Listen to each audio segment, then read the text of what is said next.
Chandu, the magician.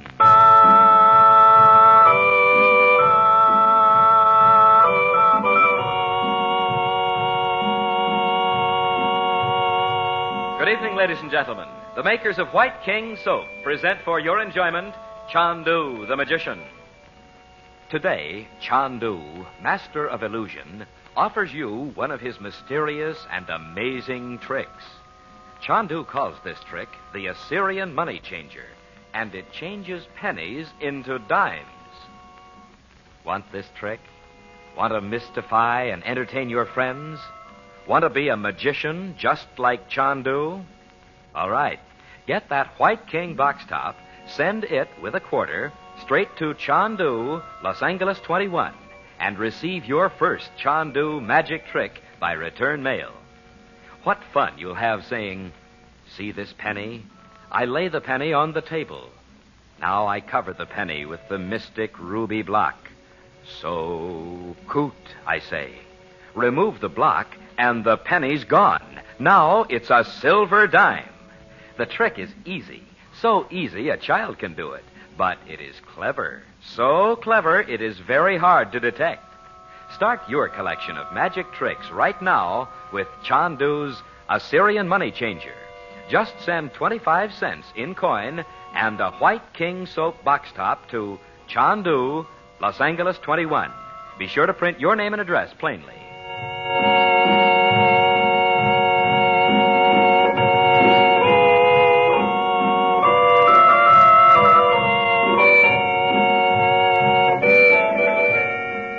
In the Regent home in California, following the explosion which damaged Robert Regent's scientific laboratory, Dorothy insists she has heard the voice of her brother, Frank Chandler, whom she believes to be in India, urging her to meet him in Paris.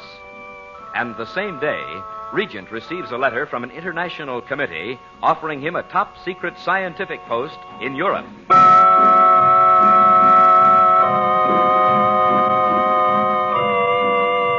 The following morning, while the family is at breakfast, Regent looks out into the sunny garden and rises from the table with an exclamation of horror. Chandu, the magician. Dorothy, who is that man? Why, it's the new gardener. I'd better call him over to the window and speak to him about cleaning up the glass in the laboratory. No, where did he come from? Oh, from the employment agency. Darling, what's the matter? Send him away, Dorothy. Send him away, now. Why, Dad, the poor guy said he hadn't had a job for months. I can believe it. Daddy! Oh, Mother, he looks awful. Robert, you can't mean you know Marco. Not by that name. But the last time I saw him, he was working as a guard for Roxor. What? For Roxor? You must be mistaken, dear. Send the children out of here, Dorothy. I don't want... I know. Bob, Betty. Okay, Mom, we'll go. Come on, Bet. I can't. I don't want them to see me like this. They'll understand, Robert. Oh, Bob, wait a minute. Tell Marco to work on the other side of the house for a while. Okay. Mother, don't you want us to send him right away? No. We'll decide later what to do. Darling. Go on now, children. Oh, it's shameful for the children to see me like this. Of course it isn't, darling. You can't help it. Don't you want me to call Dr. Sloan? No. It's just that the sight of that fellow brought it all back. I couldn't go through that again. You aren't going to. I know how hard you've been trying to make the children believe you're just the same as when you went away. I hoped you thought so, too. Nobody could endure what you have and be the same right away. You don't have to pretend with us, Robert. We love you. Hey, Marco, can you work around the other side for a while? My mother wants it done first. Just the sight of that man's face. I'll never forget how he stood over me, grinning like an ape, when he... Darling, don't. I'll send him away. He can't hurt you anymore. But what's he doing here? It's not just by accident. Darling, it doesn't matter. Roxor's dead. Oh, I know. I know. But, Dorothy, it can't be coincidence that this fellow's turned up here. He wants something from my filing room. You think he set off the explosion? Of course I do. Well, I know what to do. I knew you'd think of something. I'm going to pack up all my papers and put them in storage. Nobody can get at them then. Even you can't, Robert. I won't need them. You're not going to give up your work. Oh, of course not. What would I have to live for? Well, you do have a family, you know. Well, I wouldn't be very good company, my dear, sitting about doing nothing. Well, then, what are you planning to I'm going to send a radiogram to Blackburn. I'm going to take that offer and go to Paris.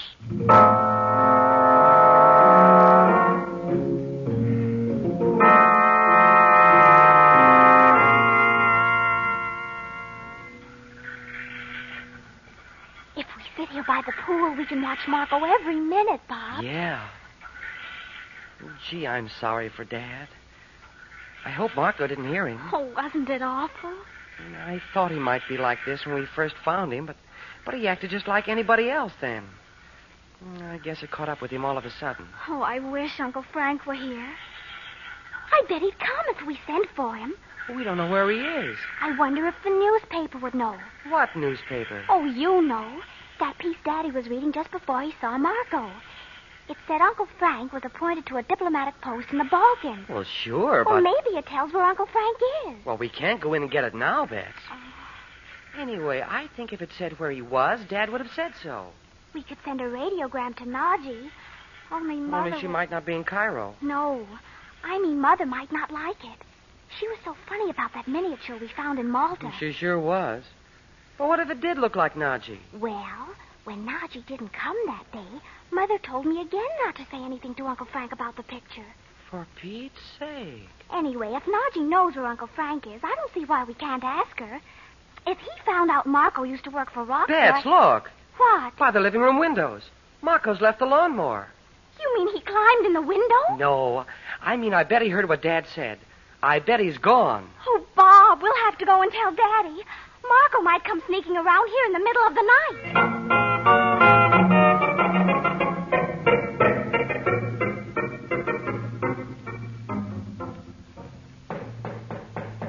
Come in. Did you bring the American newspapers, too? Oh, I beg your pardon. I thought it must be the bellboy. Mr. Chandler, Yes? my name is Gerdek. May I come in? Please do. Paris hotel service is still none too good, as you see. I didn't know you were on your way up here. Well, take this chair. Thank you. Please do not blame the hotel service, Mr. Chandler. I did not ask to be announced to you. Oh? I felt it might be better if no one knew of this little chat. Would you mind telling me how you knew where I was? My dear Mr. Chandler, a man of your importance. Why, the press has been ringing with your name. I see. What can I do for you, Mr. Gedek? You Americans. If all your diplomats are so blunt, I do not wonder they are misunderstood. Oh, this is something about my appointment? It is, indeed. And yet you came here in secret. For a quite good reason. One you will appreciate yourself. If no one knows we have had this talk, you can withdraw without embarrassing explanations. Withdraw? Exactly. This mission of yours to the Balkans cannot succeed in any case. It's kind of you to take so much interest in a very minor appointment, Mr. Gedek. We know that Frank Chandler is not sent anywhere because of a minor consulate vacancy. We? Naturally, I am not acting alone. Oh, naturally. Come to the point, will you? You are not a wealthy man, Mr. Chandler.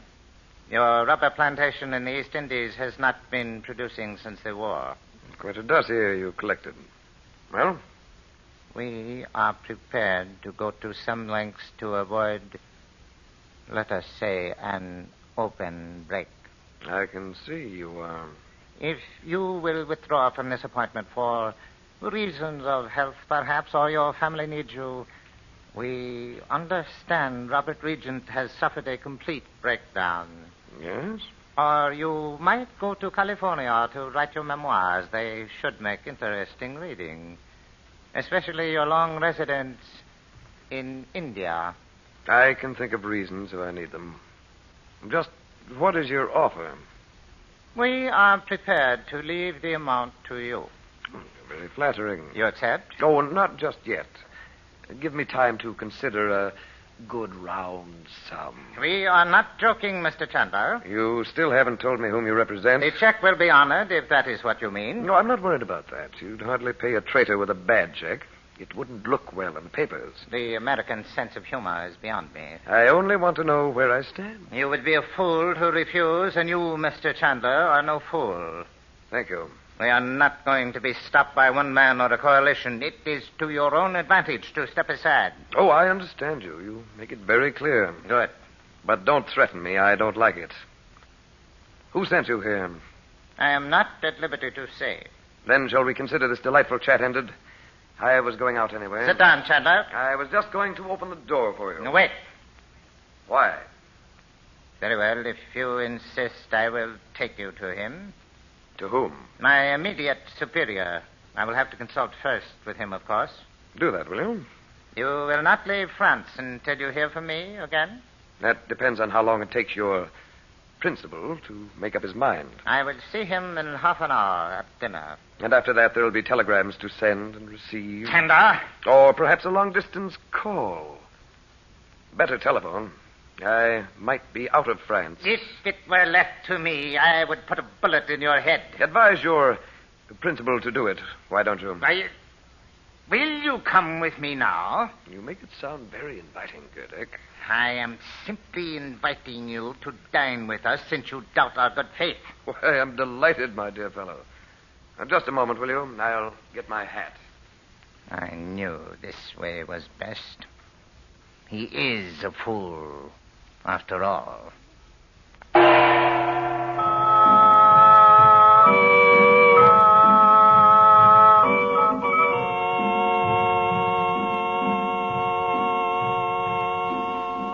Would you like to be a magician? Would you like to mystify your friends with magic tricks? Chandu the magician has a magic trick for you. Chandu calls it the Assyrian money changer. It's a great trick. Changes pennies into dimes. And we'll send it to you for just 25 cents and a white king box top. This trick is fascinating. Listen, you lay a penny on the table. Cover the penny with the mystic ruby block. So, coot, you say. Remove the block, and the penny's gone, and you see a bright, shining silver dime. Wonderful, isn't it? And it's so simple you can do it not once, but again and again and again. Your friends will never catch on. Now, to get Chandu's Assyrian money changer, just mail 25 cents in coin and the top from a box of White King soap to Chandu, Los Angeles 21, California. That's Chandu, Los Angeles 21. And remember, nothing washes like soap. There is no soap like White King. You'll love White King.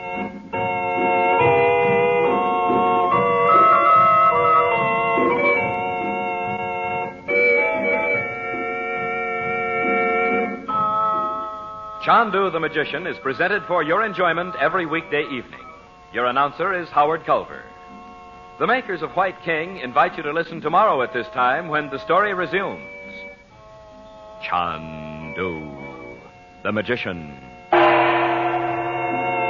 This is the Mutual Don Lee Broadcasting System.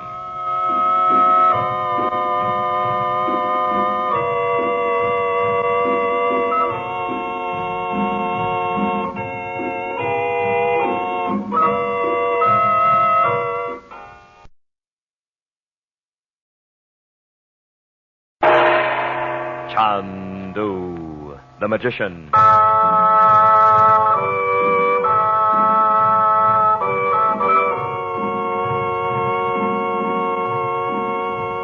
Good evening, ladies and gentlemen. The makers of White King soap present for your enjoyment Chandu the Magician. Would you like to make magic your hobby? Want to do magic tricks just like Chandu? Then send today for Chandu's first magic trick offer.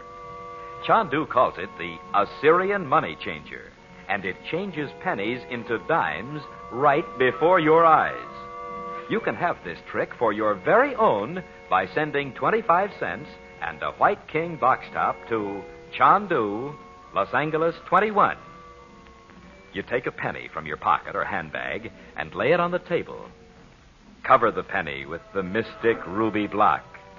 Then remove the block while everyone watches closely. And behold, in place of the penny, there's a silver dime. Begin your collection of Chandu's magic tricks with this thrilling Assyrian money changer. Just send 25 cents in coin and the top from a box of White King soap to this address: Chandu, Los Angeles 21, California. Chandu will send you his Assyrian money changer, postpaid, complete with instructions. Send for Chandu's Assyrian money changer tonight.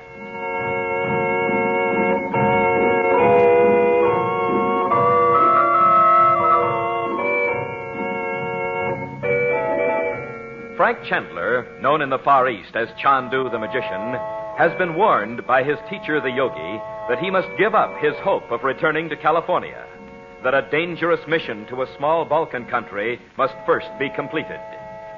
Later, at a Paris hotel, Chandler is visited by Anton Gerdek, who first offers him a bribe to withdraw from his diplomatic appointment and then threatens his life if he refuses. To learn the identity of Gerdek's superiors, Chandler leaves the hotel with him and does not return. Meanwhile, in California, before Dorothy Regent can decide whether or not to join Chandler in Paris, her husband, Robert Regent, has received an offer to work there on a secret invention. Their decision is hastened by a mysterious explosion in Regent's laboratory and the discovery that their new gardener is a man formerly in the employ of the sinister Roxor.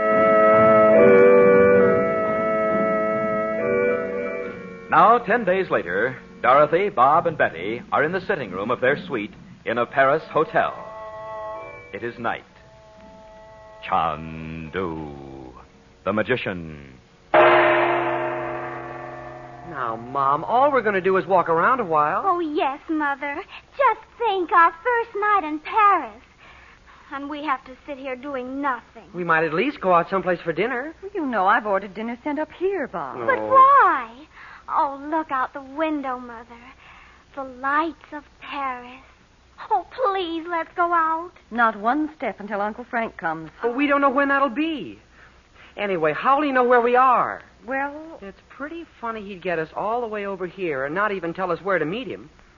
What if he's still in India? I am beginning to wonder if we should have come. Just on the strength of what I heard that day in California. Or thought I heard. Mother, do you mean you just imagined you heard Uncle Frank's voice? You said you were sure. I was sure at the time. And then your father was so upset when he recognized Marco, I was glad of any excuse to come away with him. Gosh, yes. But now that we're here and there's no word from Uncle Frank, well, I just don't know. I'm glad we got this far at least before you began to wonder. Yes, but... Oh, I know. After dinner, let's get Daddy to go out with us. We can leave word at the desk. Oh, Betty, you know your father mustn't be seen in Paris. Well, why not, for Pete's sake? Oh, dear, I thought I told you. But nobody's supposed to know what he's doing. Huh? Well, why do you suppose he stayed in our stateroom on the ship? Oh, I thought he was working on something. He comes up for air so seldom, I never gave it a thought. Was that why we didn't fly, Mother? So nobody'd see Daddy? Why, of course. Oh, and I hope neither of you said anything about him to anyone on the ship. Didn't I tell you not to? I guess you were pretty upset yourself, Mother. Gosh, I don't know whether I said it. Oh, maybe that's Uncle Frank. Oh, it's just dinner. Entree, s'il vous plaît. Put the table over here by the window. Oui, madame. C'est bien, merci. We'll serve ourselves. Merci, madame. Oh, after what happened at home, I don't trust anyone. I don't blame you, Mom. Oh, dear. Oh, I'll see who it is. Mother, it's a French soldier. Uncle Frank! Hello. Oh, you look absolutely colossal. I didn't know you. Frank, I'm so glad to see you. How are you, Dot? Betty? Holy Moses, have you joined the French army? No. Have any of you been talking to reporters? Why, certainly not. Frank, what... All the late papers have the story of Robert's arrival in France. Oh, no. Who knew of it besides you? We didn't tell anybody, Uncle Frank. Well, I'm not so sure I didn't. Mom thought she told us to keep still about it, but when Dad folded up, she forgot. Dot, what's the matter with Robert? Where is he? Well, in his room. He's much better now. Better? What do you mean? Well, I'd engaged a new gardener at home, and the moment Robert saw him, he recognized him. And he almost collapsed. What? Oh, it was awful, Uncle Frank. Poor Daddy. Yeah, he almost passed out. Frank, the man was one of Robert's guards in that ruin. Heaven only knows what Oh, torture. good Lord, and I suppose the fellow heard you talking about him and vanished. Yes, he must have heard us. I called the agency that sent him, but they didn't know anything about him. They wouldn't. I'm sorry, Dot. It never occurred to me they'd go that far. I'll speak to Robert about it. It was days before he was like himself again. Even now... Uncle Frank, did you know somebody was still snooping around looking for that formula of Dad's? Yes, but I suppose they knew it was somewhere in Egypt. This whole thing's very odd. Don't you think Robert's safe here? I may as well tell you, Dot. He'll never be really safe until we round up the people who are after that formula. It's too bad they discovered he was here. Oh, and I thought when Roxor died that... Yes, so did I. Bob, do you remember talking about your father to anyone? On the ship, for instance. Oh, no, I don't, Uncle. Hey, how did you know we didn't fly? Well, Blackburn told me. He arranged your passage, you know. Oh, I thought we'd been so careful. But Robert isn't even registered here with us. I noticed that. Oh, dear. Well, it's done now, Dot. We'll just have to go on from here. Can't we have dinner, Mother? Everything will be cold. All right. Go and call Dad, will you, Bob? Okay. He'll fall on his face when he sees you in that outfit, Uncle Frank. Have you had dinner, Frank? Yes. With a couple of the worst connivers unhung. Is that why you're wearing that uniform? Who are they? Well, let's not go into that, Betty. They've been disposed of. Oh, but Uncle Frank. Sit down, Betty. I will have a cup of coffee with you, Don. And for heaven's sake, tell me why you got us over here. I thought I must be losing my mind that day when I heard you talking to me. I'm very glad you came. You're going with me to the Balkans, I hope. The Balkans? I'll tell you about it while you have dinner. And then... Oh, I hope you'll take us out to see Paris. I'd already planned that, Betty. To Montmartre. Montmartre? Really? That's right. To an honest-to-goodness gypsy cafe. You don't mind, Betty? Well, except that I don't like to leave Robert here alone. He always locks his door, Mother. And you know he never knows whether we're with him or not. I forget you and Bob aren't used to that as I am. Well, all right, Frank. I have to meet someone there, and I won't be so conspicuous if I have a party with me. You'll be conspicuous in that uniform. No, I'm going to change. I have a room down the hall. I'd better do it now. Oh, won't it be fun to see Paris? I've been dying to for simply years. Well, at least you'll have one glimpse of it before you leave. Don't look so worried, Dot. It's later than those fellas think.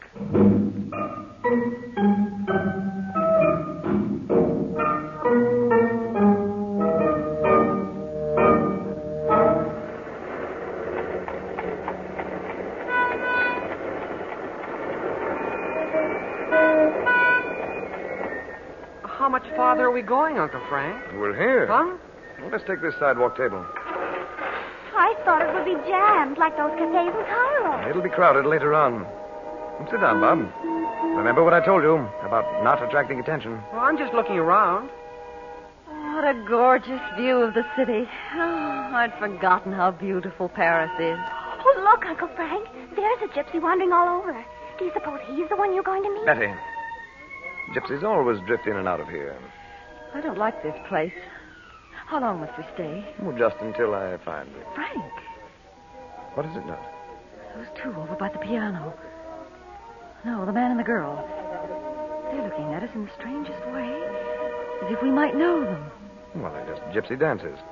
The man reminds me of Abdallah a little. Oh, you think everybody looks like Abdallah. I do not.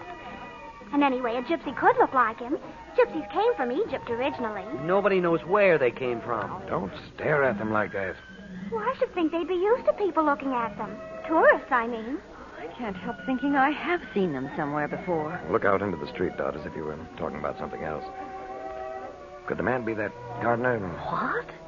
Oh, I don't think so. In gypsy dress, earrings in his ears, the kerchief on his head. Think, Dot. Marco only worked for us 2 or 3 days. I don't know. Oh, he's about the same size. I know that much. Yes, but... Frank, we only got here today. If that's Marco, he must have left California before we did. Could he possibly have known about Robert's last letter from Blackburn? Oh, I suppose he could. You don't think about people listening to every word you say in your own home. Marco was right outside the dining room windows when Daddy saw him. Well, if that's who he is, no wonder the newspapers got word about Robert being here. I can't imagine a man like that going around to the newspaper. An innocent little newspaper story. Their whole organization knows Robert's working here. It's just the kind of thing they do. Oh, look, dancers. Mesdames et messieurs, left down, Sigan.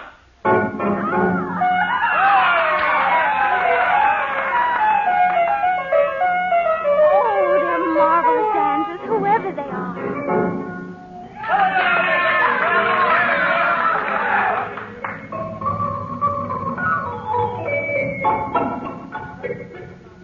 Your name is Chandu. Oh? You are to know Romany, who dances, is agent of Brothers of the Scimitar. You understand? Yes, I understand now. You will see him in the mountains where you go. I'll be watching for him. But he is clever. He may not look like he does tonight. Tell me how I shall know him. There is a way. There is always way, Chandu.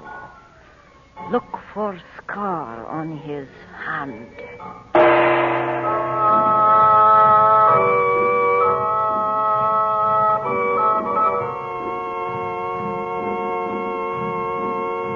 The alchemist of old spent his lifetime trying to change base metals into silver and gold.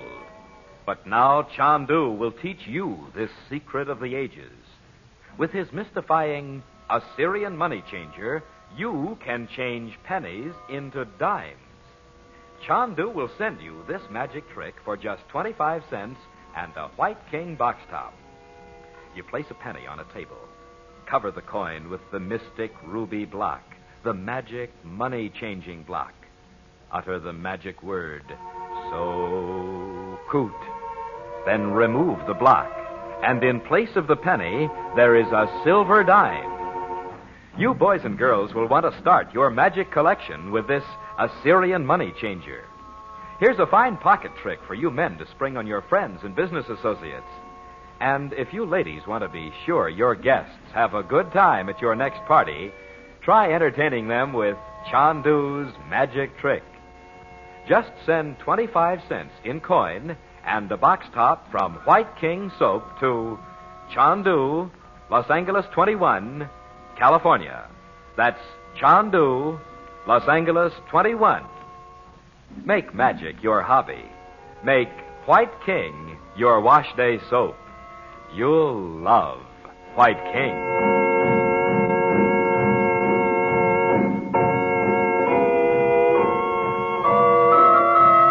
Chandu the Magician is presented for your enjoyment every weekday evening. Special musical effects are by Korla Pandit. The makers of White King invite you to listen again tomorrow at this time when the story resumes. Chandu the Magician. This is the Mutual Don Lee Broadcasting System.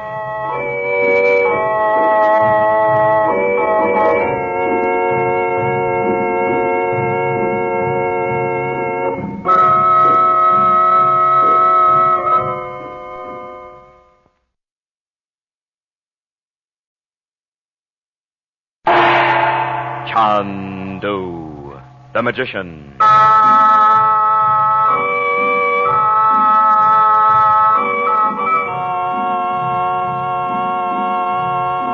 Good evening, ladies and gentlemen. The makers of White King Soap present for your enjoyment Chandu the Magician. Today, Chandu, Master of Illusion, offers you one of his mysterious and amazing tricks. Chandu calls this trick the Assyrian money changer, and it changes pennies into dimes. Want this trick? Want to mystify and entertain your friends? Want to be a magician just like Chandu? All right. Get that White King box top, send it with a quarter straight to Chandu, Los Angeles 21, and receive your first Chandu magic trick by return mail. What fun you'll have saying, "See this penny? I lay the penny on the table. Now I cover the penny with the mystic ruby block. So coot, I say. Then remove the block, and the penny's gone. Now it's a silver dime. The trick is easy. So easy a child can do it. But it is clever. So clever it is very hard to detect.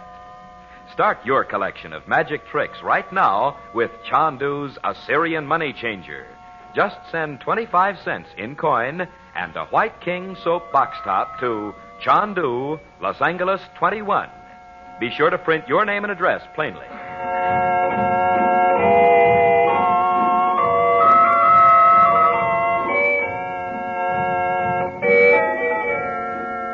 Frank Chandler, ostensibly appointed to the consulate of a small Balkan country, is in reality on his way there to expose and defeat a plan to gain control of the country as a gateway to Near Eastern conquest. To disarm suspicion of his intent, Chandler is taking with him his sister, Dorothy Regent, Bob, and Betty as members of his household. But in Paris, where Robert Regent has come in secret to perfect an invention for an international committee, word of his arrival has mysteriously leaked out. And Chandler, leaving for the Balkans, is warned to watch for a certain gypsy bandit to be identified by a curious scar on his hand. Now, in the Balkan mountains, the clattering little train, which is the only means of access to the country, is approaching the capital, Lubova. Chandu, the magician.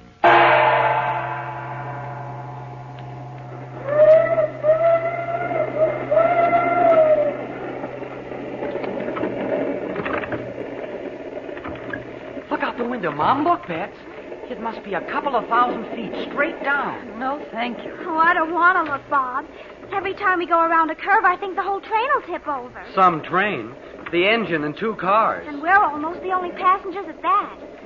Uncle Frank, is this a special train just for us? Minor consulate official on a special train? Well, but we're... Foreigners don't come here, Betty, because they aren't wanted.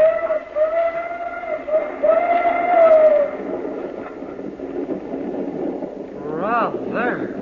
It'd sure be a cinch to wreck this thing. Did you see that trestle? Oh, Bob. You're scaring Mother to death. We have to go back on this train someday, remember? Well, if I have anything to say about it, we'll drive back. We can't, Dot. There isn't a single motor road in the country. What did they do in the war, for Pete's sake? They fought on foot and on horseback, as the Greeks do now. They did?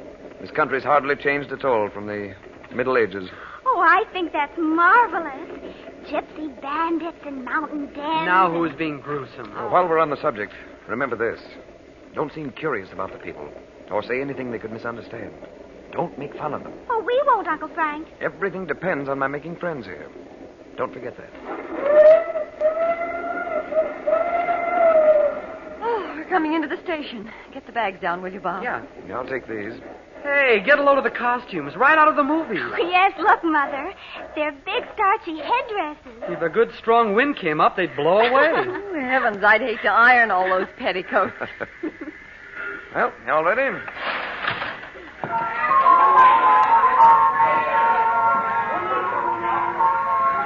Well, the American consul is supposed to meet us. Don't you just love it already? Everybody looks at us as if we all had 2 heads. Mr. Chandler, I'm Carter Mason. Oh, how do you do?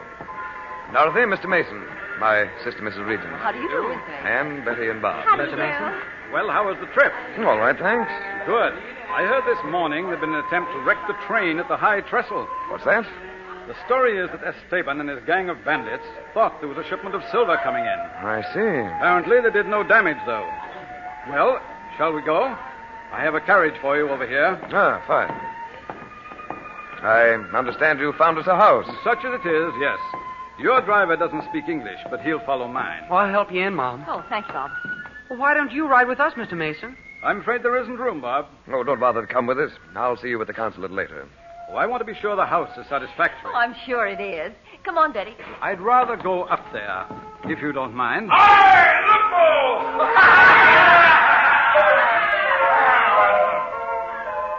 And by the way, Mrs. Regent, don't be alarmed at the flood of gypsies you'll see today. For some reason, the town's suddenly overflowing with them. Well, they do look a little frightening, don't they? They won't bother you, I'm sure. I'll meet you at the house. All right, Dorothy. Hey, look where he's going. Well, that road's straight up the side of the mountain. What a crazy place to build the capital of a country. Well, the whole country's just like this. They hadn't much choice. Up. Isn't the lake beautiful? We can go swimming, Bob. Yeah. This time of year, you'd freeze. We'd get to be rugged mountaineer types like... Uncle Frank, what are you looking at? I'm looking for the mountain I saw in the crystal in Tibet. I know it's somewhere near Lupu.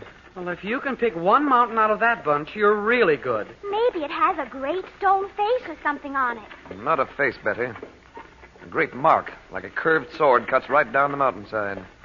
As if it pointed to something hidden in the ground. Buried treasure. Oh, boy. Nonsense in a country overrun with gypsies.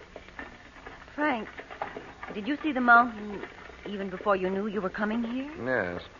I think the yogi already knew how I was to come. Well, what did you do when you find that thing in the mountain? I don't know yet, Bob. Why didn't you ask the yogi? Well, there are some things I must work out alone. Well, but if he... Betty, you know you can't understand these things. Let Uncle Frank alone. Oh, there's Mr. Mason. He stopped to wait for us. Is that our house? Why, it's a castle with turrets and battlements. Frank, we certainly don't need a place that size. Well, it may have been the only house he could get for us. I hope it is the one. Yes, sir, he's driving in. I feel just like the Sleeping Beauty. Oh. No, I don't wonder, Betty.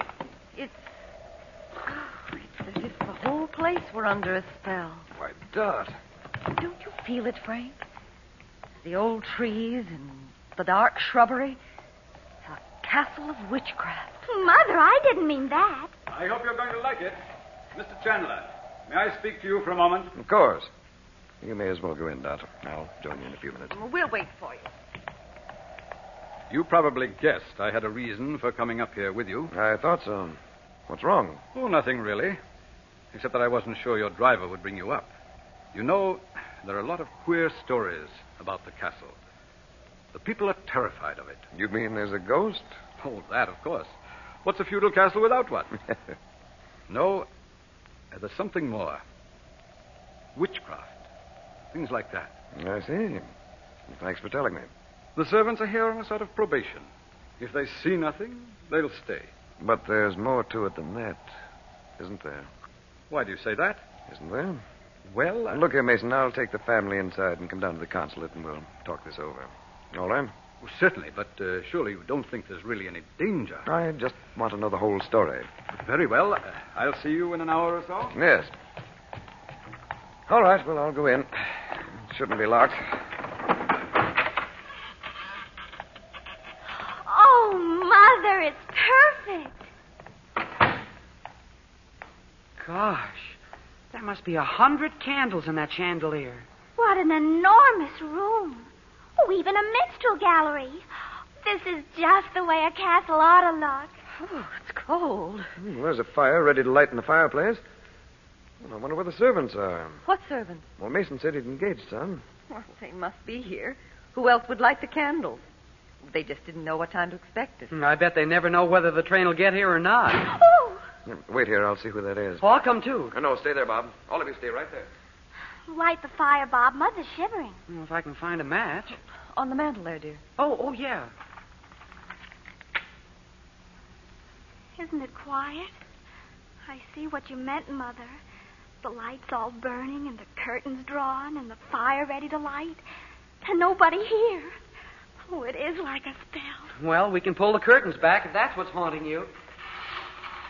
Hey, that's some view. Let me see. Bob! Oh, I see him. I bet I can catch him if I can get this window open. Catch whom?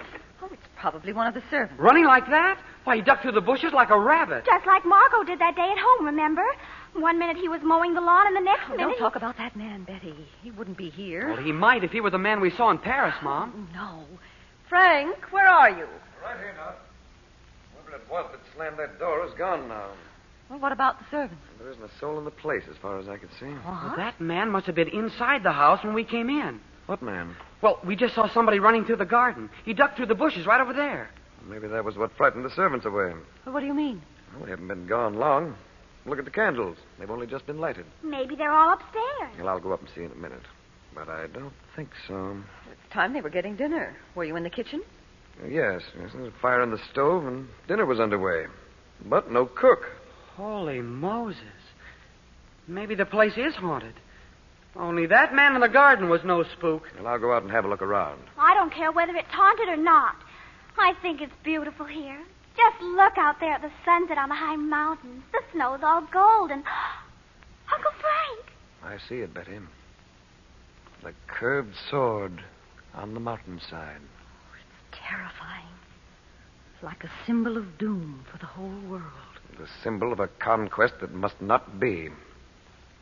And yet... If there's anything in omens, look at the point of that sword. It's all red. As if it were dipped in fire. Or blood.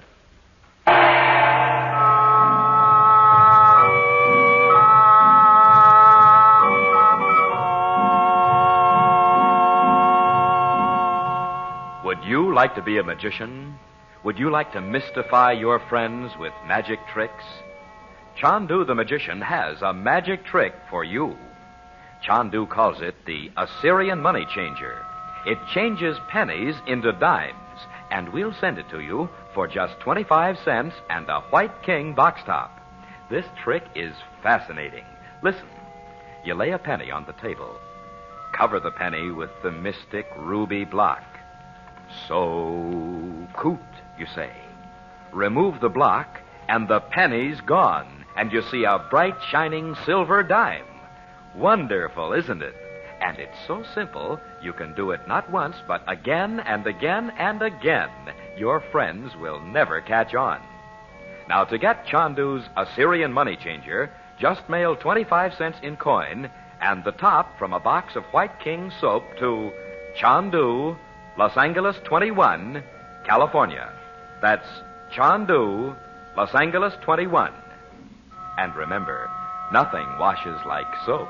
There is no soap like White King.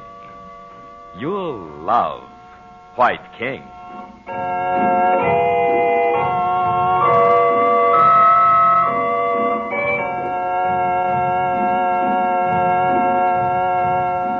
Chandu the Magician is produced and directed by Cyril Armbruster. The makers of White King invite you to listen again tomorrow at this time when the story resumes. Chandu the Magician.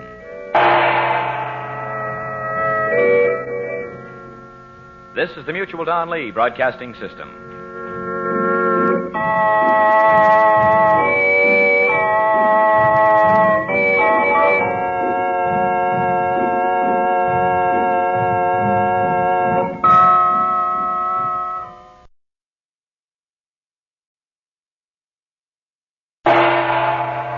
Chandu the Magician.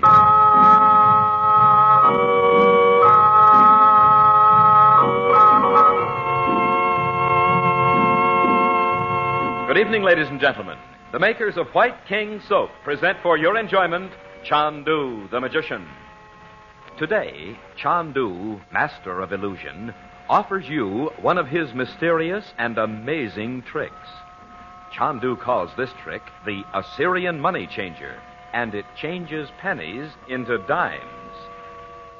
Want this trick? Want to mystify and entertain your friends? Want to be a magician just like Chandu? All right. Get that White King box top, send it with a quarter straight to Chandu, Los Angeles 21, and receive your first Chandu magic trick by return mail.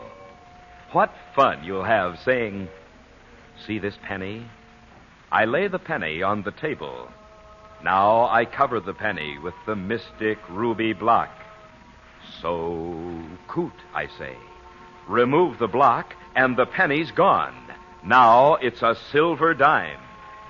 The trick is easy. So easy a child can do it, but it is clever. So clever it is very hard to detect. Start your collection of magic tricks right now with Chandu's Assyrian money changer. Just send 25 cents in coin and a White King soap box top to Chandu, Los Angeles 21. Be sure to print your name and address plainly.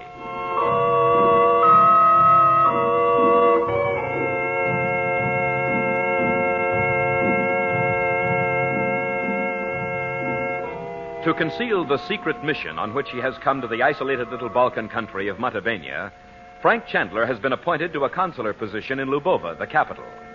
Immediately upon his arrival, with Dorothy Regent, Betty, and Bob, Chandler learns of an unsuccessful attempt to wreck their train on the way. And when Chandler and the Regents reach the medieval castle where they are to live, they find candles burning, fires lighted, dinner in preparation, but the servants have disappeared. They catch a glimpse of a strange, swarthy-looking fellow vanishing in the shrubbery of the neglected garden.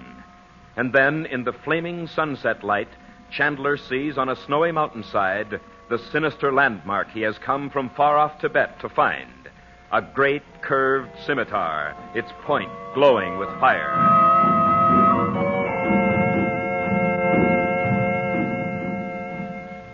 It is now late the following day. Chandler climbs the steep road to the castle and finds Dorothy standing in the courtyard. Chandu, the magician.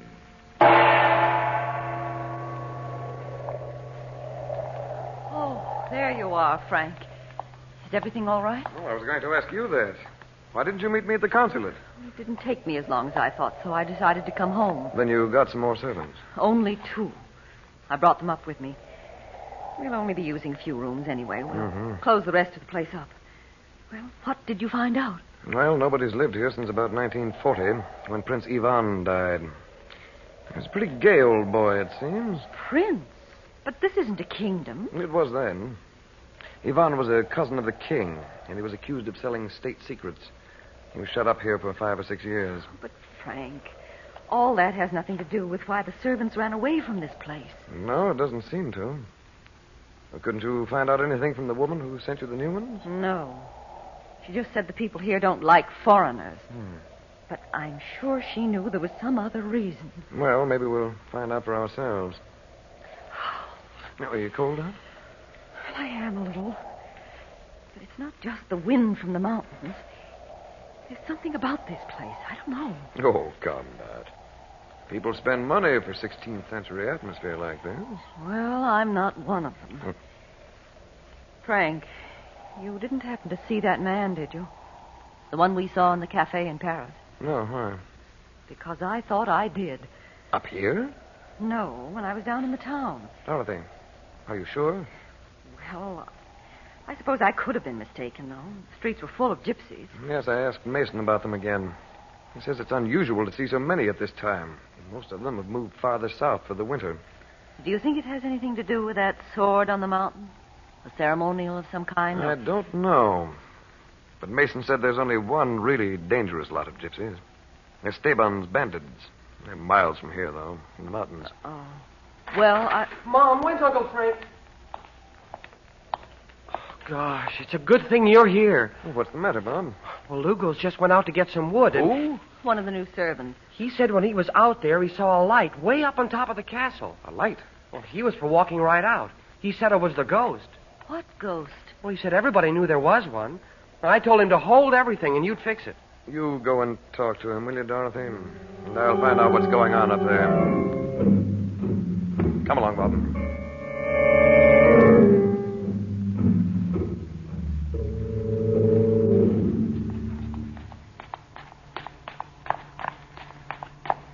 Gosh, this ought to be the last stairway. We've come up about 5 now. Can't be much farther. Wait a minute, Bob. I'll see if the door's locked.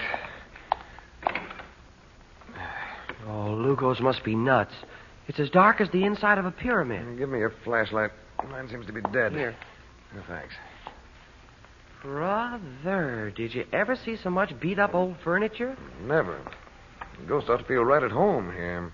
No, I bet Lugo's just imagined he saw a light. What would anybody want in this dusty old attic? Listen. Oh, now you've got it. I didn't hear anything. I did. Scratching noise. Rats, maybe, but... Well, there it is again. Yeah, I heard it that time. It's over here somewhere, near that big chest. Bob, there's someone in the chest. Oh, gosh, if you lift up the lid, they could pop you. Take the flashlight. Stand over there. Now, Uncle Frank! Betty, Well, how do you like that? You're the end. what are you doing in that chest? Oh, I was so scared, and it was the first thing I could think of. Scared of what? What are you doing up here? Just poking around. Mother went down into the town, and I thought it would be fun to see what the attic of this old place was like. Oh, I wonder if he really was a ghost. Who, Betty? That man. Help me out of here, Bob. I'll wait till I get my flashlight. Well, I'll lift you out. That'll be easier. Here you go. Oh, Phew. Well, quick, Betty. Tell me what you saw. well, I heard a noise first, and then I saw a sliver of light under the door over there in the corner. Maybe there's a secret stairway. Never mind that now. Go on. Well, I didn't know what to do, so I just lifted the lid of the chest and climbed in. Did someone come in the door? Did you see? Yes, I did. I held the lid open a little way so I could breathe. And it was a man with a candle in his hand. He had a beard, kind of pointed. You know. Well, not a gypsy, then. A gypsy? Oh, no. Well, did he say anything? Call anyone's name? No, except that after he'd walked beside that wall, kind of squinting at it for ages, it seemed like, he began to mutter to himself and went away. Oh, I was afraid he'd come back, so I just stayed in the chest. What would you have done if we hadn't showed up? Oh, don't even mention it. I kept thinking of that old story. You know, where the bride hides in the big chest and everybody thinks she's hiding for fun and she never could get out. Yeah, and I suppose years later they found her bones. Well, they did, if you want to know. Oh, let's go downstairs. You two go on. I'll wait here for a while. A man may come back if he was expecting to meet someone here. Let's not tell Mother. She already thinks the castle's haunted. She might Go want on, to quick. I'll be down. Wait. Turn off that flashlight.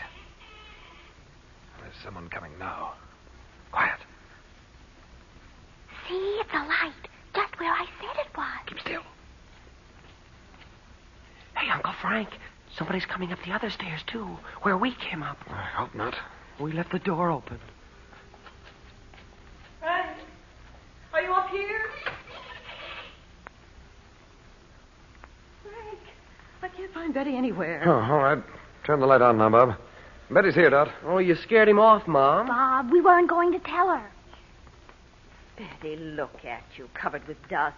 Aren't you a little too old to be playing ghost? I wasn't, Mother. Oh, what were you all doing when I came up the stairs? Getting ready to jump at me and say Oh, boo? heck no, Mom. There was somebody here. Yes, there was, Dot. Betty saw him. Not Marco. Now, Dorothy, Marco wouldn't come here. If he's watching any of us, it's Robert in Paris. Well, there's no use waiting now. Our caller won't be back tonight. Well, then who could it have been? And we won't find out tonight. Whoever he was, he knows we saw his light. Take the flashlight, will you? And Bob, give me a hand here. With what? There's no lock on that door in the corner, but we'll push something heavy against it. How about the chest I was in? No, it's not heavy enough. This old cabinet will do if we can move it. All right, Bob? Yeah. There we go. Phew. There we are. Phew. Yeah, that'll keep him out. And in the morning, I'll see if I can find out what he was looking for. Bob, what's that? What? Well, you must have touched a spring when you took hold of the carving there. Huh? And the panel dropped. Dot, flash your light in there. Bob, it's like that place in the wall in Malta where we found the picture. Betty. Uncle Frank, what is it? Yeah, it looks like a map. I wonder if this is what that fellow wanted. Well, what's it a map of? I can't tell in this light. Well, let's go downstairs. Frank, do you think this is all there is to the ghost stories? Just someone coming here at night to look for a map? I don't believe in ghosts, Dorothy. If that's what you mean. But you do think there's something supernatural in this place. Now, Dot, let's go downstairs. I want to know what you really think it is. Well, the newest part of this castle is more than 600 years old. And it was built on the site of a much older one by a man who was said to have come here from Egypt. Then maybe the gypsies really did come from Egypt in the first place. Maybe. Well, then it might be true. That curved sword on the mountain could be just what I said it was. Hey, speaking of gypsies, hear that music, Uncle Frank? Oh, it's down there, right outside our front door. I heard it, Bob. Frank, why do you look so strange? What is it? It's the song of the mountain gypsies. It's Estaben's bandit.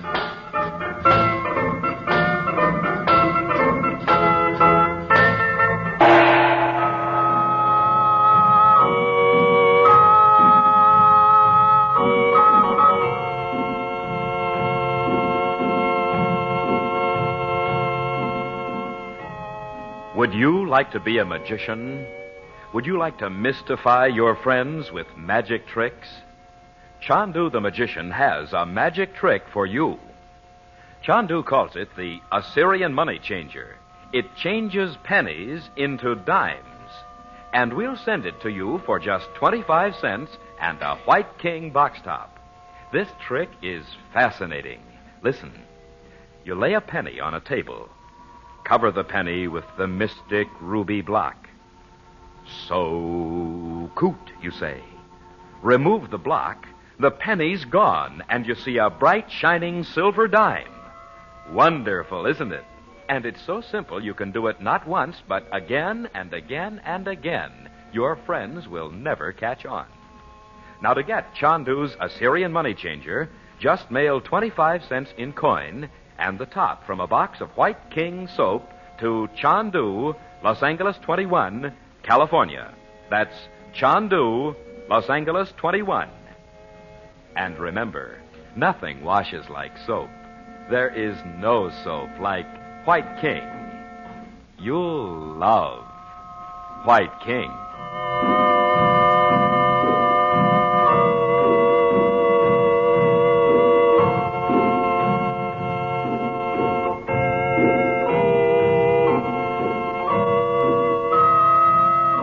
Chandu the Magician is presented for your enjoyment every weekday evening. Frank Chandler is played by Tom Collins.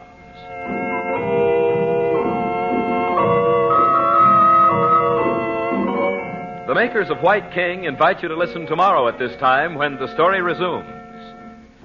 Chandu the Magician.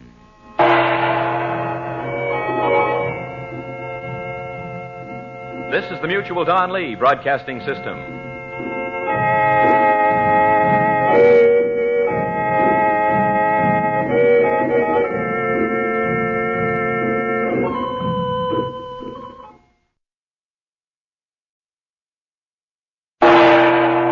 Chandu the Magician.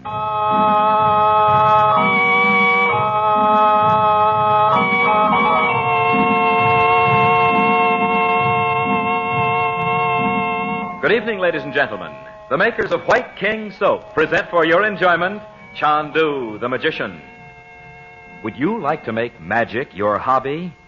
Want to do magic tricks just like Chandu? Then send today for Chandu's first magic trick offer. Chandu calls it the Assyrian money changer. It changes pennies into dimes right before your eyes. Now, you can have this trick for your very own by sending 25 cents and a White King box top to Chandu, Los Angeles 21. Listen, you take a penny from your pocket. Lay it on the table. Now cover the penny with the mystic ruby block. Then remove the block while everyone watches closely. And behold, in place of the penny, there's a silver dime.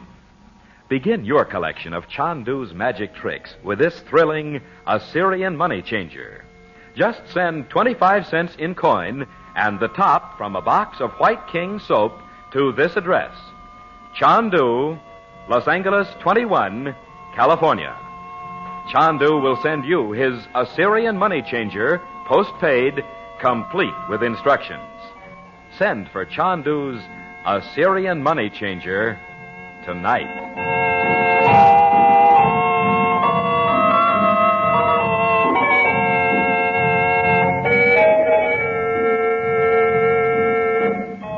In the isolated little Balkan country to which Frank Chandler has come on a secret mission, a series of ominous events have threatened him.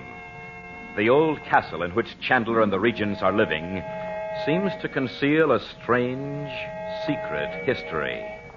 And Chandler is warned of the menace of a wild gypsy tribe led by Estaben, the bandit.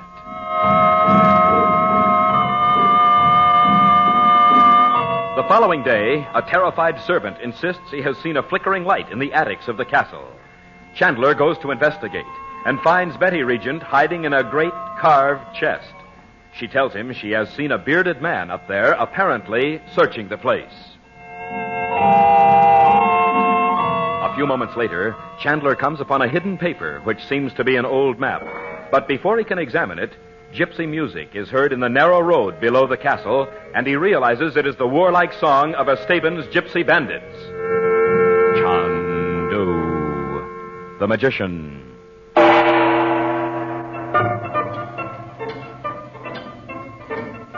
What's the matter, Uncle Frank? Who is Estaben? Well, whoever he is, that music's solid. Not the goony stuff you like, Beth. Oh, Frank, you don't think they're coming here? I hope they are. I think gypsies are fascinating. I don't. Well, we'll go downstairs. Leave the door open, Bob. What for? If the man Betty saw does manage to get back in the attic, I'll know it. If he gets through the door with that heavy cabinet against it, he'll have to be a ghost. Well, he wasn't. He was an ordinary man with a beard. Betty, are you sure he wasn't a gypsy? Uncle Frank asked me that, too. He didn't look a bit like one. Is Estaben a gypsy? Yes, he's the chief of a gypsy tribe in the mountains. Oh, they must be coming here, Frank. No one else lives up this way. And the road ends here, so they can't just be passing by. Oh, why you so dithery, Mom? They're probably just begging. Estaben's men are bandits. Bandits? Walking right up the front door? What's that? Oh, it's that old doorbell. Oh. I worked it yesterday. You pull a kind of a spring outside, and it rings in the hall by the door. You're not going to let them in, Frank. I'm going out to see what they want. Uncle Frank, they might just snatch you up and drag you away. Down through the town? Even Estaben would hardly think he could get away with that.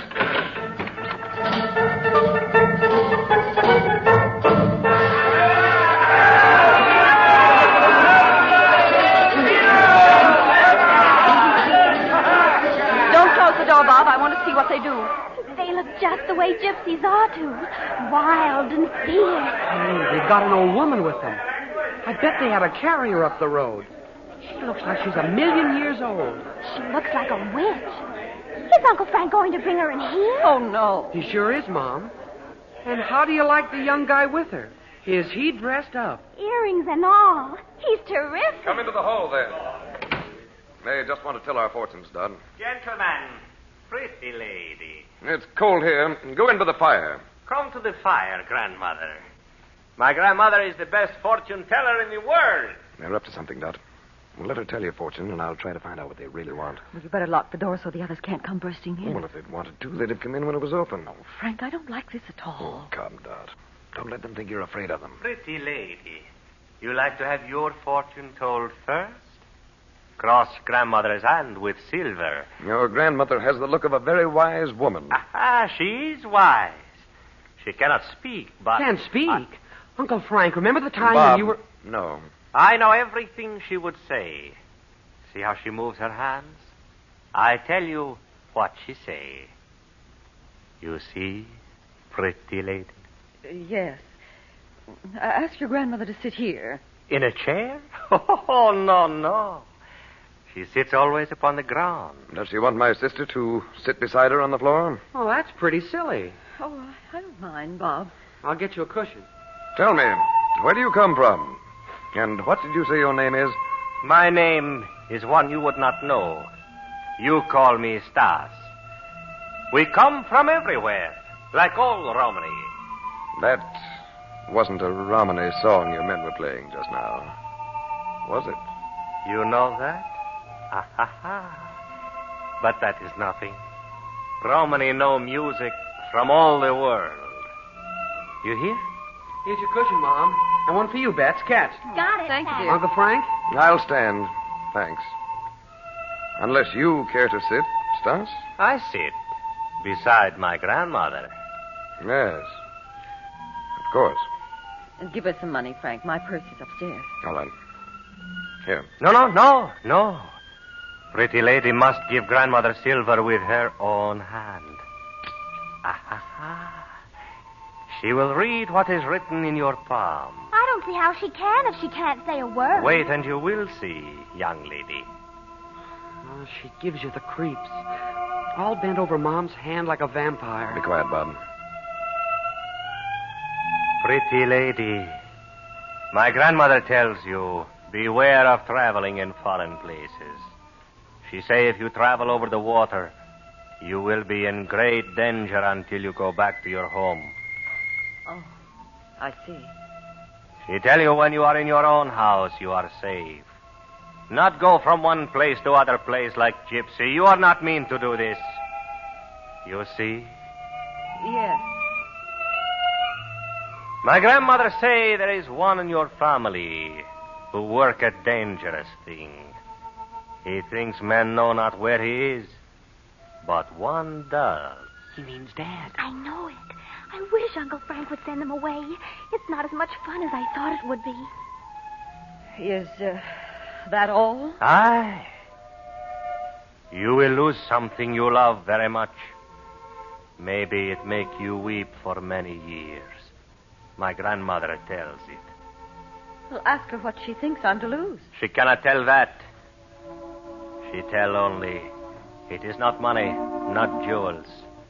Something that break your heart. If you do not go to strange places, maybe you will not lose this thing. My grandmother knows. Is that all, Stas? It is all. My grandmother, she have read the palm of many kings, queens. My grandmother know the secrets of all. Believe what she tells. It is truth. Thank your grandmother for my sister, Stas. She'll remember this good advice. Perhaps you have more silver for this fortune, gentlemen. Here we go. It's a holdup. Oh, yes, it's worth more. Here you are. Thank you, gentlemen. Now we go. Surely all of you didn't climb this steep hill just to tell one fortune. To Romney, one hill is nothing. The earth is Romney home. I know. You've come a long distance to reach this castle. Far and near, they are the same to the wheels and the horses of those you call the gypsies. Stas, is it true the gypsies are really Egyptian? No man knows the history of gypsy. Only gypsies themselves. But if you really are descended from the ancient Egyptians, why should it be a secret? I should think you'd be proud of it. Think of all the mysteries they knew about. Sorcery. We go now. My grandmother and I. You won't be going back to the north until spring, I suppose. It must be very cold up there now.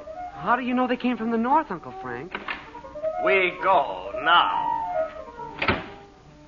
Bob, what's the matter with you? Oh, I'm a dope, Uncle Frank. I didn't get it. I found out what I wanted to, but you ought to know better. Uncle Frank, how do you suppose gypsies read palms anyway? Yeah. She sure meant Dad when she said somebody in the family was working at dangerous things. Yes, she did. But not because she has any psychic powers, or even because she was Stas's grandmother.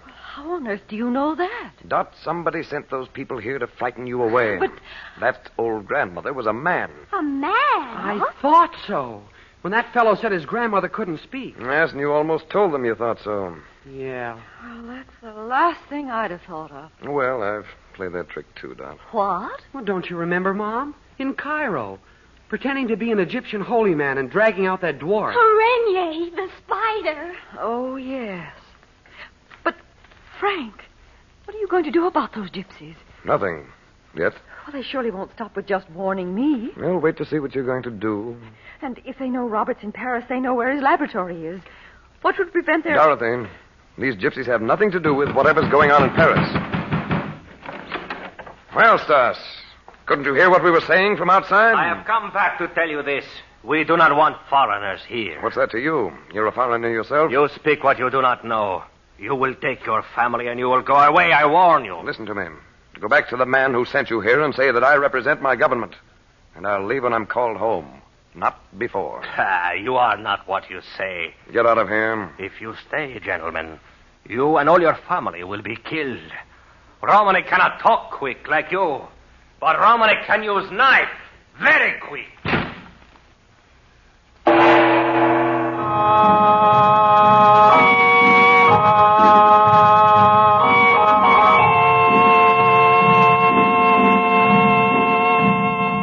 The alchemist of old spent his lifetime trying to change base metals into silver and gold. But now Chandu will teach you this secret of the ages. With his mystifying Assyrian money changer, you can change pennies into dimes. Chandu will send you this magic trick for just 25 cents and a white king box top. Listen, place a penny on a table. Cover the coin with the mystic ruby block, the magic money-changing block. Utter the magic word, so coot. Then remove the block. And in place of the penny, there is a silver dime. You boys and girls will want to start your magic collection with this Assyrian money changer. Here's a fine pocket trick for you men to spring on your friends and business associates. And if you ladies want to be sure your guests have a good time at your next party, try entertaining them with Chandu's magic trick. Now just send 25 cents in coin and a box top from White King Soap to Chandu, Los Angeles 21, California. That's Chandu, Los Angeles 21. Make magic your hobby. Make White King your wash day soap. You'll love White King.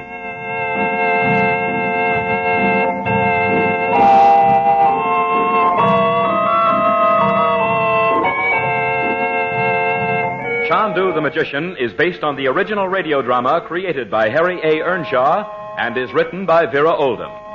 The makers of White King invite you to listen tomorrow at this time when the story resumes. Chandu the Magician. This is the Mutual Don Lee Broadcasting System.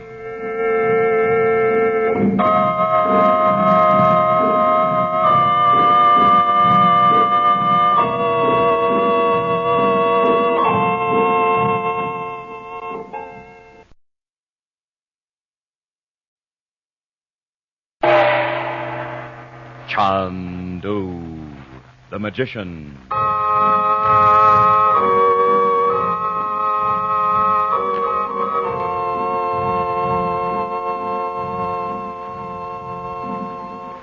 Good evening, ladies and gentlemen. The makers of White King Soap present for your enjoyment Chandu the Magician. Today, Chandu, master of illusion, offers you one of his mysterious and amazing tricks. Chandu calls this trick the Assyrian money changer, and it changes pennies into dimes. Do you want this trick? Want to mystify and entertain your friends? Want to be a magician just like Chandu? All right. Get that White King box top, send it with a quarter straight to Chandu, Los Angeles 21, and receive your first Chandu magic trick by return mail. What fun you'll have saying, "See this penny? I lay the penny on the table. Now I cover the penny with the mystic ruby block. So coot, I say. Remove the block, and the penny's gone. Now it's a silver dime." The trick is easy. So easy a child can do it. But it is clever. So clever it is very hard to detect. Start your collection of magic tricks right now with Chandu's Assyrian money changer. Just send 25 cents in coin and a White King Soap box top to Chandu, Los Angeles 21. Be sure to print your name and address plainly.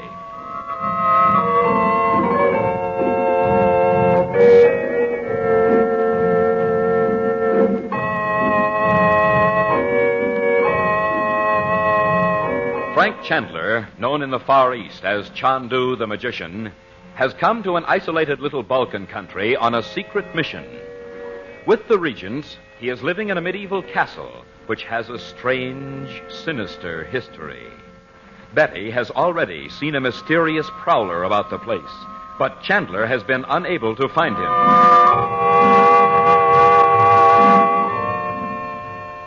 That night, a group of gypsies appears at the door, among them an old woman telling fortunes. She warns Dorothy she will suffer a great loss unless she returns to America at once. When Chandler discovers the fortune teller is really a man in disguise, the gypsy chief threatens that unless they leave Montebaña at once, they will all be killed.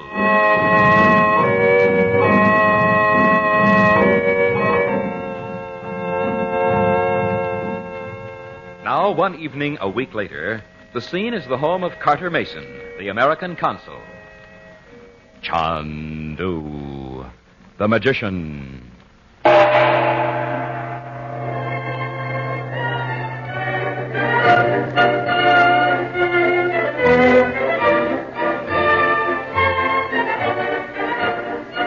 Mother, isn't this an absolutely stupendous party? I'm glad you're having a good time, dear. It's just like something in a movie. Men in uniforms and me in a dress from Paris. Oh, just think. Mother, what's the matter? I was just thinking how odd it is that Mr. Mason would have a party like this when his wife's ill. Why, he said she didn't mind a bit, and she was only sorry she couldn't come downstairs. Uncle Frank, you having fun? Well, I needn't ask if you are. Where's Bob? Oh, I saw him way over there near the door a few minutes ago. Oh, there he is. Why, how strange he looks. He looks kind of sick. Well, don't attract attention to him, Betty.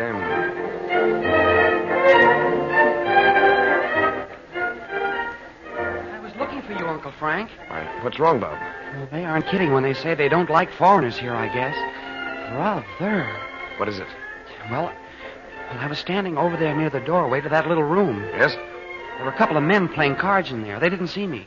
Well, what were they saying? Well, one of them said it was strange about Mrs. Mason. And the other said he was going to tell Mr. Mason what he suspected. Suspected? Well, that's what he said, Mom. They think somebody's poisoning her. Oh, Bob. You didn't see who they were? No. But gosh, it'd have to be a servant, wouldn't it? Poisoning Mrs. Mason, I mean. Well, how do we know it won't happen to us? Maybe you didn't understand them, Bob. They speak such funny English. Oh, yes, I did. You're sure they said they were going to speak to Mr. Mason about it? Sure, I'm sure. All right. I will, too. First thing in the morning. Oh, for heaven's sake, Frank, tell him now. No doubt. I'll give them a chance to tell him first. It may not be what it seems at all. Well, I heard it. If that's what you mean, Uncle Frank. They may have wanted you to hear it, Bob. You mean they knew Bob was standing there and this is part of somebody's plan to frighten us into leaving the country? Like that gypsy? It's possible. Oh. Now, Dorothy, you're supposed to be enjoying yourself. Nothing's going to happen tonight. I hope nothing happens before we meet the prince. No, you and your prince. He may not even come. If he does, remember not to call him the prince, or mention the fact that he ever was one. I've told them, Frank. I want them to remember it. The present government doesn't believe in royalty. And if we antagonize them, they'll see that I'm sent away. What'll we call the prince if we do meet him? Well, I don't know his name, Betty. Mason will introduce him if he comes. I suppose this isn't the place to talk about it, but they used to have a king here. What happened to him? Oh, he's still here. They forced his abdication, but the Come people... Now, this won't do, Chandler. Why aren't you dancing? If you'd seen me try after 10 years in India, you wouldn't last. Your house is beautiful, Mr. Mason. Well, we were lucky to get it. We might have had to take the one you have. I mean, of course, it's so much too large and impossible to heat. Oh, we've closed it up, except the few rooms we have to use. Was our castle really built in 1600? Oh, part of it's much older than that, Betty. No one knows how old it is. Well, which part, Mr. Mason? The room's at the back, next to the mountain. I'll come up there one of these days and show you. Mrs. Regent, I hope you're not finding it too dull in Lubova. Dull? Oh, not at all. I'm planning to do some sightseeing after this week. The children's tutor will be here. Oh, Mom, why bring that up? Well, I hope my wife will be well enough to go with you, Mrs. Regent. She's made quite a study of the customs and... Why, what's the matter? Nothing. Frank, don't you think we should be going? Well, oh, not yet. Why, you haven't met Nicholas. He's been looking forward to meeting you. Nicholas? The former Prince Nicholas. I'll go and bring him over. Mother, do I look all right? You look very nice, dear. I'm sorry, Frank. He must have known there was something wrong by the way I look. I'll tell him in the morning, Dot. Don't worry about it. Uncle Frank, listen.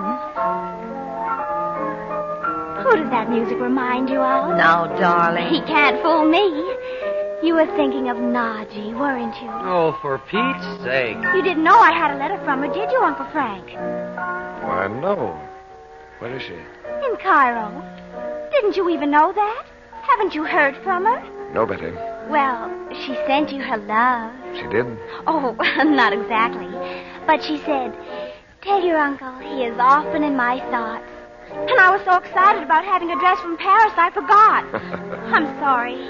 You're sure she wrote from Cairo? Uh-huh. I'll show you the letter when we get home. All right. Dorothy, I'm going to have Jan Metsos presented to you before we go. Be very nice to him, will you? Why, yes. Who is he? He's the foreign minister, officially. And in this part of the world, that means the head of the government. Oh. What do you want me to say to him? Anything special? Well, just encourage him to talk about me. And try to remember everything he says. There's something very queer going on here tonight. Are you telling us? Uncle Frank, you make me think of the Battle of Waterloo. You know, there was a sound of revelry by night. And all the time there was a war on a block away. Well, at least they knew what was going on. Not so loud, Bob. Here they are. Mrs. Regent, Miss Regent, Mr. Chandler, Mr. Regent, Nicholas Korowitz. How do you do? How do you do? Nicholas Korowitz. I'm delighted.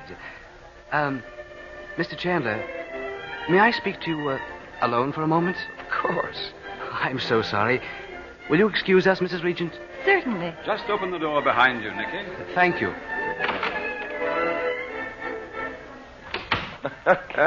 Well, Nicholas Montaigne. Well, you see... No wonder you were worried about my discovering who you were in Tibet. When I came home and Mr. Mason said you were here, I didn't know what to do. Why? What difference did it make? Well, of course, my father would have hated knowing I'd tried to get inside Tibet in disguise. He's always afraid something might happen to me. You're his only son, aren't you? Yes. But it's more than that. He hopes to see me on the throne one day. I don't. I think kings are done for over here. Maybe not. The present regime isn't exactly endearing itself to the people, is it? No. And that's another thing. If they knew I'd been dashing about dressed as a monk, they'd make the people believe I was irresponsible. I suppose I am. Well, there's no harm done. I won't tell anyone, Nicholas. Oh, I don't mind your telling Mr. Mason. He's been my friend ever since I was a child. I hope you'll be here for a long time, Mr. Chandler. That depends. Shall we go back now? Yes. I feel much better. Oh, and by the way, I want you to meet a friend of mine from Paris, Dimitri. Russian? Yes. He was born a prince also. Oh, I see. He's had some bad luck recently, and I brought him home with me for a visit. Oh, I'll be glad to meet him. The most unbelievable tragedies seem to happen to his friends. Oh, it's only coincidence, of course. But he wanted to get away from all the talk. Well, we won't mention it to him. Someone else is sure to. The papers have been full of it. Well, your niece is charming. I must ask her for a dance at once. Yep, wait here a moment first, will you? Oh, Uncle Frank, I thought you'd never come back. Oh, darling, what's wrong? Where's your mother? Dancing with that man. See them? Oh, yes. Mr. Mason says he's the foreign minister. Yes, he is. Why? He's the man I saw skulking up in the attic at the castle that night. The very same man. I know he is.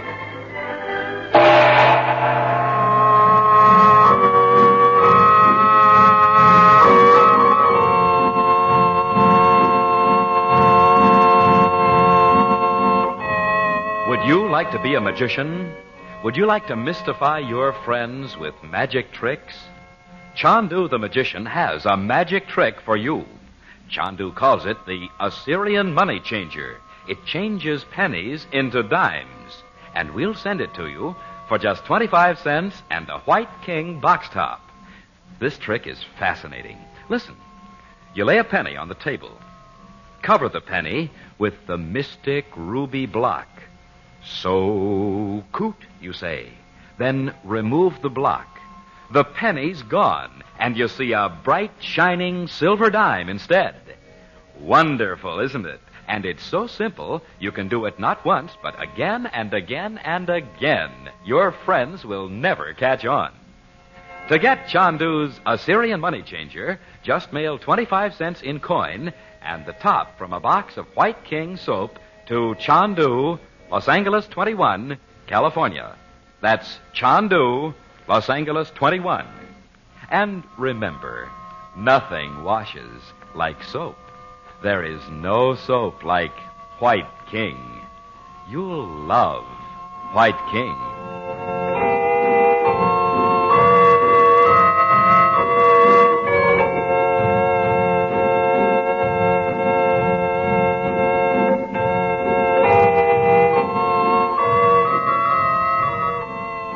Chandu the Magician is presented for your enjoyment every weekday evening.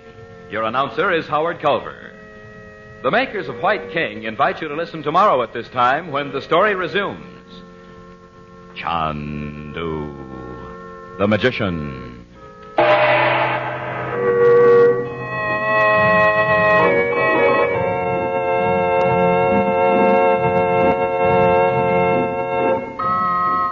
The November issue of Radio Mirror magazine, now on the newsstands, takes you behind the scenes in radio for intimate glimpses of your favorite personalities. In this issue, you'll want to read the story about Chandu, as played by Tom Collins. And there is a picture of Chandu, too. Get your copy of the November Radio Mirror on the stands today. This is the Mutual Don Lee Broadcasting System.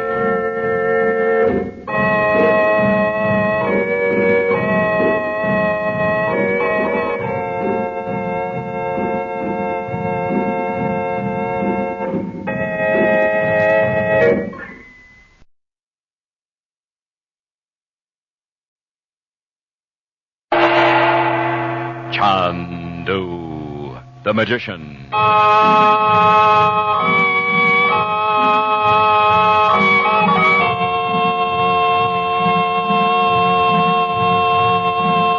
Good evening, ladies and gentlemen. The makers of White King Soap present for your enjoyment Chandu the Magician.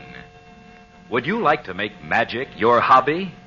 Want to do magic tricks just like Chandu? Then send today for Chandu's first magic trick offer. Chandu calls it the Assyrian money changer. It changes pennies into dimes right before your eyes. And you can have this trick for your very own by sending 25 cents and a White King box top to Chandu, Los Angeles 21. Listen, you take a penny from your pocket or handbag and lay it on the table. Then cover the penny with the mystic ruby block. Now remove the block while everyone watches closely. And behold, in place of the penny, there's a silver dime. Begin your collection of Chandu's magic tricks with this thrilling Assyrian money changer. Just send 25 cents in coin and the top from a box of White King soap to this address: Chandu, Los Angeles 21, California. Chandu will send you his Assyrian money changer postpaid, complete with instructions. Send for Chandu's Assyrian money changer tonight.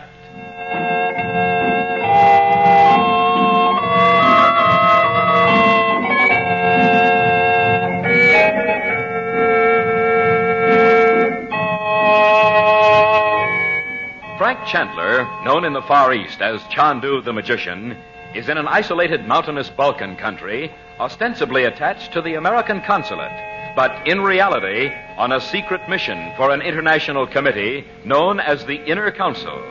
With him are Dorothy, Betty, and Bob Regent.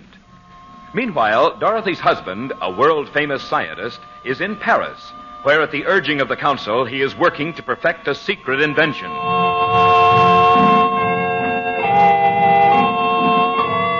At a reception given by Carter Mason, the American consul, Chandler and the regents meet Nicholas, who had been the crown prince before the recent change in the government forced his father to abdicate. And Chandler recognizes Nicholas as the young man whose life he had saved by his occult powers in Tibet. A few moments later, alone with Chandler, Betty tells him Jan Metsos, the foreign minister, is the man she had seen prowling about their castle in the dead of night. Chandu the Magician.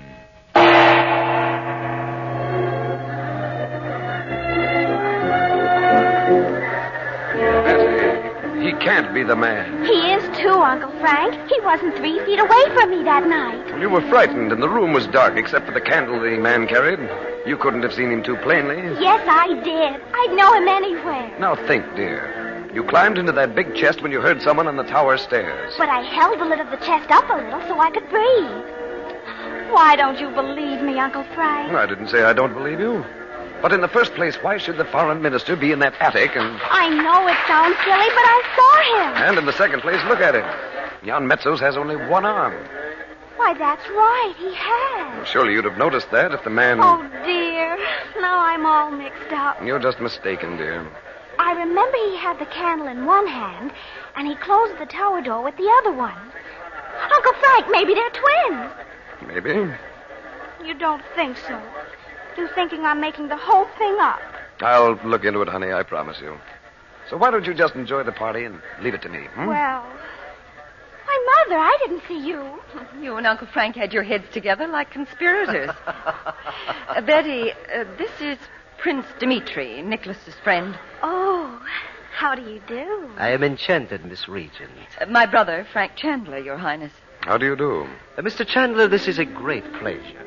Your sister tells me you are attached to the American consulate here. Yes. Has America suddenly become interested in the affairs of this small country that she sends a man of your prestige here? My prestige is greatly overrated, Your Highness. You are much too modest. Miss Regent, would you care to dance? Oh, yes, thank you. I understand you are from California. You must tell me all about it. Frank, I hate to have that man dance with Betty. Why not? Well, there's something about him. I noticed it the moment Nicholas introduced him. I don't like him. Nor I. He's much too interested in what I'm doing here. I'd like to know why he's here. With all the fuss they make about admitting foreigners. Nicholas invited him. He said it's only for a week or so until the Paris newspapers get tired of running sensational stories about Dimitri. Oh, I've been hearing about them from Madame Valuchek.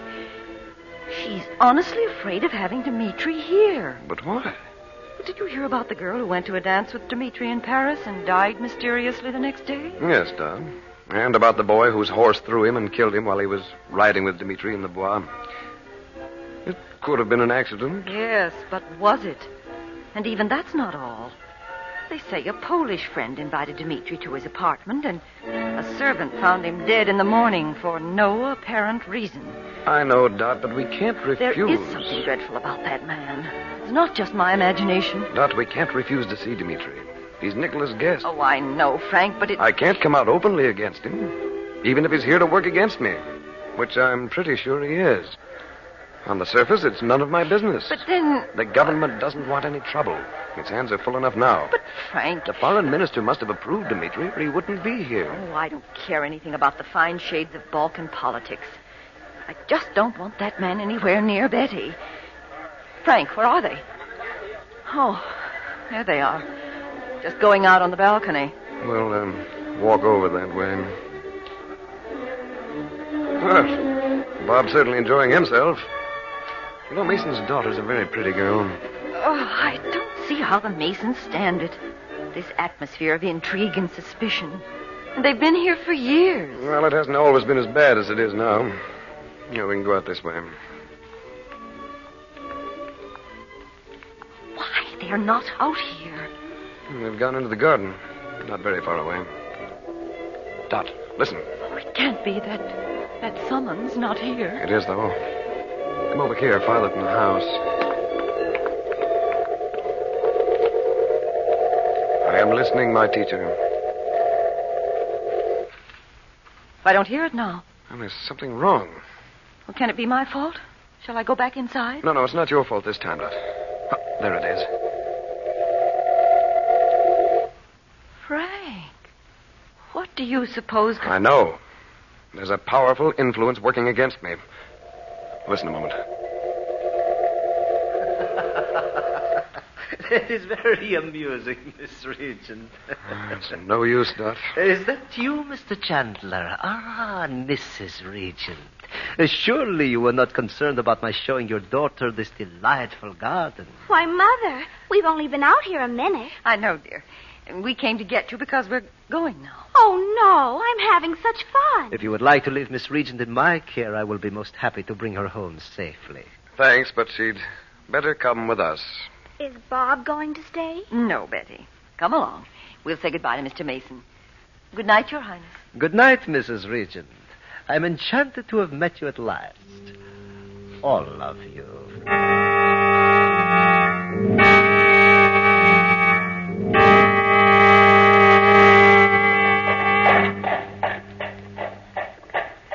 And I sure had fun. That Prince Dimitri's quite a guy, you know that? Oh, Bob. He's going to take me riding up in the mountains. He's going to lend me a horse, and we're Oh, going to no, he's not.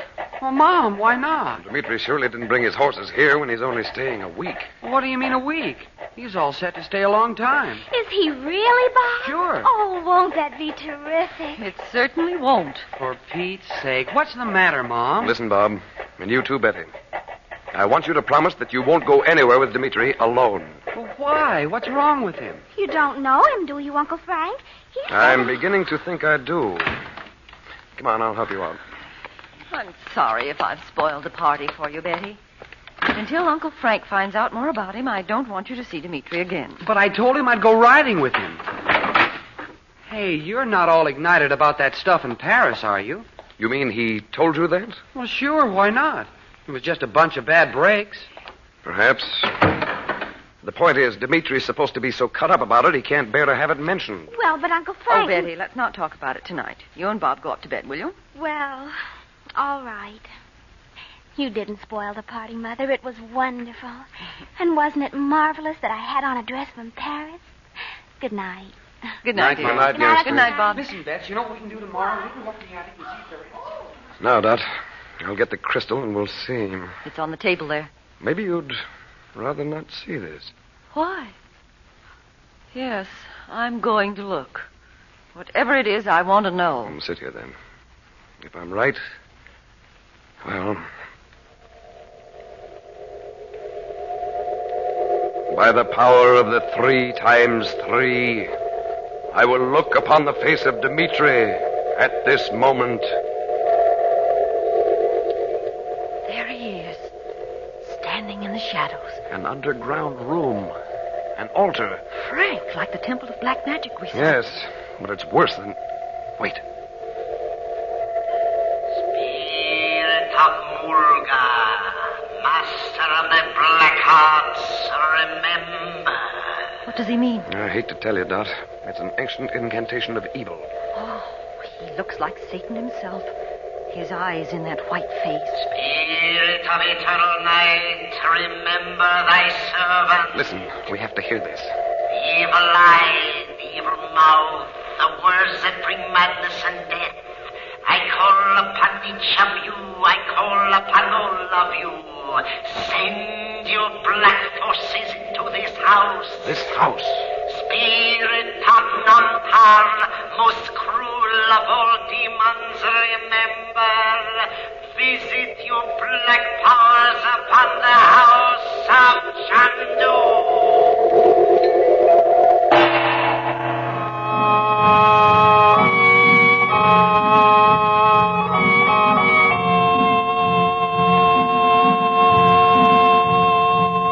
The alchemist of old spent his lifetime trying to change base metals into silver and gold. But now Chandu will teach you this secret of the ages. With his mystifying Assyrian money changer, you can change pennies into dimes. Chandu will send you this magic trick for just 25 cents and the White King box top. Listen, place a penny on a table. Cover the coin with the mystic ruby block, the magic money-changing block. Utter the magic word, so-coot. Then remove the block, and in place of the penny, there is a silver dime. You boys and girls will want to start your magic collection with this Assyrian money changer. Here's a fine pocket trick for you men to spring on your friends and business associates. And if you ladies want to be sure your guests have a good time at your next party, try entertaining them with Chandu's magic trick. Just send 25 cents in coin and a box top from White King Soap to Chandu, Los Angeles 21, California. That's Chandu, Los Angeles 21. Make magic your hobby. Make White King your wash day soap. You'll love White King.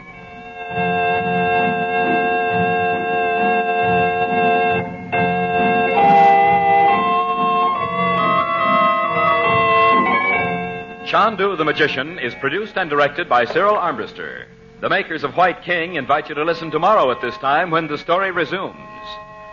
Chandu the Magician. You who listen regularly to Chandu the Magician will be interested in reading a story on page 20 of the November issue of Radio Mirror magazine, now on the newsstands. The story is about Tom Collins, who plays Chandu, and there is a picture of Tom in his role as the modern miracle worker.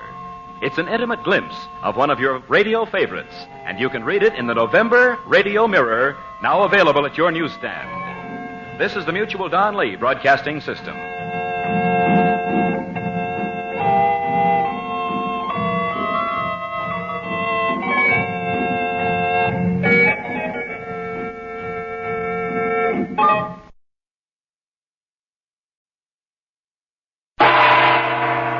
Chandu, the Magician.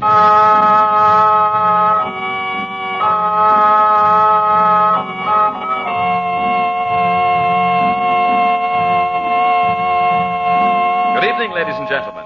The makers of White King Soap present for your enjoyment Chandu, the Magician. Today, Chandu, master of illusion, offers you one of his mysterious and amazing tricks.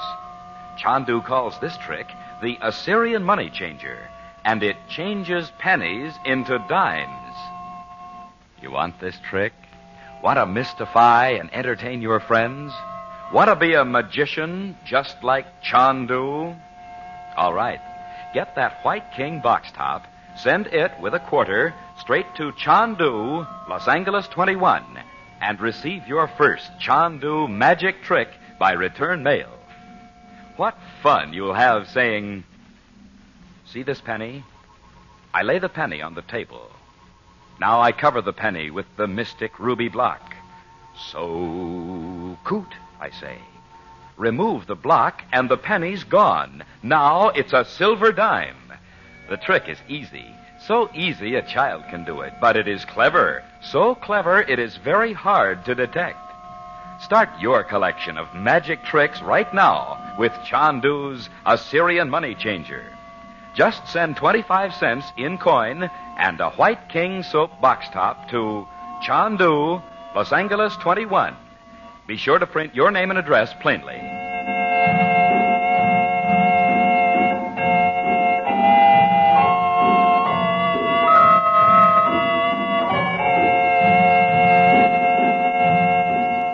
In the small Balkan country to which Frank Chandler has come on a secret mission, he has once more met Nicholas Montaigne, the young man whose life he had saved in Tibet. Nicholas proves to be the son of the former king, and he introduces to Chandler a friend known only as Dimitri, whom Chandler distrusts on sight. Later, after an ominous failure to receive a warning message from his teacher, the yogi, Chandler and Dorothy look into the crystal. In it, they see a small underground room filled with the hideous trappings of black magic. Before the pagan altar stands Dimitri, invoking an ancient curse on Chandler and all his household.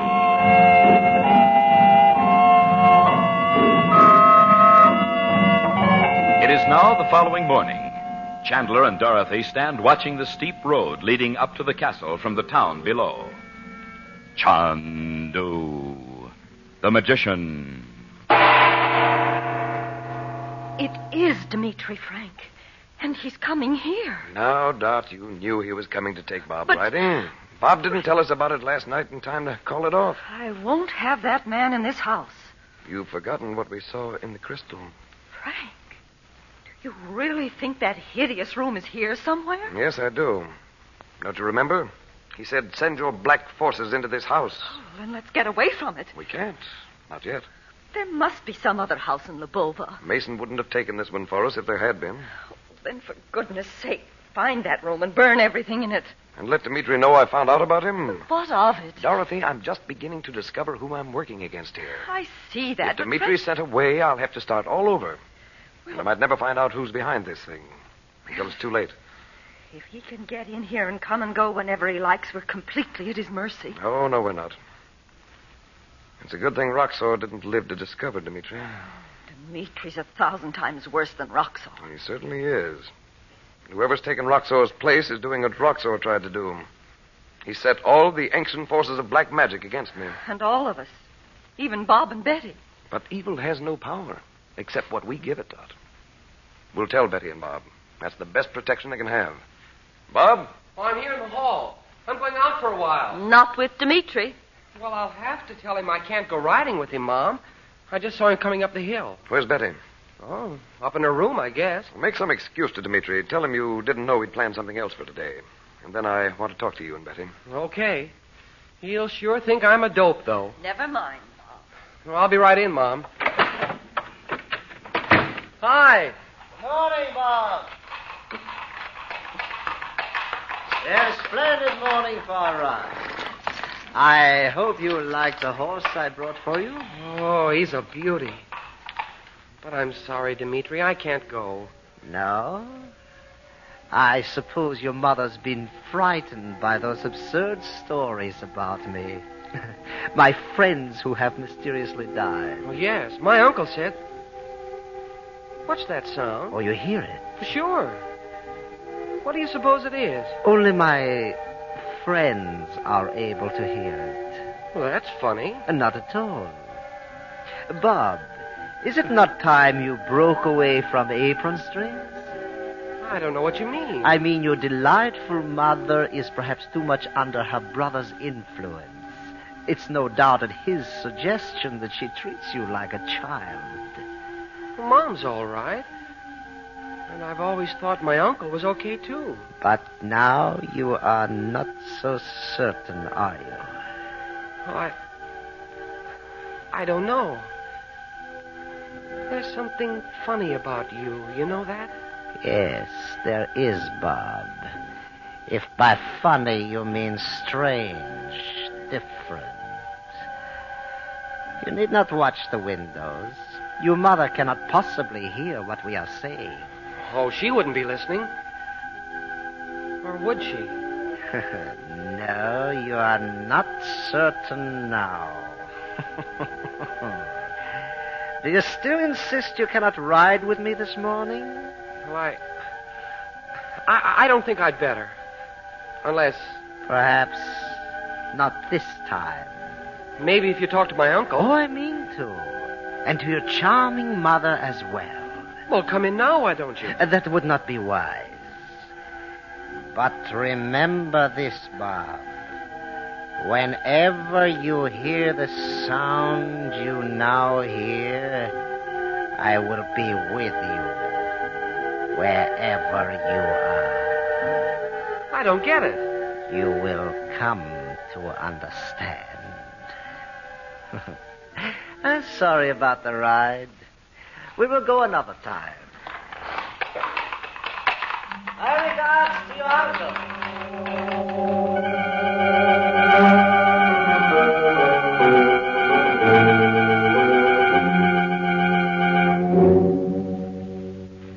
But, Mother, I thought we were going to explore the tower this morning. Yeah.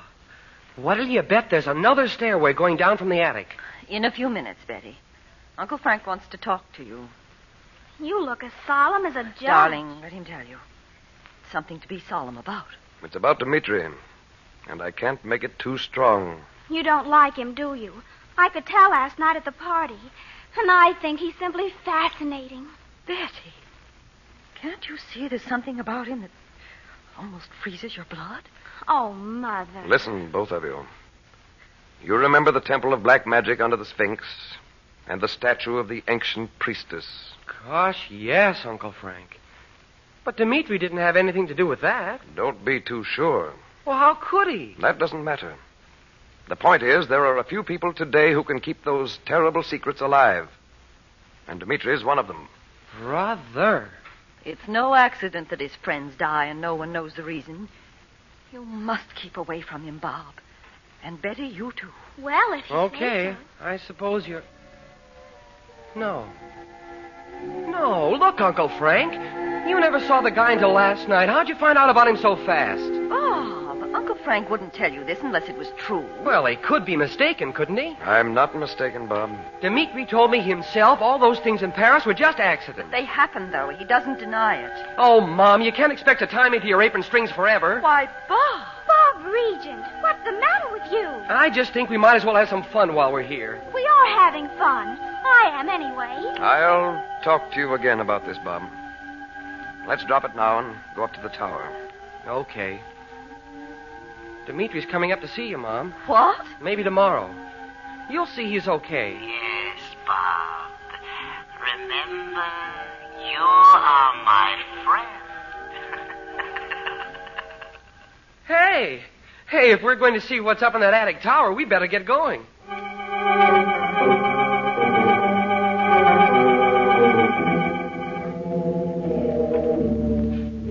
Be careful now when I open the door.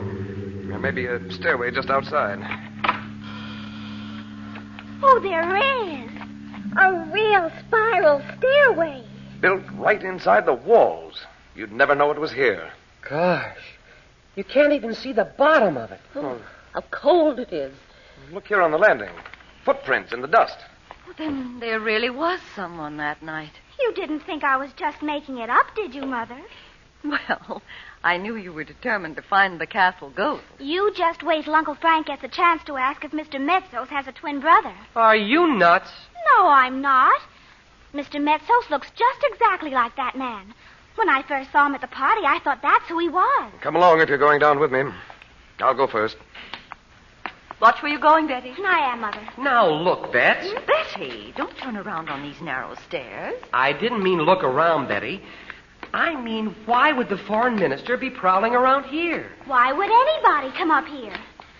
Anyway, it couldn't have been Mr. Metsos because he only has one arm. Whoever it was, he was looking for the map we found. It couldn't have been Dimitri. Mother, you know he doesn't look anything like Mr. Metsos. If there's one stairway like this built into the walls, there may be another. Or half a dozen. They weren't on the map. Well, the man didn't know that. Oh, wait a minute. Here's a door. So all the guy had to do was come in this way from the garden and go up the stairs. It doesn't look like an outside door. Frank, if it's the room we saw in the crystal. If it is, the rest of you aren't going in there. Uncle Frank, what did you see in the... Turn your flashlights in. Huh, you see that? It's an old library. Hidden away like this? Oh. What's that? Oh, I kicked something over. Oh, a stack of books. Hey, they're all over the place. Somebody's torn the room to pieces. Somebody in a big hurry, too. Why should he hurry? We didn't know the room existed. Oh, someone in a rage because he couldn't find what he was looking for. We'll gather up all the scraps of paper and take them with us. There's an outside door to this room. Let's find it and have a bolt put on. Oh, there is one, Uncle Frank. Here behind the curtain. See?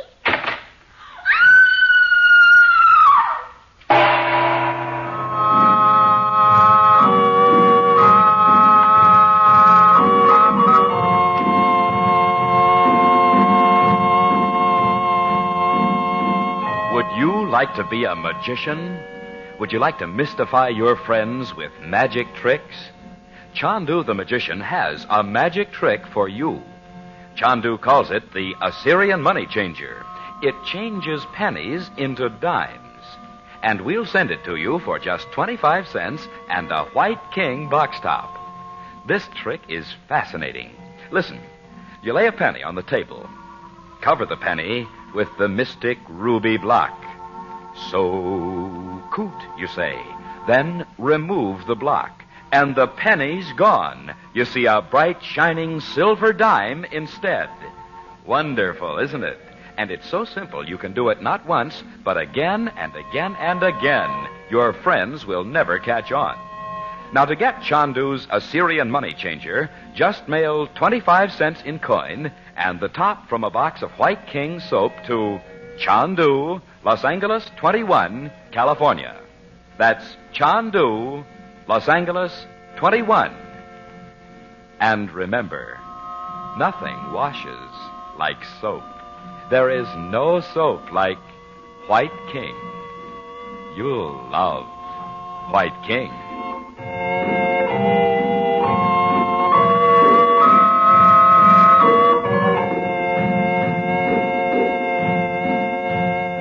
Chandu the Magician is presented for your enjoyment every weekday evening. Special musical effects are by Korla Pandit. The makers of White King invite you to listen again Monday at this time when the story resumes. Chandu the Magician. This is the Mutual Don Lee Broadcasting System.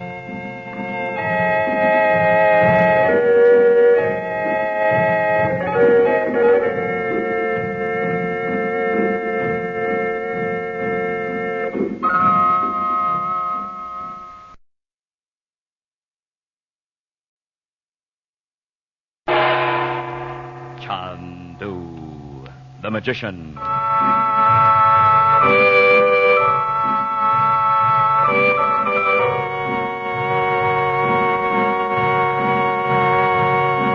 Good evening, ladies and gentlemen. The makers of White King Soap present for your enjoyment Chandu, the magician. Today, Chandu, master of illusion, offers you one of his mysterious and amazing tricks. Chandu calls this trick the Assyrian money changer, and it changes pennies into dimes. You want this trick? Want to mystify and entertain your friends? Want to be a magician just like Chandu? All right. Get that White King box top, send it with a quarter straight to Chandu, Los Angeles 21, and receive your first Chandu magic trick by return mail. What fun you'll have saying, "See this penny? I lay the penny on the table. Now I cover the penny with the mystic ruby block. So coot, I say. Then remove the block, and the penny's gone. Now it's a silver dime." The trick is easy. So easy a child can do it, but it is clever. So clever it is very hard to detect. Start your collection of magic tricks right now with Chandu's Assyrian money changer. Just send 25 cents in coin and a White King Soap box top to Chandu, Los Angeles 21. Be sure to print your name and address plainly.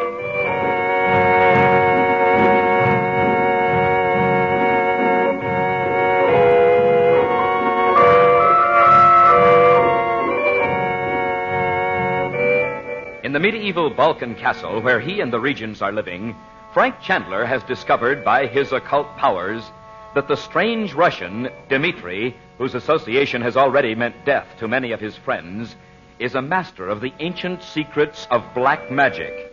But neither Chandler nor Dorothy knows of the dark spell Dimitri has cast upon Bob Regent, and Bob himself does not realize what has happened.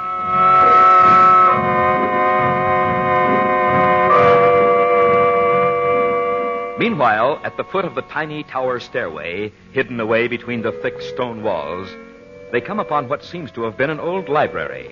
Except for books and papers scattered over the floor, the room is empty. Then Betty discovers an outer door hidden by a threadbare velvet curtain. She opens it on the rain-swept courtyard at the back of the castle. Chandu, the magician.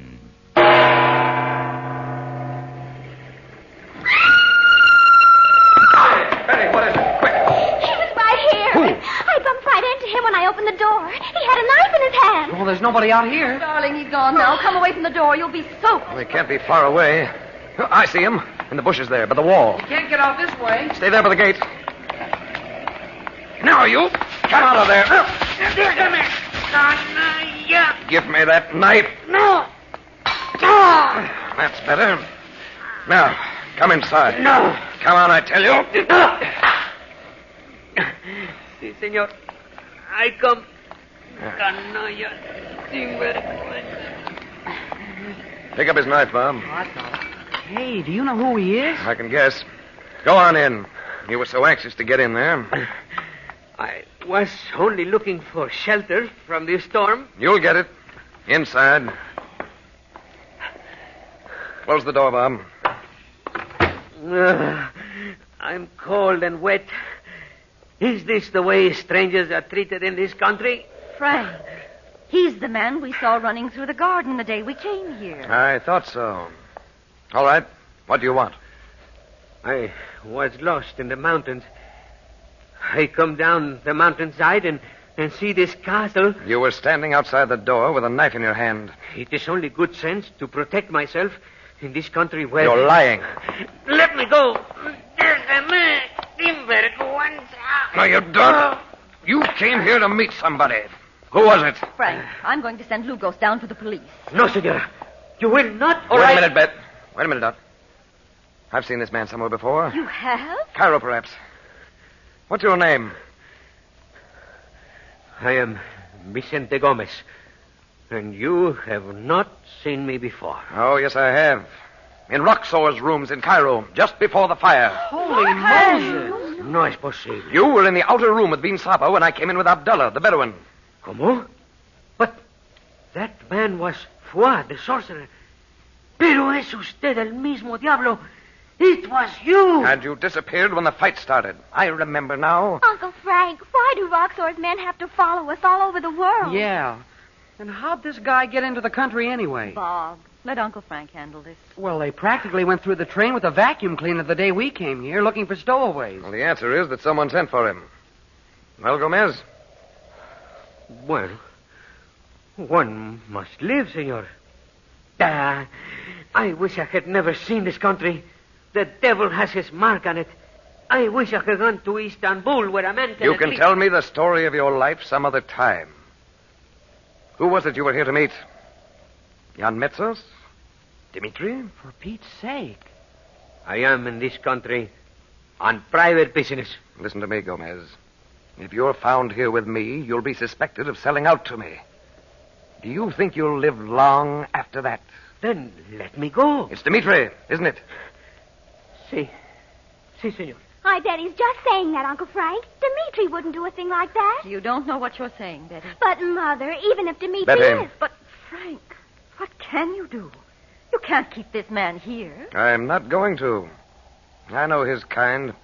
They're a plague all over the Near East. Spying, selling secret intelligence to anyone willing to pay for it. A man must live, even in this accursed country. You won't be here long. ¿Qué quiere decir? I mean, you won't be here to meet Dimitri and pass on whatever you've learned. You think you will banish me by sorcery, eh? Oh, no. You're going for a long visit with the Gypsies. Gypsies? Oh, no, por favor. You mean that gang of Estabens? No, I'm expecting Lupu sometime today. Who, Uncle Frank? And Lupu's the chief of a Balkan gypsy tribe, Gomez. They'll be gone all winter. Oh, no. By the time you get back, your secret information will be 6 months old and worthless. Well, that's a lot of trouble. Why don't you just whip him over to Tibet or someplace by magic? Because he might manage to reach a telegraph office. Bueno, senor. I will tell you the truth. You will pay me? You don't know what the truth is. Pero, Senor Chandler... You will be dressed as a gypsy. The country is full of them, so no one will notice you. In the darkness, you and Lupu will vanish. Spend the winter in a gypsy wagon? No. I will not do this. I will shout. They will hear me down in the town. I think not. ¿Por qué no? Now, Bob, listen. I want you to go down into Lubova and buy a bolt for this door. Okay. Only if somebody wants to get in before I get back. Gomez won't be letting anybody in. I'll be right here with him. I'll go with you, Bob. It's pouring rain. Look, it's not so bad now, Mother. I'll go and get my raincoat. Well, all right. We'll go back into the other part of the house, will you, Dot? When Lupu comes, bring him here. I will, Frank, but... Go on, all of you. Now, Gomez, you and I are going to have a nice, confidential chat.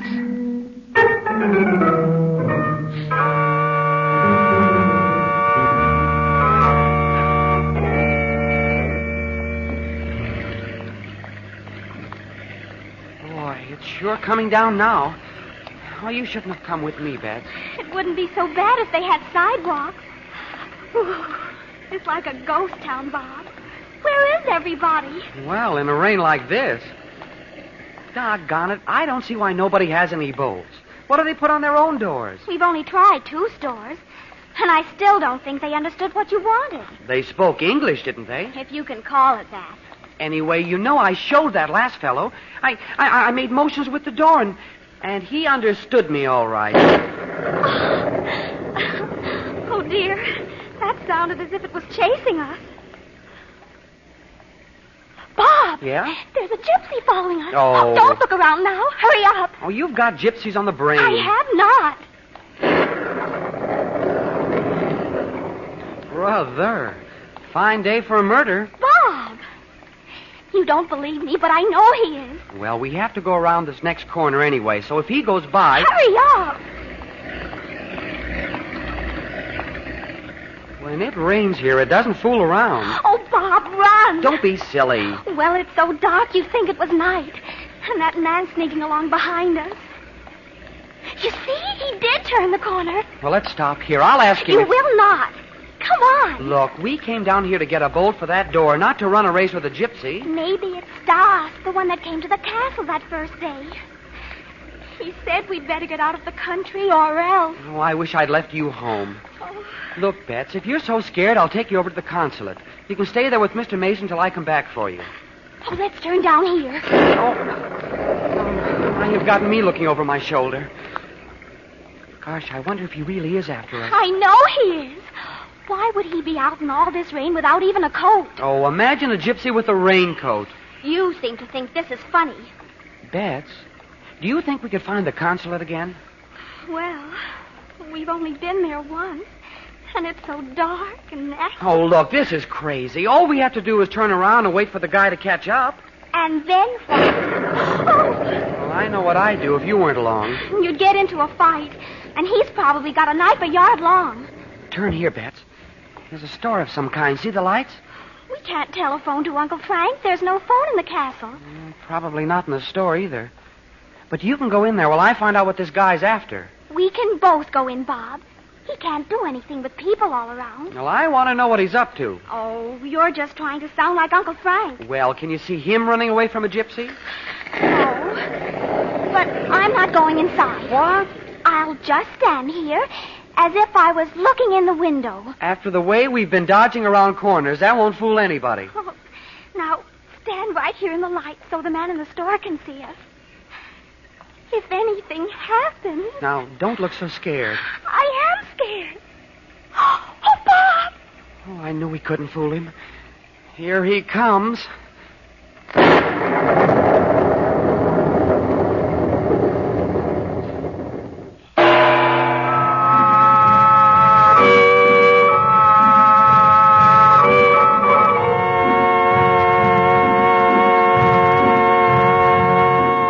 Like to be a magician?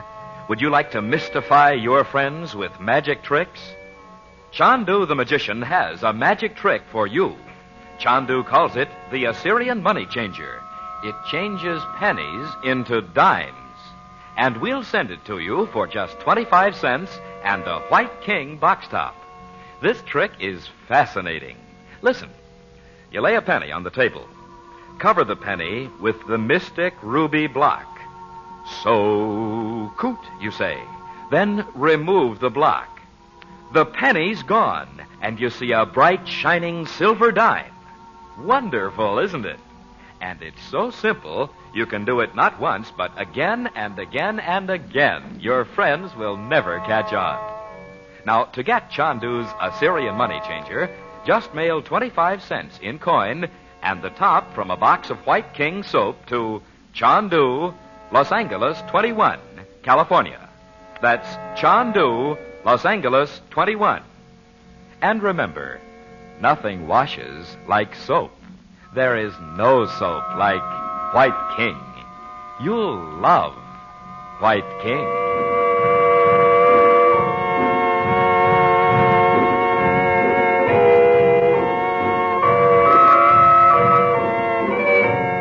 Chandu the Magician is based on the original radio drama created by Harry A. Earnshaw and is written by Vera Oldham. Betty and Bob are played by Joy Terry and Lee Millar. The makers of White King invite you to listen tomorrow at this time when the story resumes. Chandu the Magician. This is the Mutual Don Lee Broadcasting System.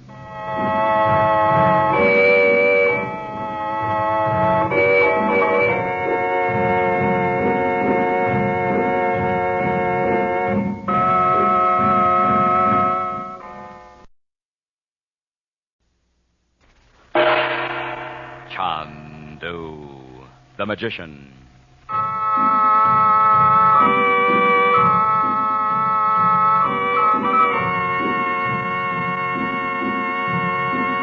Good evening, ladies and gentlemen.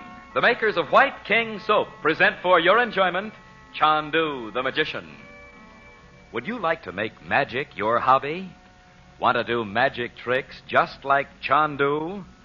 Then send today for Chandu's first magic trick offer. Chandu calls it the Assyrian money changer. It changes pennies into dimes right before your eyes.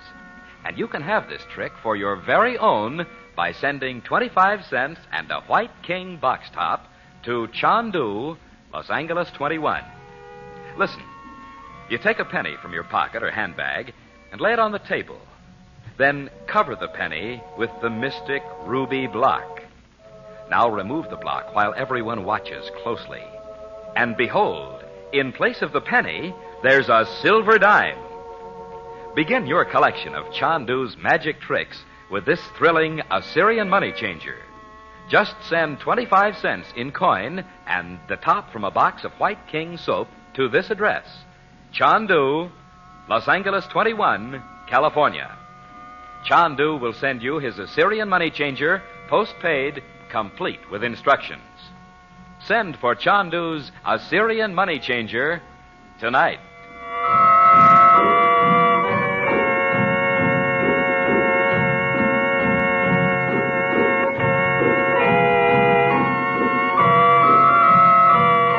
The swarthy-looking man found lurking outside the old Balkan castle where Frank Chandler and the regents are staying proves to be Vicente Gomez, once an agent of the sinister Roxor. Since Roxor's death, he is acting as a spy for anyone who will pay him. Under Chandler's questioning, Gomez admits he is in the employ of the mysterious Dimitri, whom Chandler suspects to be acting for the alien power plotting to conquer the country as a gateway to the Far East. Later, Chandler sends Bob and Betty down into the town on an errand. A furious rainstorm blows up, and in the deserted streets, they discover they are being followed by a ragged gypsy. Finally, unable to evade him, they turn and meet him face to face. Meanwhile, in the castle on the hill, Dorothy stands beside a narrow window, looking anxiously out into the rain-swept courtyard. Chandu, the magician. Dorothy, In here, Frank. haven't Bob and Betty come back yet? No, I've been watching for them.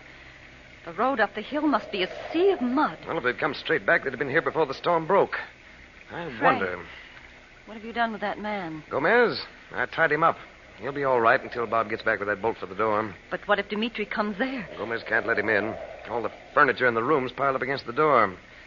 Besides, Dimitri wouldn't take a chance on coming here to meet Gomez in the daytime. Well, why should he meet him here at all? At least I found that out. You know, this place has quite a history, Dot. The castle? Oh, yes, I know. Well, not the sorcery. Well, what is it then? Well, you know the Balkans have always been a trouble spot. And apparently for generations, this castle's been a meeting place for men brewing revolutions or plotting assassinations or heaven knows what. But, Frank, you'd think with people living in the house... Yes, you would. Except that fellows like Gomez, with secrets to sell, always knew they could depend on the people living here. Oh, how do you mean? Oh, I told you about Prince Ivan. But that was years ago. I have an idea people have always come and gone here, Dot. Whether the castle was occupied or not. Then you think Dimitri's trying to start a revolution? Well, I know there's something going on, and I'm going to find out what it is now, before I send Gomez away. Oh, heavens, that wind. I wonder where the children are. Oh, they've taken shelter somewhere. They have more sense than to try to walk up here in a storm like this. Where are you going? Just to get the crystal. I'll set it here. Do you mind if I look into it with you? Of course not. Sit down, Dot.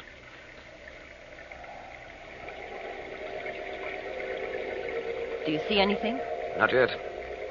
I must see yon Metsos, wherever he is. Frank, the foreign minister can't be working with Dimitri. I'm not so sure. There. It's a room. A library. But it's so clouded I can't see. It's clearer now. Yes, there he is, sitting at his desk. And Dimitri. Oh, I see him. Now I know he won't be coming up here to meet Gomez. And it is time to put Nicholas out of the way. Nicholas? So that's what they're up to. He will return with you to Paris, Dimitri. Send him to Paris by all means, if you wish, but I shall not be with him. What is that? Yes, Metsos, I have decided to remain here for a time. It was not the arrangement. Still, I have grown very fond of you beautiful mountains. I cannot bring myself to leave them. The arrangement was definite. You have been established as a friend of Nicholas. The stories that death accompanies you everywhere have been accepted by the superstitious people. Indeed they have. Frank. Does he mean those things aren't true after all? Metsos may not believe them, but I know they're true. I am waiting for an explanation, Dimitri. When I explain my reasons, it will not be to you. Huh? Are you saying you have secret orders? I do not believe you. No. You came here for no other reason than to dispose of Nicholas in a way that would convince the people we had nothing to do with it. We? Now I'll find out. And I have changed my plans. Suppose I should send a message to... Metsos! If you are so careless to mention his name, perhaps I may decide to send a message myself. Who's he talking about? I told you there was someone outside the country. Dimitri. Listen. Do not dare to interfere with me, I warn you. You warn me? You are not the first man to imagine he was stronger than I am. Where are the others? No. Oh, yes. In their graves. But you see... You will leave for Paris tomorrow with Nicholas? Unfortunately, I am too ill to travel. My own physician will call on you tonight. Thank you. No. My illness is all too familiar from previous attacks. A rare ailment which will pass. You will leave for Paris tomorrow. First, having told Nicholas you brought me here and why. He has many friends, both here and abroad. You insolent... I shall send a message at once. My friend, you will regret it. Were you sent here to spy on me, to report to him? Metsos! It would be a great blow to our work if your death should be one of those unfortunate accidents which befall my friends. I will not give up my place to you, Dimitri. I do not want it, my dear Metsos. And now that we understand each other, I have a call to make. Where are you going? Only to call on a beautiful lady. Mr. Chandler's charming sister. Oh, Frank, no. In such a storm, she is sure to be at home. I might have known. Always there is a woman. On the contrary, you could not possibly know. Until tonight, then, shall we say? I won't see him, Frank. I wish you would, Dot. No. I won't leave you alone with him. I'll be in the next room. I'm afraid of him, and he knows He it. can't, Dot. But he doesn't know what we saw on the crystal the other night. Why should he want to come here? That's just what I'd like to know. Please, Dot. Well, all right, Frank. But whatever happens, don't go away and leave me alone with him. I won't. But let him think you are. I'll be just inside the door.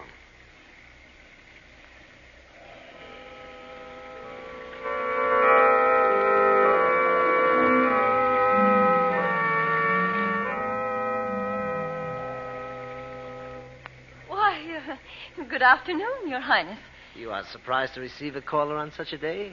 Didn't you have trouble getting up the hill? My horses are trained to do the impossible, like those of the gypsies. What? You are nervous. Because of the storm, Mrs. Regent? No. My family went down to Lupu before the storm, and they haven't come back. Well, do not be alarmed. Nicholas tells me these storms end as suddenly as they begin. I hope so.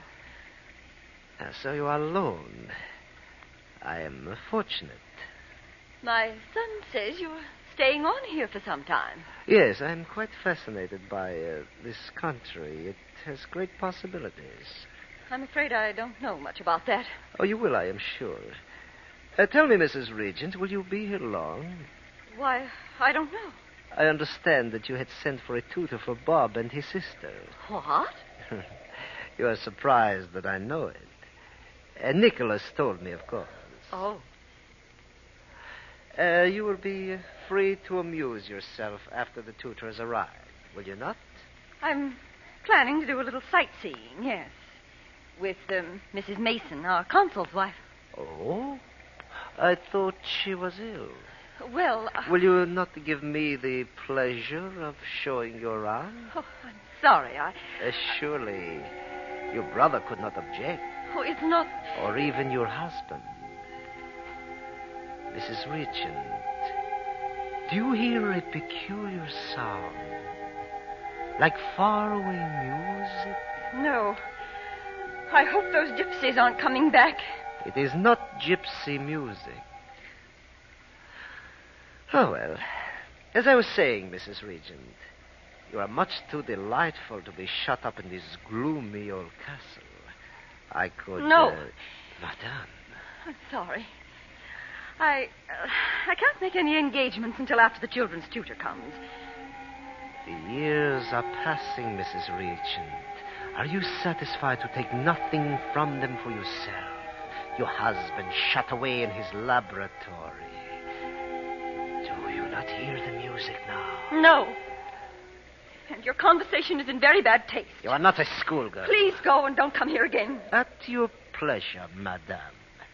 It is unfortunate your brother is not at home to hear. He is at home. Frank! So that is why you did not dare to listen. Good afternoon, Mr. Chandler. My sister asked you to go. Ah, yes, the watchdog brother. Max Bowden once told me... but no matter. Roxor told you what? Another day, madame. I promise you. Good afternoon. There's somebody outside. Oh, no. Who is it? Oh, I can't see. Just... Oh, it's Steady and Bob. Frank, who is that with them?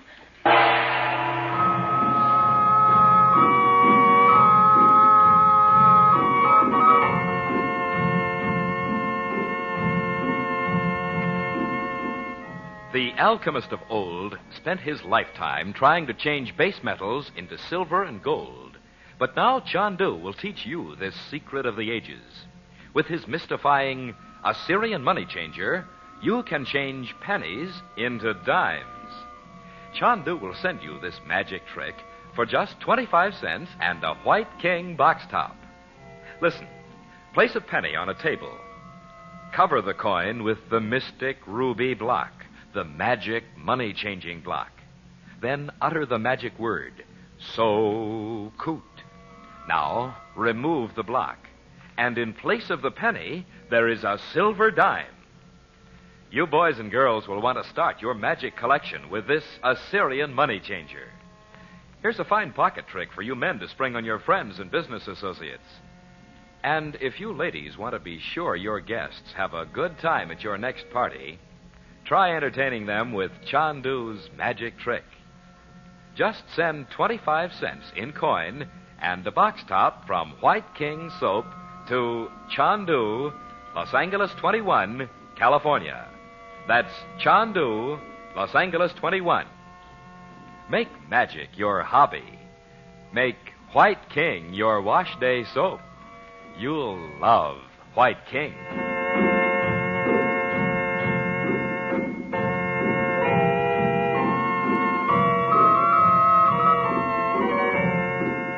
Chandu the Magician is produced and directed by Cyril Armbruster. Dorothy Regent is played by Irene Tedrow. Dimitri is played by Lou Krugman. The makers of White King invite you to listen tomorrow at this time when the story resumes. Chandu the Magician.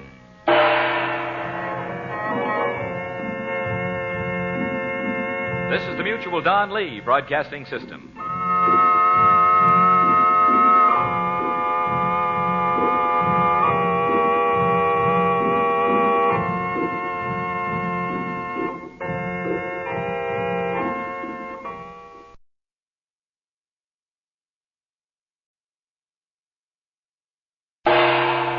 Chandu the Magician.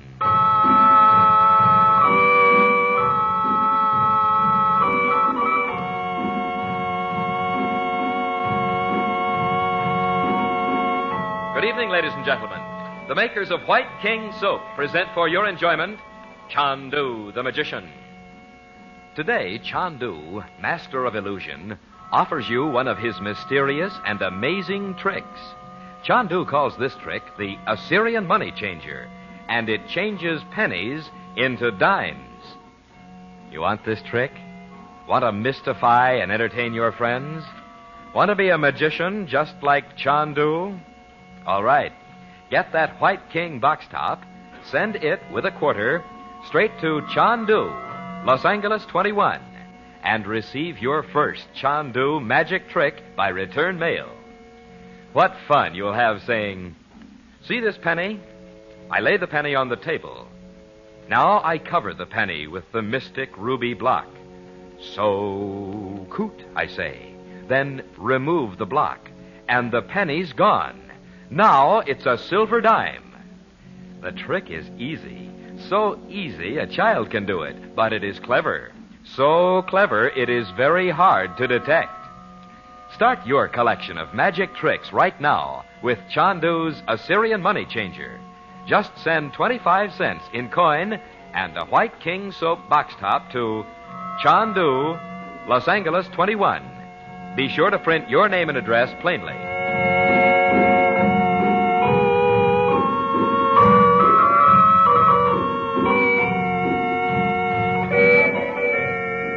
Despite the death of the sinister Roxor, the secret inner council of which Frank Chandler is a member has learned that Roxor's plan to rule the world is still going relentlessly on. Under Jan Metsos, its foreign minister, already a small Balkan country has been taken over as a gateway to the east. But Chandler knows Metsos is under orders from beyond the border, and he has come to the Balkans to unmask Metsos' chief and defeat the deadly plan.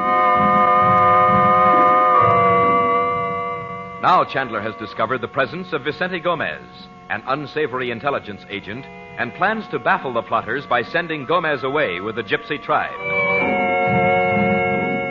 Meanwhile, looking into the crystal, Chandler and Dorothy see Jan Metsos and Dimitri plotting the death of young Nicholas, formerly the Crown Prince. But Chandler does not know that Dimitri, a master of black magic, plans to cast a dark enchantment on the regents one by one, and that Bob has already fallen under the spell.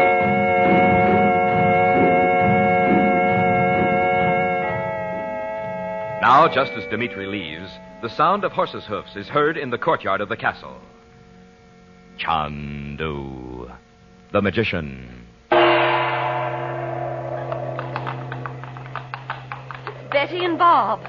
Good heavens, who's that with them? Why, it's Lupu. Hello there. Oh, Dimitri, I'm sorry you're going just when we get home. Yeah. We'll see you later, though. Boy, are we drowned. Come in, quick. Well, I'm glad to see you, Lupu. Almost I thought I would not find you, Chandu. Mother, did you think we were lost? We rode up the hill in a gypsy wagon. Yeah. We thought Lupu was chasing us all over Lubova. Didn't you know him? You saw him that night in the cafe in Paris with the gypsy girl. But the rain was coming down in buckets, Uncle Frank, and it was so dark, and he just kept following us around corners. Never mind now, dear. You and Bob go up and get some dry clothes on your soap. Okay. Was Dimitri sore because you wouldn't let me go riding with him the other day? He didn't say anything about it. Oh, I wish we'd been here. I know you don't like him, Mother, but I think he's fascinating. He told me Betty, that... go and change your clothes, dear. You too, Bob. I'm going, Mother. I'll find you something put on, Lupu, while your clothes dry. Oh, you think a gypsy must change his clothes because rain falls on his head? I will sit by the fire, Chandu. Oh, but this room's always cold, in spite of the fire. This castle is cold with black secrets and with fear. What? Ramani knows. Ali. I am sorry I frightened them, Pani. I thought the young ones were running away from the rain, not from me. And I did not know how to find you, Chandu. When I saw them, Well, didn't you get my letter in Paris? I sent it to the cafe. Nay, it did not come. Or someone else took it. It may be. Marco Pravadi was often there. But you had told me to come here, so I came. Over the Ramani Road. Frank, it was Marco we saw that night. So you know him, the black-hearted devil. He went all the way to my sister's home in California to steal some papers from her husband. Jerusalema. If I had known that, I would have taken them from him at the point of my knife. But he didn't get them, Lupu. They weren't there. But my husband recognized him, and Marco disappeared. Dobra. I will kill him when I see him again. No, Lupu. We'll talk about Marco later. Tell me, have you another horse with you? No, Chanduano, a fine horse. I have won it from the blacksmith in a small town last night. I can imagine how. No, it was a wager. He said he could drink more wine than I. I laughed at him. We sat all night at the inn drinking pitchers of wine. And this morning, he could no longer drink. So now I have his horse. It is yours, Chandu. Well, thank you, but I don't want it for myself. Ale, Chandu? I want you to take a man along with you and your tribe. And keep him away until you come back in the spring. You have discovered the man with the scar on his hand. No, not yet. This man's come here to work for Dimitri. So may his bones turn to water and his tongue to hornets. I'll be satisfied to see him just out of the way. Let's get some of your clothes out of the wagon for him. Oh, Frank, don't take Lupu out in the rain again. He's just getting dry. Neat, Spiny. Where is this man, Chandu? In a small room at the back of the castle, tied up and gagged, just in case. Come along, Lupu.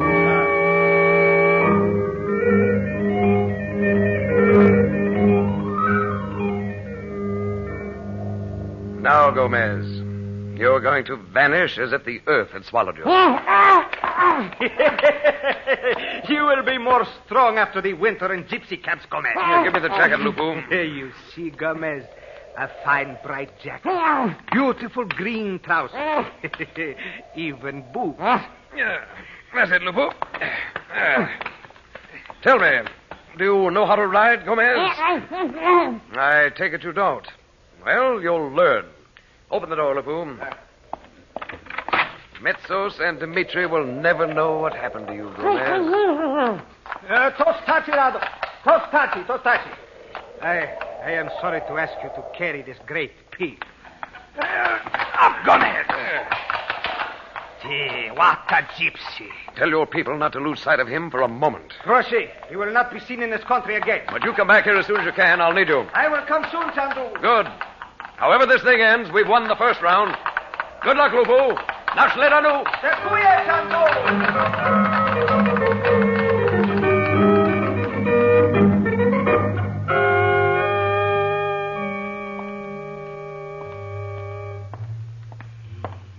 Frank, is that you? Yes, now. Don't worry. Gomez is gone. What on earth is all that? Books from the old library.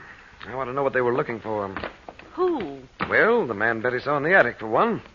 And you know there were books and papers all over that library floor when we first went in. But maybe he found it, whatever he was looking for. I don't think so.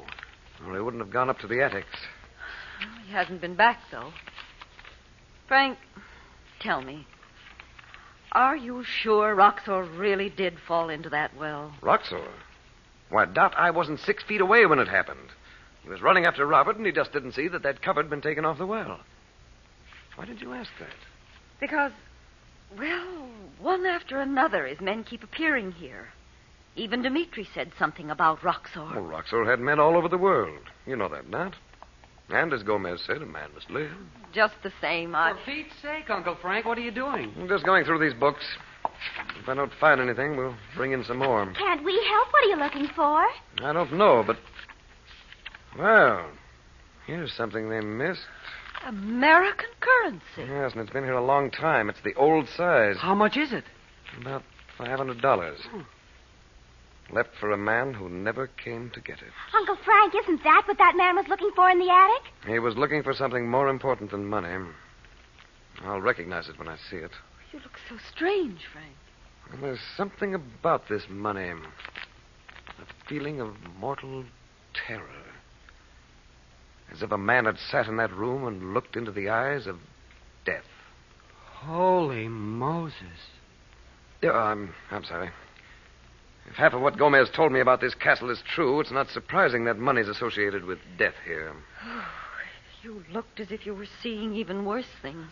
Oh, Uncle Frank, look. Here's a book with a picture of this castle right in the front. Look. Let's see. The castle now called Sistova. Erected on the site of an ancient pagan temple by Ivan the First. Oh, don't read it, Frank. Put it down. Mom, why do you care what was here before? This castle's 600 or 700 years old. I don't want to hear about it.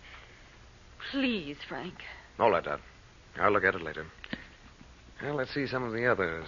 Well, here's one called A Brief Balkan History. That ought to be harmless enough.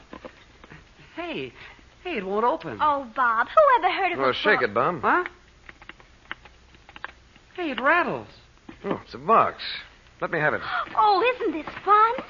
Maybe it's something that was put in there hundreds of years ago, and we'll be the first people to see it. Can you get it open? Yes, I can slide my knife along under the cover.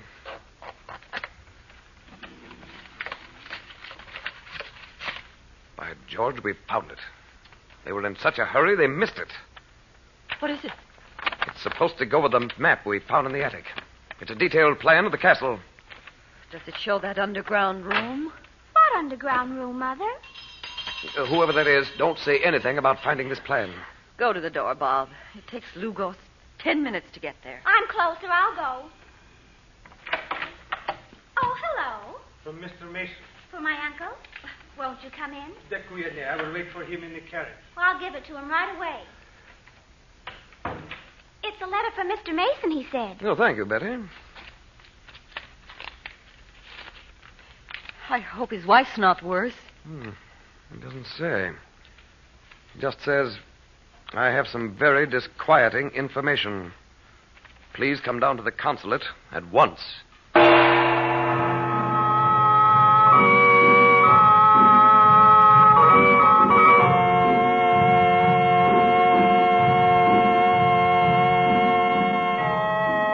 Would you like to be a magician? Would you like to mystify your friends with magic tricks? Chandu the magician has a magic trick for you. Chandu calls it the Assyrian money changer. It changes pennies into dimes. And we'll send it to you for just 25 cents and a white king box top. This trick is fascinating. Listen. You lay a penny on the table. Cover the penny with the mystic ruby block. So coot, you say. Then remove the block. Now the penny's gone, and instead you see a bright, shining silver dime. Wonderful, isn't it? And it's so simple, you can do it not once, but again and again and again. Your friends will never catch on. Now, to get Chandu's Assyrian money changer, just mail 25 cents in coin and the top from a box of White King soap to Chandu, Los Angeles 21, California. That's Chandu, Los Angeles 21. And remember, nothing washes like soap. There is no soap like White King. You'll love White King.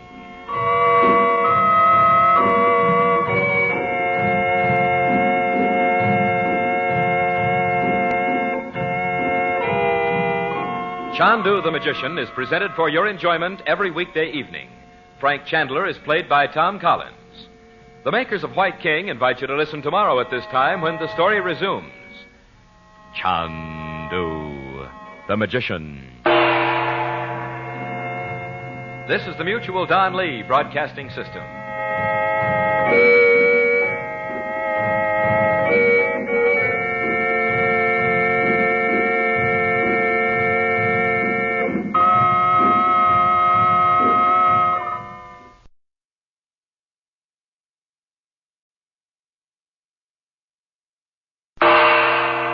Chandu the Magician.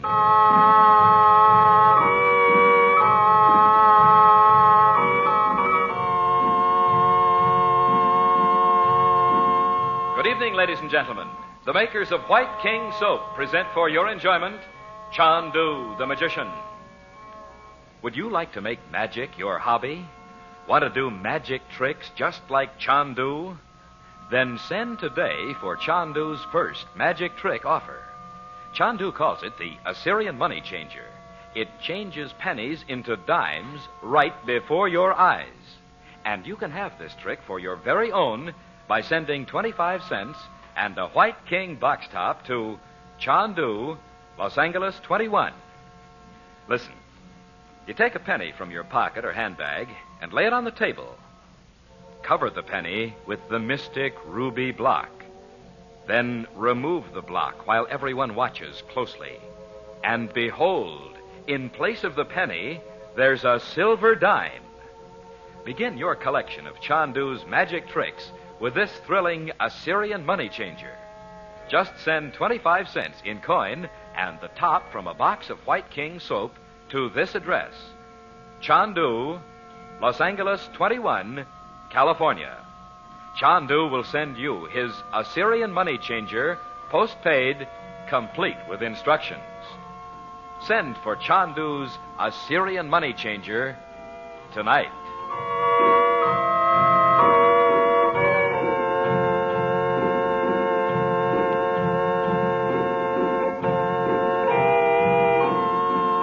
As the yogi had foretold, Frank Chandler finds that he must make use of all his occult powers if he is to defeat the ruthless plan of world conquest devised by the sinister Roxor before his death.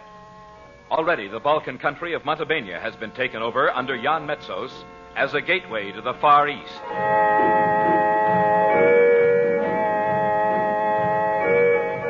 In the hidden library in the old Balkan castle where Frank Chandler and the regents are staying, Chandler has found an ancient parchment on which is drawn a plan of the castle. He believes it to be the plan for which an unknown intruder has been searching. But before he can examine it, a servant comes from Carter Mason, the American consul, with a note urging Chandler to come to the consulate at once. Half an hour later, Chandler and Mason are seated in a quiet room in the consulate behind a locked door. Chandu, the magician. So, until I decoded this, well, I'm afraid I hadn't realized just who you are. Well, surely that's not your disquieting information. No, indeed. You remember Bob's story about hearing two men speak of a plan to poison my wife? Very well. I thought he might have been intended to overhear it. But why? So we'd leave the country. You? Well, yes. It's common knowledge that foreigners aren't welcome here, especially Americans. So, if I could be convinced there was a definite scheme to get rid of all of them, well, I wouldn't suspect it was aimed at me. Oh. Well... You mean I was wrong? You must be. My wife has been given poison several times, apparently. Good heavens. How did you find it out? She seemed so much worse this afternoon that I sent for the doctor. He says there's no doubt about it. Mr. Mason, have you had any trouble with Dimitri? Dimitri? You don't think... But have you? No. I admit I don't think much of him as a friend for Nicholas, but Dimitri couldn't know that. Don't be too sure. But even if he did, it's absurd to think he'd poison my wife. Good Lord, Mr. Chandler, this is the 20th century. Not in Dimitri's book. What do you mean? He must have been investigated before Nicholas was allowed to bring him here. Investigated by Jan Metsos. I suppose so. He's been running the country ever since Nicky's father was forced to abdicate. As I understand it, Nicholas and his father were allowed to stay on because they were too popular to be exiled at once. Oh, it's the old story. Nicky's father was persuaded it was in the people's interest to give in, up to a point. But he stayed on, hoping things would change so Nicky would become king. The last thing Jan Metsos wants. Mr. Mason, I happen to know Dimitri is an old friend of Metsos. But we've certainly had no trouble with Metsos. If you want my advice, send your wife and daughter away for a month or so. Back to the States? No, to London or Paris. Oh, but really... Well, everyone knows she's ill. Let them think she's going to a hospital. But this poisoning could go on in London as well as here. It won't. How do you know? I'm sorry, I can't explain. And please don't tell Mrs. Mason what I've said. Certainly not. It would frighten her to death. She doesn't even know what the doctor told me this afternoon. Good.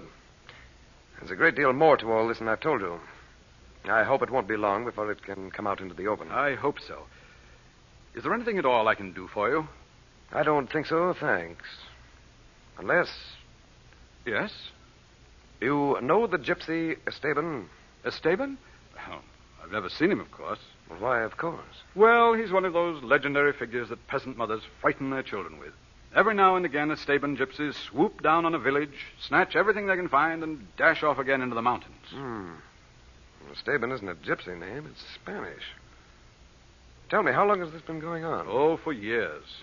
Well, it seems odd the government troops don't go after them. Well, they've tried, but they can't find the gypsy camp. Well, surely they could follow them. Only up to a certain point.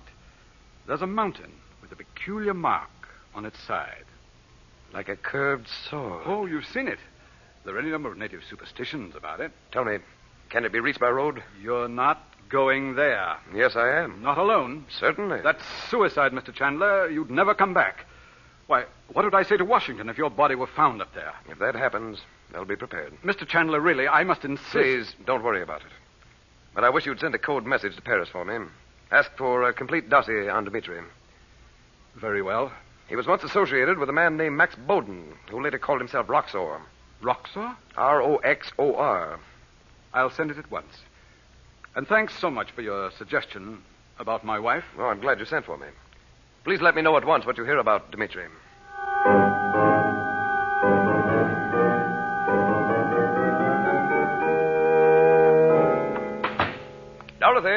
In here, Frank. time I move away from the fire, I almost freeze. People must have been hardy souls in medieval days. It is cold. Where about Betty? Betty's in the kitchen. Mara's teaching her how to make those little native pastries. Frank, what did Mr. Mason want? He thinks his wife's being poisoned. Oh. I couldn't explain what Dimitri really does to people he doesn't like, so I suggested sending Mrs. Mason away. Oh, but Frank, if it's some kind of black magic, what difference will it make where she is? It will save her life. Dimitri must feel that the Masons have too much influence over Nicholas. If she goes away... Hey, everybody. Lugo's brought up the mail. Uncle Frank, here's a letter from Nadji. And one for you from Dad, Mom. Oh, thank you, dear. I hope he's all right. Well, there's no stamp on this. She enclosed it with mine. She said she thought you might be away somewhere. Well, that's funny. It'd have come here anyway, wouldn't it? There must have been some other reason. If she thought my mail was being watched... How would she know it, even if she were? She's in Egypt. She might... What does Dad say, Mom? He's working alone, after all. He says his assistants made him so nervous he couldn't get anything done. Oh, he's afraid to trust anyone anymore. Well, I don't blame him, do you? No. I wonder if he'll ever be himself again. Gosh, Mom, give him time. Uncle Frank, what's the matter? I don't know yet. Where's the crystal? On the chest under the window. Is something wrong? Nadji seems to think so. She's afraid of something. And that's not like her. I bet she thinks something's going to happen to you, Uncle Frank. Oh, hush, dear. Let him alone. Something's forming there. But it's so faint, I can't make it out. If Nadji's afraid, would it make any difference? Yes, but she knows that. Ah, that's better. Why, it looks like a laboratory. All those retorts and stuff. Maybe it's Dad's. No. I know what it is. An old underground room in Nadji's palace, filled with the secrets of ancient Egypt.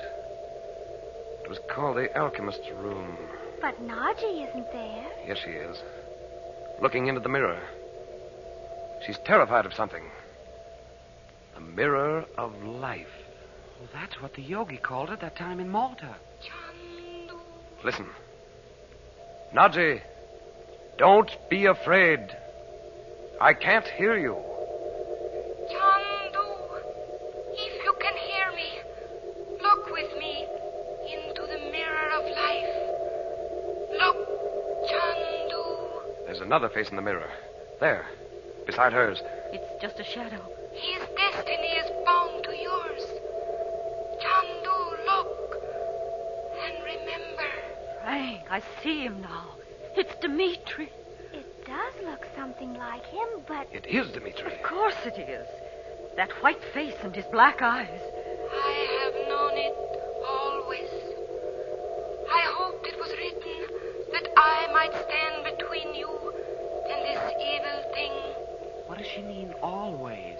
Is this the secret you've been trying to keep from me? Nadji. She doesn't hear me.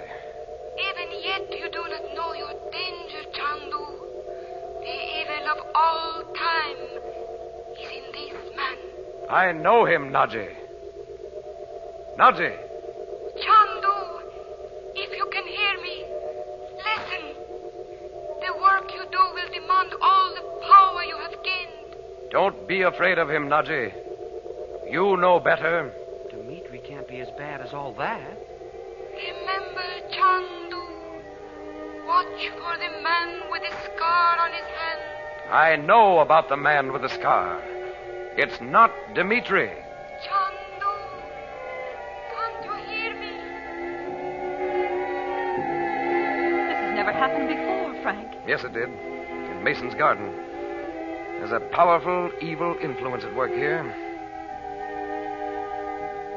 Look, Uncle Frank, I think this is a lot of stuff about Dimitri. He's just an ordinary guy like anybody. Oh, Bob, how can you say that? You saw him in the crystal. I don't believe it was Dimitri. Maybe we didn't even see him. Don't ever let Dimitri persuade you of that. Oh, well, skip it. I guess I was just arguing to hear myself talk. You were pretty rude, if you want to know what I think. After all, Why, who's that in the hall? Oh, I saw it, too. What? What was it? Oh, Dimitri can't be here. Well, I'll see who it is. It wasn't Dimitri, Mother. Why, how funny. Oh, for heaven's sake, what was it? It looked like somebody sitting on the stairs. We must be nuts, Betty. There's nobody out there. If he was there a moment ago, he's still there. Come on, Bob. Dot, you and Betty stay right here.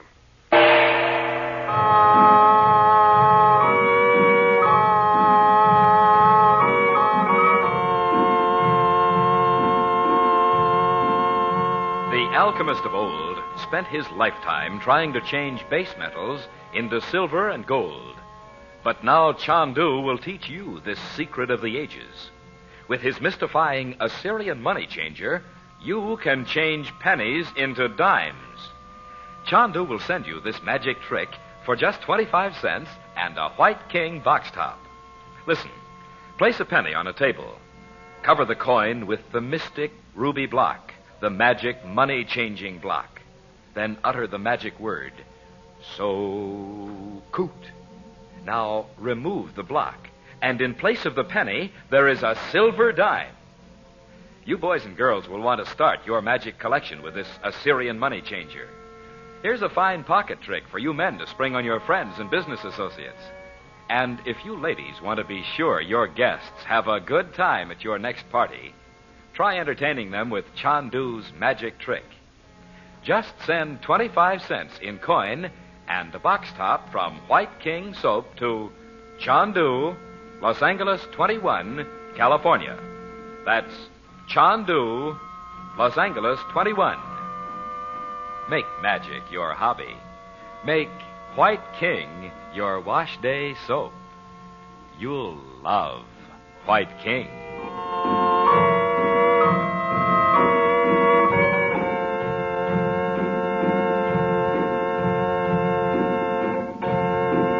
Chandu the Magician is presented for your enjoyment every weekday evening. Special musical effects are by Korla Pandit. The makers of White King invite you to listen again tomorrow at this time when the story resumes. Chandu the Magician. This is the Mutual Don Lee Broadcasting System.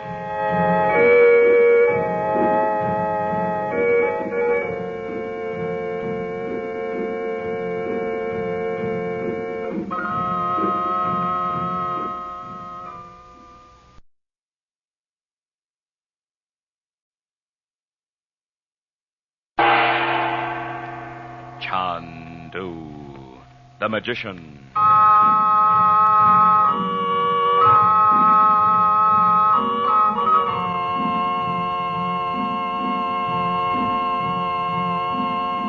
Good evening, ladies and gentlemen. The makers of White King Soap present for your enjoyment Chandu the Magician. Today, Chandu, master of illusion, offers you one of his mysterious and amazing tricks. Chandu calls this trick the Assyrian money changer, and it changes pennies into dimes. You want this trick? Want to mystify and entertain your friends? Want to be a magician just like Chandu? All right. Get that White King box top, send it with a quarter straight to Chandu, Los Angeles 21, and receive your first Chandu magic trick by return mail. What fun you'll have saying, "See this penny? I lay the penny on the table. Now I cover the penny with the mystic ruby block. So coot, I say.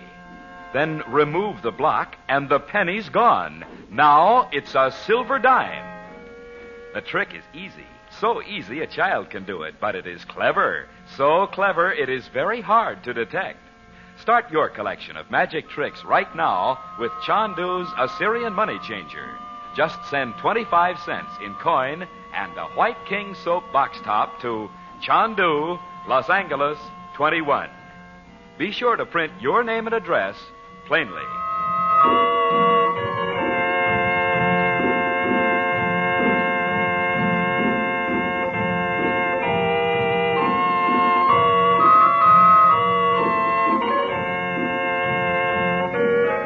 Frank Chandler has discovered that secret agents are still carrying forward the plan of world conquest devised by the sinister Roxor before his death.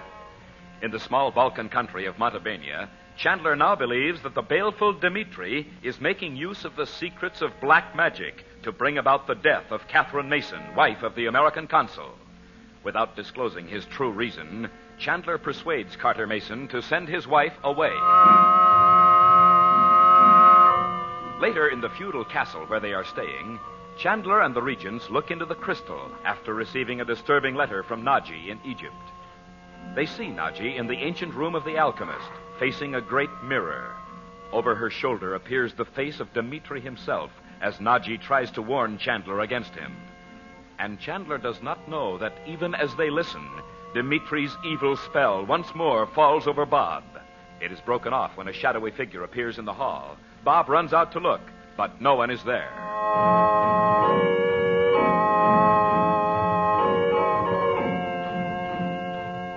Now, 2 hours later, Chandler and Bob come out of an unused room on the second floor of the castle. Chandu, the magician. Well, there's no use going any farther with this Bob. He's definitely not up here. Well, there are dozens of rooms we haven't been in yet, Uncle Frank. Well, not close enough to the lower hall. You were out there within a few seconds after you and Betty saw him. Well, maybe he didn't come upstairs at all. We'd have heard from Mara if he'd gone through the kitchen. She and Lugos are only too willing to believe in the castle ghost. Look, you don't think it was a ghost Betty and I saw. You know, I'm beginning to wonder if you really saw anyone. We sure did. I did anyway. Right down there at the foot of the stairs. He looked as if he was sitting on the bottom step. Well, he could have whipped upstairs when I came back to tell you he was gone, couldn't he? Then where is he? Well, you got me. Didn't you find anyone, Frank? No, Dot. I hope he isn't hiding up there somewhere. I'll be afraid to go up and change my dress for dinner. Well, he can't be on the second floor, Betty. And I've locked every door up there except our bedrooms. And here are the keys. That's something I've been wanting to do ever since we came here. Why, there must be dozens of them. You can put them in the chest over there, Frank. Yeah. You'd sure clank if you went around with them in your pockets. Well, remember where they are in case we need them. But who could that have been on the stairs? Darling, you and Bob must have imagined it. The firelight and the shadows. I know. I saw a face out there. Maybe he climbed out a window. Oh, don't be silly. These windows were built to keep out arrows in a battle. The thin man couldn't squeeze through them. Of course not. Look at them, Betty. Oh. Come on now, dear. We'll go up and check. Oh, wait for me, Mother. If I see him again, I'll just die. I'm going to have another look around on this floor, Bob. For a guy that doesn't think we saw anybody. I didn't say that. I just want to make sure. Well, yell if you want me. Oh, it sure is funny. Hi. Well, I'll see who it is, Mom.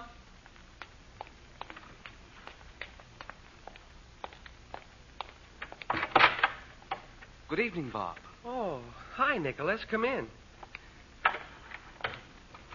Is Mr. Chandler at home? I know this is an inconvenient hour to drop in, but I'd like very much to speak to him. Oh, sure. He'll be back in a minute. Well, come on in here. Thank you. Sit down. Oh, I'd better fix that fire. If it ever goes out, we'll have icicles hanging from the ceiling. I can see that Californians would be cold here. We were in Egypt for 3 months, too. That'll do it. Look, Nicholas, I've been wanting to ask you something. Maybe now's the time before my uncle comes in. Righto, what is it? It's about Dimitri. Those ridiculous stories about his friends dying? Why, you don't believe him. Well, that's not what I mean. Did he ever tell you about that music? Music? No, Bob. Well, that's funny. You and he are pretty good friends. Well... Look, when I was talking to him the other day, I heard some funny-sounding music. And he told me nobody could hear it, but his friends. Oh, he must have been joking. No, he wasn't, Nicholas. And he said that whenever I heard it, he'd be there.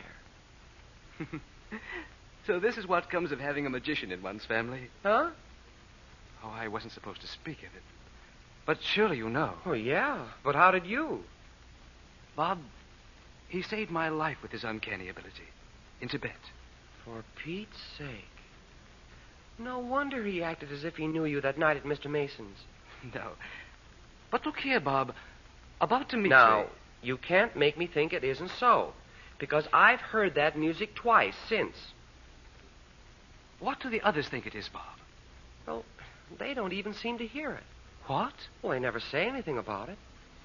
I thought you'd be sure to know what it is. If it really worries you, I'd speak to Mr. Chandler.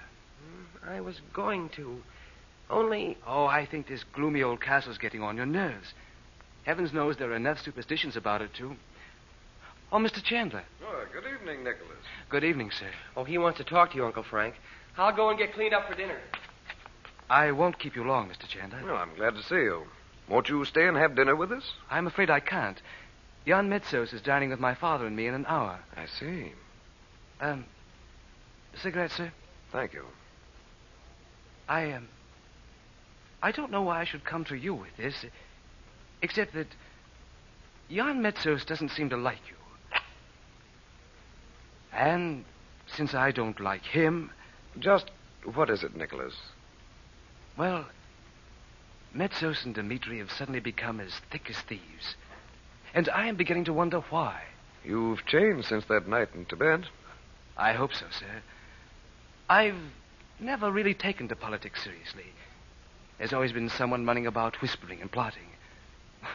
You know the Balkans, comic opera revolutions. Which haven't been so comic after all, as it's turned out. No, sir. Oh, not that we've had a revolution here when Metsos came. It was more of an infiltration. And my father gave up the throne to prevent a civil war. That must have been a heart-rending decision to make. It was. Although it meant nothing to me at the time. But now... Well, I think there's something else going on, and I can't find out what it is. Well, I thought you didn't care about the government. I find I do, after all. If I allow Metsos to send me back to Paris again, and if anything happens to my people, I shall be responsible. Nicholas, I can't tell you how I know, but Metsos is planning something. He is? And you mustn't go back to Paris. You'll be killed if you do. But, Mr. Chandler... If you tell anyone I've said this, Metsos will ask my government to order me home. Of course I won't, sir. Just refuse to go to Paris. Metsos can't afford to make an issue of it yet. But then Dimitri can't be involved with him. Why? Because, well, when he first came here, he tried to persuade Metsos to get rid of you. But now he says it doesn't matter. That you aren't as important as he'd thought. Good.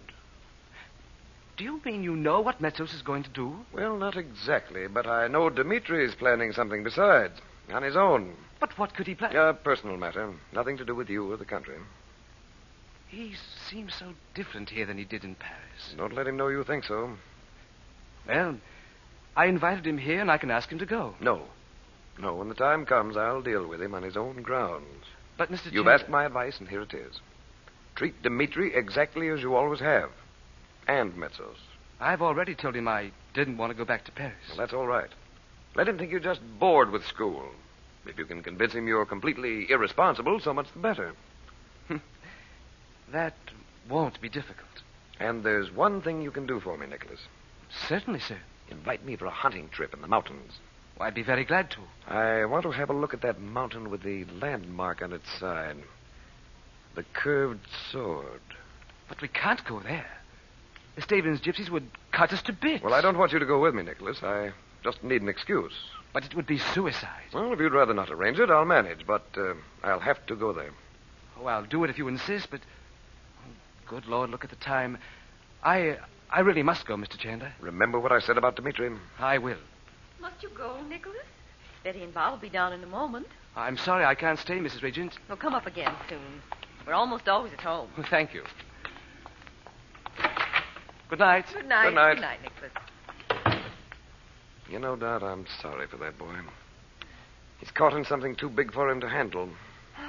Sorry for anyone who's a friend of Dimitri. Uncle Frank, is Nicky gone? Yes, Betty. Darling, what's the matter? Oh, Mother, look. It must have been right there on the table all the time I was dressing, and I didn't see it. It's a little figurine. Oh, look at it. Look, Uncle Frank. It can't be. Give it to me, Betty. I knew it the minute I saw it. It is black magic, isn't it, Uncle Frank? It is indeed. It's the Egyptian priestess from the temple under the Sphinx.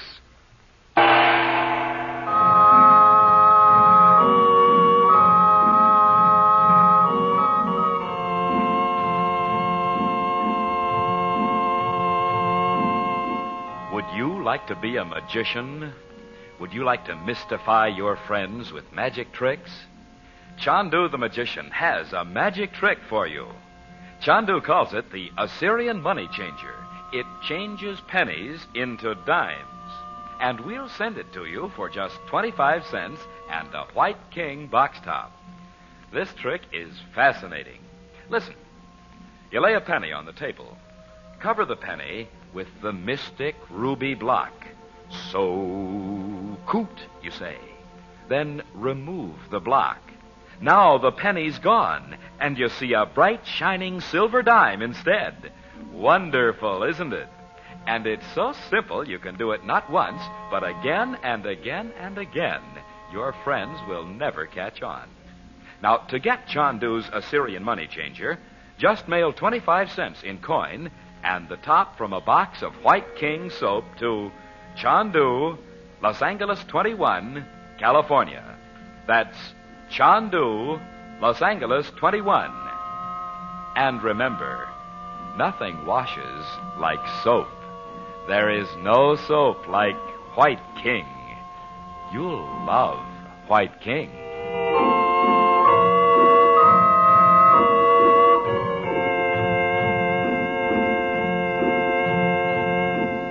Chandu the Magician is presented for your enjoyment every weekday evening. Your announcer is Howard Culver. The makers of White King invite you to listen Monday at this time when the story resumes. Chandu the Magician.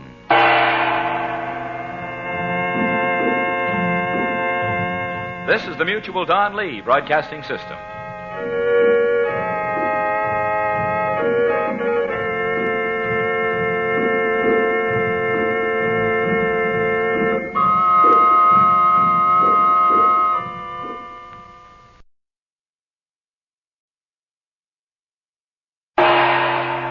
Chandu the Magician.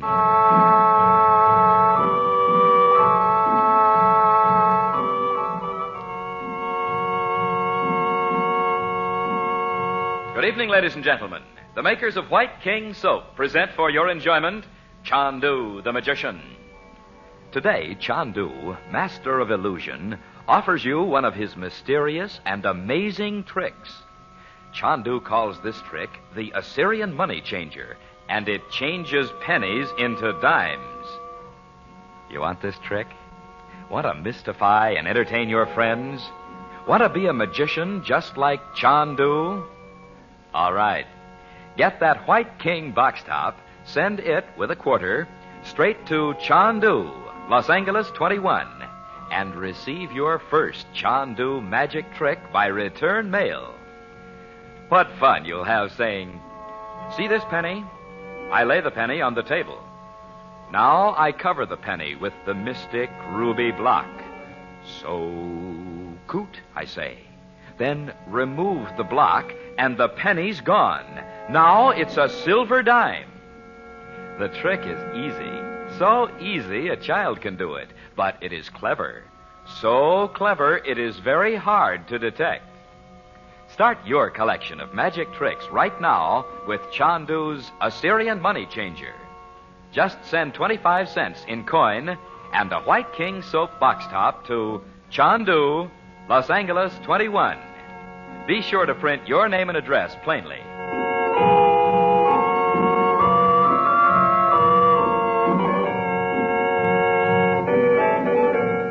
Frank Chandler is still searching the old castle for the intruder Betty and Bob had seen on the stairs earlier when Nicholas Karowitz, formerly Prince Nicholas, drops in unexpectedly.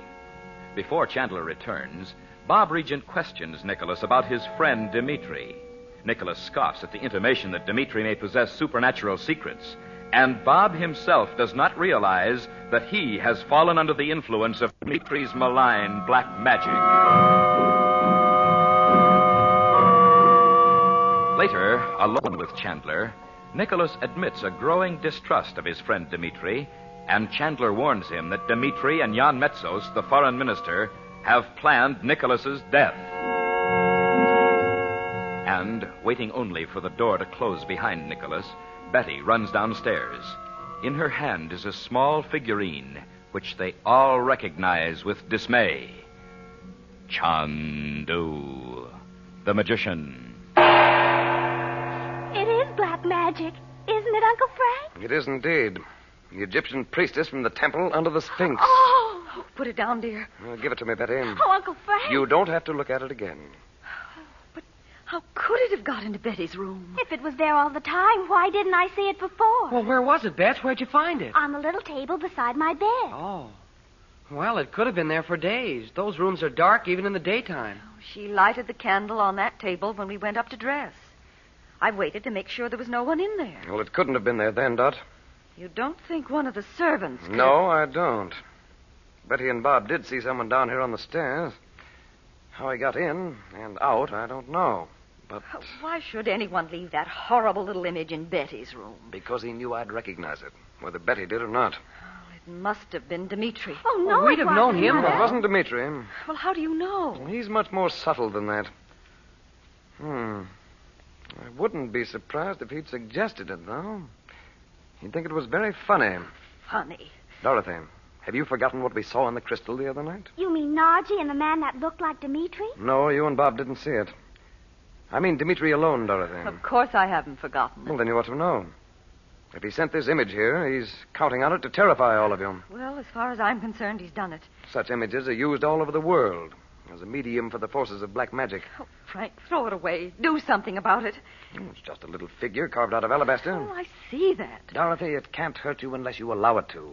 Nothing evil can. Oh, I should know that by this time, but I... The evil's only in the minds of men who've kept it alive for thousands of years. Look, Betty. The figure's gone. Why, Uncle Frank, did you magic it? Well, not at all. I dropped it in my pocket. You won't see it again. I guess I was silly to be so scared. I still don't see how anybody could have got away from us so fast. Let's just be glad he didn't get what he came for. Huh? Dorothy, where's that book? What book? Well, the one I found in the old library, with the plan of the castle in it.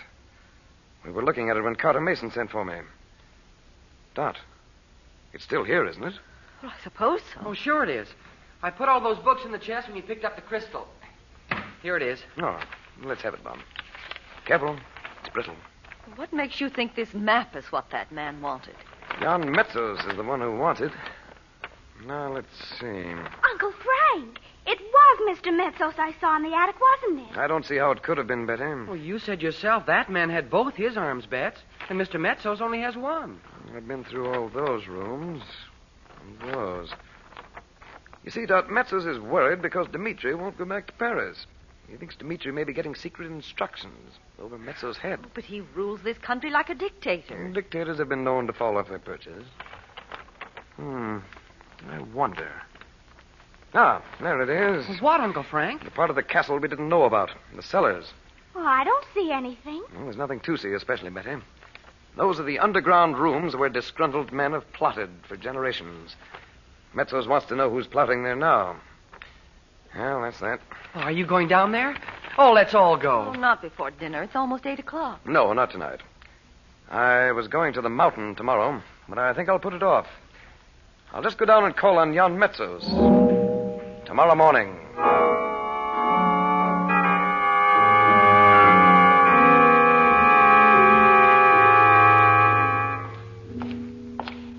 It's very good of you to see me, Mr. Metsos. I know how busy you are. I am only sorry. My duties have kept me from becoming better acquainted with you and your family, Mr. Chandler. Please to sit down. Thank you. I must apologize for taking up your time with a very trivial matter. Believe me, I am consulted when the goats in the streets make too much noise. I'm sure you are. Tell me, is the ghost walking in that castle of yours? Well, if so, we haven't seen him. Or is it a lady? You see, my young niece and nephew have very little to do until their tutor arrives, so they've been exploring all the unused rooms. You can imagine the odd things they've turned up. In Sistaba Castle, they might find anything. Secret stairways and dusty old library with books and papers scattered about as if a high wind had blown through the place. You know, the castle must have quite a history. By the way, Mr. Chandler. Yes? Is it true a man was found, what is your word, loitering in the garden up there a few days ago? You are well informed. You must mean Gomez. You know his name? Oh, I know what he said it was. He wasn't there long. You handed him over to the police, I hope. Oh, no. You should have. But he'd done nothing. As far as we know, he wasn't inside the house. Then where is he? Oh, please don't worry about him, Mr. Metsos. I sent him away. But he has not been seen in Lubova. He's probably left the country. As I was saying... Mr. Chandler, this country is not like yours. Here a man must account for himself. This Gomez cannot be here one moment and not here the next. Well, if you're interested, why don't you find out how he got into the country? If he's here illegally, someone may be hiding him. Impossible. You are certain he is not in the castle somewhere? No, not certain. It's possible, I suppose. You mean to say you have found others there? Strangers? Oh, you'd have heard of that, I'm sure. No, what we found is an old plan of the castle. So, you have it with you? Yes, it was here somewhere. I must have come away without it. Well, it doesn't matter. The point is... Mr. Chandler, I will come to the point myself. Do you know of this plan, Mr. Metsos? I know of it. So let us speak frankly. By all means. You have been a man of some importance to your government for many years. Oh, you're mistaken, I'm sure. In such things I am never mistaken. Now you are sent in a minor capacity to this small country. Naturally, we wondered why, so we inquired. Our intelligence service is small, but it is efficient. I see. You should have expected it. A man of your experience. Oh, I can't say I'm too much surprised. Well... Sit down, Mr. Chandler. I've not finished. I should report to my counsel. And by the way, he has no idea why I'm here. Excellent. Excellent. I beg your pardon? Most Americans talk too much, even in matters not to their credit. You do not. That is good. Well, if you'll excuse me now... What kind of game do you think you are playing? You said you knew. Sit down. Very well. You come here pretending you think this plan of the castle is nothing, a plaything. When I invite you to speak frankly and tell you I know you were sent here as a punishment... What? I am too blunt for you, eh? I know you are in disgrace with your government, or you would be in London or Paris. Now, will you listen? Well, yes, of course. You're amazing, Mr. Metsos. I told them in the beginning there was only one way to deal with you. I was right. You told them? Naturally. They sent those clumsy fools who tried to bribe you in Paris. But that is past. Water over the dam. What now? I am making plans, Mr. Chandler. I do not ask what you have done in America, that you are banished. It really doesn't matter, does it? No. I cannot say just when I will need you, but it will be soon. Would you expect me to resign my appointment here? Not at all. You will be much more valuable if you do not. I understand. So, I shall want that plan at once. I'll bring it to you. And you won't need to send anyone else to search the place now. You knew of that? Oh, yes. You would not be troubled again. I will send a guard. Soldiers? Please don't. It could be explained. The castle is isolated. Your sister is afraid. I'd rather you didn't, thanks. For one thing, it might call attention to our friendship. The time will come when that will no longer be... But you are right. We shake hands on our agreement. Excuse me, Mr. Metsos. So? It's a superstition of mine not to shake hands. Bad luck. Every man has his weakness. I will not insist. Thank you. Goodbye, Mr. Metsos. I'm sure our arrangement will be a great help to us both.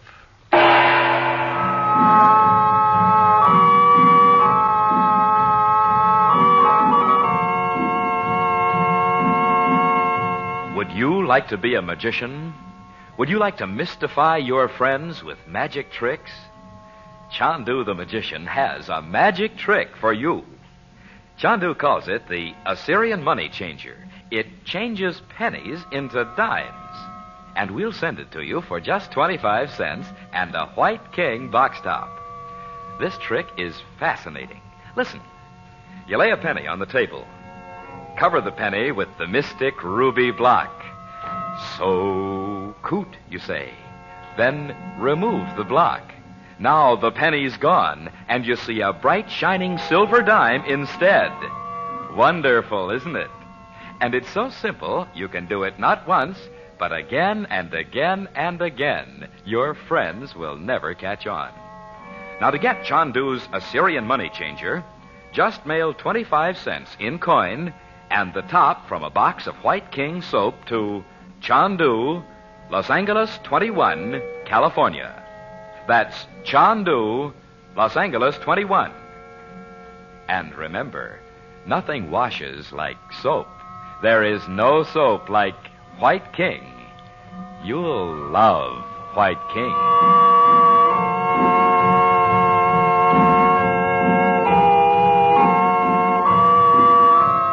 Chandu the Magician is presented for your enjoyment every weekday evening. Frank Chandler is played by Tom Collins. The makers of White King invite you to listen tomorrow at this time when the story resumes. Chandu the Magician. This is the Mutual Don Lee Broadcasting System.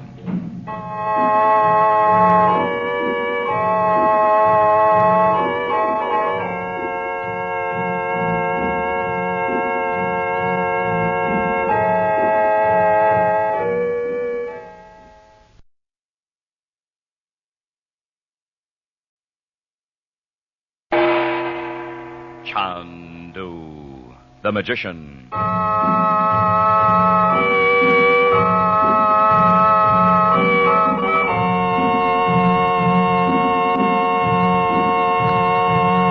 Good evening, ladies and gentlemen. The makers of White King soap present for your enjoyment Chandu the Magician. Would you like to make magic your hobby? Want to do magic tricks just like Chandu? Then send today for Chandu's first magic trick offer. Chandu calls it the Assyrian money changer. It changes pennies into dimes right before your eyes. And you can have this trick for your very own by sending 25 cents and a White King box top to Chandu, Los Angeles 21. Listen, you take a penny from your pocket or handbag and lay it on the table. Now cover the penny with the mystic ruby block. Then remove the block while everyone watches closely. And behold, in place of the penny, there's a silver dime. Begin your collection of Chandu's magic tricks with this thrilling Assyrian money changer. Just send 25 cents in coin and the top from a box of White King soap to this address: Chandu, Los Angeles 21, California. Chandu will send you his Assyrian money changer postpaid, complete with instructions. Send for Chandu's Assyrian money changer tonight.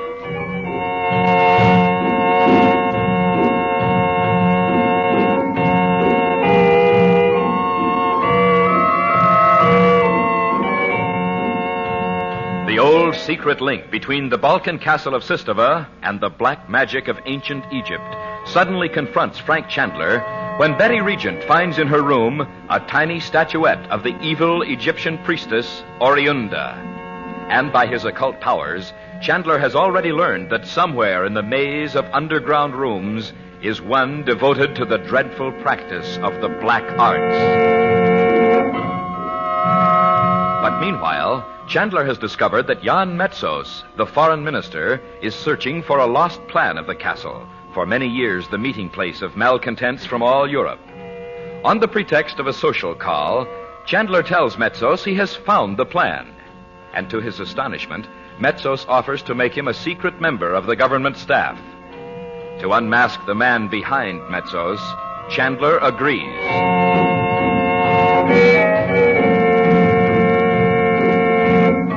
It is now an hour later. As Chandler returns to the castle, Dorothy Regent meets him at the door. Chandu, the magician. Oh, Frank, I've been imagining all sorts of things. Were you planning to visit me in the Lubova prison? Oh, You have your hat on, Dot. well, I was going to walk down into town to ask how Mrs. Mason is. Well, if you must know, I was going to see Mr. Mason if you weren't back by noon. What's the American consul for? Well, what did you think Metsos was going to do? Order me shot? Well, it's not funny. He's quite capable of it. You remember what happened to that radio correspondent in Greece? Well, you can take off your hat. Metsos and I are pals and buddies, or whatever the current phrase is. I'm sure you are. It's true. Oh. And I suppose you know you forgot to take the plan of the castle with you, after all. I left it here purposely. Why? Well, stir up the fire, will you, Frank? Well, it looks as if you'd been poking at it. Now, Frank. You know, I wonder if there's ever been any research done on why a woman always manages to ruin a perfectly good fire. Where's Bob? He and Betty are out riding with Nicholas. And you needn't talk about my spoiling the fire. What about Mr. Metsos? Well, I told you. We're friends. He wants me on his team. You're joking. No, I'm not. The moment I told him I had the plan of the castle... You don't mean he admitted sending people here to look for it? Yes, he did. Frank, he must have sent that little image of the priestess. That's not like Metsos, not. You know, that image must have come here from Dimitri somehow. Oh, if we just knew how. I'm beginning to think I do know. Well, then tell me, for heaven's sake. Not until I'm sure. Oh, Frank, I'd rather know. No matter who it is or what it is. When I come back from Paris, we'll find out. Paris? Yes. I told Metsos I'd give him the plan of the castle. If you do, we're going to move. I'd rather camp out like the gypsies. Now, Dorothy. Well, you know how ruthless that man is. He'd think nothing of blowing up the castle with us in it. Give me a chance to tell you. He wasn't hunting for that plan just for fun. Metsos is pretty uneasy at the moment, Dot. He's working under orders from outside the country. And he thinks Dimitri's being set to replace him. Oh, I don't care anything about that. I just don't see any sense in giving him that plan. You see, Metsos is working on some scheme of his own. And he's afraid he's been found out. But... He practically told me so. Oh, you can't believe anything he says, Frank. Why should he tell you that? A foreigner, an American. Well, it seems he was suspicious of me when I arrived, so he had some questions asked in Washington. Oh? He was given to understand that I'd been handed an insignificant job over here as a punishment. What? Well, even so, Men with grievances, real or imaginary, have built up men like Metsos from the beginning, as they did Roxor. Oh, and Hitler. But why must you give him the plan of this place? Dot, he knows there's a room here where such men have always met. And he can't trust anybody. Well, I don't... Don't you see? care. I'm going to give him a duplicate plan. Oh? With a few minor alterations to keep him occupied. I hope Robert won't be too busy to make it for me. Robert? I'm sure he can do it if he has the time. Where is the plan? Oh, right there on the table, under the newspaper. Listen, Frank. Why don't you let... Robert's a chemist. He'll know how to imitate the old ink and age sheepskin so that it'll look like this plan. Oh, Frank, I'll take it to Paris for you. You can tell me just what you want. Oh, I know he's busy, but I could at least see him. Oh, you don't want me to go? I'm sorry, Dot. I think I'd better go myself. I suppose so. Well, when Robert's busy, he doesn't know I'm there anyway, as the children say. Now, if Metsos gets impatient and sends for the plan, make some excuse. Don't tell him I've gone away. The way they watch the railway station, he can't help knowing. I'm not going by train. There's no other... Oh, I see. Yes. I'm going in my own way. As soon as I've seen Mason. He should have that report by now. Report? I've sent to London for Dimitri's dossier. As soon as I've read it, I'll go.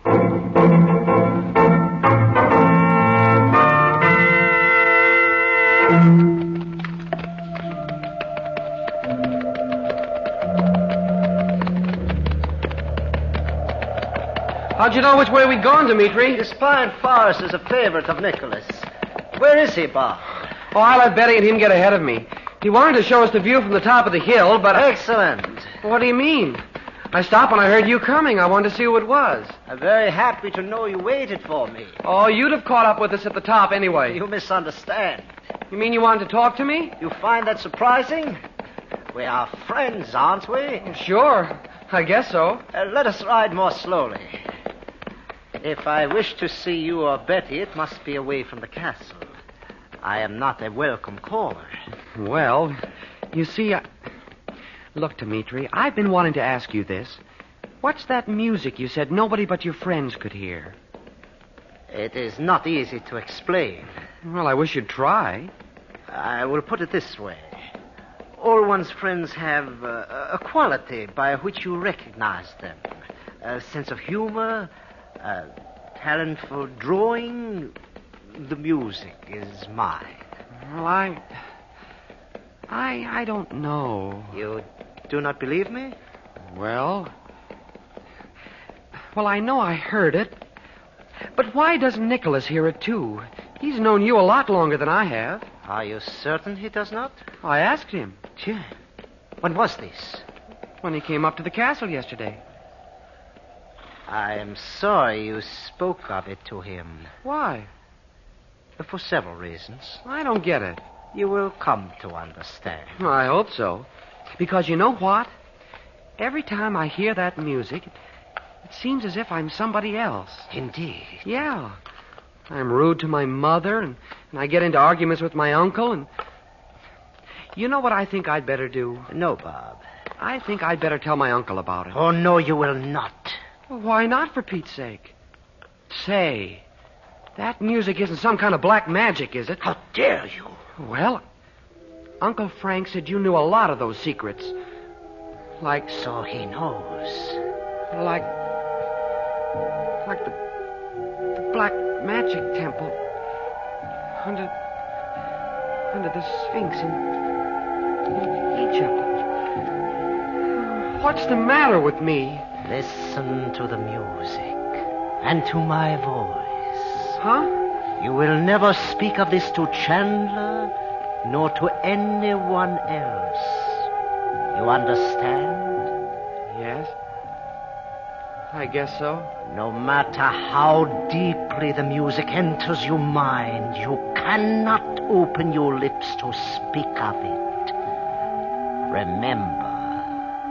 I'll remember. Bob! Where are you? Oh, here I am, Bets. Dimitri rode up to...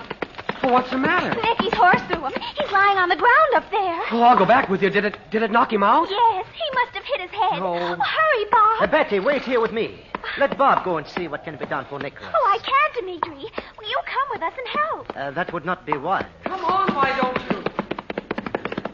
Nicky might even be dead. If so, I cannot afford to be seen near him. Oh, Dimitri. Have you forgotten the stories of my friends who have died? Well, if you acted like this when they were hurt, it's no wonder people talked about you. I'm going back. Betty. Please let go of the reins, Dimitri. There is nothing you can do for Nicholas, my dear. Let go. What a lovely child you are. All fire and spirit. Dimitri, please. It's awful to sit here talking like that when Nicky might be... Not at all. Look at me, Betty. What? Look at me. I want you to promise to be my friend as Bob is.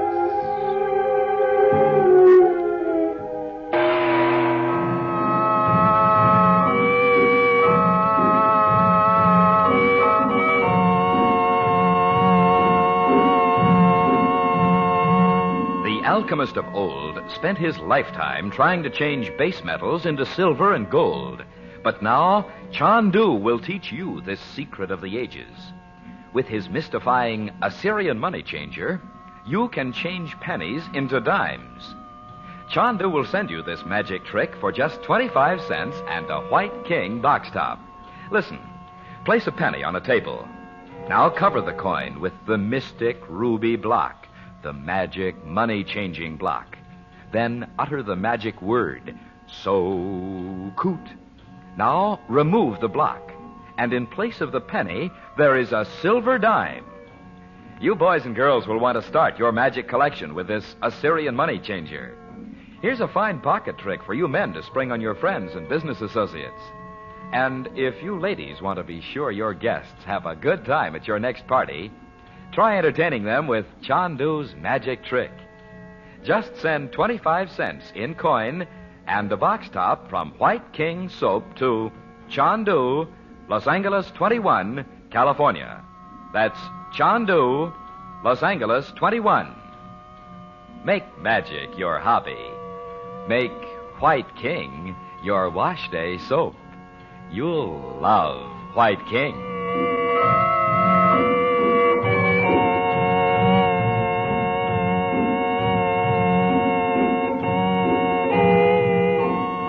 Chandu the Magician is based on the original radio drama created by Harry A. Earnshaw and is written by Vera Oldham. The makers of White King invite you to listen tomorrow at this time when the story resumes. Chandu the Magician.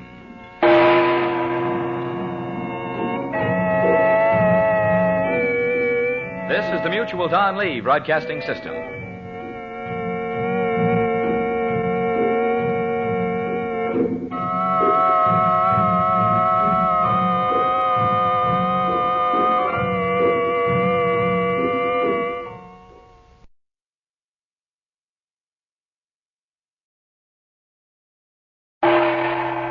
Chandu the Magician.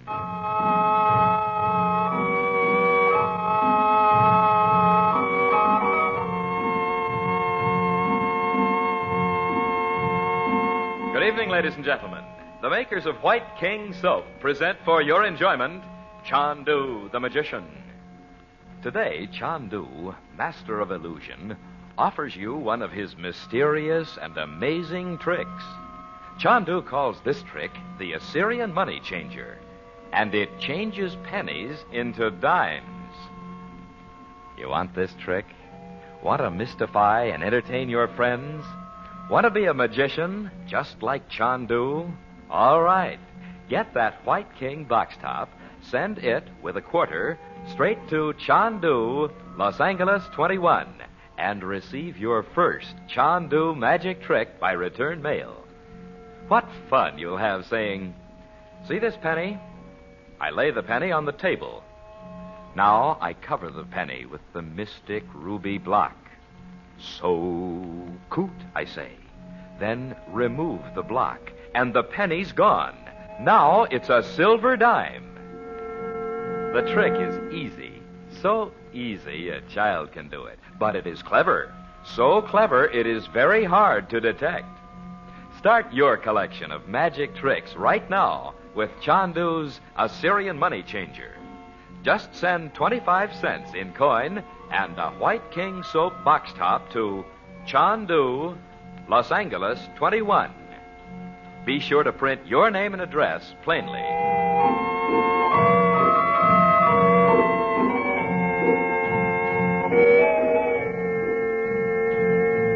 In the small Balkan country to which he has come on a secret mission, Frank Chandler is playing a dangerous game. He has allowed Jan Metsos, the foreign minister, to believe he resents being given his unimportant consular appointment and pretends that he is willing to become an undercover agent for the unscrupulous Metsos. Meanwhile, riding with Betty and Nicholas in the forest, Bob Regent falls behind the others as he hears another rider coming toward them. It proves to be the sinister Prince Dimitri, who strengthens the evil spell he has cast over Bob by insisting Bob will never be able to speak of it to Chandler. Then suddenly Betty rides down to them. Nicholas has been thrown from his horse. Bob goes to Nicholas at once, but Dimitri sees an opportunity to invoke the powers of black magic against Betty.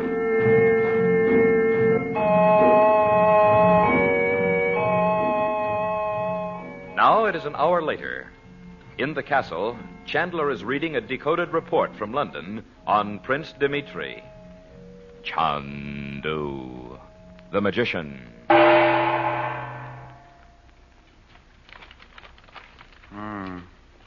I thought so. Uncle Frank! Have we got news for you? I have something to tell you, too. What's the matter? We just got back from taking Nicky home. His horse threw him. Was Dimitri with you? Well, not when we started out. He caught up with us. He wasn't anywhere near us when it happened, Uncle Frank. But listen. Is Nicholas badly hurt? Oh, no, he was just knocked out. Betty thought he was dead. Uncle Frank, when I saw Dimitri, I couldn't help thinking about the boy in Paris that was killed riding with him. Only, Only what? well, you told us Dimitri knew all about black magic, and... He does. Well, this wasn't black magic, though. We found a pin in his saddle blanket. You did? Sure. The horse acted up so when Nicky tried to get back on that I took off the saddle. Dimitri couldn't have done it. He didn't even know we were going this morning. I'm sure he had nothing to do with it. What do you mean, Uncle Frank? I mean, I think I know who did. Who? Who'd want to kill Nicky? As far as you're concerned, nobody. And I don't want you to say one word to anyone about this. But everybody'll know it. They sure will. You should have seen the servants swarm around when we rode into the stable yard with Nicky. He could just barely stay on his horse. No one needs to hear your version of it, Bob. I'll speak to Nicholas myself. But look, Bob. I don't see... Dimitri knows about the pin, of course. Well, no. Nicky said not to tell him. Well, I thought he was nuts because that would prove that all that stuff about Dimitri was the bunk. But he said Wasn't Dimitri right there? No, Well, he and I were way down the hill then. Well, he said he couldn't come here to see us because Mother doesn't like him, and... Uncle Frank, where is Mother? I left her down at the Masons. Oh. Now listen, both of you. I want you to hear this before I leave. Where are you going? To Paris first, and possibly to Cairo. To see Nadji? Yes. Oh. But that's another thing you're not to tell. Hey, what gives, Uncle Frank? What are those papers? It's a report from London on your friend Dimitri. All that? Yes, and it's all true. In the first place, Dimitri was an agent of Roxor's for years. Oh, you're kidding. Not at all. As soon as I'd reported that Roxor was really Max Bowden, it wasn't hard to discover who'd been working with him. Well, Betty, you know I wouldn't say this unless it were true. Well, if Dimitri really knows black magic, why didn't Roxor send for him in Egypt that time, instead of telling Abdallah to find him a sorcerer? Roxor can't have known it. Oh, but Uncle Men Frank... who practice black magic will go to any lengths to keep it secret. Yeah, I guess they would. So stay away from Dimitri. I mean it. We will, Uncle Frank. If we can. I hate to think he really did work for Roxor. Uncle Frank, when are you leaving? Right away. Tell your mother I'll try to be back by night. Even if you go to Cairo? Yes, unless... But never mind that now. Hey, there's that summons thing. I know. Remember what I said? Bob, he's gone. Well, that's the second time he's done that. I'd sure like to know how he works it. Brother.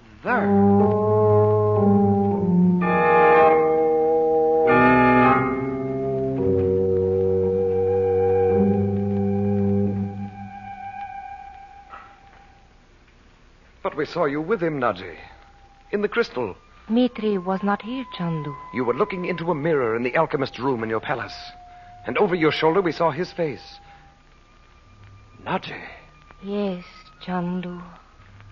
You know that a mirror holds forever all the images it has reflected.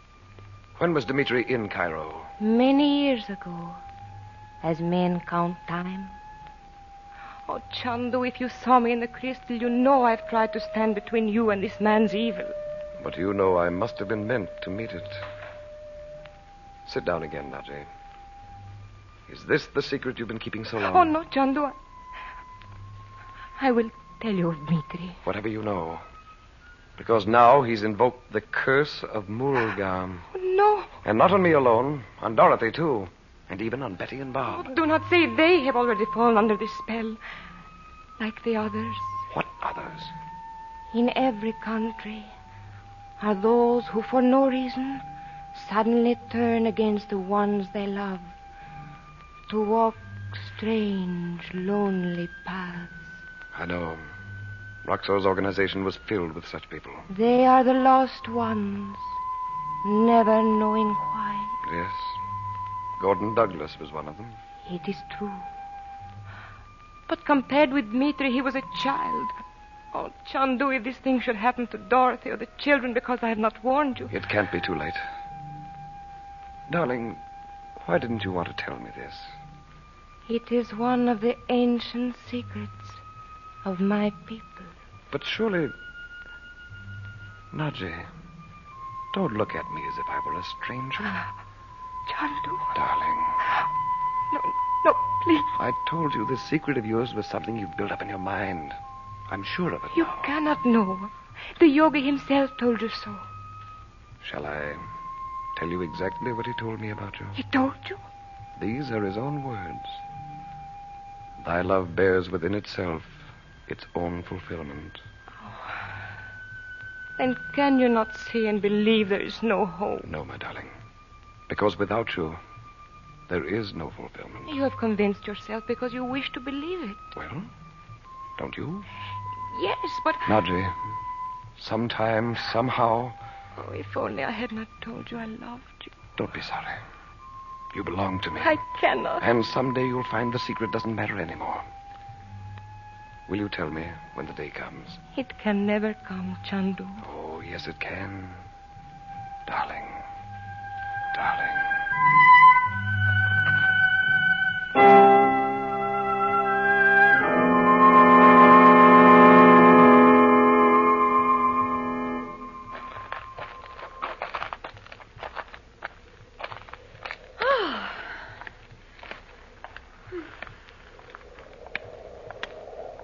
Good afternoon, Mrs. Regent. Dimitri. You do not seem to mind the hill. I was waiting for you. The view from the courtyard here is magnificent. I asked you not to come to the castle again. Madame, I cannot believe a beautiful woman can remain angry for 2 days because of a few compliments. No. It is not pleasant to know you dislike me so intensely. I hardly know you. Bob and Betty do not share your antagonism. You're mistaken. A moment, madam. You have heard of Nicholas' unfortunate accident this morning? Why, no. He was thrown from his horse. Oh, like that boy who was riding with you in Paris. The children didn't tell me you were going with them. I was not with them. Then how did it happen? You do me too much honor, madame. All accidents cannot be credited to me. Well, I'll hear about it from them. You know where Bob and Betty are? They must be here by this time. Ah, yes. But where? Dimitri, what do you mean? What's happened to them? They are impulsive, like all Americans. They plunge headlong into matters they do not understand. Where are they? It was only to be expected. A harmless desire to explore the castle. No doubt they have heard of the stories of its strange history. The Temple of Black Magic. If you weren't with them this morning, you don't know where they are. I said only that I was not with them when they rode away, madame. I know where they are now. What have you done with them? I? It was entirely their own idea. Betty's, I believe. The underground rooms seemed to fascinate her. I know they do. Tell me where they are. Surely you could not bring yourself to let me show you the way. Don't stand there talking about it. I know as well as you do they mustn't stay in there. A miracle of mother love. Merci, madame. Come with me.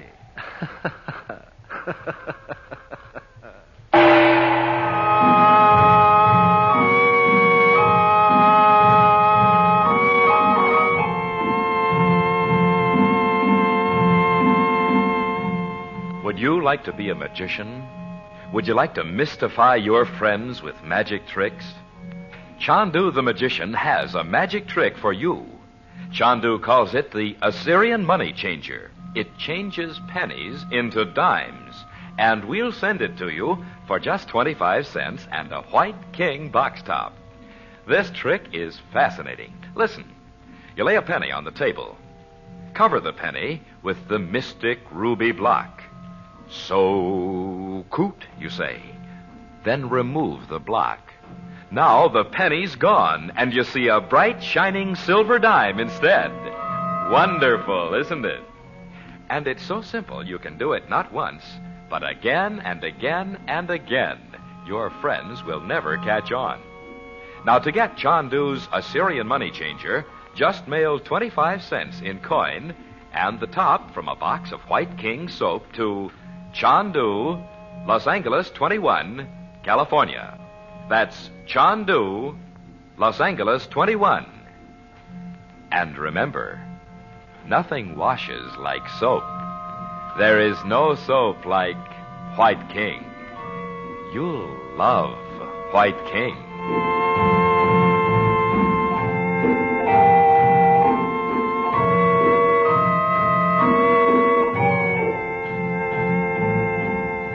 Chandu the Magician is produced and directed by Cyril Armbruster.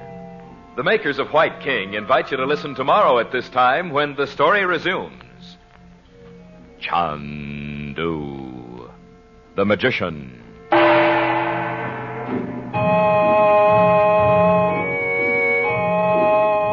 This is the Mutual Don Lee Broadcasting System.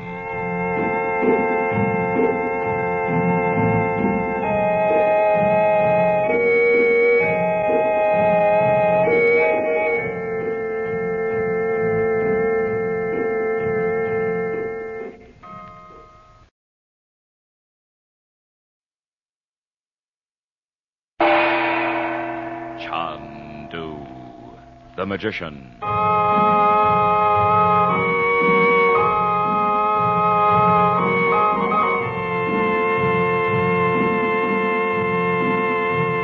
Good evening, ladies and gentlemen. The makers of White King Soap present for your enjoyment Chandu, the magician. Would you like to make magic your hobby? Want to do magic tricks just like Chandu? Then send today for Chandu's first magic trick offer. Chandu calls it the Assyrian money changer. It changes pennies into dimes right before your eyes. And you can have this trick for your very own by sending 25 cents and a White King box top to Chandu, Los Angeles 21. Listen. You take a penny from your pocket or handbag and lay it on the table. Now cover the penny with the mystic ruby block. Then remove the block while everyone watches closely. And behold, in place of the penny, there's a silver dime. Begin your collection of Chandu's magic tricks with this thrilling Assyrian money changer.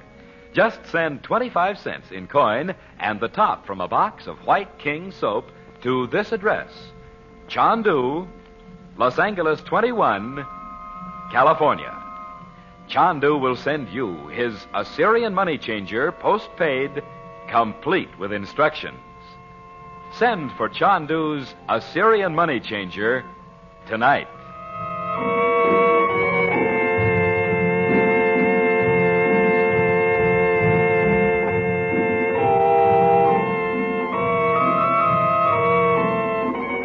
Frank Chandler is about to leave Lubova secretly for a meeting with Robert Regent in Paris and with Nadji in Cairo when he learns from Bob and Betty Regent of a carefully staged riding accident to Nicholas Korowitz, formerly Crown Prince of the little Balkan country.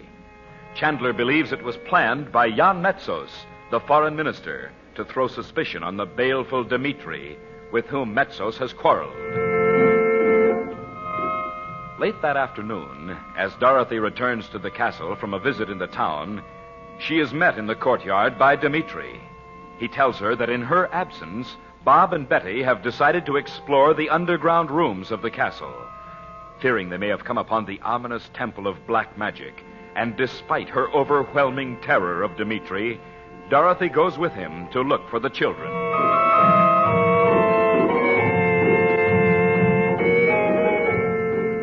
Meanwhile, far off in Paris, Chandler and famous scientist Robert Regent are bending over a table in Regent's laboratory, examining what appears to be an ancient parchment. Chandu, the magician.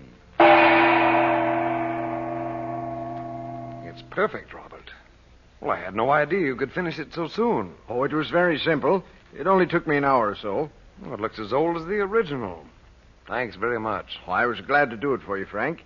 Are you sure I have drawn in the underground rooms just where you wanted them? They're fine. Is it dry? Oh, yes, perfectly. Well, I'll fold it up then. This ought to keep Metsos busy for a long time. I don't see what you hope to gain by it, though. Time. But you... Well, I thought I told you before I went to Cairo. Metsos is afraid he's fallen from grace. Whose grace? Whoever's giving him orders. Someone outside the country, I know that. But he can't afford to make an open move until he's sure. And the answer's in one of those hidden rooms in the castle. If I were he, I'd clear out. Ah, you don't know Metsos. Oh, I know men like Max Bowden, though. Roxor? Why do you say that, Bob?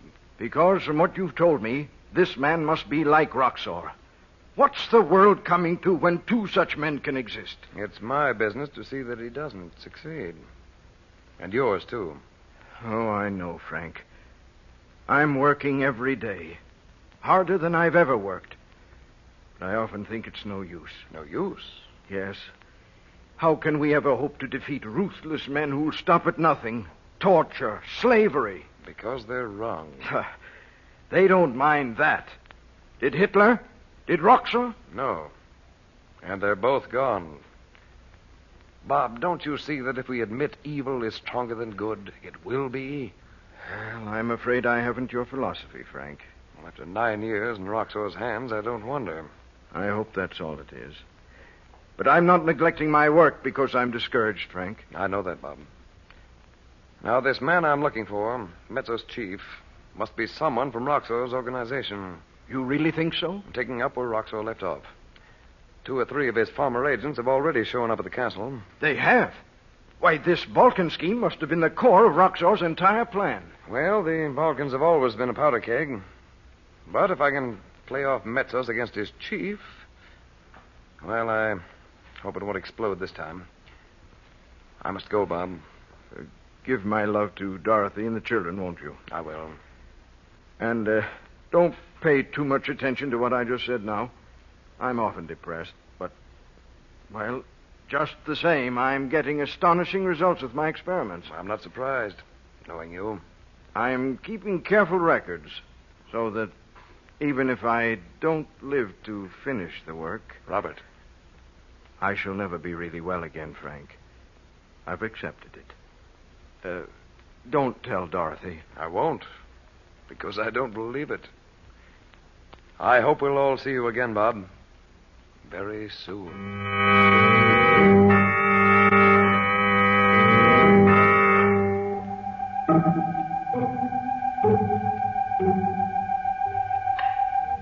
I hope Mother's had her dinner. We could have waited a little while longer, Bobby. Well, she wouldn't expect us to starve. Gosh, Bets, Mrs. Mason must be a lot worse. Her mom wouldn't stay down there so long. Maybe she's just helping Lucy pack. Her mother's too sick to do it. Maybe. You know, for days after I heard those 2 guys talking about somebody poisoning Mrs. Mason, I hated to eat. Yes, I noticed you did. Well, I did. Well, I didn't, because if Uncle Frank thought we were... Bob! I hear it. Holy Moses, Uncle Frank. Your father sent his love. Boy, you sure get around. How is he, Uncle Frank? Working hard. What? Where's your mother? Oh, still down at Mrs. Mason's. We thought she'd probably have dinner down there, so... Oh, that's odd. We didn't have a place set for you, but I'll call Nora. No, I'll have dinner later. Hey, you're not going away again. I'm going down to the Masons. Your mother wouldn't have stayed there all this time. What a country without any telephones. Uncle Frank, Mother couldn't get lost just walking up from there. I know. I'll be back in a little while. Don't go away looking for her. Gosh, I wonder if Mom could have slipped on the hill and turned her ankle. Yes. You'd think Mr. Mason would drive her up here or send somebody. Not let her come up alone after dark. He would, too. Where are you going, Bob? To look around. I'll come with you. There's no use looking upstairs. We know she's not there. Listen, Bets. You know Mom doesn't like Dimitri. Dimitri? What's that got to do with it? Well, he wants people to like him. You know how he's always saying he wants everybody to be his friend. Yes. He started to say something about that to me. Huh?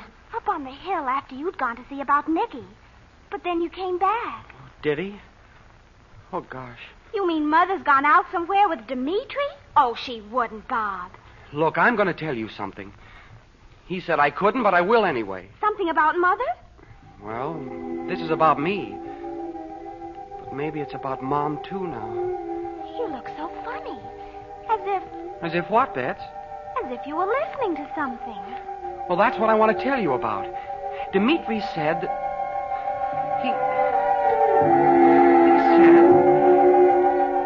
Well, what? Oh, I must be nuts. You certainly are. Mother wouldn't go anywhere with Dimitri. Or if she did, she'd leave word with Lugo, Samara. Well, Uncle Frank didn't think she was down at the Masons. He was worried. But when you got up from the table, you said you were going to look for her. What's the matter with you, Bob? I'm trying to tell you. Didn't you think it was funny Dimitri didn't go back up to where Nicky was when you told us he was hurt? Why, yes. But then you came back. Okay. And when Uncle Frank told us to keep away from Dimitri, before he left for Paris, you didn't hear me say I would, did you? Bob, read it. Oh, listen, can't you? It was because Dimitri said that... Oh, gosh, Bets, I can't tell you. Well, don't if you promised Dimitri you wouldn't. Only if you know where Mother is, why did you let Uncle Frank go all the way down to Mr. Mason's? I don't know where she is. Oh, skip it. Let's go see if we can find her. You're acting very funny if you want to know what I think. Let's go out and ask Lugos if Mother came home and went out again. Why didn't we think of that before?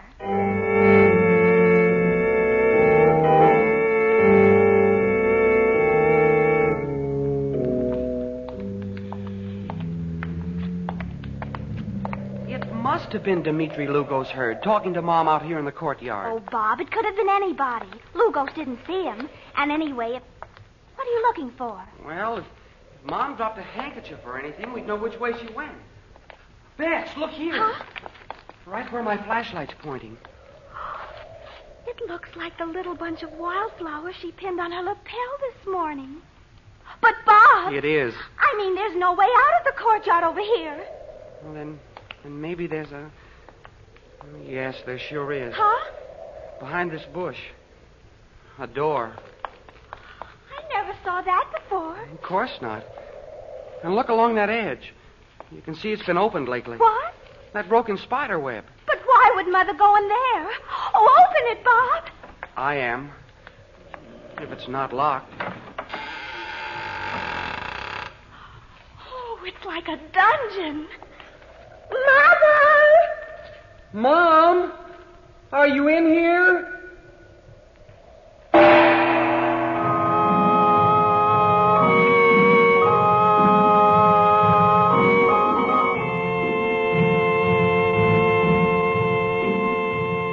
The alchemist of old spent his lifetime trying to change base metals into silver and gold. But now Chandu will teach you this secret of the ages. With his mystifying Assyrian money changer, you can change pennies into dimes.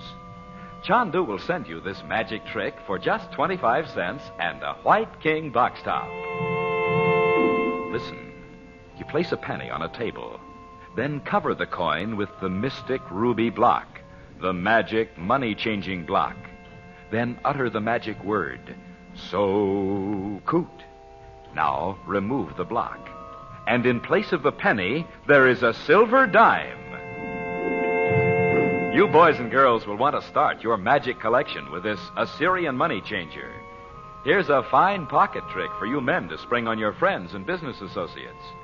And if you ladies want to be sure your guests have a good time at your next party, try entertaining them with Chandu's magic trick.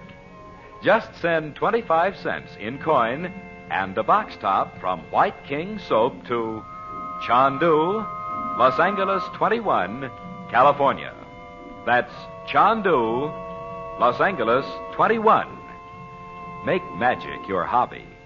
Make White King your wash day soap. You'll love White King.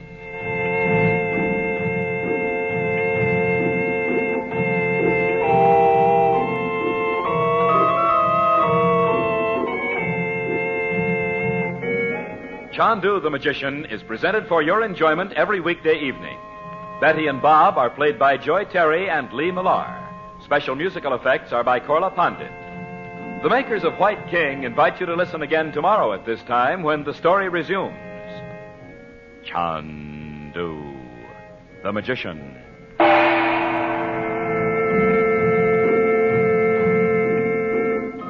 Today, the people of Europe who would like to be your friends need a little consideration. You can extend it through the non-profit service of CARE, C-A-R-E. You can make a new friend by sending a care package to a widow in Poland, an orphan in France, an aged person in Britain, or any type of person you select. The cost to you is $10. The gain to you is a good friend. Write today to CARE, C-A-R-E, at 50 Broad Street, New York. This is the Mutual Don Lee Broadcasting System.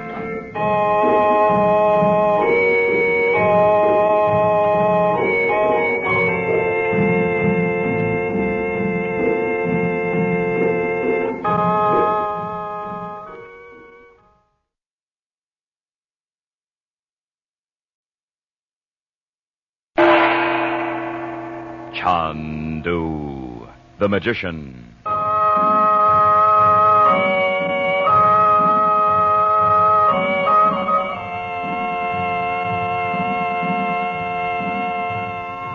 Good evening, ladies and gentlemen. The makers of White King Soap present for your enjoyment Chandu, the Magician. Today, Chandu, master of illusion, offers you one of his mysterious and amazing tricks. Chandu calls this trick the Assyrian money changer, and it changes pennies into dimes. You want this trick? Want to mystify and entertain your friends? Want to be a magician just like Chandu? All right. Get that White King box top, send it with a quarter straight to Chandu, Los Angeles 21, and receive your first Chandu magic trick by return mail. What fun you'll have saying, "See this penny? I lay the penny on the table. Now I cover the penny with the mystic ruby block. So coot, I say. Then remove the block, and the penny's gone. Now it's a silver dime." The trick is easy. So easy a child can do it. But it is clever. So clever it is very hard to detect. Start your collection of magic tricks right now with Chandu's Assyrian money changer. Just send 25 cents in coin and a White King soap box top to Chandu, Los Angeles 21. Be sure to print your name and address plainly.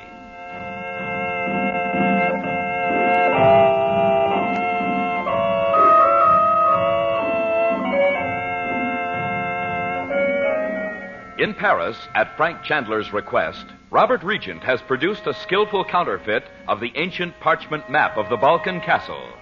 This Chandler intends to use to mislead the scheming Jan Metsos, foreign minister and head of the present regime.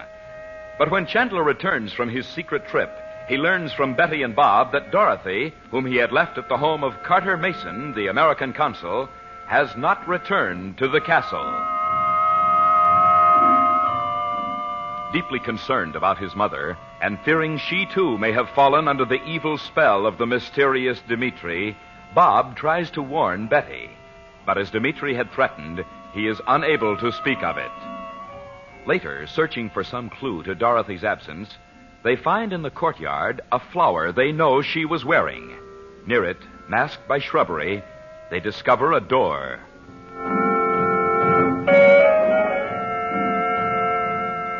Meanwhile, Chandler is anxiously questioning Carter Mason. Chandu, the Magician. What about Estaben? It seems incredible, but after all, his men are gypsies. And you could be expected to pay them well to bring your sister home. Well, they did come to the castle one day on the pretext of telling fortunes. What? I wonder if that old gypsy woman could have been Estaben himself. Impossible. He never comes out of the mountains. If he's dressed as an old woman, no one would know. But why should he come to you? Did you miss anything after they'd gone? No. Bob began to ask them a lot of questions, and they... Oh, but that's nothing now. On the contrary, it may be very important. Really? Between you and me, I think Estaben's more than he seems. In what way? Well, of course, I must keep out of local affairs officially, but I wonder if that gypsy tribe isn't a sort of recruiting center for guerrillas. By George, I investigated that mountain of the Scimitar days ago. But something... Whatever it was planning a, well, call it a counter-revolution near the mountain. Is that what you think he's doing up there? Unofficially, yes. Very little dissatisfaction with Metsos. The people don't like the way he's treated their king. Oh, but you don't want to listen to this now. Well, if you're right about Estaben, the last thing he'd himself by a kidnapping. I'm sure Dimitri... Or did they leave here? It couldn't have been. She was anxious to be home when Bob and Betty came back from their ride. And it's after 9 now. Have you seen Dimitri at all today? Why, he was with Nicholas when I dropped in after I heard of the accident. Oh, did he leave before you did?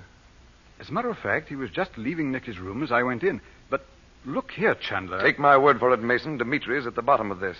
But where could he have taken her? Why not tell Metsos about Mrs. Regent's disappearance? He'll have soldiers out looking for her in 5 minutes. Yes, I may have to do that. If Dimitri's all you think, Metsos can have him deported. Well, that's just what I don't want. Not yet. But why? I'm sorry. I'm not supposed to ask you questions. I'll show you that dossier on Dimitri from London someday. But I must find Dorothy myself, if I can. I wish there was something I could do to help you. There may be. Tell me, would Nicholas think it strange if you dropped in on him again tonight? Certainly not. He'll think I'm making too much fuss over his accident, that's all. He wasn't really hurt. Then I wish you'd see if you could find out where Dimitri was going this afternoon. Nicky'll tell me if he knows. I'll come up or send word to you as soon as I can. Thank you. And if Dimitri's there, or you should happen to see him anywhere, please tell him I'd like to talk to him at once.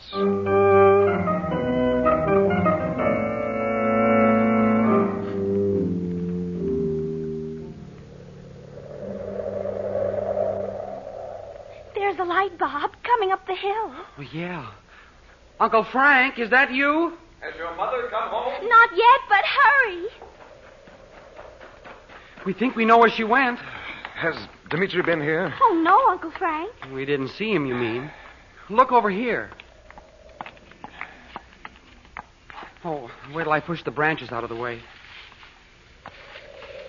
We just found it. See the funny old door? Have you been inside? Oh, no.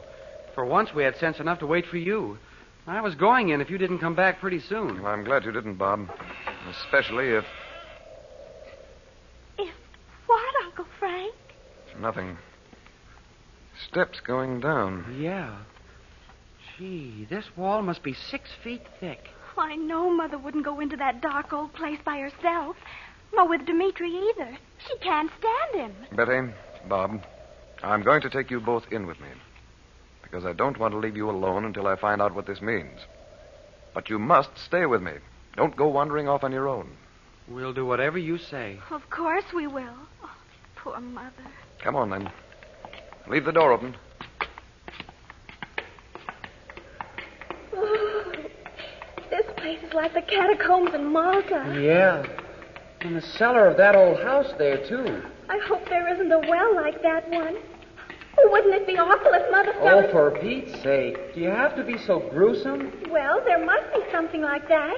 Where do we get the water? There's a cistern under the kitchen.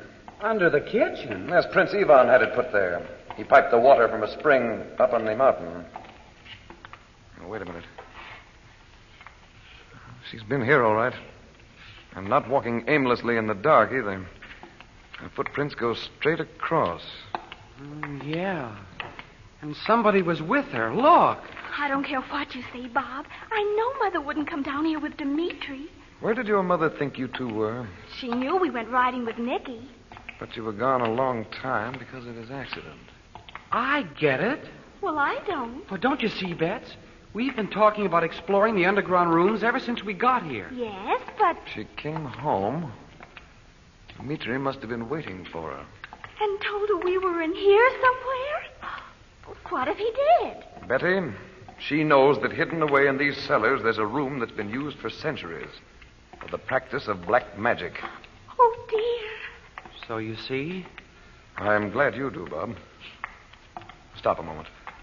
Let's see if she went through this door. Yes. Dot? Dorothy? Oh, gosh. There must be dozens of rooms down here. Yes, and... Well, that's odd. Well, give me some more light over here, Bob. What are you looking at, Uncle Frank? The other footprints are gone. But Mom's are all over the place, though, see? She wasn't locked in here.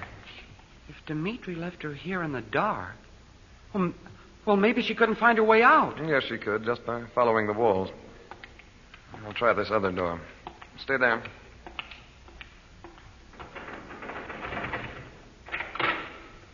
Dorothy! All right. Come on. See her footprints? She did go in there. Alone, too. Oh, where can she be all this time? Mother! Uncle Frank, maybe Dimitri put some kind of a spell on her. Well, even if he did, she ought to be here. She is. Somewhere. Listen. That's a different kind of a door. It looks like the door to a dungeon. That's just what it was. But what did you think you heard? Well, I heard it all right. You hear it? Water running. A cistern must be inside. But Mother can't be in there. Her footprints go right up to it. Oh, Uncle Frank, there's water coming out under the door. I know, Bob. And the door's stuck. Dorothy! Dorothy, can you hear me? The water's been running ever since you went in. Come here, Bob. Yeah. Uncle Frank, is it locked? No. Here, put your shoulder against it here, Bob. Yeah. Now. Something must be holding it from inside. It sags so that it scrapes the floor. There. That's it. Look out, Betty. Uncle Frank, if Mother's in there. Just wait till I see Dimitri again. Well, that's enough. Dorothy! Mom can't be in there or she'd say something. Maybe she went through that room before the cistern burst. Keep back, Betty. Oh, I don't believe Mom's in there. Oh, Bob, look. Where? What do you mean? There in the water. Huh? Turn your light on it. It's Mother's hat.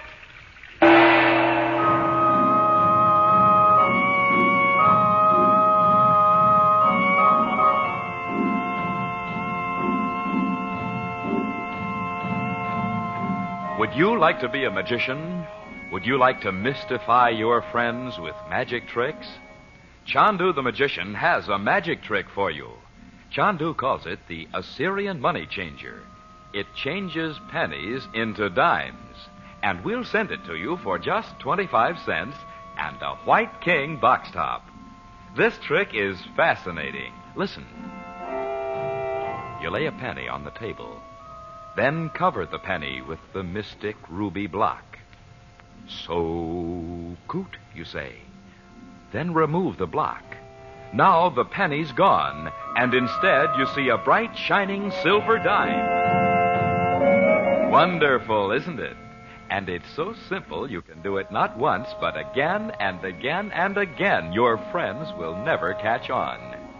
Now, to get Chandu's Assyrian money changer, just mail 25 cents in coin and the top from a box of White King soap to Chandu, Los Angeles 21, California. That's Chandu, Los Angeles 21. And remember, nothing washes like soap. There is no soap like White King. You'll love White King.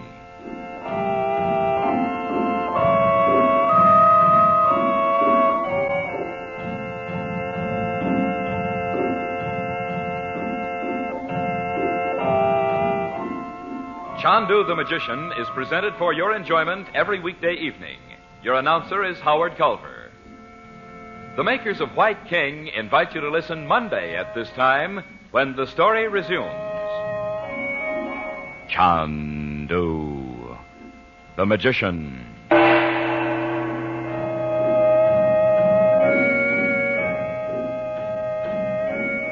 Send help to a relative or friend through the non-profit service of CARE.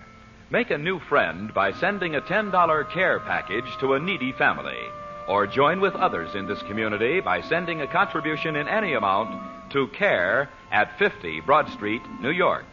Remember, they still need CARE. C-A-R-E at 50 Broad Street, New York. You will keep on helping, won't you? This is the Mutual Don Lee Broadcasting System.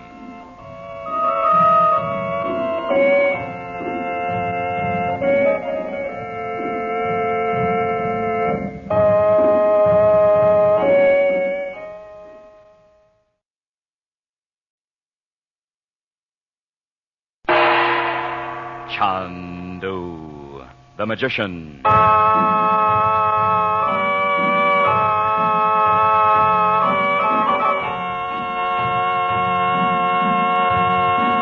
Good evening, ladies and gentlemen. The makers of White King soap present for your enjoyment Chandu the Magician. Today, Chandu, master of illusion, offers you one of his mysterious and amazing tricks. Chandu calls this trick the Assyrian money changer, and it changes pennies into dimes. You want this trick? Want to mystify and entertain your friends? Want to be a magician just like Chandu? All right. Get that White King box top, send it with a quarter straight to Chandu, Los Angeles 21, and receive your first Chandu magic trick by return mail. What fun you'll have saying, "See this penny? I lay the penny on the table. Now I cover the penny with the mystic ruby block. So coot, I say. Then remove the block, and the penny's gone. Now it's a silver dime." This trick is easy. So easy a child can do it, but it is clever. So clever it is very hard to detect. Start your collection of magic tricks right now with Chandu's Assyrian Money Changer. Just send 25 cents in coin and a White King soap box top to Chandu, Los Angeles 21. Be sure to print your name and address plainly.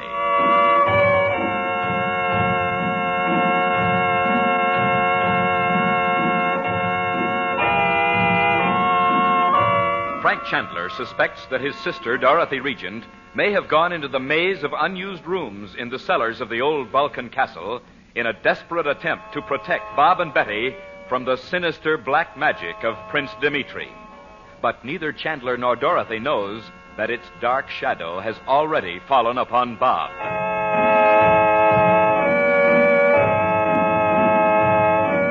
Finding a hidden door to the cellars from the courtyard, Chandler, Bob, and Betty follow Dorothy's footprints in the dust through room after ancient room to the heavy oaken door of a feudal dungeon. In the beam of a flashlight, they are horrified to see a trickle of dark water under the door. Suspecting that Dorothy may be inside, Chandler and Bob force open the door.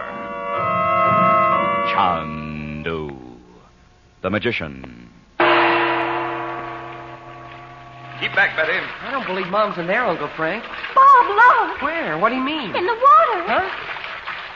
I've got it. It's Mother's hat. Just look at it. Hold your light up, Bob, so I can see. Isn't she here? There she is, in the corner.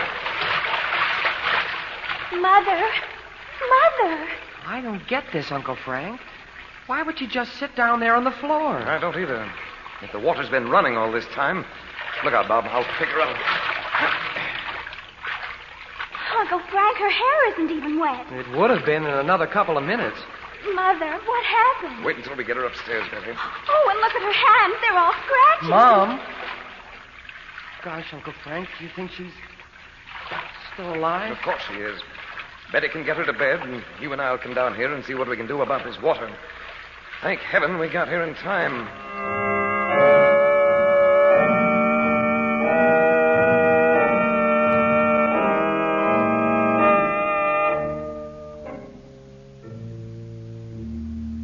Betty? Here I am, Mother.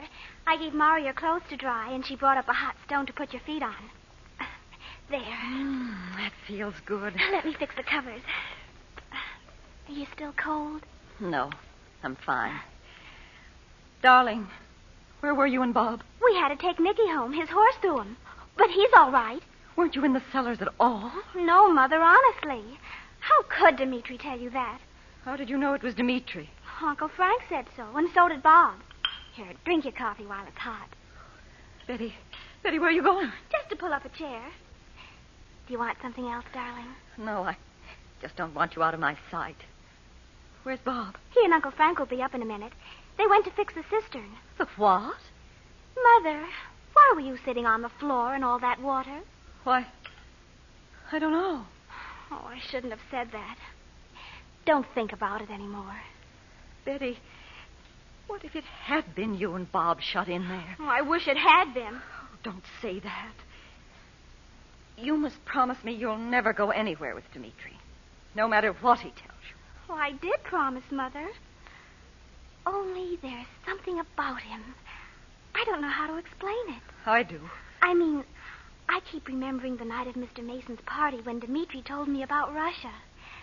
The sound of sleigh bells across the snow, and beautiful women in furs and rubies, and the music of violins. Oh, Betty.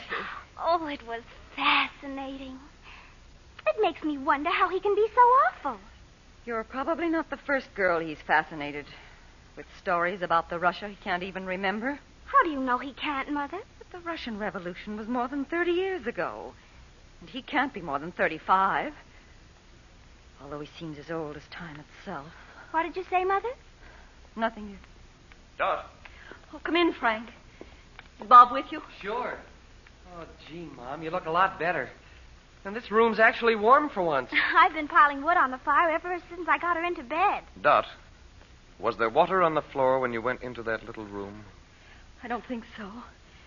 But by that time, I was nearly out of my mind. Poor Mother. We'd gone through room after room.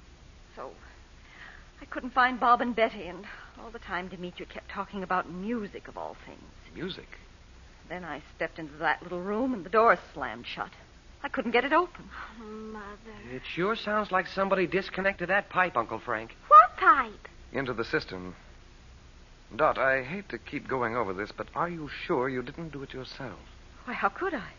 I didn't know it was there. You know what I mean. Oh, you think Dimitri told me to. But wouldn't I remember it? You might not. Uncle Frank, Mom couldn't disconnect that pipe with her bare hands. Look at them. My hands. Oh, I must have scratched them on the door trying to get out. Frank, you don't really think Dimitri could force me to do such a thing? I hope not. But remember that first day he came up here, after we'd seen him in the crystal, talking to Metsos? Hey, I didn't know that. Oh, yes, I remember. It was the day it rained so hard. Oh, I don't even want to think about it. But you must, Dorothy. Try to remember what he said. But why? You heard it all. Not quite. I meant to ask you afterward what it was he was whispering to you. Did he recite any sort of incantation, or... No, he didn't say anything like that. I see. Well, there must be some other explanation. I wish I knew what it was. You know, Dimitri said something about music that day, too. What was it, Dorothy? He kept asking if I heard it. Mom, did you hear it? Why, no, son. There was no music to hear. That must be it. That's the way he begins. Uncle Frank, you look absolutely grim. Well, what do you mean, Frank? When you didn't hear the music, he knew he'd failed. So he tried again today. Listen to me, all of you. No, wait. I must have the crystal. Oh, I'll get it for you. Thanks, Bob. I am listening, my teacher. My son, whom I have called Chandu, thou hast forgotten. I do not understand. In thy fear for those thou lovest, thou hast forgotten thy work. My teacher, I am not afraid. But they are in my care. I say again, thou hast forgotten. What have I left undone? Thou hast been deceived by the appearance of death. Thou hast forgotten the sign. What does he mean by that? He must mean the sword on the mountain, don't you think? My son. No, I mean, Quiet, Bob. I can't hear him. I understand, my teacher. Once more I tell thee, thou art surrounded by clouds of seeming evil. Ask him what to do about Dimitri. Wait, Dot. Unless thou doest thy work well, in this time of peril, thou shalt lose all thy power for good. I will remember. Remember the ancient words, my son. If in 1,000 lifetimes thou hast not learned the way to wisdom... Frank, I've heard that somewhere before. Tomorrow will open for thee a door upon the path of knowledge through yet another death. I know. Await the call, my son. Await the call. Gosh, I never think about you being afraid, Uncle Frank. I shouldn't be. I know better. But I know, too, how powerful black magic can be. And you may not be able to protect yourselves against it. Well, look, maybe if you help me, I could tell you... Let's talk about it in the morning, Bob. I'll have to go down into Lubova. Tonight? That's what the message meant, for one thing. I must give that plan to Metsos. What plan? Oh, you're tired, Frank. Mr. Metsos won't expect the plan tonight. If I know Metsos, he's wondering why I haven't been down there before now with it. You mean that old plan of the castle? Well, I thought it was supposed to be such a secret. I had your father make a copy of it, Bob. Huh? That's why I went to Paris. But it is a secret. And I'll have to count on you and Betty not to give it away. We won't tell anybody, Uncle Frank. I wouldn't have told you, except that you may hear people in the cellars. What? And don't be afraid if you do. And don't do or say anything about it. Oh, I feel just like somebody in a movie. Who will they be, Uncle Frank? Well, you don't have to know that, Betty. It's all part of the work I came here to do. And the sooner it's over, the sooner we can get away from here. That's right. Well, I'll go along. I'll stop in at the consulate and tell Mason we found you, Dot. I'm sorry I made so much trouble. I should have known better than to believe anything Dimitri said. Well, it's over now. Bob, what's the matter? Huh? Oh, nothing. Why? You do look odd, son. You and Betty aren't keeping one of those great secrets of yours, I hope. I'll see who it is. No, never mind, Bob. I'm going downstairs anyway. It's probably a message from Mason. He was going to speak to Nicholas about Dimitri. Don't be too long, Frank. I'll be back in half an hour. What is it, Lugos? A letter for you, sir, from Mr. Mason. Oh, thanks. Good Lord. Dot! Dot, I've just heard from Mason. Don't expect me until you see me. Is Mrs. Mason worse? No, it's about Nicholas. Uncle Frank, is Nicky really badly hurt? Well, that could be For it, Pete's but... sake, what did Mr. Mason say? No one knows where Nicholas is. He's disappeared.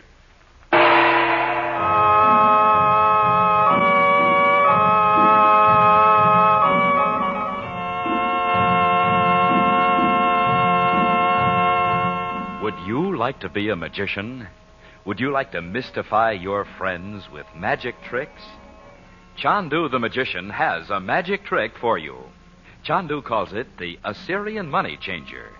It changes pennies into dimes, and we'll send it to you for just 25 cents and a white king box top. This trick is fascinating. Listen. You lay a penny on the table. Cover the penny with the mystic ruby block. So coot, you say. Then remove the block. Now the penny's gone, and you see a bright, shining silver dime. Wonderful, isn't it? And it's so simple you can do it not once, but again and again and again. Your friends will never catch on. Now, to get Chandu's Assyrian money changer, just mail 25 cents in coin and the top from a box of White King soap to Chandu, Los Angeles 21, California. That's Chandu, Los Angeles 21. And remember, nothing washes like soap. There is no soap like White King. You'll love White King.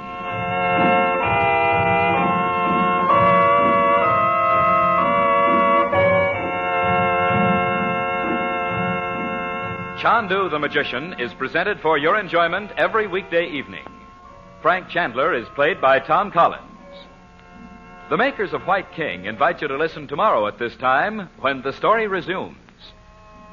Chandu the Magician. This is the Mutual Don Lee Broadcasting System.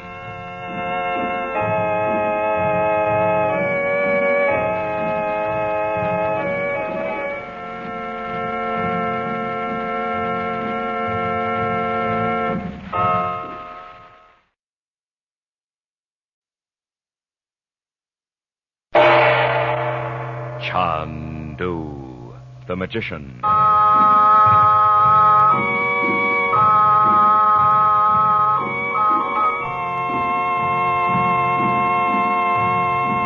Good evening, ladies and gentlemen. The makers of White King soap present for your enjoyment Chandu the Magician. Would you like to make magic your hobby? Want to do magic tricks just like Chandu? Then send today for Chandu's first magic trick offer. Chandu calls it the Assyrian money changer, and it changes pennies into dimes right before your eyes. Now, you can have this trick for your very own by sending 25 cents and a White King box top to Chandu, Los Angeles 21. You take a penny from your pocket or handbag and lay it on the table. Then cover the penny with the mystic ruby block. Now remove the block while everyone watches closely. And behold, in place of the penny, there's a silver dime. Begin your collection of Chandu's magic tricks with this thrilling Assyrian money changer. Just send 25 cents in coin and the top from a box of White King soap to this address: Chandu, Los Angeles 21, California. Chandu will send you his Assyrian money changer postpaid, complete with instructions. Send for Chandu's Assyrian money changer tonight.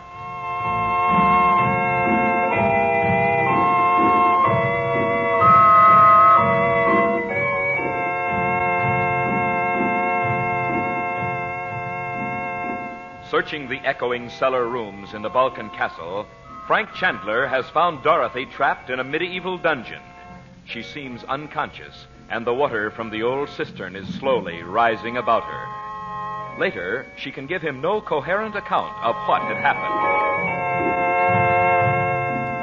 The search for Dorothy has prevented Chandler from warning young Nicholas Karowitz, once the Crown Prince, that his riding accident that morning had been carefully planned. Chandler believes it was arranged by Jan Metsos, the foreign minister, who regards the continuing popularity of Nicholas as a threat to his power. As Chandler prepares to investigate, he receives a message from Carter Mason, the American consul. Nicholas has disappeared.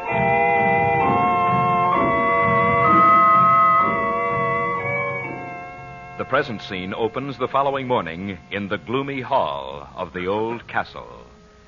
Chandu, the magician. Bob, just a minute. Oh, I'm just going to have to see how Mom is. Now, wait a minute. Okay. I told you I was going down to the consulate again to see if anything's been heard of Nicholas. When I come Well, back... if they found him, Mr. Mason would let you know, wouldn't he? Well, that depends. Now, when I come back, I want you to go through the cellars with me. Sure. But I don't see why you'd think Dimitri'd be down there all this time. I don't. Well? I don't think Dimitri knew anything about the water in the cellar yesterday. Somebody disconnected that pipe. Well, that's not the way Dimitri works. I guess not. It's the sort of malicious mischief a child might think of. Huh? Or a man with the mind of a child. You sound as if you knew who it was. I hope I'm wrong. But I think I do know. Who? And what makes you think there was anybody else down there anyway? Bob, I saw some very peculiar footprints when you and I went down to fix that pipe. Not your mother's, not Dimitri's. You didn't say anything about it. I saw them, though. I wish I had time to get down there again now, but if Nicholas is still missing, I want Mr. Mason to take me to Nicky's father. The king? The ex-king, yes. It's risky, but if he'll see me, I'm going to tell him that Wait a minute, Uncle Frank. Who do you think's in the cellar? Well, he may not be there now. And I don't know how he could even get into the country. But I think it's the dwarf, Rainey. Holy Moses. Mom's scared to death of him. And so's Betty. We're not going to tell them. But I'm pretty sure it was Rainey who left the little figure of the priestess in Betty's room. Brother. Come on. We'll go up now. Remember, keep quiet about this, Bob. Oh, I will. Oh, there he is. Uncle Frank, don't you think it's all right for me to go down into town when you do? Well, you'd have to come back alone, Betty. I could go with her, Mom. Is it okay? We'll see. How do you feel, Don? Fine. You know, you all act as if I'd been found floating in the North Atlantic. You sure look a lot better this morning. She ought to stay in bed, though. I told her she could write a long letter to Daddy, Uncle Frank, but she's run out of stationery. Well, so... why not let them go, Dot? They could meet me at the consulate later. You aren't afraid to stay here alone? Well, Lugos and Mara are downstairs. They are, aren't they? Of course they are.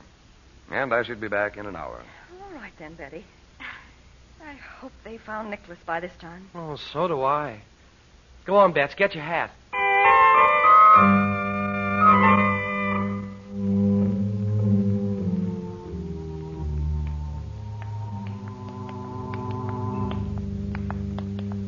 Doggone it. I wish we knew Nicky better. We'd have some idea where he'd go. Oh, Bob, why do you keep saying that? Somebody's kidnapped him. Gypsies, I bet. What a chance. Well, his father'd pay a lot to get him back, and Gypsy... Hey, pipe down. There's one now. Oh, he didn't hear what I said, did he? Well, just walk past him as if you didn't see him. Dobre den, pan, Schlechna. We don't speak your language. Oh, I say good day, gentlemen and young lady. Oh, good morning. Good morning. Rosie, may I speak to you for one moment? We're going into town and we have much time. One moment. I tell you something you like to hear. Oh, he wants to tell our fortunes, Bob. See, but not today, Schlesner.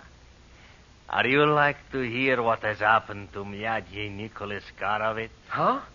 Do you know? No, it is so. Why haven't you told the police or the soldiers? Yeah. Let's take him to the consulate, Bob. Uncle Frank will know who to tell. Ne. You go too fast. What do you mean? Nicholas has been gone since last night. Where is he? Speak softly, Pani, speak softly. Why? Look, we can turn off where our uncle did and be at the American consulate in 5 minutes. It cannot be as you say. Why not? If one should learn I have spoken, I would not live. Well, our uncle won't tell on you. No, he won't let anybody hurt No you. man can save me from the vengeance of the Romany. Well, why did you tell us this if you're so afraid somebody will give you away? Protoji, if you speak, the Romany will not discover my name. Oh, Bob, what do we care why he told us? Tell us where Nicky is. We won't say a word about you. Dobre. Tonight the Romany will take him to the high mountain. What? But if you follow me, I show you where he is hidden now. Down there in the town? No. Follow me down the hill until I go into a shop. You go in, too. All right, go on. No, wait a minute. What are you getting out of this? Oh, Pan.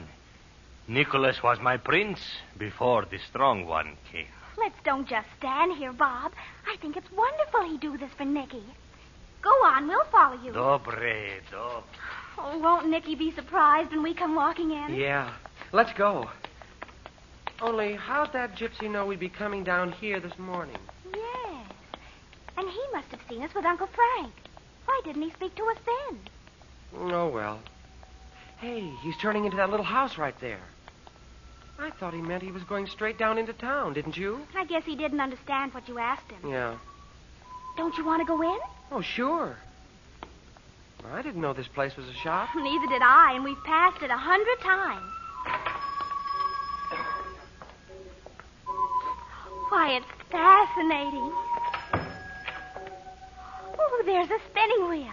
It must be an antique shop. Come with me, young gentleman and lady. What do they sell here? I don't see anything. Very fine lace. Katya makes it. Who? Don't you see the old woman in the corner? Oh, yeah. In this room, Prosi. You will wait here.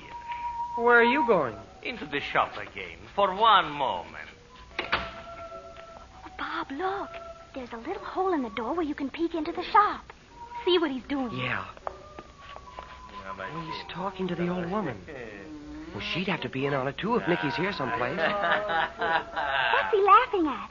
Can you hear what they're saying? Well, wait a minute. Sure. Put your ear up against the door, too. Okay. They came with me at once.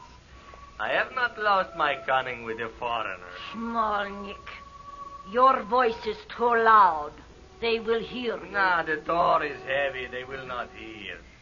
What do you suppose they want us to do? Did I not tell you, Katya? With all the talk of Nicholas, the uncle and the mother of these two will believe they also are taken by the Romany and give me gold.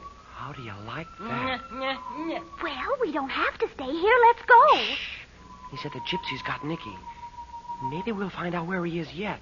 You can steal, small Nick, and you can rob a poor shopkeeper. But there is no good in this. These young ones have sharp eyes. They will remember and they will... Now be silent, Katya. When I have the gold, we will take the Romany road. The young ones will not see my face again. The uncle will see it. Then he gives you the gold. Niti, it will be dark and he is stupid like all foreigners. Oh, yeah? It is you who are stupid, small Nick. You have not so much as fastened the door to the back room. When you go to bring the wagon, the young ones will... My hands are too quick even for you to see. The door is well fastened, Katya. Bob, he's going to take us away in a gypsy wagon. We're not in it yet. If they make too much noise while I am gone for the wagon, you will know what to do. Huh? Take the knife. Oh, he's gone out. Gosh, I suppose that was his wagon out there. Well, let's think of something. Well, we'd better, and fast. Maybe there's a back door. Hey, there is. Oh, it's locked, too. It would be. Oh, how can it be, Bob? There's no keyhole. Well, try it yourself. Okay. Babs, don't make so much noise.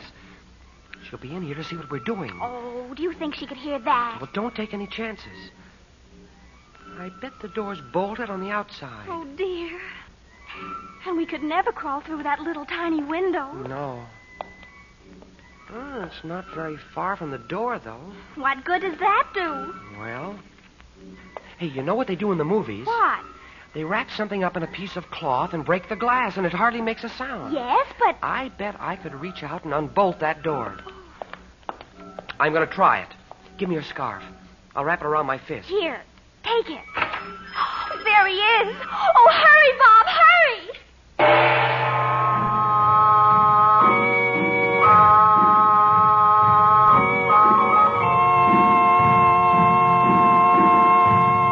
The alchemist of old spent his lifetime trying to change base metals into silver and gold. But now Chandu will teach you this secret of the ages. With his mystifying Assyrian money changer, you can change pennies into dimes. Chandu will send you this magic trick for just 25 cents and a White King box top. Listen. Place a penny on a table. Then cover the coin with the mystic ruby block, the magic money-changing block. Then utter the magic word, so-coot. Now remove the block, and in place of the penny, there is a silver dime. You boys and girls will want to start your magic collection with this Assyrian money changer. Here's a fine pocket trick for you men to spring on your friends and business associates. And if you ladies want to be sure your guests have a good time at your next party, try entertaining them with Chandu's magic trick. Just send 25 cents in coin and the box top from White King Soap to Chandu, Los Angeles 21, California. That's Chandu, Los Angeles 21. Make magic your hobby. Make White King your wash day soap. You'll love White King.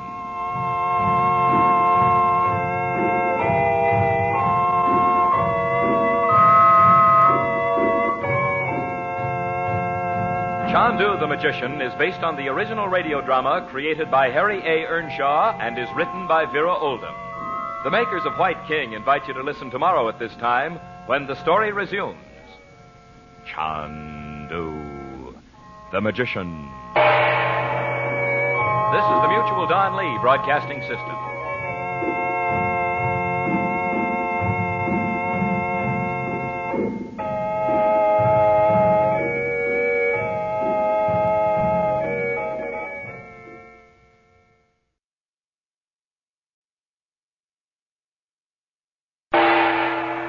Chandu the Magician.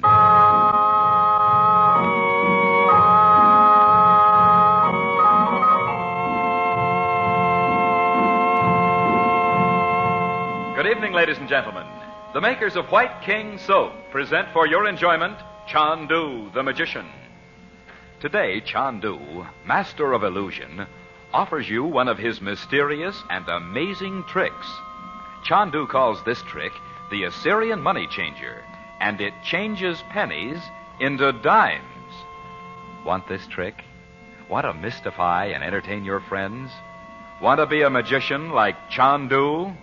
All right, get that White King box top, send it with a quarter straight to Chandu, Los Angeles 21, and receive your first Chandu magic trick by return mail. What fun you'll have saying, "See this penny? I lay the penny on the table. Now I cover the penny with the mystic ruby block. So, coot, I say. Then remove the block, and the penny's gone. Now it's a silver dime." The trick is easy. So easy a child can do it, but it is clever. So clever it is very hard to detect. Start your collection of magic tricks right now with Chandu's Assyrian money changer. Just send 25 cents in coin and a White King soap box top to Chandu, Los Angeles 21. Be sure to print your name and address plainly.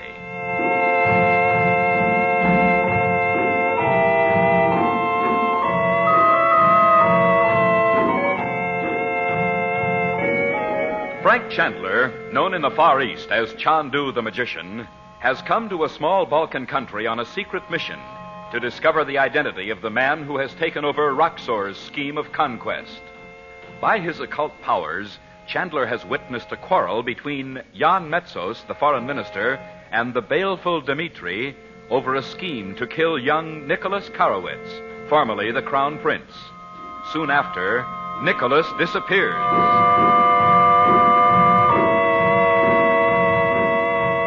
The following morning, Chandler, on his way down to the American consulate, leaves Bob and Betty Regent at the foot of the hill leading down from the gloomy, feudal castle where they are staying.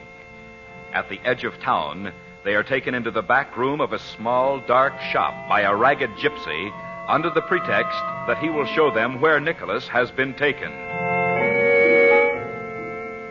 Now, having learned that they are to be held to extort money from Chandler, Bob and Betty are desperately trying to escape from the gypsy shop. Chandu, the magician. Oh, Bob, we could never crawl through that little tiny window. Oh, I know that. But if I broke the glass, I bet I could reach around outside and unbolt the door. Well, hurry then. He'll be back here in a minute. Oh, give me your scarf to wrap around my hand. Okay. It's sure screwy to have a bolt on the outside of a door. For all we know, he locks people in here all the time like this. Oh, Bob, there he is. He's probably got his gypsy wagon already. Move over, Bets. Oh, that didn't make much noise. Now, if I can just reach the bolt. Can you? Can you tell where it is? Ouch. I can feel the edge of the door, but... Yeah, there it is. Push it back. Hurry up. It's rusty, I guess. Oh, if I could just get a grip on it. Oh, I wish I could help you. It's just stuck. Oh, there. There, it's loosening a little. Oh. I think I've got it. Yeah. Now see if the door will open. Oh, you don't think there's another bolt? Oh, swell. Come on, don't wait to see if he's heard us. I'm going to shut it again. It's so dark in there, he might not know that Well, shut it for Pete's sake, and let's get going. Which way? Oh, down here. I bet I can run faster than that gypsy, and you can, too. We can't run on these cobblestones, Bob. Oh, you think we can't? Well, this way. Through the alley. Okay. We ought to come out in the marketplace. Is he coming, Bob? Oh, don't look around. You'll fall down and break a leg. Oh.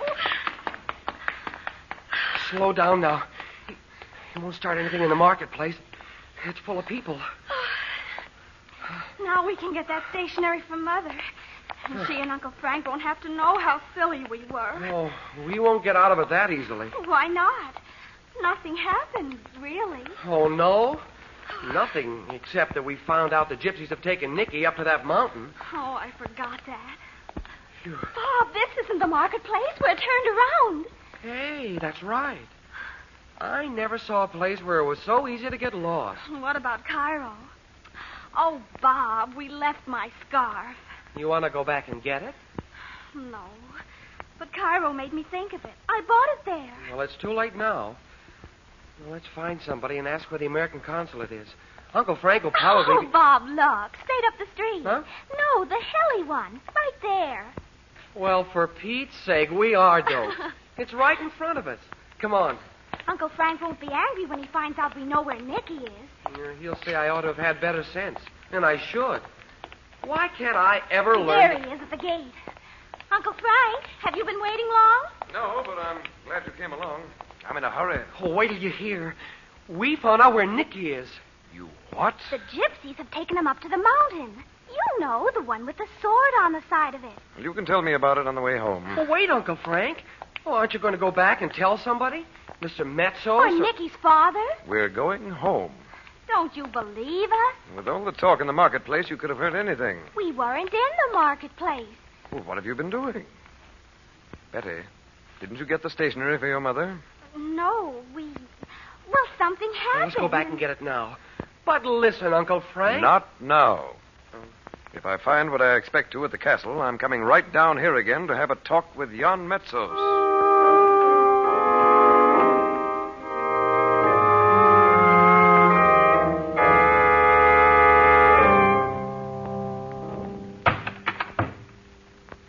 You wanted to see me, Karavitz? I cannot give you much time, but sit here. No, thank you. Mr. Metsos, you must tell me. What have you done with my son? If you read the newspaper this morning, you know I have soldiers searching. One moment. Yes? What do you want? Haven't I agreed to everything that you've asked? Yes, indeed. You rule as if you had the right. I have the power. Only because I abdicated to save the lives of my people. If I had given the word, you would still be fighting in the mountains. There is nothing to be gained by this talk. What more do you want of me? I did not ask you to come here. Where is Nicholas? Tell me. That is something I would like to know myself. You must know. Perhaps he has gone into hiding. Perhaps he has convinced himself he can recruit men and restore the monarchy. Nicholas knows that's hopeless now. He would not be so rash. For his sake, I hope not. But he is rash. His journey to Tibet, for instance. What do you mean? You did not know of it? I did. When was this? Some months ago, before he returned from Paris. You see why I am not surprised that he should suddenly disappear. He did not disappear. He was... You have remembered something? No. I meant he was miserable. He had been injured in that fall from his horse. Karavitz, I have not been pleased with your son's recent behavior. Because he is friendly with the Americans, Mr. Chandler and his family? No, unless Mr. Chandler's niece and nephew have been filling his head with American nonsense. Then what has Nicholas done? When he is found, or if he is found... You know where he is.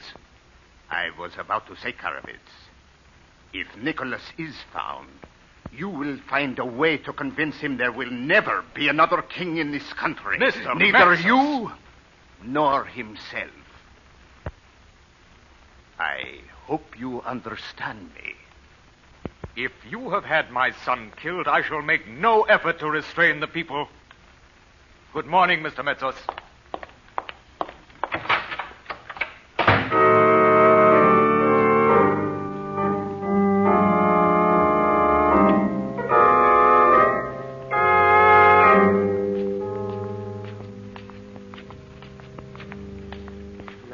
We might as well tell Mom right off the bat. Oh, I hate to. Well, she'll know there's some reason why we didn't get her at the stationery.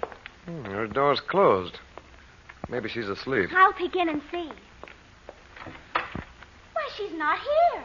Oh, I thought she was going to stay in bed all day. Bob, go down and ask Lugos if he knows where she is. Okay. She surely wouldn't go out anywhere, Uncle Frank. She'd know. Oh, what's that over there on the floor? What? Wait, Bob. Huh? Why, it's a key. One of the keys I put in the chest downstairs the other day. What's it doing up here? Gee. Come along, we'll see. I'll have to try all these doors, I suppose. Oh, this one isn't locked. Dorothy. Oh, Frank, I'm so glad you're back. Mother. Doesn't she look uncanny standing there with a candle in the darkness? Well, what is this place? It's the old portrait gallery. Well, what are you doing here, Dot? You're supposed to be in bed. Oh, I told you I wouldn't stay in bed all day.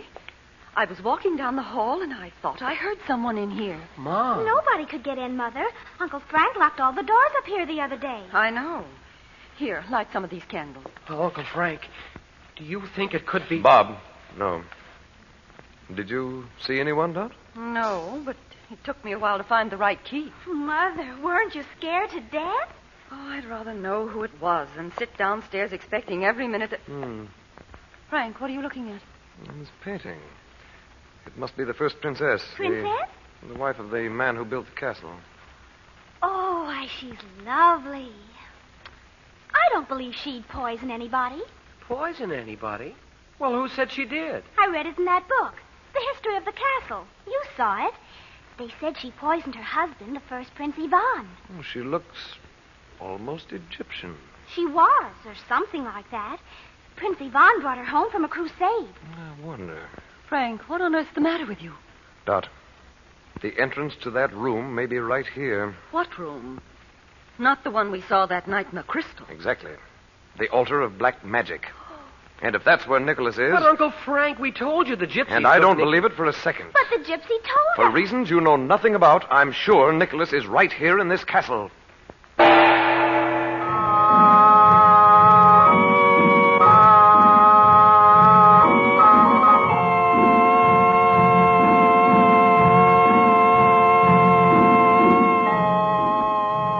Would you like to be a magician?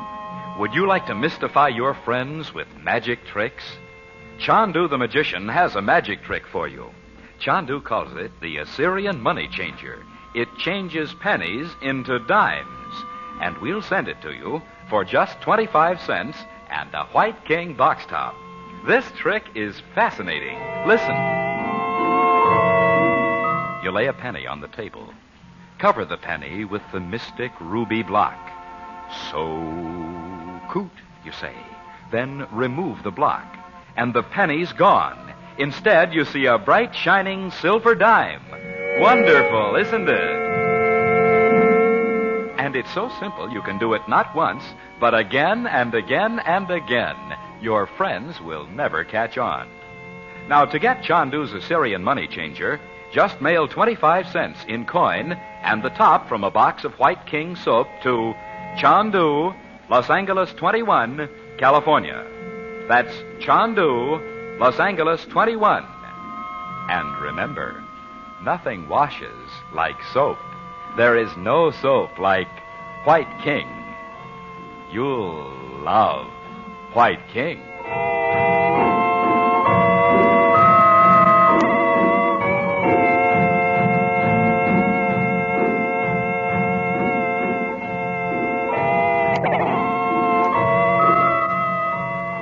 Chandu the Magician is presented for your enjoyment every weekday evening. Your announcer is Howard Culver. The makers of White King invite you to listen tomorrow at this time when the story resumes.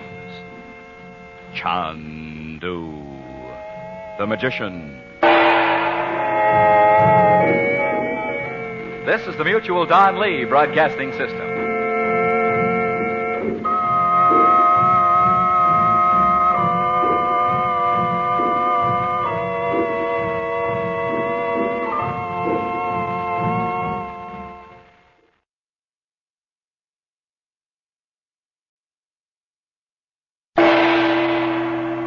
Chandu the Magician.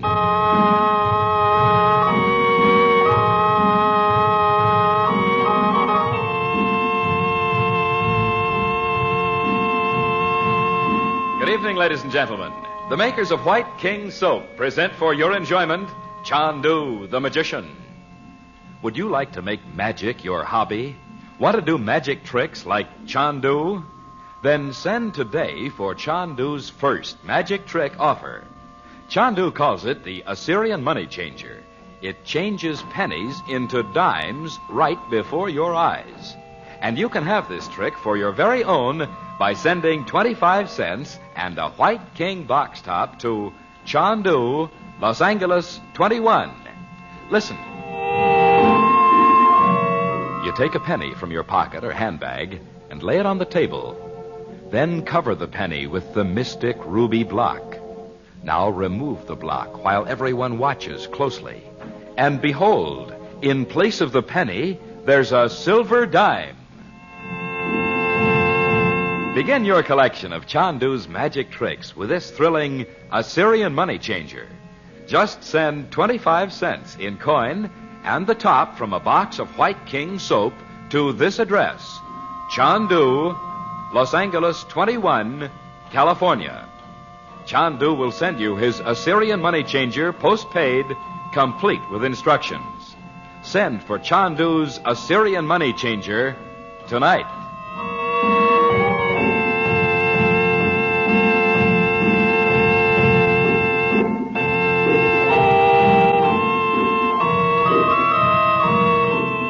Frank Chandler, known in the Far East as Chandu the Magician, believes that the scheming Jan Metsos, foreign minister of the isolated Balkan country of Montevideo, has arranged the disappearance of Nicholas Karowitz, formerly the Crown Prince. And in the streets of Lubova, Bob and Betty Regent have been told that Nicholas has been taken to the strange mountain of the Scimitar by Estaben's gypsy bandits. Meanwhile, in the forbidding medieval castle where they are living, Dorothy hears someone moving about behind the locked door of the old portrait gallery. She unlocks it and goes in, finding only darkness and silence. The others, returning from the town, discover Dorothy at the far end of the long gallery, standing before the portrait of a beautiful woman in the dress of the 16th century. Chandu, the magician. It must be the first princess. Princess? The wife of the man who built the castle. Why, she's lovely. I don't believe she'd poison anybody. Poison anybody? Who said she did? I read it in that book, The History of the Castle. You saw it. They said she poisoned the first Prince Ivan. She looks almost Egyptian.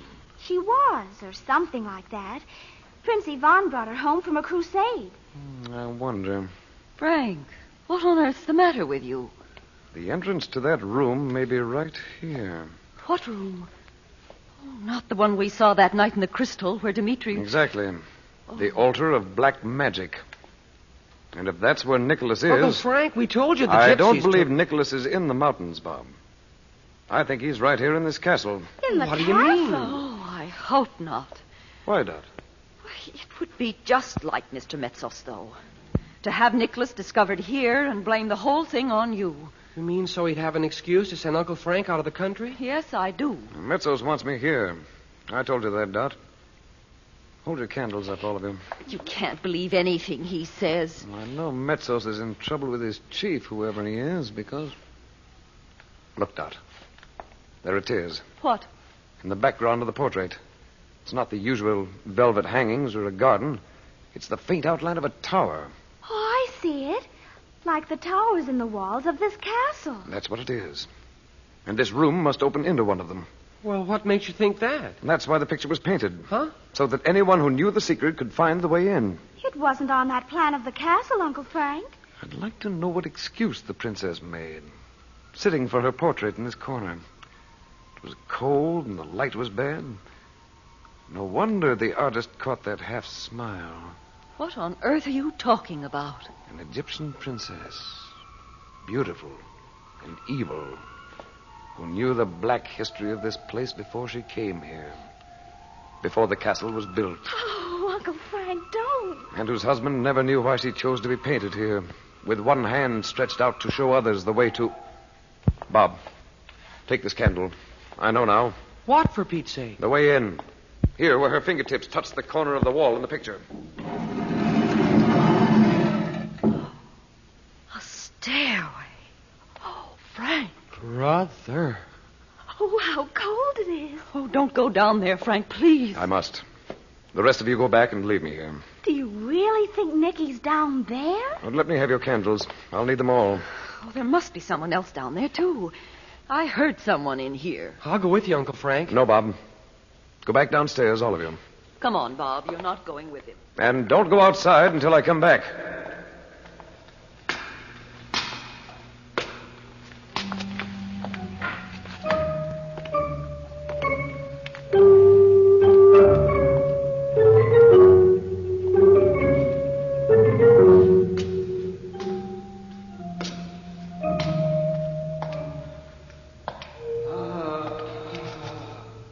Nicholas. Nicholas. Here. The light in my eyes. Mr. Chandler, it wasn't you. Sit still. What wasn't? My head feels so queer, as if a drum were beating in it. Look at me, Nicholas. What did you mean? I meant you couldn't have brought me here. Or did you?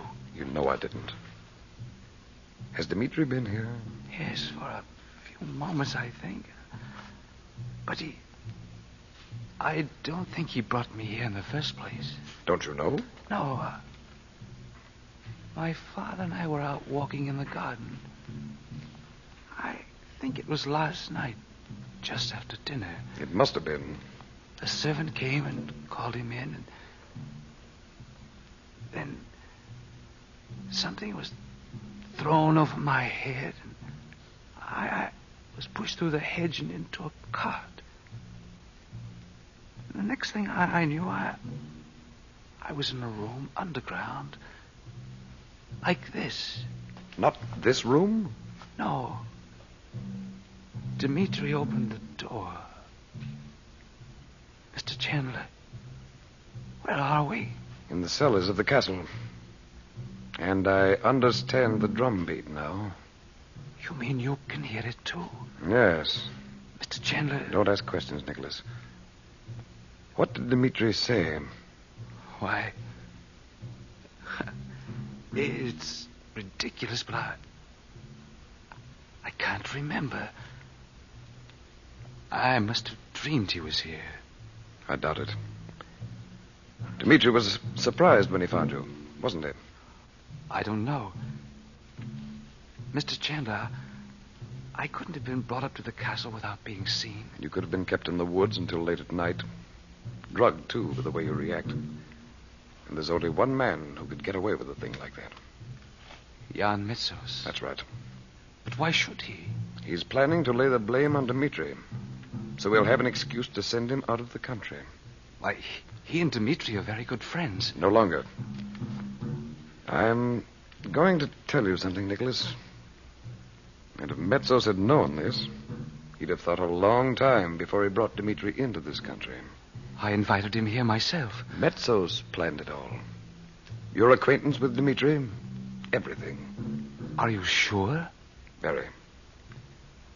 This won't be pleasant, Nicholas. But you'll have to see it. I don't understand, Mr. Chandler. You will. Now, this candle's burning down. I'll have to light another. There. Now, look into the candle flame. Is this to be a demonstration of sorcery? Not sorcery. Look into the flame. What is that drum? You won't hear it long. Voices of the drums of doom. Be still. Mr. Chandler, there's an icy wind from somewhere. Don't turn away, Nicholas. Look into the flame. It's like a picture. You will see it, and you will know. Why, it's Count Stepan's apartment in Paris. There's Dimitri. Standing over the body of Count Stepan. Dimitri's laughing. Keep your eyes on the picture in the flame. Is this what really happened the night Stepan died? See for yourself. He has something clenched tight in his hand. No one ever spoke of that. What is it? You will see when Dimitri takes it from him. An icon? No. A small figure of the priestess Oriunda, the ancient priestess of black magic. Black magic? No. Why, it's gone. The picture. Why, I can't believe it. It's true. I'm going to send you home now. In the way I sent you to Kashmir from Tibet. Good heavens. In a few seconds, you'll find yourself in your own room. Let someone find you there. And say you haven't been away. My father knows I have. And Metsos must have made a pretense of looking for me. If you stick to your story, he can't prove it isn't so without giving himself away. And I wish you'd arrange for me to meet your father as soon as possible. I'll be glad to. Informally, you understand. Metsos mustn't suspect me. You could come to dinner. Your family, too, of course. We'd like it very much. And Metsos knows I've been planning to ask you. Even our friends must be approved. I know. Well, are you ready? Yes, Yes. Just be still. And remember, don't speak of this again. Nicholas, Prince of Montebania, you are even now in your own home. Now, let's see what yon Metsos will make of that.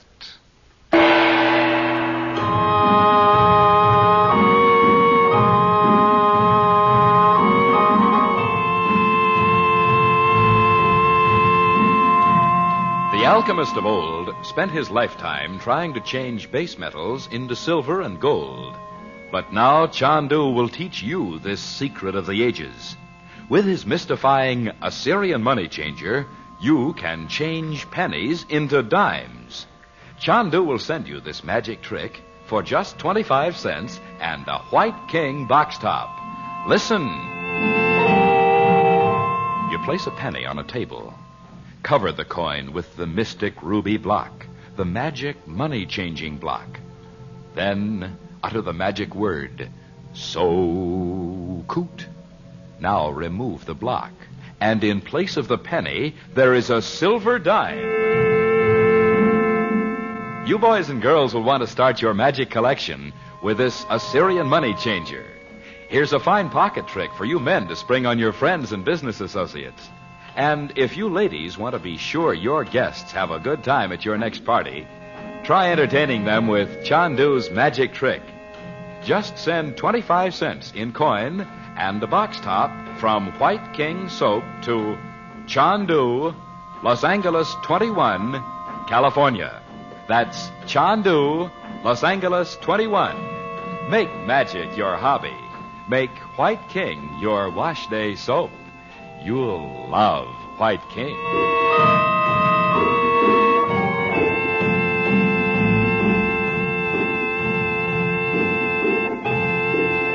Chandu the Magician is produced and directed by Cyril Armbruster. The makers of White King invite you to listen tomorrow at this time when the story resumes. Chandu the Magician.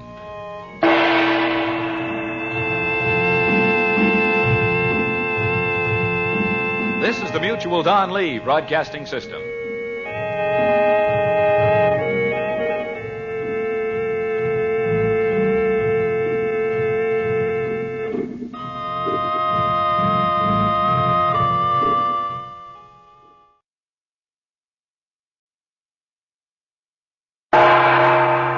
Chandu the Magician.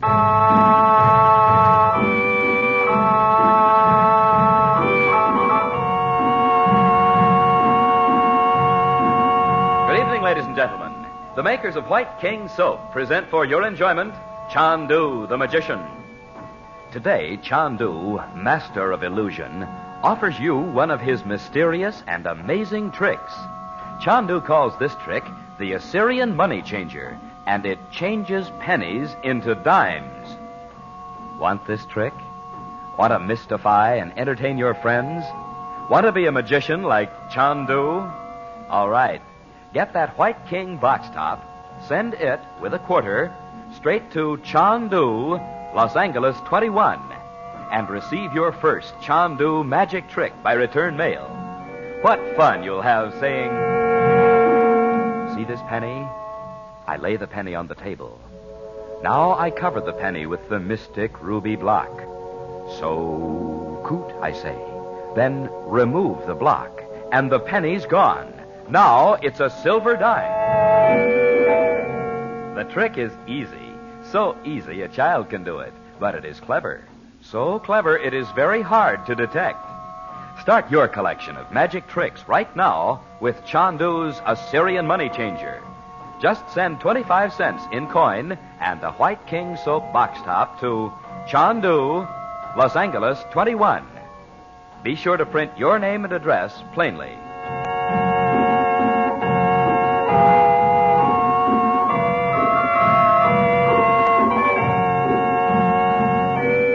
In the great dim portrait gallery of the forbidding Balkan castle, Frank Chandler discovers that the medieval painting of the first princess who lived there conceals a secret. Painted into the portrait is the clue to a hidden stairway. And as Chandler studies the picture, he realizes that the beautiful girl, taken from the Middle East at the time of the Crusades, brought with her the dark enchantment of ancient pagan evil.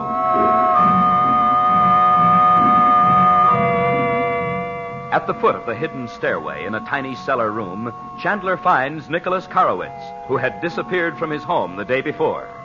Nicholas had been drugged and had not even seen the men who brought him to the castle.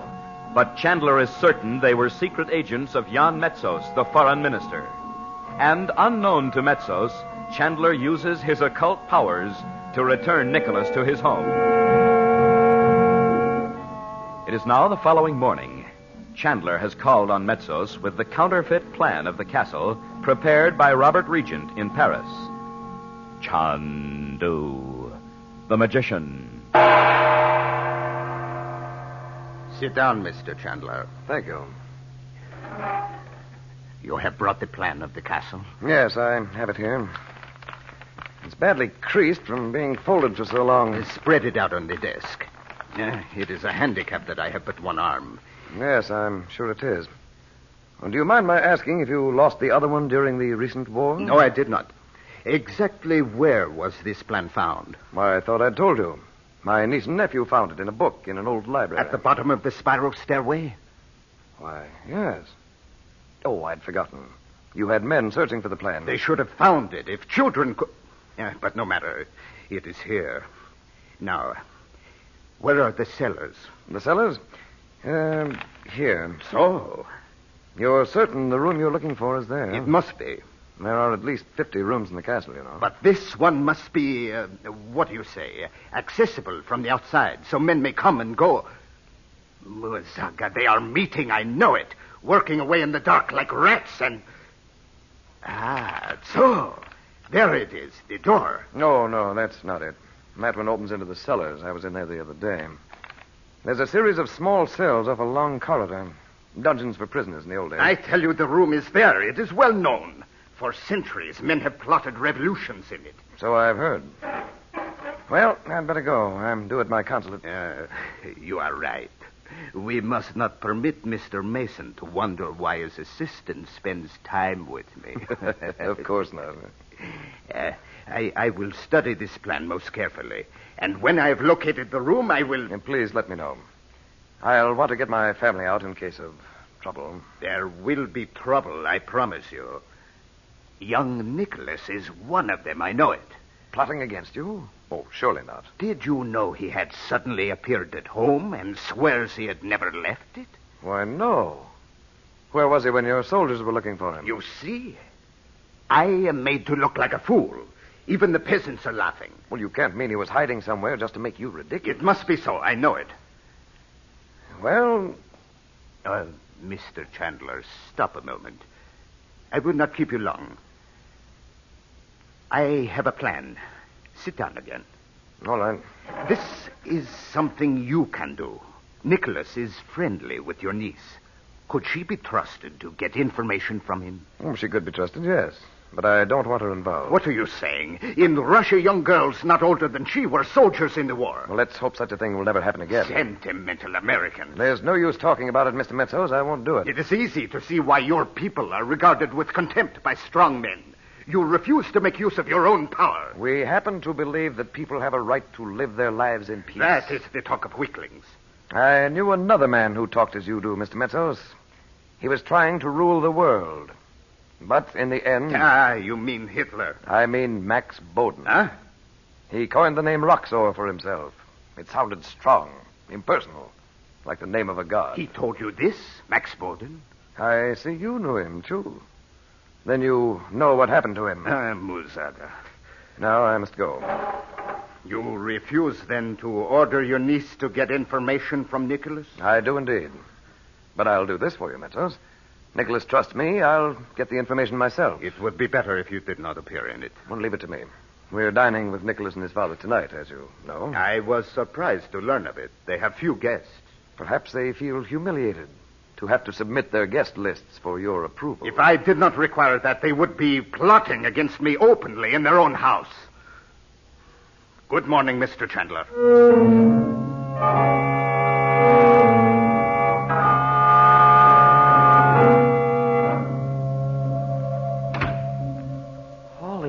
roses, Uncle Frank. It's real. Well, the plotter's room. I told you it was here somewhere, Bob. Oh, yeah, but all those maps on the wall. They're like the war maps you used to see in the papers. They are. Only this time it hasn't started yet. And it mustn't. Hold the flashlight so I can see. Oh, let's see where the door goes before you nail it up. I know. It opens into the backyard, right next to the door of the old library. This is the door Gomez was looking for that day. Hey, do you think that's the way the dwarf got in? I'm sure of it. He must have been told just where it was. Here, hold the light still, Bob. And it was a Rainier your mother heard in the portrait gallery yesterday. It sure is funny. All Roxor's old gang showing up here. Yeah. Well, now let's do it. It's not at all funny, Bob. Dimitri was one of Roxor's men. And I found out this morning Metsos was, too. He was? Then maybe it was Mr. Metsos that told Rainier to put that little image of the priestess in Betty's room. Of course not. Metsos doesn't know anything about black magic. It was Dimitri. Oh, gosh. Come on. We'll go back upstairs. Oh, wait a minute. Look, Uncle Frank. Rainier can't get in here now. Your mother and Betty needn't know he's ever been here. Well, I don't mean that. Uncle Frank, do you think black magic is stronger than, well, the kind you do? Well, that depends, Bob. On what? On the subject. No one can be influenced by black magic unless he's willing to be. Off guard. Well, but that's just it. Don't worry. You know all about Dimitri, and so does Betty. Well, yeah, but let me tell you something, Uncle Frank. For all you know, Dimitri's just a regular guy like anybody else. Bob, do you think I'd accuse a man of practicing black magic unless I knew it was true? You and Mom don't like him. That's all there is to it. Did Dimitri say that? You haven't discussed this with him, I hope? I can think for myself. Not if this is the way you reason things out. You know, this is the second time you've spoken like this about Dimitri. Well? I know what I'm talking about, Bob. You stay away from him. Oh, you and Mom treat me like a kid. I'll be glad when that tutor of yours gets here. He'll keep you busy. Come on, let's go upstairs. Oh, I'm sorry, Uncle Frank. Oh, if only I could tell you. Oh, it's all right. I know how boys feel about their friends. Well, but if Dimitri were just an ordinary person, as you said, it wouldn't matter. You'd soon see through him yourself. But I can't let you have such a friend, Bob. It just won't do. Oh, I know it. You know, I was your age once. Strange as it seems to you. Come along, Bob.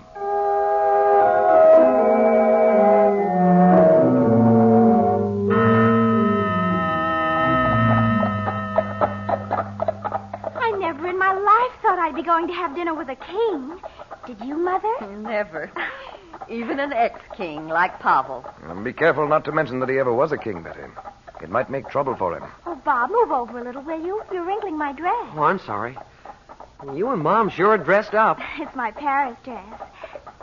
Uncle Frank, everybody knows he was the king. Betty, you heard what Uncle Frank said. I'll remember to call him Mr. Karowitz and not King Pavel, Mother. Be sure. Be sure, Betty. No telling who might be listening to the conversation, especially just now. You mean about how Nicky got home? I mean Mr. Metsos is worried. He thinks Nicholas and his father are planning some sort of coup, stirring up the people against him. Nicky said his father had to ask Mr. Metsos before they could invite anybody to see them. Oh, I don't see how people can live in such an atmosphere of suspicion. They can't even trust their own servants. Like it was in Germany. Well, that's the reason Mr. Karowitz and Nicholas live so quietly, Dot. They never know whom they might get into trouble. Oh, Mr. Metsos can't think we're spies. No, but remember, all of you, if you see anything you think is strange, pay no attention to it. Well, what do you mean by that, Frank? I'm sorry, but I can't be more definite, Dot. I don't know what it might be. You might even recognize someone, a servant, or perhaps another guest. Oh, I'd forgotten Dimitri was a guest in the house. Oh, Frank, I can't sit at the table with him. I didn't mean Dimitri, Dot. But I doubt if he will be with us at dinner. Mr. Karowitz knows I want to talk to him alone afterward. Hey, we're here. Quick, Uncle Frank. Who do you think we might see? Never mind now, Betty. Just remember. Frank, he can't be in this country. Why, Dot? Who? Oh, but I saw him. I'm sure I did. There in the shrubbery. Who do you think it was? Oh, I can't be mistaken. It's that hideous dwarf Araignier, the spider.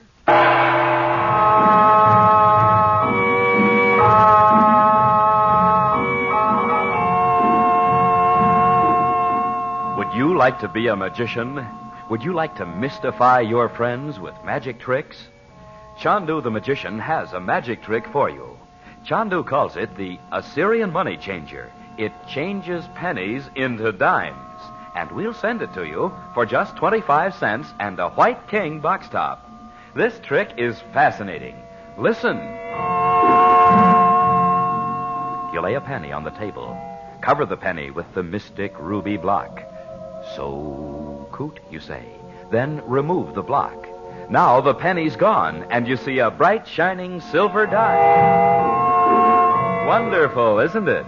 And it's so simple you can do it not once, but again and again and again. Your friends will never catch on. Now, to get Chandu's Assyrian money changer, just mail 25 cents in coin and the top from a box of White King soap to Chandu, Los Angeles 21, California.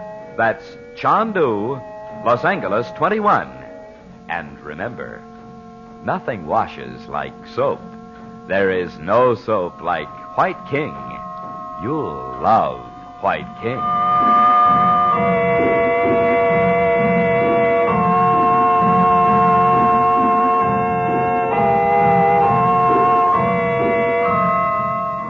The makers of White King invite you to listen again Monday at this time when the story resumes. Chandu, the magician.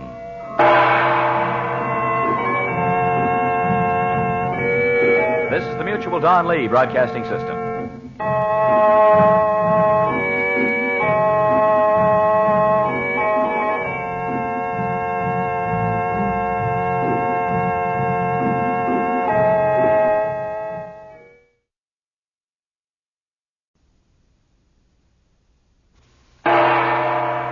Chandu, the magician.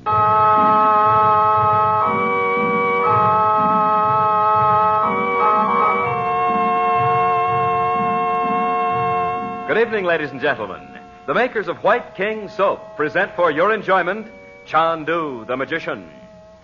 Today, Chandu, master of illusion, offers you one of his mysterious and amazing tricks. Chandu calls this trick the Assyrian money changer, and it changes pennies into dimes. You want this trick? Want to mystify and entertain your friends? Want to be a magician like Chandu? All right. Get that White King box top, send it with a quarter straight to Chandu, Los Angeles 21, and receive your first Chandu magic trick by return mail. What fun you'll have saying, "See this penny? I lay the penny on the table. Now I cover the penny with the mystic ruby block. So coot, I say. Then remove the block. Now the penny's gone. Instead, it's a silver dime." The trick is easy. So easy a child can do it. But it is clever. So clever it is very hard to detect. Start your collection of magic tricks right now with Chandu's Assyrian money changer. Just send 25 cents in coin and a White King soap box top to Chandu, Los Angeles 21. Be sure to print your name and address plainly.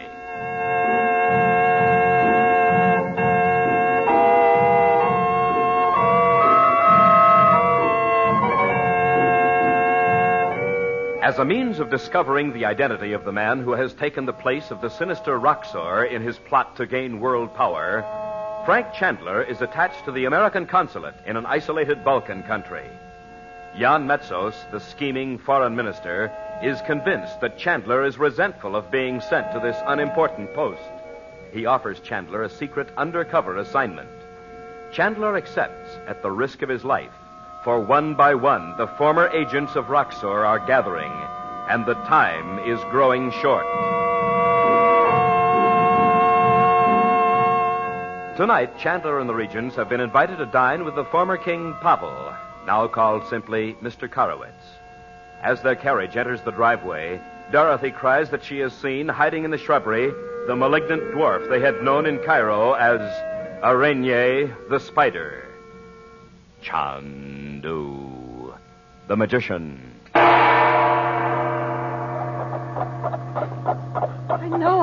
him, Frank. Mother, how could a Renier get clear up here from Egypt? That little shrimp could get through a keyhole. Bob, Frank, you knew he was here. I hoped you wouldn't have to, Dorothy. Oh, Frank. But we can't talk about this now. Roxor's men are gathering here like vultures. Who else is there that you haven't told us about? Dorothy, you've got to pull yourself together. I'm not afraid of a Rainier for myself. Oh, all right, Frank, I'll try. Well, let's get out. I'll give you a hand, Mom. The whole evening's spoiled now. And it was going to be such fun. Well, why can't you just skip it, Bets? What if Mom hadn't seen him? But I did see him. I mean, well, a Renier's been hanging around a week or so, and you didn't know anything about it. So what I don't know won't hurt me or Betty. That's truer than you realize, Dot. Come along. Oh, isn't this a beautiful place? I'd love to see it in the summer when the leaves are on the trees. Oh, I hope long before summer we'll be back in California where we belong. One way or the other, Dot, we will be. Good evening, sir. Mr. Karowitz is expecting you.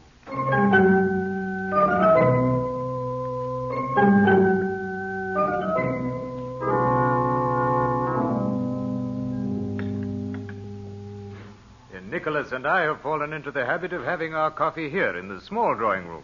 It's very pleasant, Mr. Karowitz. But I was sure that you found the dining room too cold, Mrs. Regent. Oh, no.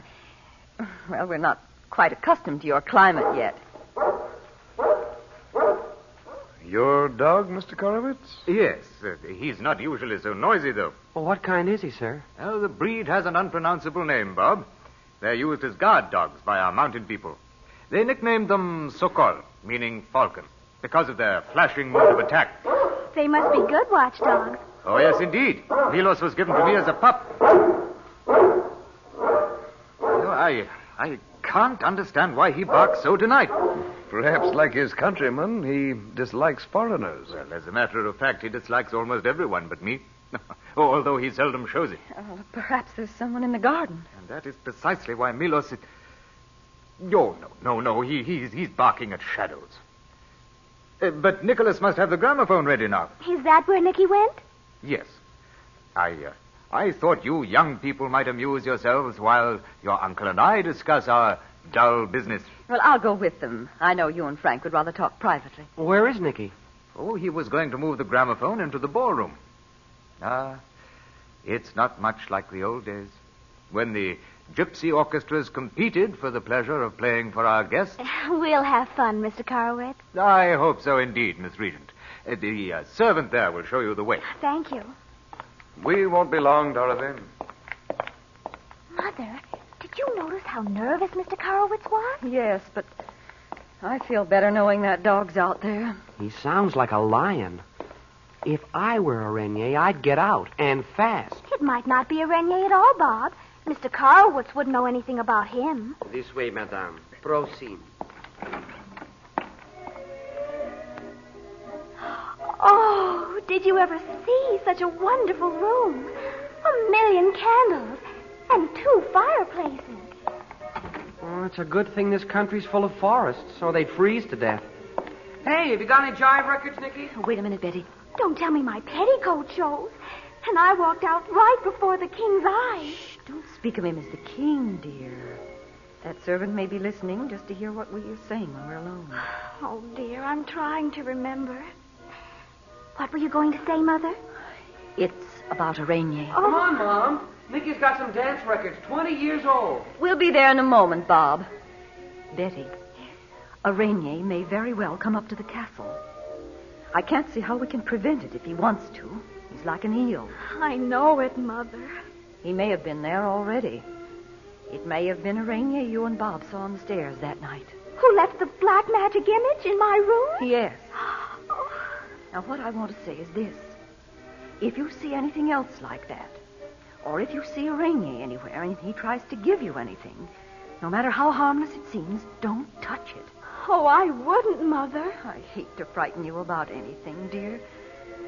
There's nothing more dreadful than fear, but... For Pete's sake, Mom, what are you and Betty doing? Plotting a revolution? Oh, Bob.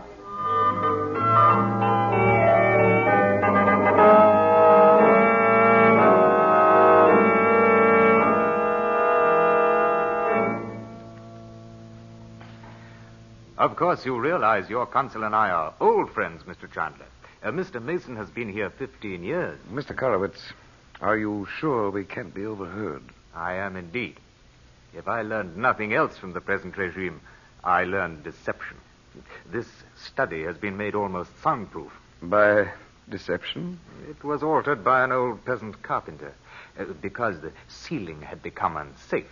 And in the process, you see, I am being very frank. And I appreciate that. I'd like to ask you something, Mr. Korowitz, in confidence. Mr. Chandler, I am sure you know that Mr. Mason is most discreet. Nevertheless... You mean he's been hinting that I'm something more than his assistant? I have that impression, yes. It's true, sir. And the time has come when I must know certain things before I can go on. Ask me anything you like. Thank you. Do you know of an organization working against the present government? Against Metsos? Certainly not. It would be useless. What about the gypsy bandit, Estaben? Impossible. Oh, nothing's impossible, sir. Very unlikely, then. Have his men always made these raids? No, not in force as they do now. For years, there were only a handful of them.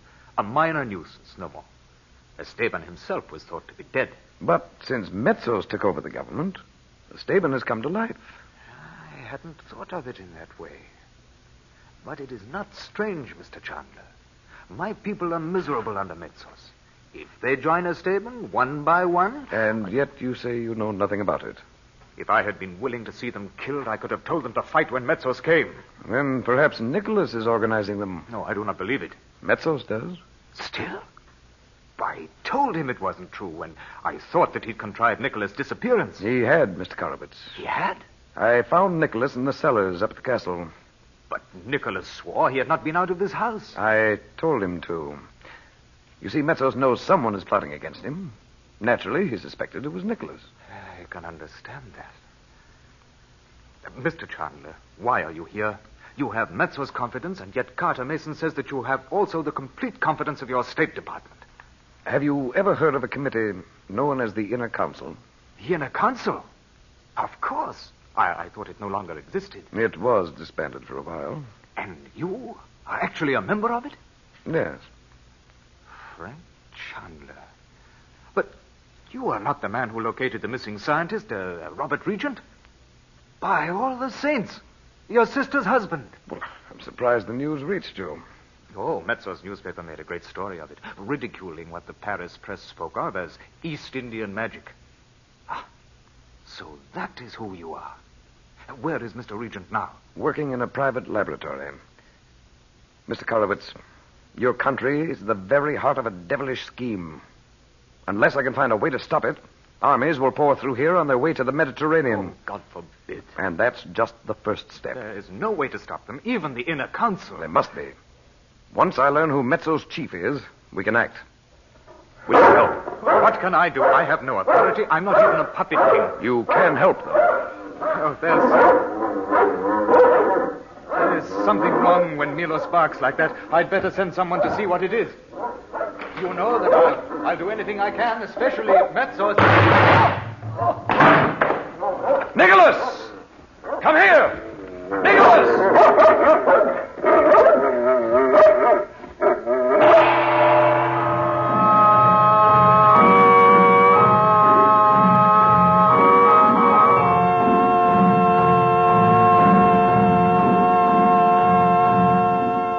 Would you like to be a magician? Would you like to mystify your friends with magic tricks? Chandu the magician has a magic trick for you. Chandu calls it the Assyrian money changer. It changes pennies into dimes. And we'll send it to you for just 25 cents and a white king box top. This trick is fascinating. Listen. You lay a penny on the table. Cover the penny with the mystic ruby block. So coot, you say. Then remove the block. Now the penny's gone, and you see a bright, shining silver dime. Wonderful, isn't it? And it's so simple you can do it not once, but again and again and again. Your friends will never catch on. Now, to get Chandu's Assyrian money changer, just mail 25 cents in coin and the top from a box of White King soap to Chandu, Los Angeles 21, California. That's Chandu, Los Angeles 21. And remember, nothing washes like soap. There is no soap like White King. You'll love White King.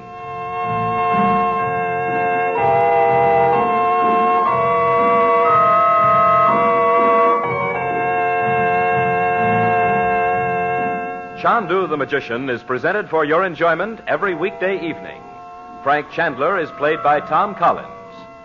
The makers of White King invite you to listen tomorrow at this time when the story resumes. Chandu the Magician.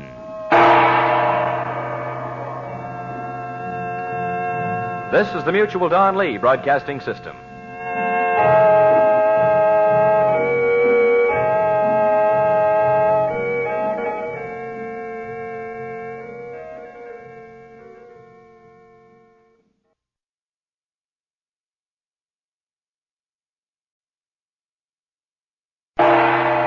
Chandu the Magician.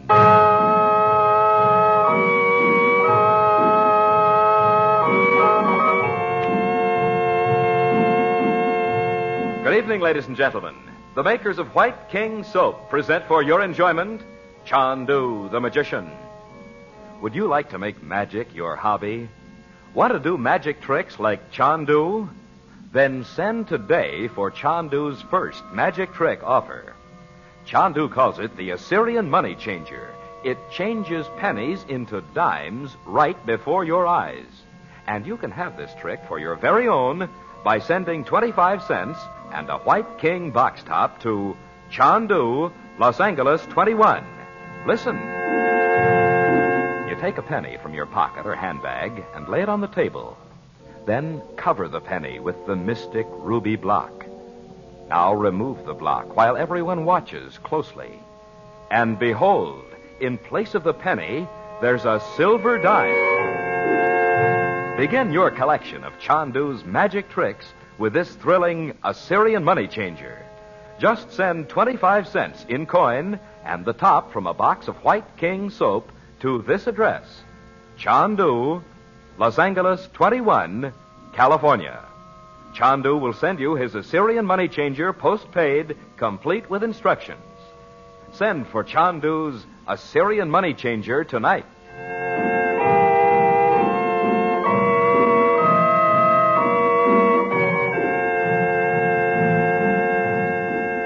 After dinner at the home of Pavel Karowitz, once the king of the little Balkan country of Montevania, Frank Chandler and the former King Pavel go into the latter's study to talk alone.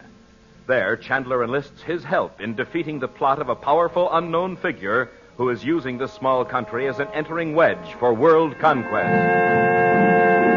As they talk, Pavel's huge watchdog outside the house barks frantically. Pavel rises to investigate. He opens the study door to face the crack of pistol shots. The present scene opens in the castle on the mountain. It is 2 hours later. Chandu, the Magician.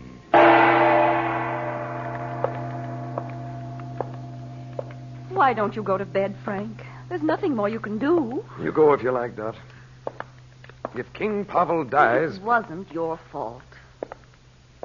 Sit down and drink your coffee. I still don't see how anyone could have heard what we were saying. He told me he'd had that room soundproofed. Why? What do you mean? Well, I mean, why should he want it to be soundproofed? Unless he was planning to take back his throne. He insisted he knew nothing about any plot against Metsos. I believed him. I still do. Oh, I hope you're right. Because if Metsos had him shot, he knows you were with the king. Oh, Dot, Metsos wouldn't try to blame the shooting on me. He'd stir up all sorts of international complications, and that's the last thing he wants. Oh, I don't mean that. I mean, you'll be next. Well, that's a chance I have to take. Either the king knows the name of the man behind Metsos and was shot to keep him from telling me, or, well... Or what? Or it wasn't meant to happen at all. Frank, it wasn't an accident. You know there'd been someone outside all evening. The way that dog barked and barked. I can hear him yet. Well, there's no use going over it anymore, Dot. As soon as they'll let anyone see his father, Nicholas will send me word. If the king will just tell me the name of that man. Frank, who do you think shot him? It's only a guess, Dot. You think it was that dwarf? Well? That's why you didn't see anyone in the drawing room when you came out of the study. No one but a Rainier could get out of sight in 2 seconds. Listen, Dot. Listen. You know what that means.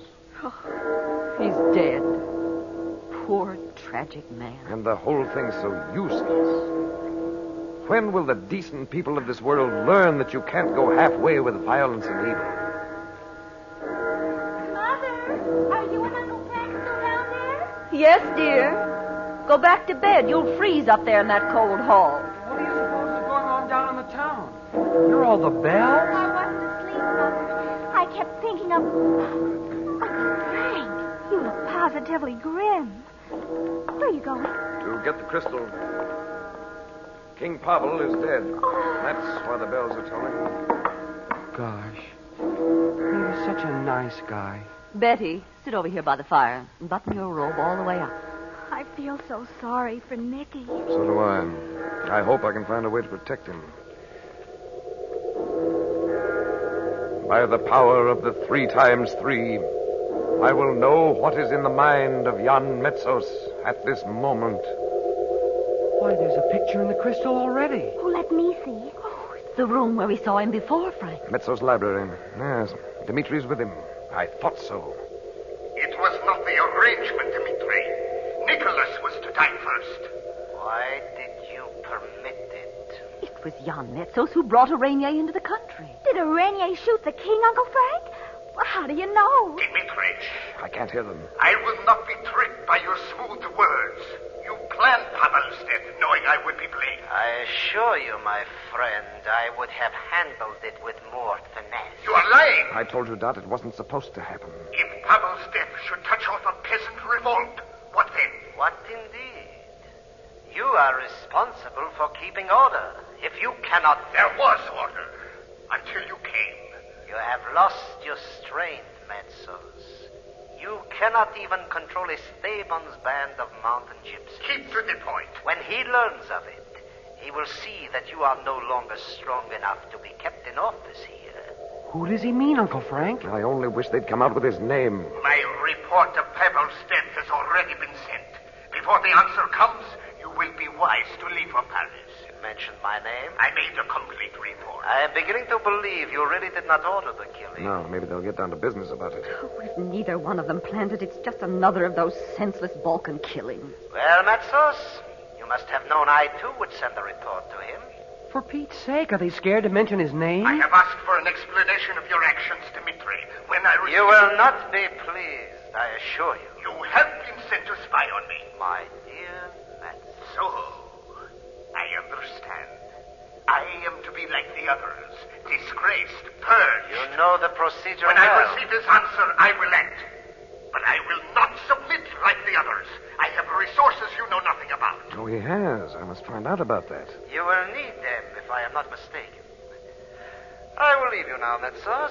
It is late, and you still have much to do before morning. What do you say? You will need time to arrange the details of a state ceremony for the unfortunate Pavel, and to find a peasant who can be accused of the killing. No, they're inhuman.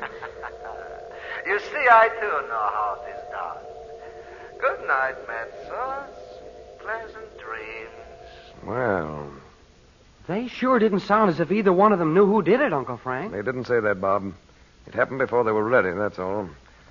And now the trouble between them is out in the open. Uncle Frank, why couldn't you see that man in the crystal? The man they were talking about. I don't know who he is. It's impossible to... Why, who's that? Where? Not a Rainier. I don't think so. Mother, behind the curtain. Lugos! This is a place of demons. You are Satan himself. Come over here.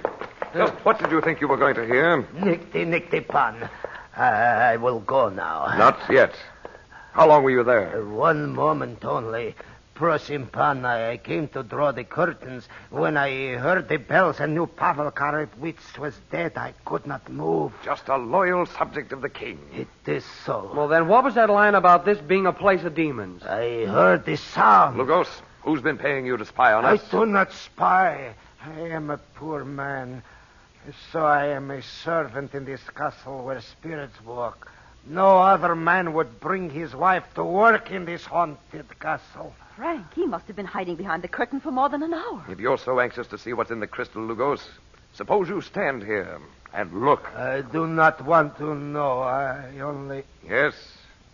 Nicte, I have served you well, but you will not believe what I tell you. I know it's not true. Look in the crystal, Lugos. No. You are the prince of demons. Look. Look at the face of the man who sent you here. I do not see. Who is it, Frank? Dimitri. No. I've never once thought Dimitri might do that. All right, Lugos. What does Dimitri want to know about me? Nicte, nothing. Tell me. He cares nothing for what you do unless you go from Lubova. Do you mean he wants Mr. Chandler, all of us to go or to stay here? He means he wants to know if and when I go out of town. Is that it, Lugos? Spy right here in the house. Answer me. When he knows I have told you this, he will not pay me. So you must pay. Well, how do you like that? You sound like that, what's his name, Gomez. But, Chandler, what have you done with Gomez? I want to know about Dimitri. Or would you care to join Gomez, wherever he's gone? No. Dimitri believes you have come here because Estaben has called you. Estaben the gypsy? Oh, how silly. So Dimitri wants to know if I go to the mountain of the Scimitar. Well. I never heard anything so dopey.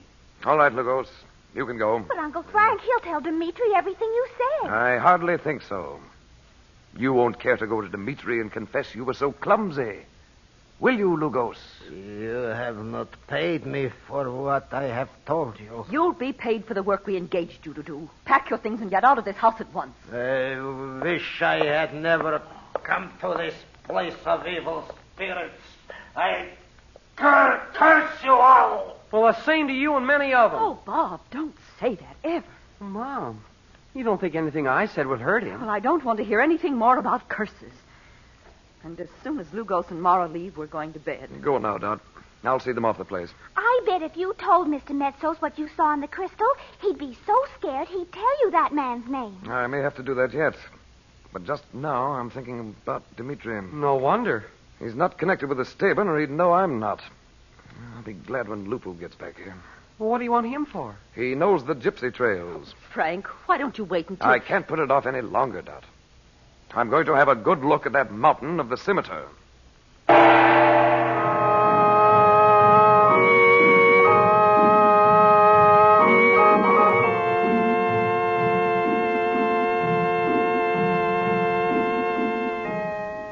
The alchemist of old spent his lifetime trying to change base metals into silver and gold.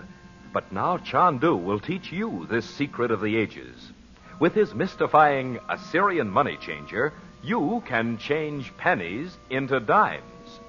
Chandu will send you this magic trick for just 25 cents and a White King box top. Listen. You place a penny on a table. Then cover the coin with the mystic ruby block, the magic money-changing block. Now utter the magic word, So-Koot. Remove the block. And in place of the penny, there is a silver dime. You boys and girls will want to start your magic collection with this Assyrian money changer. Here's a fine pocket trick for you men to spring on your friends and business associates. And if you ladies want to be sure your guests have a good time at your next party, try entertaining them with Chandu's magic trick. Just send 25 cents in coin and a box top from White King Soap to Chandu, Los Angeles 21, California. That's Chandu, Los Angeles 21. Make magic your hobby. Make White King your wash day soap. You'll love White King.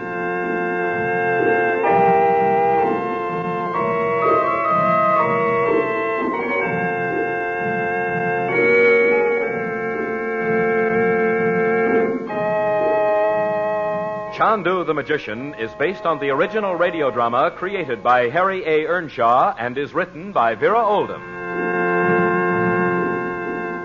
The makers of White King invite you to listen tomorrow at this time when the story resumes. Chandu the Magician.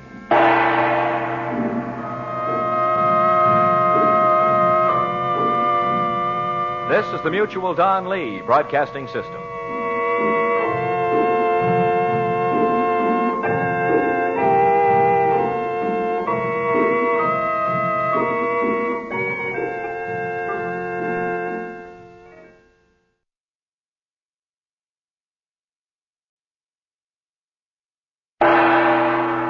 Chandu the Magician.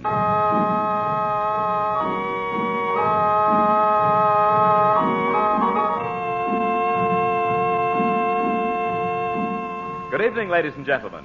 The makers of White King Soap present for your enjoyment Chandu the Magician. Today, Chandu, master of illusion, offers you one of his mysterious and amazing tricks. Chandu calls this trick the Assyrian money changer, and it changes pennies into dimes. You want this trick? Want to mystify and entertain your friends? Want to be a magician like Chandu? All right. Get that White King box top, send it with a quarter straight to Chandu, Los Angeles 21, and receive your first Chandu magic trick by return mail. Listen. What fun you'll have saying, "See this penny? I lay the penny on the table. Now I cover the penny with the mystic ruby block. So, coot, I say. Then remove the block, and the penny's gone. Now it's a silver dime."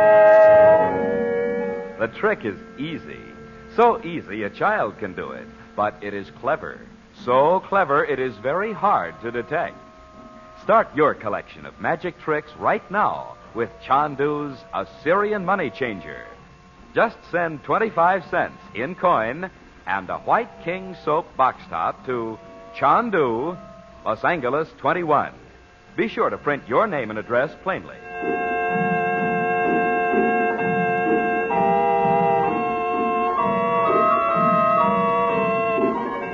Pavel Karowitz, deposed king of the tiny Balkan country of Matabenia, has been shot by an unseen assassin while talking in his study to Frank Chandler.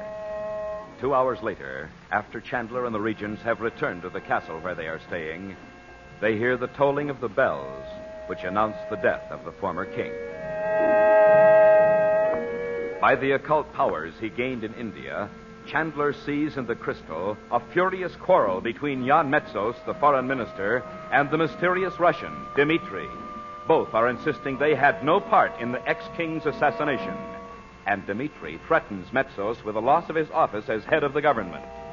A moment later, Chandler discovers a servant, Lugos, hiding behind a curtain, and learns the man is a spy in Dimitri's pay. It is now the following day. The present scene opens in the cafe of the Princess Zorilia on a narrow street in Lubova. Chandu, the magician.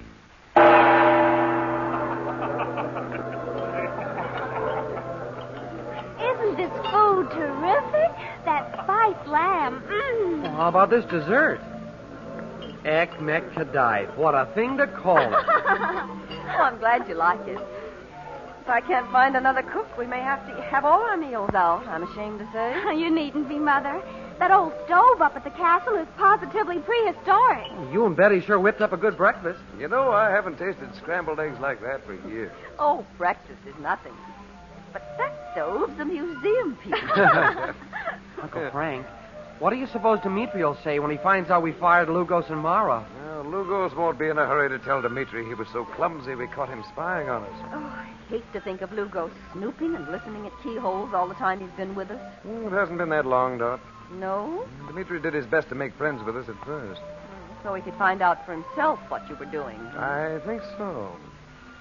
But how he got the idea I was connected with the Stevens gypsies, I can't imagine. Yeah. Well, that's just crazy.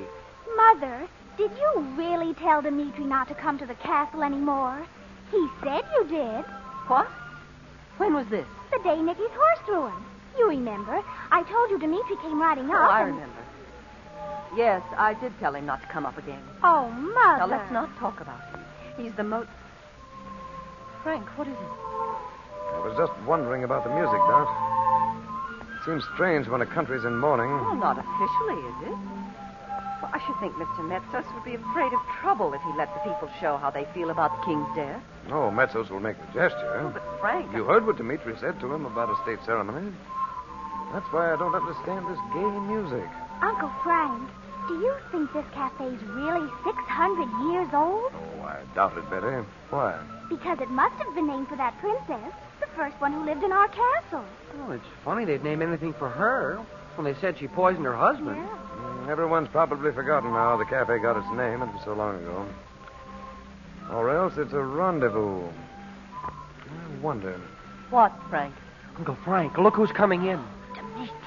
He won't come over here, Mother. He knows you can't bear him. He seems to take a perverse delight in annoying me. Good day, Mother.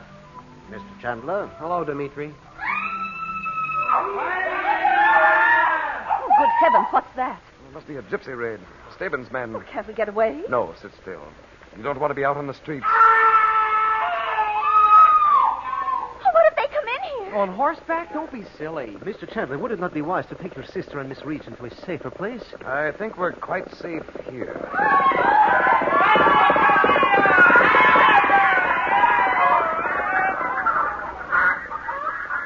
Brother, what a row. Look at all the chickens and things they've grabbed. Perhaps you know Estaben will not harm you, Mr. Chandler. Perhaps.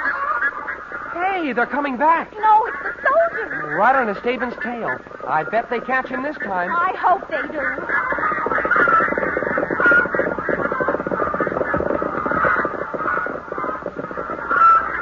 Those poor people. It was market day, too. Gosh, it looks like an earthquake had hit the county fair. Let's go and look out the door. Oh, don't go out there, Bob. No, Bob. Don't go out in the street yet. A moment, Mrs. Regent. Surely you are not curious about the chaos in the wake of a gypsy raid. What do you want, Dimitri? First, to apologize for my ill-timed jest.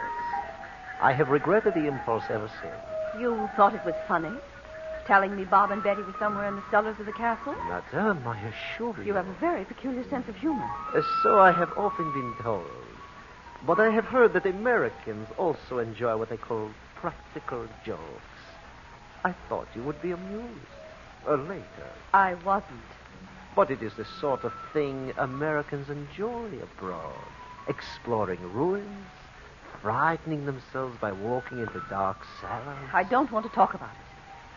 I don't believe you meant it as a joke. You came to no harm, did you? Weren't Bob and Betty amused to realize you were searching the cellars for them while all the time... No.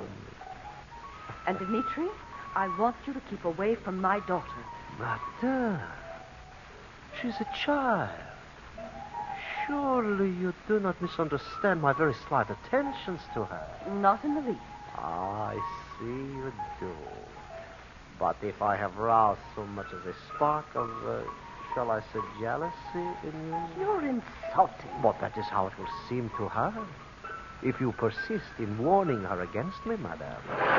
I'm not going to listen to this. Even a young girl of Betty's age will not find it hard to believe. Mother, the soldiers are coming back. Come see them. Well, I sure didn't chase those gypsies very far.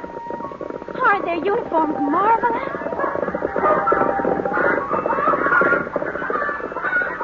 Frank, let's go now. All right, Dad. Why do you not return to the table, madame? The danger is past now. Why do you want to go now, Mother? Yeah, Mom, I'm still hungry. We can come down here another time. Yes. Come along. Well, there won't be anything to eat up at the castle. You don't want to wrestle with that stove again, do you? We'll find something to eat. Mr. Chandler, I am not as familiar with gypsy tactics as you seem to be. Are you quite certain it is safe to take ladies into the streets now? We appreciate your concern, Dimitri. But we'll manage. Then, good night.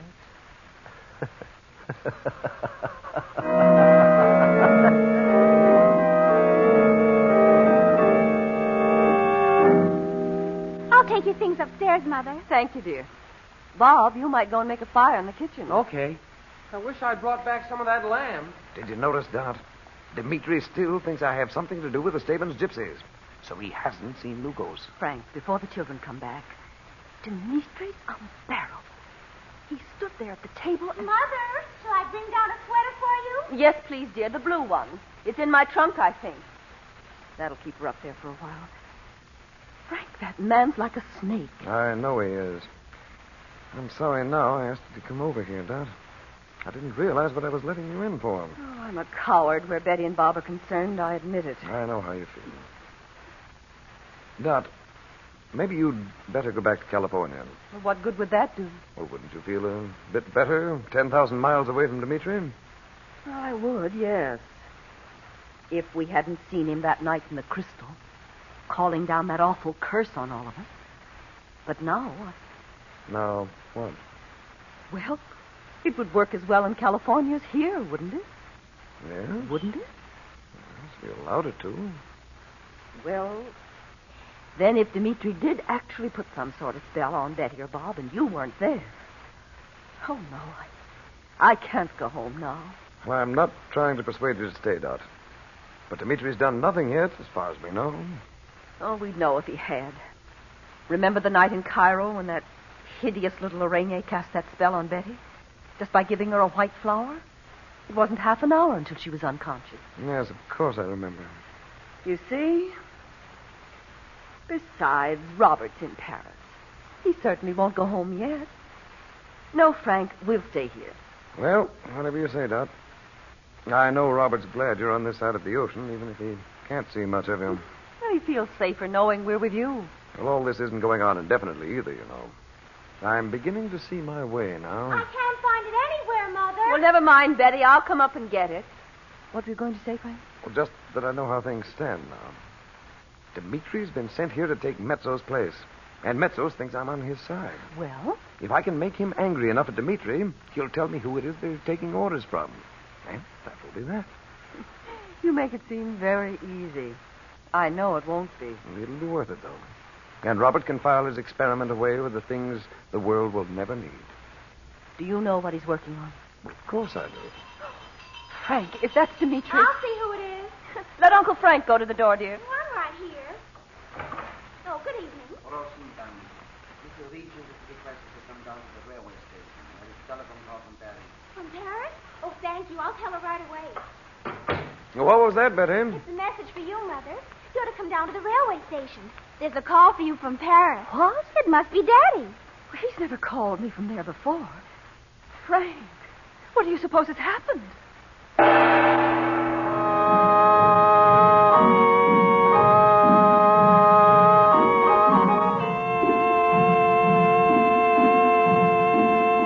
Would you like to be a magician?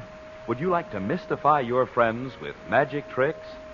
Chandu the magician has a magic trick for you. Chandu calls it the Assyrian money changer. It changes pennies into dimes. And we'll send it to you for just 25 cents and a white king box top. This trick is fascinating. Listen. You lay a penny on the table. Then cover the penny with the mystic ruby block. So, coot, you say. Now remove the block, and the penny's gone. Instead, you see a bright, shining silver dime. Wonderful, isn't it? And it's so simple you can do it not once, but again and again and again. Your friends will never catch on. Now, to get Chandu's Assyrian money changer, just mail 25 cents in coin and the top from a box of White King soap to Chandu, Los Angeles 21, California. That's Chandu, Los Angeles 21. And remember, nothing washes like soap. There is no soap like White King. You'll love White King.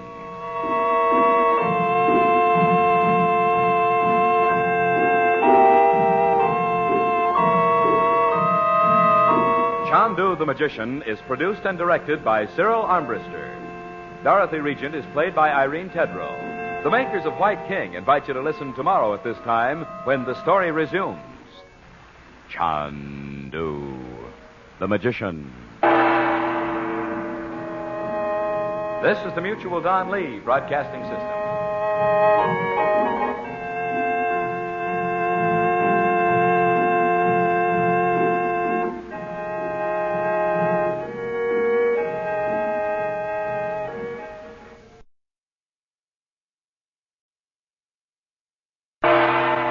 Chandu the Magician.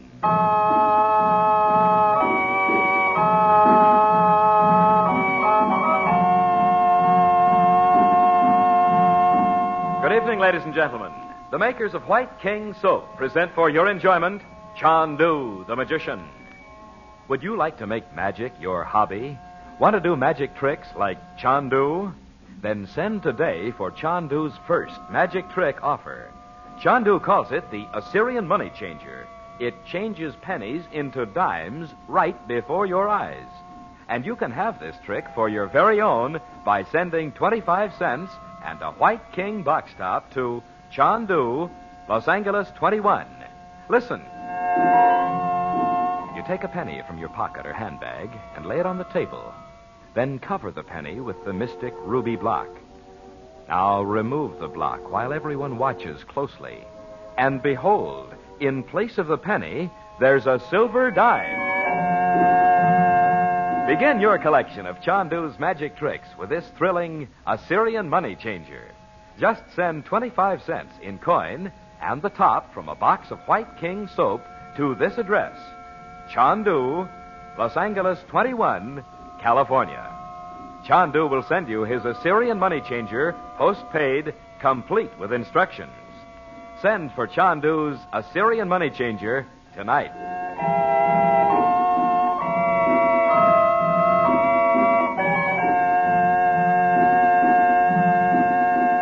Lunching in a small cafe on a narrow cobbled street in Lubova, Frank Chandler and the Regents witness a daring raid by Estaben's mountain gypsies, during which market stalls, gardens, and shops are plundered.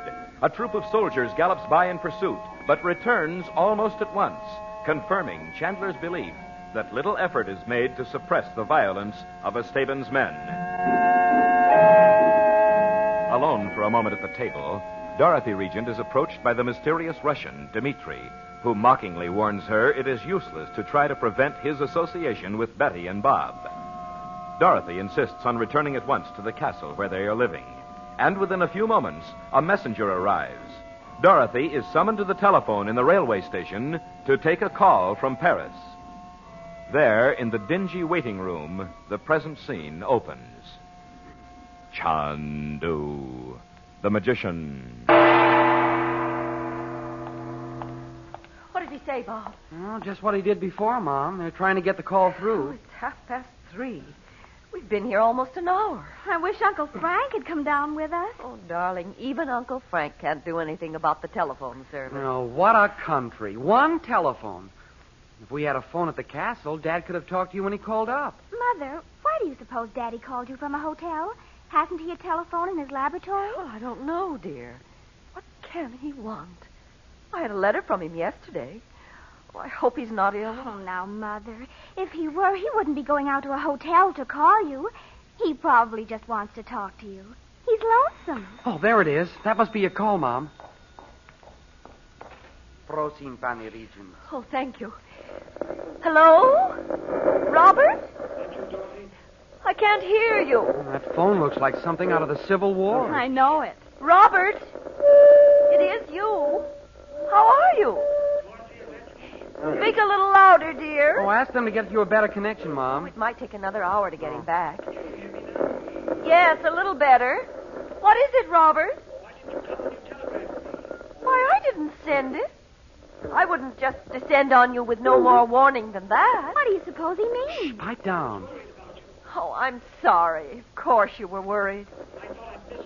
What? If I'd been there, I'd have made sure you didn't. Oh, we're all fine. I don't understand it, but maybe Frank will. I'll write you this evening. I will. Goodbye, darling. Well, that's the strangest mistake I ever heard of. What did he say, Mom? Well, I'll tell you on the way. I want to tell Uncle Frank about this just as soon as I can.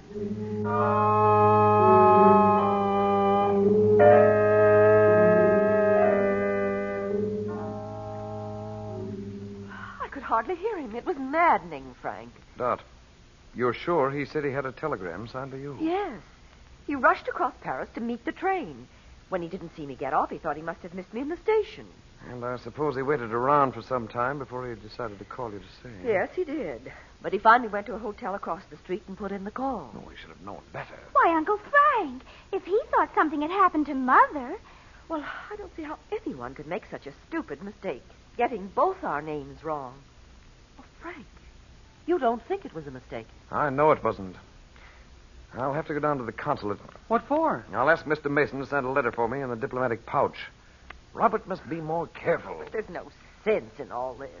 He'd be away from his laboratory for at least an hour, with a man at his heels in the crowd, no doubt, to make sure. Oh, I get it. Somebody wanted to go through the lab. But Daddy has 2 or 3 men working there with him. He did have. Oh. And he should never have let them go. Oh, he wrote me that they made him so nervous he couldn't work. After that dreadful experience with Roxor, he can't trust anyone. And yet he'd go out leaving all his records. Oh, but Frank, how... That's what they're after, I'm sure, Dot. Well, there's one good thing about it. At least they haven't hurt Robert as Roxor did. I'd rather they'd steal 1,000 experiments than have that happen again. Well, I'm not sure Robert would. Who could be running this scheme of Roxor's now? I can't understand it. He seems to know every last detail. Roxor had countless agents. Some of them must have been in his confidence. His whole idea was to rule the world, himself. To destroy civilization and create a race of slaves for himself. Well, I better go up and write to Robert. He'll have to be more careful. We ought to have police protection. Oh, you want me to see who it is? No, Bob, I'm right here. Oh. Now, there, Chandu. I have come back. Well, Lupu, come in. Oh, hi, Lupu. Hello, Lupu. I'm so glad to see You sent Gomez safely on his way south? No, Chandu. The dirty secrets he came here to sell, he can tell them to the stars and the moon over the gypsy camps. Sit down. You've done well, Lupu. There, Chandu. After one winter with the gypsies, his own mother will not know him. To say nothing of the diablo Dimitri. Did Gomez put up an awful squawk, Lupu? Squawk? I do not know your word, Bob. He means, did Gomez object to having to help with the work? Squawk. He did. Like this. Déjeme, por favor! Oh! But for one day he was too tired to squawk. I like that word. Squawk. Oh, you got something, Bob. Well, now that you're back, Lupu, we can go to the mountain of the Scimitar. All right? Dobre. I will say goodbye to the chief, and I'm ready to go with you.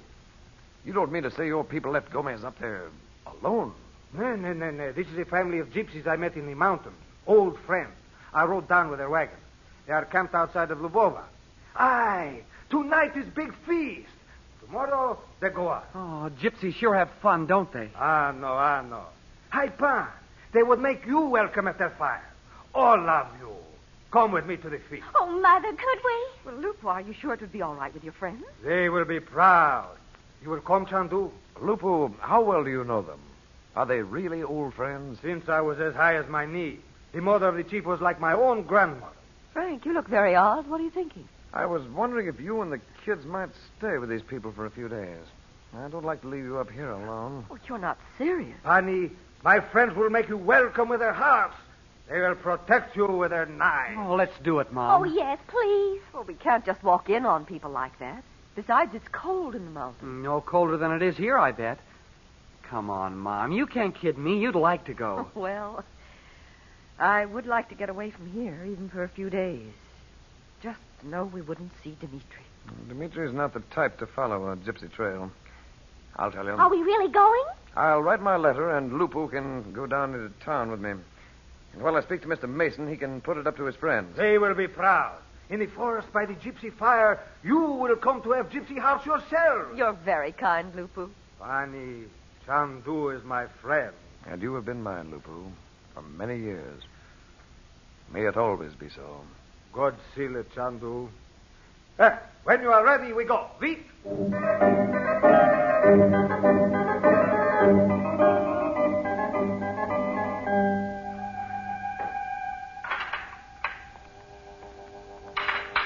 We meet again, Mr. Chandler. You will always leave your duties at the consulate so early? Mr. Mason is inside, if you were coming to see him, Dimitri. Oh, not at all. I was only passing by. It is a strain to be a guest in a house of mourning. I'm sure it is. Poor Nicholas. I regret your charming sister does not make me welcome. I might have dropped in on her this afternoon. It's just as well you didn't. Both of our servants have left us. That's one reason we're going on a short trip. Ah? Yes, they had an unpleasant habit of listening at keyholes. We had to let them go. But where is this servant who does not, huh? These two were being paid by someone to spy on us. In this part of Europe, a child learns those tricks before he learns to read. You take it too seriously. Perhaps. At any rate, we're going away for a few days. To Paris, of course? No, on a camping trip. Oh, you Americans, you are like gypsies. You know, it's strange you should say that. We're going with a gypsy family. One of them's a man I knew years ago in the north. The north? Yes, before the war. We shall have great times, talking over old days, people we used to know. What's the matter, Dimitri? Mr. Chandler, I'd like to give you a word of advice. By all means, do. By the time you return from this journey with the gypsies, the state ceremonies for the former king will be finished. You're suggesting that I should stay for them? Not at all. I suggest that when you return, you should take your family and leave this country. But you're a guest here yourself. Has the prevailing dislike of foreigners got into your blood already? There ought to be certain changes. You will not be welcome. When I'm not welcome officially, my government will call me home. Until then... I will say this.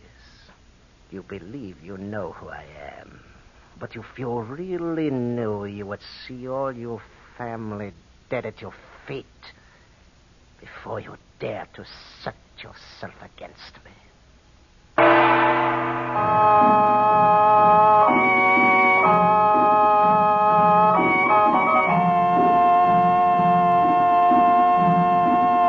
The alchemist of old spent his lifetime trying to change base metals into silver and gold. But now Chandu will teach you this secret of the ages. With his mystifying Assyrian money changer, you can change pennies into dimes. Chandu will send you this magic trick for just 25 cents and a White King box top. Listen. Place a penny on a table. Cover the coin with the mystic ruby block, the magic money-changing block. Then utter the magic word, so-coot. Now remove the block, and in place of the penny, there is a silver dime. You boys and girls will want to start your magic collection with this Assyrian money changer. Here's a fine pocket trick for you men to spring on your friends and business associates. And if you ladies want to be sure your guests have a good time at your next party, try entertaining them with Chandu's magic trick. Just send 25 cents in coin and the box top from White King Soap to Chandu, Los Angeles 21, California. That's Chandu, Los Angeles 21. Make magic your hobby. Make White King your wash day soap. You'll love White King.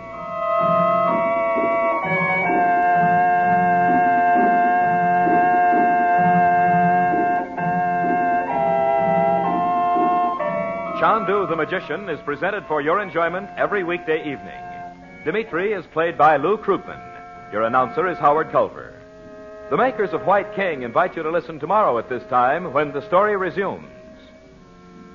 Chandu the Magician.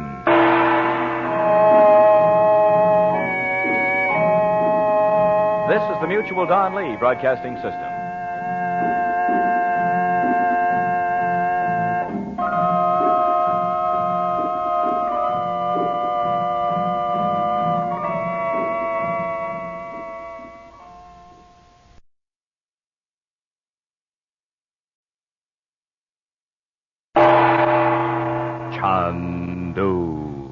the Magician.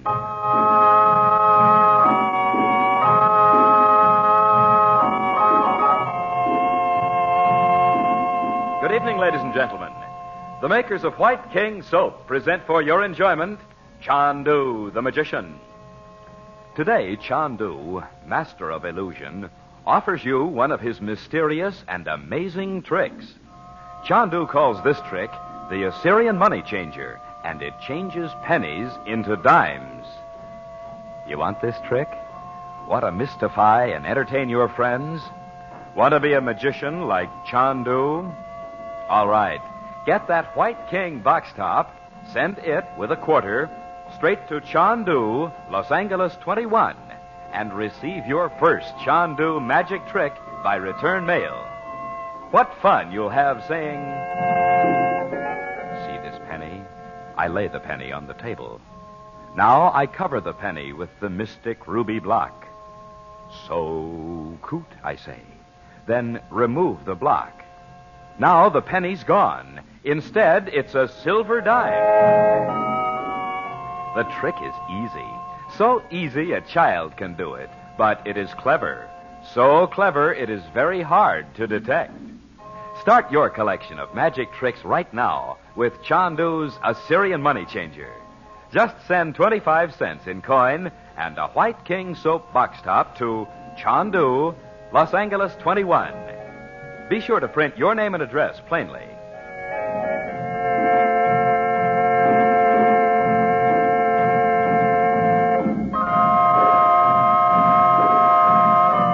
In Montebania, Dorothy Regent has received a telephone call from her husband Robert in Paris, anxiously inquiring why she had not arrived after telegraphing him to meet her. And Frank Chandler realizes the telegram has tricked Regent into leaving his private laboratory, where he is working on a scientific project of international importance. But Chandler is obliged to start at once for the strange mountain of the Scimitar, which the yogi in Tibet had warned him would be the key to his work in the Balkans. Reluctant to leave Dorothy, Bob, and Betty alone in the grim, isolated castle, Chandler plans a camping trip for them with a gypsy tribe at the invitation of Lupu, his longtime friend and secret agent.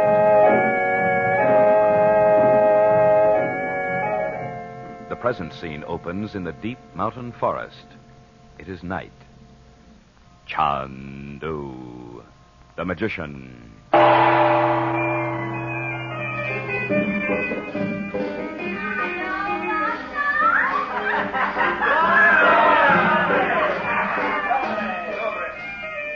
Where's Uncle Frank, do you think?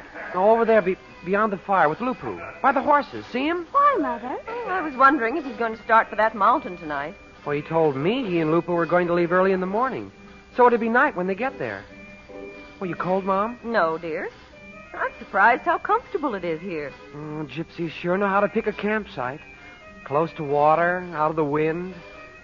Imagine living your whole life this way. No school, no mother heckling you to pick up your things. Your room looks like a rat's nest. No chocolate cake, no football. Hey, what is this? Oh, it's wonderful here, though. You know what it makes me think of? Abdallah. Everything does. I didn't mean Abdallah. I meant the 49ers. They pull their wagons up in a circle like this on the plain. Yeah. And lucky for them, the trees weren't like this. Why? Well, the Indians could sneak right up to the wagon train before anybody saw them. Oh, Bob. Don't pay any attention to him, Mother. There can't be anybody hiding out there in the trees. Oh, I didn't mean to scare you, Mom. Who would be out there anyway? If you're thinking about that dwarf... Well, I'm not thinking of anybody especially. I just wish you hadn't brought it up. As you say, Chandu. You do that, Lupu. I'll tell them. Well, Dot, it's all arranged. Lupu and I'll leave for the mountain before sunrise. Sit down here by me, Uncle Frank. How long do you suppose you'll be gone? A couple of days at least, maybe longer. Don't worry if we're not back just on time. What if you run right into Estaben up there? And if I'm lucky, I'll see him without his seeing me. At any rate, I've got to know who he is. Frank, you don't think Estaben could be the man Metsos gets his orders from? No. That fellow's much too big to bury himself in a mountain hideout. Estaben isn't buried. He and his men do whatever they like. But the man I'm after is in a city somewhere. A city? He has to be. You can't carry out a scheme as big as his from a remote mountaintop. Well, no one's ever seen Estaben. He may never come to this country. He could be in London or even New York, as long as people think he's here. And somehow I don't think so, Dot. Why? Just before the king was shot, he told me a very peculiar thing. About Estaben? Yes. He said that at one time, Estaben's gypsies had dwindled to a minor nuisance. But after Jan Metsos took over the government, the gypsies began to make trouble again. Oh, like the guerrillas in Greece, huh? On a small scale, yes. And Metsos is protecting them. Oh, no, Frank. Well, he must be. The soldiers only made a pretense of chasing them into the hills the other day. Yes, I thought it was odd they came back so soon. Well, once I get a look at Estaben, I may recognize him. Or Lupu, man. Oh, I like Lupu. It's refreshing to meet a man for once who hasn't a care in the world. He hasn't anything but his horses and his wagon. He told me that a man who owned anything more than one cooking pot was a man in chains. Yes, Lupu's made a great many people believe in that pose. Oh, now don't tell me Lupu's a man with a secret sorrow. I don't believe it. He's a man with a deadly purpose, Doc. Are you kidding? Far from it. You remember Sonia Rotislav in Cairo? Oh, too well. Did you really have her brother arrested as a traitor a long time ago? Yes. Lupu's older brother was with me that night. He was killed. Lupu's been on the trail of the man who did it ever since. He's hoping it's Estaben. What makes him think that, for Pete's sake? A lot of things. Well, you'd never think it to look at him. What are they doing? Well, that man's going to tell a gypsy folk tale. They've probably heard it 1,000 times, but they never get tired of it. Oh, let's go over closer so we can hear, too. No, he knows you'll want to listen. You can hear him from here. I tell a story of Tanya, the beautiful gypsy maiden, and of two brave men, Stefan and Radu, and of the other with Satan's heart. Tell it. Mother, doesn't this remind you of that night at the oasis in Egypt? It does a little. It was many years ago when the family of Tanya was in the winter camp at the foot of the high mountains. Before the snow fell, the wagons had been buried up to half the wheels in the earth to keep them fast against the north wind. And in their own tent, the good horses had been made warm. Frank, in haven't the you heard tent this of the story before? blacksmith, You mean you think you have? Somewhere. From morning until night. And the children ran in from the biting wind to warm themselves. I never knew the village blacksmith was a gypsy. Oh, keep still. Daughter of the blacksmith was the beautiful Tanya. Her black hair had a bloom like the bloom of a grape when it is ripe. Her skin was golden and smooth as the petal of a mountain rose. Her eyes were brown like a quiet mountain pool, and the arms of Tanya were covered from wrist to elbow with bracelets of silver and gold, tinkling like tiny bells, though she stepped as lightly as a snowflake falls. Now you must know that Stefan and Radu had long desired the lovely Tanya. Always in the winter games and wrestling, each set himself to win from the other. For the smile of Tanya, which made a man dizzy as though with too much wine. Late at night, when Tanya sat behind the curtains of her wagon, sometimes Stefan and sometimes Radu stood outside in the cold darkness, singing softly to her of his love. And still Tanya would not choose between them. I'd have walked out on her. Catch me freezing for any gal. Oh, you. With the spring, the tribe grew weary of the bitterness, and Stefan and Radu were sent into the forest each to hunt the great black bear.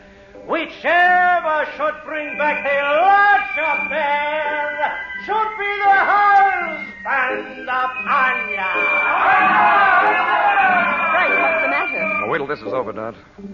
Weeks passed and summer came while they did not return. But at last it happened that on the same day, Stefan and Radu found their way to the summer camp in the Green Valley. What do you think they found? The two strong ones. Oh, I hope she wasn't dead. As they came into the camp, each bore on his shoulder the skin of a great black bear. But the wedding fires were lighted. The wedding music sounded across the valley. Tanya had given herself to Otakar the coward. Oh, dear. When Otakar the black-hearted saw the sharp knives of Stefan and Radu flash in the firelight, he drew his own knife and threw it. But not at the men who loved her, at the lovely Tanya in her marriage garments. And her wild heart was still, and the marriage cup was broken at her feet. It is finished. No more. It is finished. Music! More music! Lupu was watching it, too. Watching who, Uncle Frank? There's a man out there among the trees. A gypsy? I don't know. He's keeping out of the firelight. He's watching the camp, though. Oh, Lupu's coming over here. He'll probably... See him now, Frank? Where is he? Look to the right a little. At the big tree near the flat rock where we crossed the stream. Don't let him know you're watching him. I don't see anybody. He's right there somewhere. Lupu must think there's something wrong or he would have had the story finished.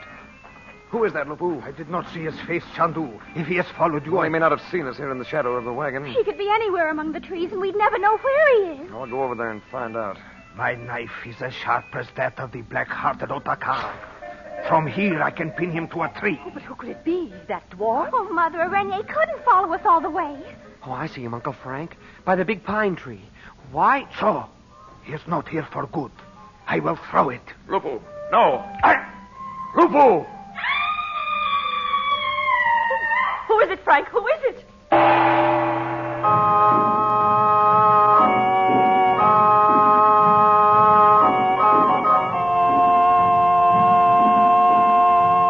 Would you like to be a magician? Would you like to mystify your friends with magic tricks? Chandu the magician has a magic trick for you. Chandu calls it the Assyrian money changer. It changes pennies into dimes. And we'll send it to you for just 25 cents and a white king box top. This trick is fascinating. Listen. You lay a penny on the table. Cover the penny with the mystic ruby block.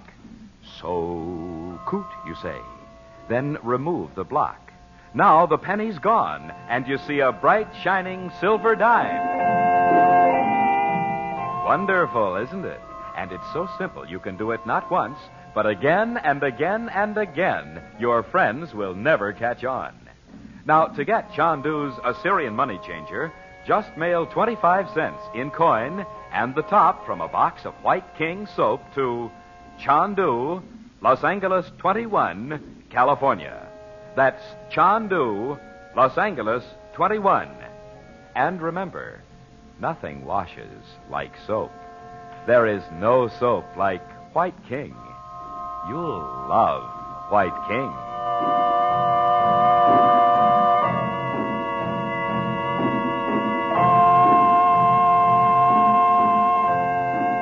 Chandu the Magician is presented for your enjoyment every weekday evening. Special musical effects are by Korla Pandit. The makers of White King invite you to listen again Monday at this time when the story resumes. Chandu the Magician. This is the Mutual Don Lee Broadcasting System.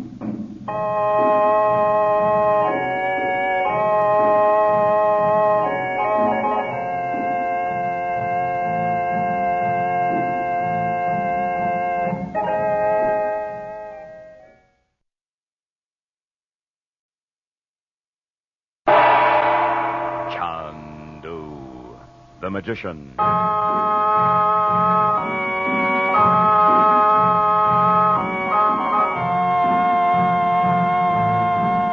Good evening, ladies and gentlemen. The makers of White King Soap present for your enjoyment Chandu, the magician. Today, Chandu, master of illusion, offers you one of his mysterious and amazing tricks. Chandu calls this trick the Assyrian money changer, and it changes pennies into dimes. You want this trick? Want to mystify and entertain your friends? Want to be a magician like Chandu? All right. Get that White King box top, send it with a quarter straight to Chandu, Los Angeles 21, and receive your first Chandu magic trick by return mail. What fun you'll have saying, "See this penny? I lay the penny on the table. Now I cover the penny with the mystic ruby block. So coot, I say. Then remove the block, and the penny's gone. Instead, it's a silver dime." The trick is easy. So easy a child can do it, but it is clever. So clever it is very hard to detect. Start your collection of magic tricks right now with Chandu's Assyrian money changer. Just send 25 cents in coin and a White King soap box top to Chandu, Los Angeles 21. Be sure to print your name and address plainly.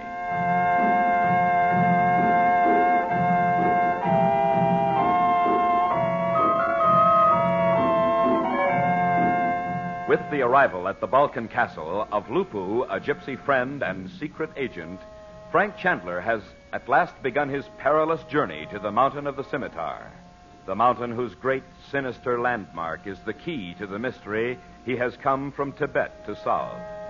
Reluctant to leave the regents alone in the castle, he has brought them up into the mountains. There, with a gypsy tribe, friends of Lupu's, they will await his return. Tonight, as one of the gypsies tells an old folk tale by the campfire, Chandler sees a man in the deep shadows among the pines, and Lupu breaks off the story to draw and throw his deadly gypsy knife. Chandu, the magician.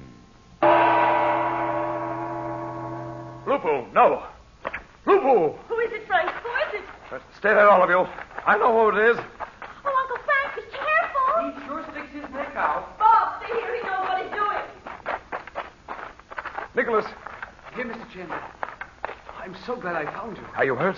Did he hit you? Just missed me. See his knife sticking in the tree? I caught his arm, but I thought it was too late. What are you doing up here? Come over to the fire. I'd rather not. You know the gypsy tradition. If I sat down at their fire and didn't accept their hospitality, they'd be insulted.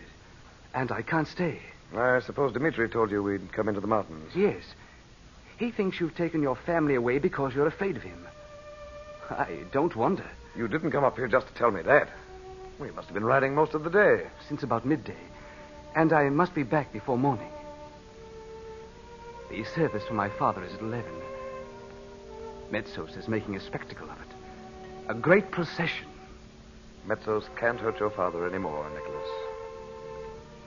What is it you came to tell me? Mr. Chandler, I was alone with my father for half an hour before he died. He sent everyone out of the room, even the doctor, so he could talk to me. He said, "I'm sorry." You needn't be. Oh, why couldn't I have understood him before it was too late? Why didn't I tell him how much I've changed? Believe me, Nicholas, it's just as well. You mean letting my father think I didn't mind Metsos and his bullies? Well, Didn't mind his giving up a throne our people have held for 500 years? if you and your father had made any trouble for Metsos, you'd both have been shot long ago. But even so, my father was shot. It wasn't planned that way. What? I know it wasn't. But this isn't the time to go into that. Tell me what's happened. Oh, yes. Well, I know now why you're here. I see. Metsos sent for me to give me instructions about the ceremony tomorrow. Your turn will come, Nicholas. Go on. Well, Dimitri came in. He had a letter in his hand, and the moment Metsos saw it, he went absolutely white with rage. I can imagine. You know whom the letter was from? All but his name. Go on, Nicholas. Metsos sent me away again as if I were a schoolboy. I went out by the garden door. I Hope you listened outside. It wasn't hard to hear them. Metsos was shouting. What did they say? Metsos ordered Dimitri to leave the country on the next train, or be forcibly deported. When thieves fall out. Dimitri refused to go, of course. Oh, yes. He said it was Metsos who'd have to go. Both of them kept referring to the man who'd written the letter. Who was it? What's his name? And they didn't mention that. Nestor. Mr. Chandler, is it the man you spoke about to my father? Yes, it is. Well, if Dimitri and Metsos have come to an open break... But Dimitri's going to drop out of sight for a time. He told me so later at home. He told you? He knows I hate Metsos. But he's determined to kill you, Mr. Chandler. There was something about you in that letter. Did Dimitri say so? Yes, he did. Metsos wouldn't listen. He was livid. I told you he was a badly frightened man. Perhaps. But Dimitri will stop at nothing. I know that. I'll deal with Dimitri when I come back. Mr. Chandler, you mustn't go to the mountain of the Scimitar. Dimitri has nothing to do with the mountain gypsies. You can't be sure. I am. Now, you'd better start back. You have a long ride ahead of you. Won't you wait here another day? I could go to the mountain with you, sir. No, Nicholas. Your life's much too valuable to your country. Mr. Chandler. You'll know what I mean. Quite soon, I hope. Thanks so much for coming to tell me all this. Especially at such a time. My people and I are in your debt, sir. Not yet. I'll walk a little way down the trail with you. Thank you. And when you come back, will you explain why I couldn't stay? They'll understand.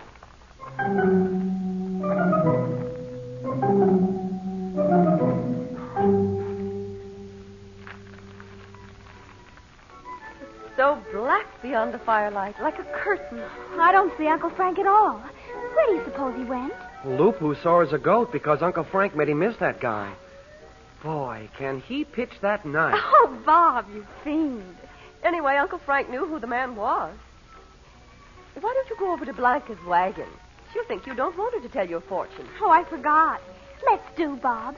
Lupu says she can really look into the future. Yeah. Well, she's queen of the May or something around here. Come with us, Mother. No, I'll go and speak to Lupu. Pull me up, Bob. My foot's asleep. Sure. There. Oh. Okay? Yes, there. Tell Blanca she can read my palm tomorrow. All right. Look, Bats. Blanca's wagon's all shut up. Maybe she's going to bed. She said for us to come over after supper. Maybe she pulled the curtain across because she's reading somebody else's hand. Blanca! I'm here, my little love. Come in. My brother, too? Ah, no, if he pleases. Go ahead, Bats. Okay. Oh, Blanca, your wagon's beautiful inside. It is my home. Sit there, my little one. All right. Bon, you sit on the floor, Vite. Okay. Now, give me your hand, my little love.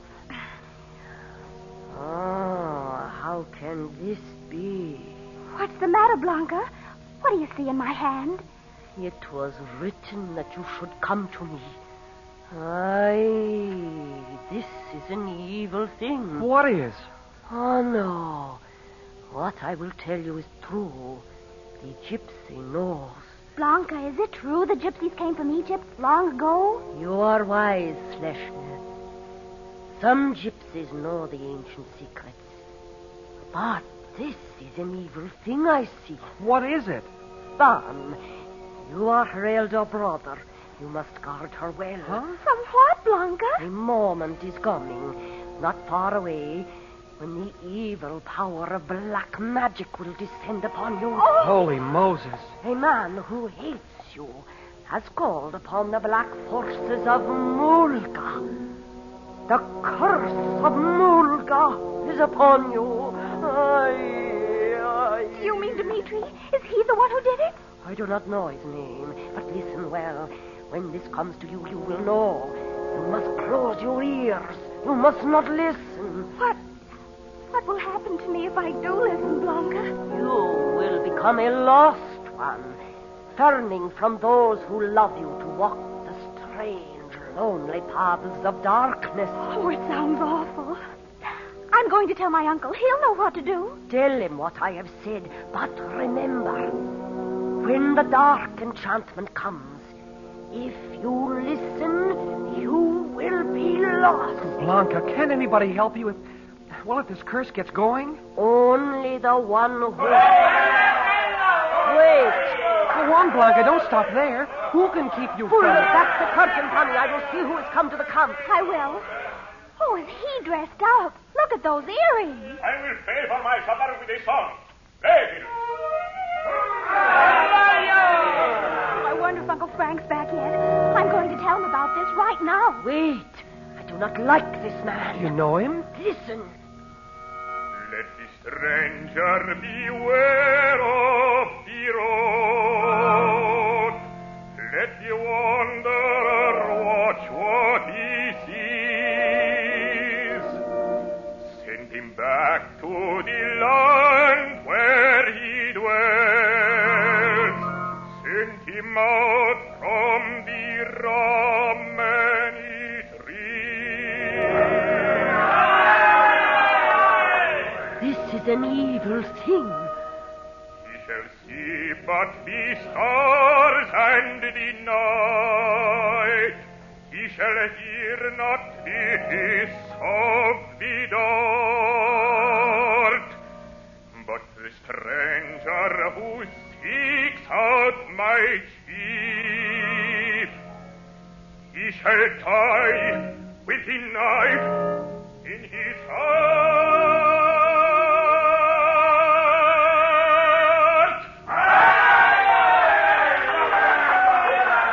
Fun. You will bring your uncle to me here. I sure will, just as soon as he comes back. Oh, I see him there with Mom and Lupu. I'll tell him, Blanca. No. I must speak to him myself. The Romany warning was sung for his ears alone.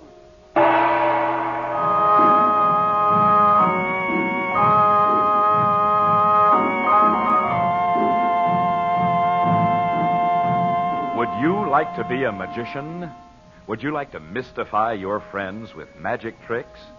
Chandu the magician has a magic trick for you. Chandu calls it the Assyrian money changer. It changes pennies into dimes. And we'll send it to you for just 25 cents and a white king box top. This trick is fascinating. Listen. You lay a penny on the table. Cover the penny with the mystic ruby block. So coot, you say. Then remove the block. Now the penny's gone, and you see a bright, shining silver dime. Wonderful, isn't it? And it's so simple, you can do it not once, but again and again and again. Your friends will never catch on. Now, to get Chandu's Assyrian money changer, just mail 25 cents in coin and the top from a box of White King soap to Chandu, Los Angeles 21, California. That's Chandu, Los Angeles 21. And remember, nothing washes like soap. There is no soap like White King. You'll love White King.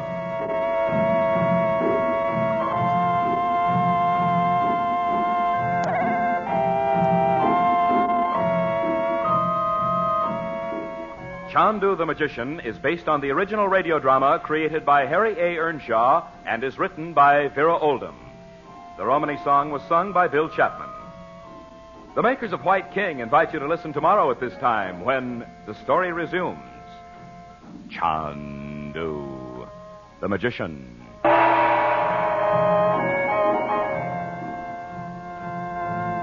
This is the Mutual Don Lee Broadcasting System.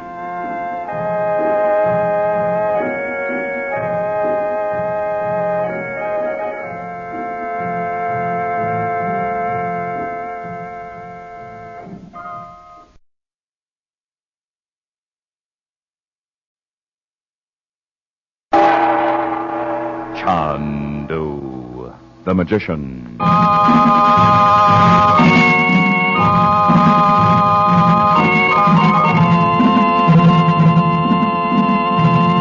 Good evening, ladies and gentlemen. The makers of White King soap present for your enjoyment Chandu the Magician. Have you sent for the Assyrian money changer, Chandu's mysterious and amazing trick that changes pennies into dimes? If you want to be a magician like Chandu, then act quickly, for this is your last chance, your very last chance to get the Assyrian money changer for just 25 cents and a White King soap box top. Send that White King soap box top with a quarter to Chandu, Los Angeles 21, and receive your magic trick by return mail. What fun you'll have saying, "See this penny? I lay the penny on the table. Now I cover the penny with the mystic ruby block. So, coot, I say. Then remove the block. Now the penny's gone. In its place is a silver dime." Start your collection of magic tricks right now with the Assyrian money changer. It's so easy a child can do it, but so clever it is very hard to detect. Act quickly, because Chandu must end his magic trick offer Friday, November 19th. Just send 25 cents in coin and a White King soap box top to Chandu, Los Angeles 21. Be sure to print your name and address plainly.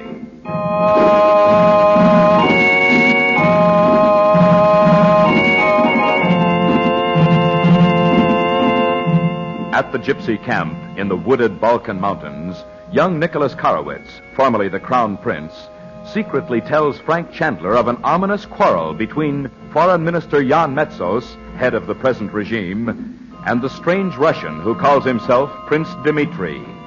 Both have received orders from the powerful, unknown figure Chandler is risking his life to defeat. Meanwhile, in her brightly painted gypsy wagon, an old woman reads the future for Betty Regent. Bob listens horrified to a prediction that Betty is to fall under the curse of Mulga, an ancient oriental spell of black magic. For the first time, he senses his own danger, knowing now what Dimitri meant when he mockingly insisted that Bob and Betty must be his friends. And outside the wagon at the campfire, a strange gypsy sings a fiery, menacing song and then swiftly disappears among the dark pines. Chandu, the magician. Who was this strange one? Where is he? The master. No. No, you won't find him around here. He's on his way back to the mountain. We have many men, Chandu. We will follow him and bring him back to the fire. He will sing a different song when our knives are at his throat. With Bribery. No, you and I'll follow him alone, Lupu. He must be one of Estaben's men. But then Estaben knows you're going up there, Frank. Oh, you can't go now. I've got to, Dot. Oh, you'll be killed. Well, that song might not have been intended just for me. It could have meant the whole camp. Oh, it was too, Uncle Frank. Blanca said so. Blanca is a wise woman, Chandu. She knows. She sure does. She wants to tell you something, Uncle Frank. Not now, Bob. Lupu and I must be on our way. Warning or no warning. Blanca knew when the camp was made that this was a bad clearing. She said the signs were bad. She was right. It's too close to the mountain trail. No wonder Estaben was suspicious. Oh, we should have stayed at the castle after all. And miss all this? No, Pani. This camp is for only one night. Tomorrow you will be in the Valley of the Diablo, far from this place. I'll see you there, Dot. It is a warm valley, even in winter when the snow lies deep. Many small pools of hot water boil up from deep in the earth. Men call them the Devil's Necklace. Hey, that ought to be solid. We can go swimming. Listen, Bob. Oh, it's Estaben's gypsies. It's coming from right over our heads. Oh, it can't be that close to the mountain. No, Chandu. But you see this, how do you say, cliff behind us? It goes up for 1,000 feet. Yeah? And at the top is a small flat place where men may look down into this valley. How do you know, Lupu? I thought nobody ever went near Estaben's place up there. I have not gone there, Pan, but I have walked in these mountains when I was a child. We're wasting time, Lupu. That fellow will be too far ahead of us. Well, if it's as easy as all that to get up to that mountain, how come they keep saying nobody can find the way? Well, I told you what I think, Bob. Nobody really wants to find it. Come on, Lupu. Oh, wait, Frank. Come over here for a moment. Lupu, who do you think Estaben is? Uncle Frank doesn't think he's a gypsy at all. That's anything you want to What is it, Dot? Tell me what to do if Estaben's men raid the camp tonight. Oh, I don't think they will, Dot. That fellow had a good look around while he was singing. We could see it was just an ordinary gypsy camp. Yeah, but what if they do come? Do nothing. You saw how they went about it the other day in Lubova. They're terrorists. If they come, it'll only be to frighten these people into moving on. Oh, I wish we hadn't come up here. Dot, I wouldn't leave you and Betty here if I thought anything would happen to you. Well, no, but... Just don't let Bob get any ideas and start a fight if they do come. Well, let us go, Dot. We'll be all night on the way to the mountain, the best we can do. All right, Frank. Oh, useless to say be careful. But don't take any chances, will you? Not a chance. All right, Lupu. Let's go.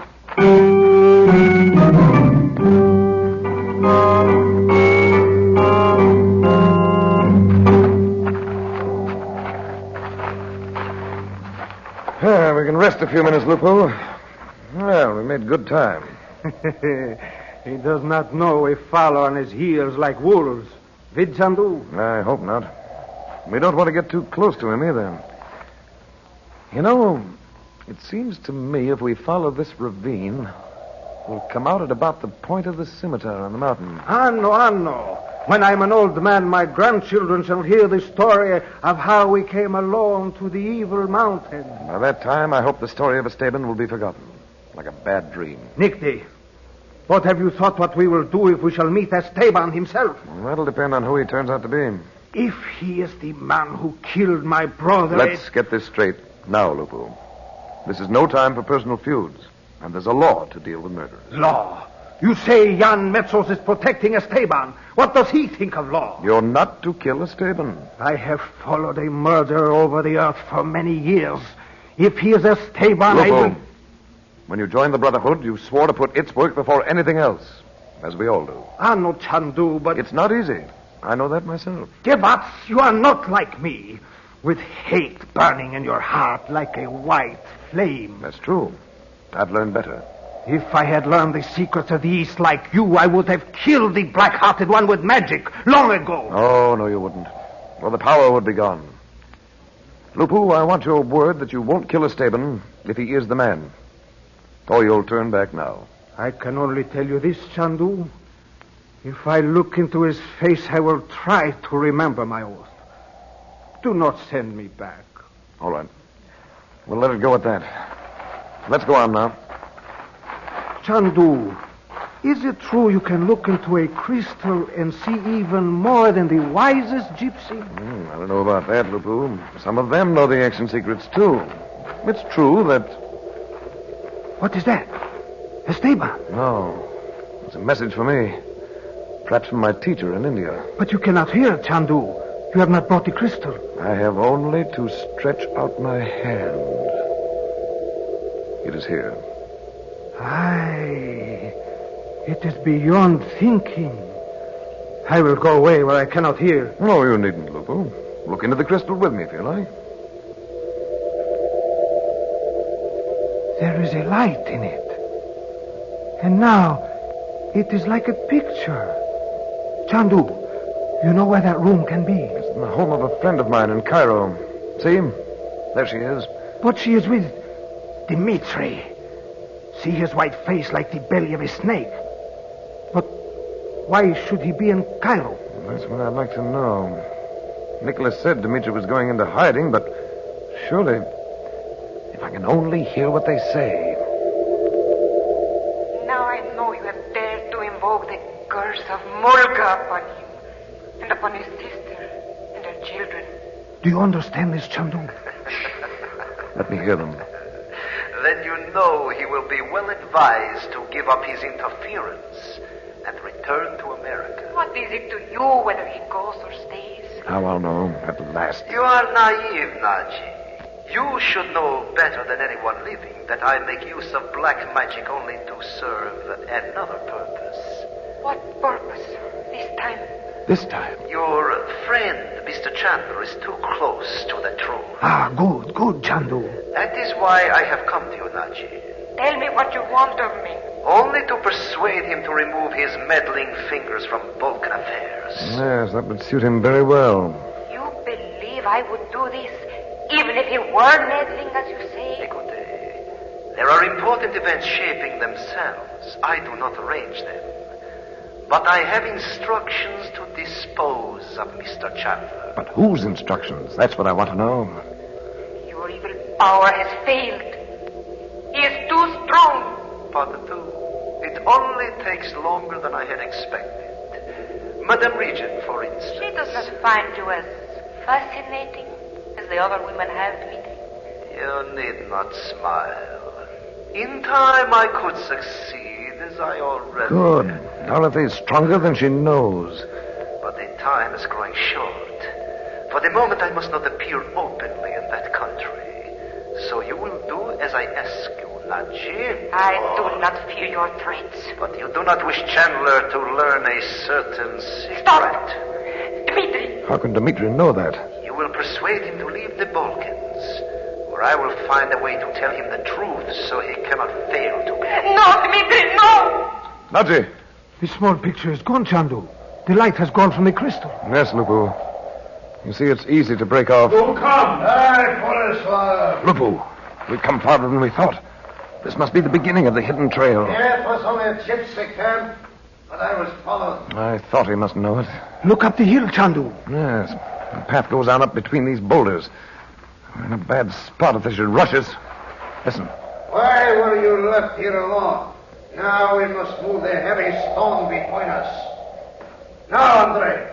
They are uncovering the entrance to a cave. No. They're going to roll a stone down on us. Lupu, over here. But we are trapped here. Where can we go, Chandu?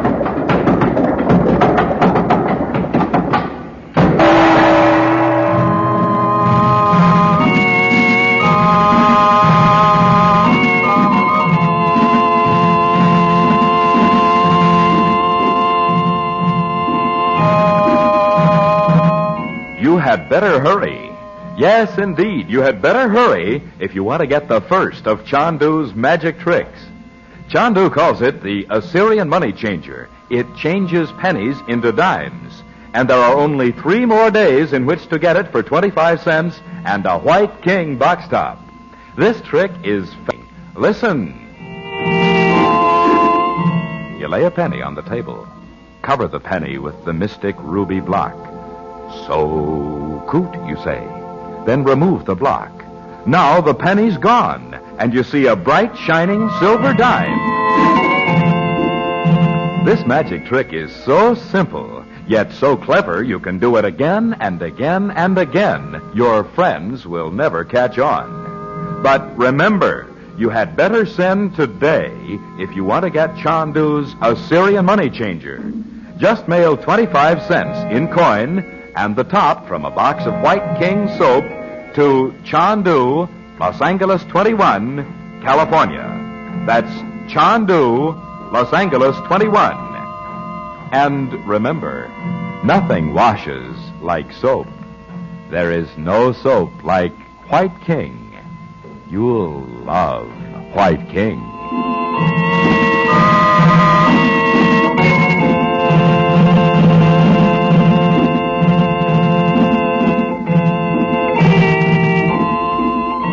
Chandu the Magician is presented for your enjoyment every weekday evening.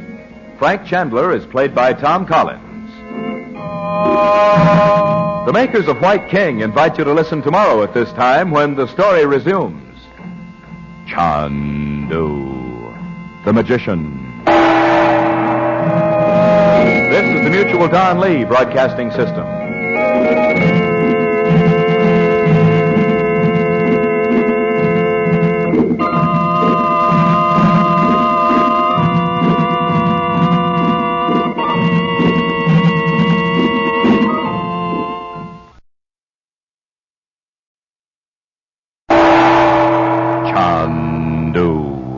The Magician.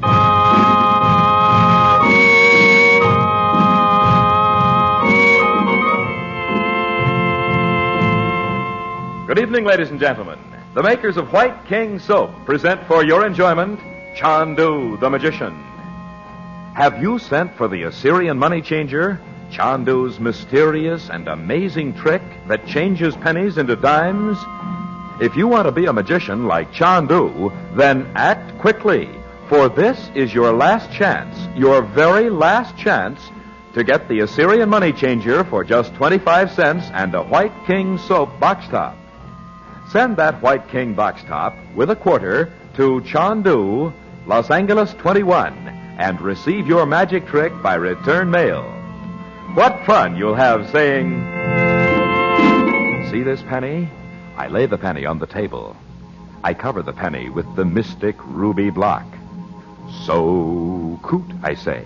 Then remove the block. Now the penny's gone. In its place is a silver dime." Start your collection of magic tricks right now with the Assyrian money changer. It's so easy a child can do it, but so clever it is very hard to detect. Act quickly because Chandu must end his magic trick offer Friday, November 19th.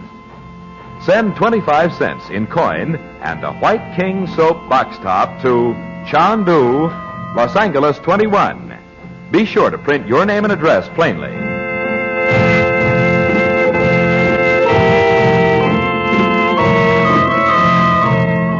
With Lupu, a gypsy member of the secret brotherhood, Frank Chandler is on his way to investigate the sinister Mountain of the Scimitar, with its huge landmark like the figure of a curved sword.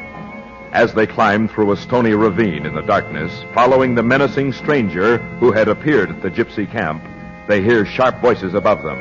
A moment later, a great boulder comes hurtling down the narrow trail. Meanwhile, fearing a raid by Estaben's terrorists, the gypsies with whom the regents are staying during Chandler's absence have moved their camp to a mountain valley miles from the path of Estaben's men. The present scene opens outside the brightly painted wagon of Blanca, the gypsy seeress. It is the following morning. Chandu, the magician. Blanca, are you in there? I am here, Pan. My mother and Betty are down by the spring, so I thought... Can I talk to you now? When I spoke to you and your sister last night, I said you were to bring your uncle to hear my words. I told him, Blanca, but he didn't have the time. When the evil forces of black magic descend upon your sister like a great cloud, he will find the time to speak with Blanca, and it will be too late. Don't be sore, Blanca. Uncle Frank couldn't help it. He had to go to that mountain. He's been trying to get up there ever since we came to this country. He is not the first who has refused to hear Blanca's words, and who has lived to see disaster. Oh, gosh. He'll be back tonight or tomorrow. He wasn't just brushing you off. Tomorrow may never dawn for him. Huh? Well, now, look, don't you start putting spells on people. We've got trouble enough. You believe it? You believe your sister is to fall under the black spell, huh? I know she could, all right. That's why I wanted to talk to you. So? Yeah, you see, at first I didn't tell him what Dimitri said to me, and then I couldn't. Well, your uncle is Lupu's friend. That is all I know of him. But Lupu does not know the ancient secrets of Egypt as I do. Maybe not. But Uncle Frank... Listen to my words, Pan. When you look at me, you see only a poor Romany woman. But once my people lived in a great castle. I am of the line of Aurelia. Princess Aurelia? Why, we live in that castle right now. So, it is not strange the evil forces are upon your heads. Aurelia used the ancient secrets only for wickedness. With them, she killed her husband. Oh, no, she poisoned him, Blanca. So? Well, that's what the book said. To poison the mind is more evil than to poison the body. She killed him with her evil knowledge. The knowledge is in the castle to this day. Hey, that's what Uncle Frank said. Look, if you know anything about black magic, for Pete's sake, give me a hand. What do you say? I mean, my uncle could get me out of it. Only I can't tell him. And if Betty... Well, she'll tell him about herself. Listen. What do you hear? Nothing. Yet. Maybe this time I won't. I would not call upon the forces of black magic even to save myself from death. Is that what you ask of me? You might at least tell me what to do. There it is. Don't you hear that music? I hear nothing. Bon, has this curse fallen upon you? You tell my uncle. Dimitri said I never... Oh, why can't I tell somebody? It is true. I know no man alive today who can save you now, Pan. But I can tell your uncle of this thing if he lives to return. Oh, he'll be back all right. Oh, golly. Is that a load off my mind? I don't know what Dimitri might make me do. I tell you now what I told your sister. Unless this curse is overcome, you will turn from those who love you and walk the ways of the lost one. Well, just tell Uncle Frank, that's all. He'll fix it. The time must come when the castle of Zorelia will fall to the ground, its black secrets given to the flames. Not while we're in it, I hope. I sure wish Uncle Frank would come back. I wish it were tonight right now. Do not wish the hours away, Pan. On the mountain of the Scimitar, darkness and death wait, side by side.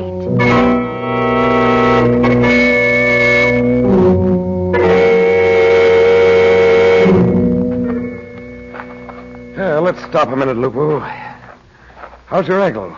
When I think how it was only my ankle and not all my bones, I do not feel it, Chandu. Let us go on. If you hadn't pushed me into that crevice in the rock, we wouldn't have got this far. Do not forget, I wear around my neck the witch's talisman. I will not be killed on this mountain. You know, Lupu, I believe the hilt of that scimitar is a great cave, gouged out by a landslide, perhaps centuries ago. No man knows the story of the scimitar. No, but... Lupu, do you realize that the other side of this mountain is in Austria? Does it matter, Chandu? It does indeed. All right, let's go on. If we go around this shoulder of the mountain, I think we'll be very near the entrance. No. We must have climbed high enough. The top of the mountain is not far above our heads. Here, don't look up, Lupu. If you should slip... Oh, but I will not. The witch's charm will guard me. Well, give it some help by being careful. You know, Lupu, there may be a very good reason why no one knows where Estaben and his men go between their raids. Why should they go to another place than their cave? When they have eaten what they have stolen? Wazaga, it is time to make another raid. No one's bothered them up here for years. They've had plenty of time to... Stop a minute. Listen. What is it? Nothing. I wanted to be sure we weren't walking straight in on them. Aye, Chandu. What if we shall walk in and find them all asleep?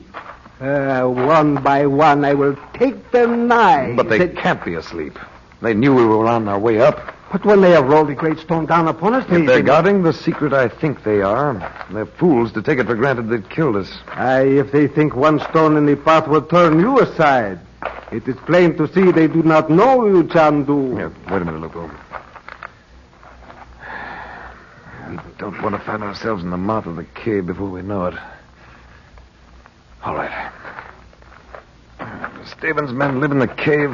Why does no one ever see a light there? You know, I've watched this mountain from the castle almost every night, and... Stop. Right there. See the entrance? It's enormous. No. And how it is dark. You think it is a trap? They could have been watching us until we left the trail, but... Well, shall we take the chance? I am ready, Chandu.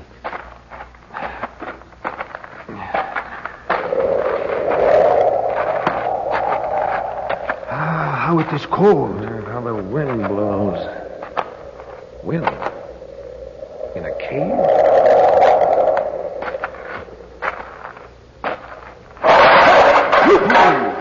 By the 7 fires of perdition. Well, if they didn't hear that, Estaben and all his men must be dead. Gerard, for one moment I thought the witch's charm had forsaken me. Look out here, Lupu. I can see the stars. By George, I was right. This is a tunnel. Estaben and his men must grow themselves coarse like the black bear to live in this place. Austria. Look down, Lupu. It's the lights of a village. Why do you speak so much of Austria, Chandu? It would be simple to move an army through this tunnel before anyone found it out. That's how they planned it. Little by little, they made the cave into a tunnel. But it would take them many years. Yeah, they've had a long time. Let's look around for a place to hide. I'd like to see this place by daylight. You think Estaben and his men are down there in the Austrian village now? Where else could they be? We didn't meet them on the way. Bring your flashlight over here, too. Oh, what luck coming here when they were all away. If any man is training an army in the mountains, it would be discovered, Chandu. It wouldn't be the first time an army of guerrillas had been trained in an isolated mountain valley. Oh, look, Lupu. Huh? There's a sort of alcove big enough for both of us. But they will build a fire if they come back, Chandu. Well, if they do, it'll be over there where we stumbled into that kettle. The light won't shine in here, I'm sure. Chandu, you must not stay here. What? Go outside among the rocks. I will tell you what they say. Nonsense. If I am killed, it will mean nothing except that my brother's murderer might escape. But what will the Brotherhood do if Estaben should kill you? Hide out there while you face them alone. Lupu, do you hear that? Aye. Your ears are like a gypsy's. It is the hoofs of many horses. They went down on the Austrian side to get them. Quick, get in here. Out of sight. I hope the witch's charm does not fail me at this moment, Chandu. I hope not, Lupu. Here they come.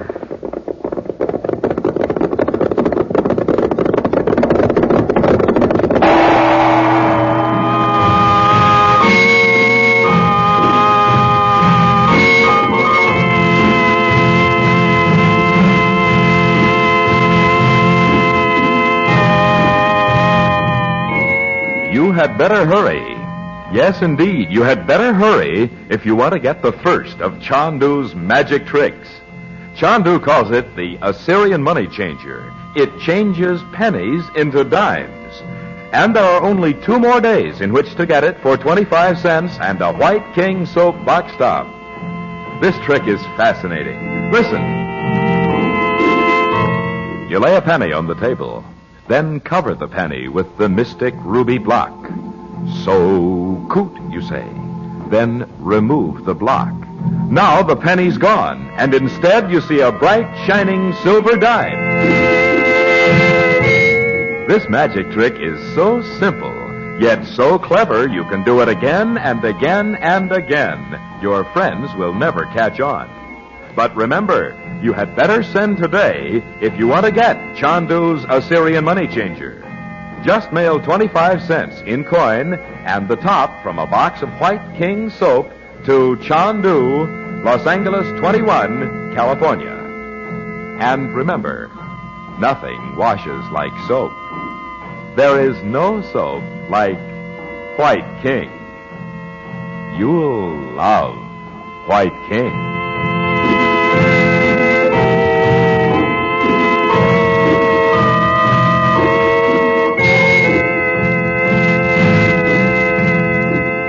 Chandu the Magician is produced and directed by Cyril Armbruster. Blanca the Gypsy is played by Irene Tedrow. The makers of White King invite you to listen tomorrow at this time when the story resumes. Chandu the Magician. This is the Mutual Don Lee Broadcasting System.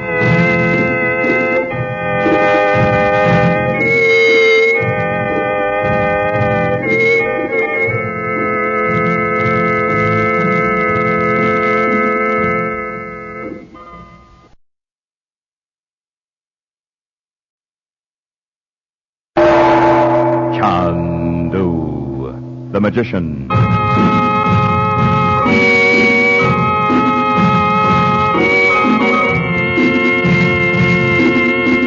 Good evening, ladies and gentlemen.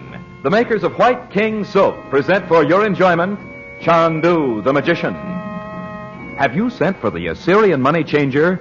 Chandu's mysterious and amazing trick that changes pennies into dimes?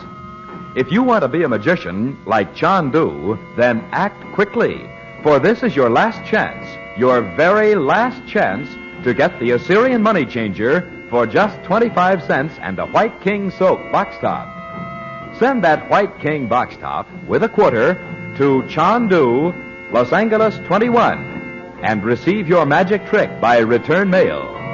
What fun you'll have saying, "See this penny? I lay the penny on the table. Now I cover the penny with the mystic ruby block. So coot, I say. Then remove the block. Now the penny's gone. In its place is a silver dime." Start your collection of magic tricks right now with the Assyrian money changer. It's so easy a child can do it, but so clever it is very hard to detect. And act quickly, because Chandu must end his magic trick offer Friday, November 19th. Just send 25 cents in coin and a White King soap box top to Chandu, Los Angeles 21. Be sure to print your name and address plainly.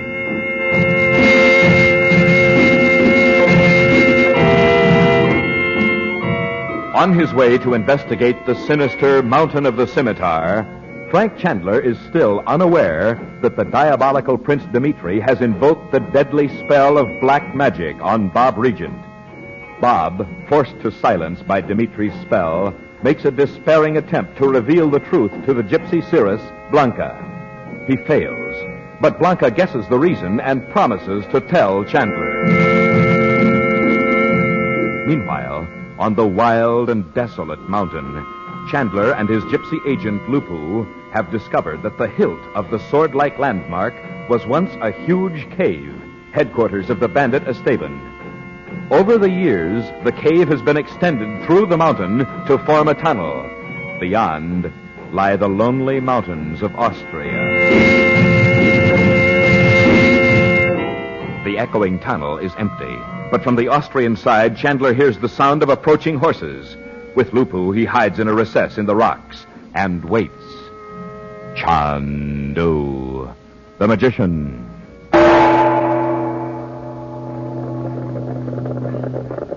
I hope the witch charm does not fail me at this moment, Chandu. I hope not, Lupu. Here they come.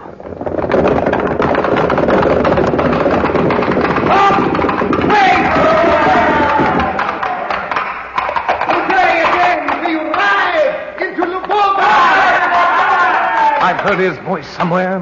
It will be the height of impudence to sweep into the capital while all the people are mourning for the king of nothing. This time, I ride with you myself. But only to the point of the scimitar on the mountain. There I leave you for reasons you know. You will bring my horse with you when you return. I can't believe it could be. Who told you? Listen to my words, my men. This raid may cost lives. Not yours, be sure of that. But if any man appears before you in the street, cut him down. I want the people to know the meaning of fear, so that when we strike at last, they will not dare to resist. Hear me! It will soon be day.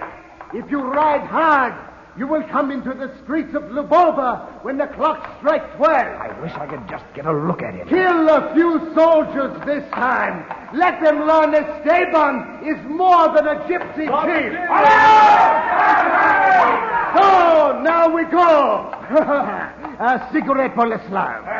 A match. So, dobre. Lupu, stand still. Esteban's last raid. May it go well.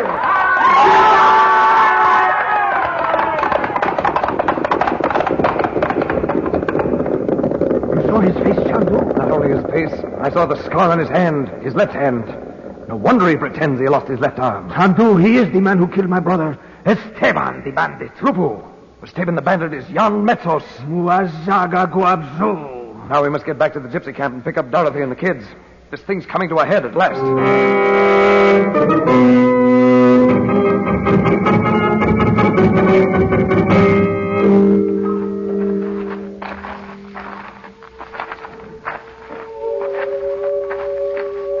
Why, there's no fire.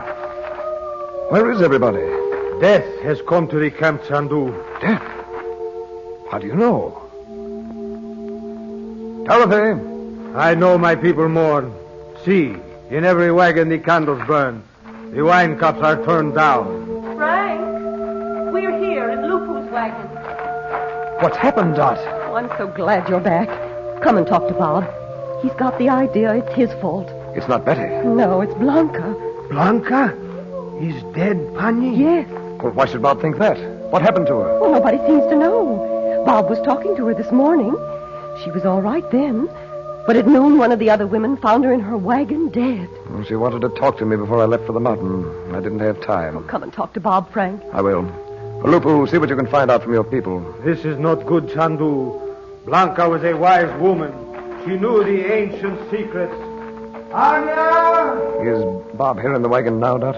Yes, he just sits there. Bob, Uncle Frank's back. Hello? Uncle Frank will tell you it's not your fault, Bob. Move over, Betty, so Uncle Frank can sit here. All right. What about this, Bob? Well, go on, son. Tell him about it. Well, there's nothing else to tell. I'll tell her myself. Uncle Frank, you knew Blanca was a fortune teller, didn't you? Why, yes. Bob, what did she say to you? Oh, she said she was descended from that Princess Zorelia, the one whose husband built the castle. She was. No wonder Lupu said she knew the secrets of ancient Egypt. She told my fortune, Uncle Frank, and she nearly scared me to death. She said if I didn't look out, I'd find myself under a black magic spell. Dimitri. Bob, you've got to tell me what Blanca said to you. Yes, dear. Uncle Frank will show you it couldn't have been your fault she died. I was just talking to her about what she said to Betty, and then, well, after a while, she said she'd like to talk to you, Uncle Frank. I see. Listen to me, Bob. This is another of those deaths Dimitri causes. How could Dimitri kill her way out here? How would he even know who she was? I can believe he could. She was marked for death. She must have known it. She did say a lot about people dying, but she thought you were the one. You see, she was wrong.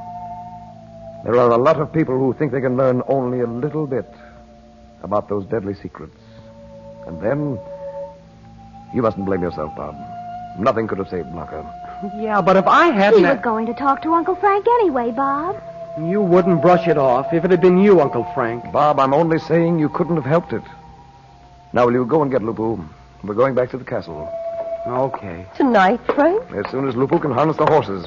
Lupu, come here, will you? Why, we haven't even asked you what happened up at the mountain. I found out you were right, Betty. About the man you saw in the attic that day.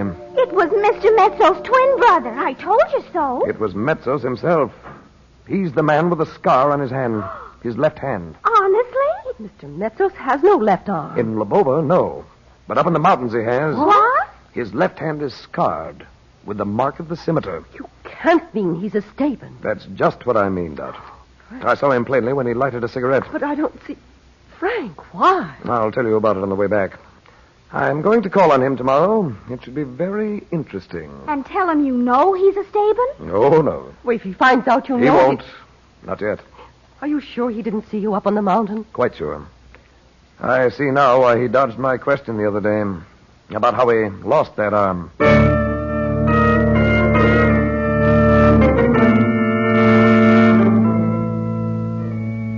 I'm sorry to bother you at this time, Mr. Metsos. I know you're busy. I am always busy, but sit down, Mr. Chandler. Thank you. You must have had your hands full yesterday. Estaben's bandits staging a raid in the midst of the ceremonies for Mr. Korowitz. It was most unfortunate. 3 soldiers were killed. Estaben will be dealt with. I should think so. I won't keep you long. What have you come to tell me? I just happened to see a letter at my consulate this morning. Mr. Mason's back was turned. I understand. It seems there's a rumor about you in Washington. I thought you'd like to know of it. What rumor? It's being said you're out of favor, that you may even be leaving the country. It is a lie. Well, who could have started such a rumor? I tell you this, I have made all the preparations. I have this country in my own hand. I'm sure of it. He cannot suddenly change his mind and drive me out with rumors. You hear me? I realize it's indiscreet to name names, but may I ask if you mean Dimitri? Dimitri, scum! No, I mean him. He was glad to have my help to take over this country. Quietly, so it was done without a hand lifted against us. And now, Muasaka! Mr. Metsos, you once said you knew I'd had some experience in these things. It's possible I've met this man. What did you say his name was? It is ordered that his name is not to be spoken. But you may be right. If I am to be purged like the others, I will show you his name. A moment. Locked in this cabinet are all the papers, the complete plan of invasion. You see what? I hope I can be of some help. I'll be... May he die in agony at my feet. What? What's the matter? The file is gone. Well, perhaps it's only misplaced. No hand touches it but mine.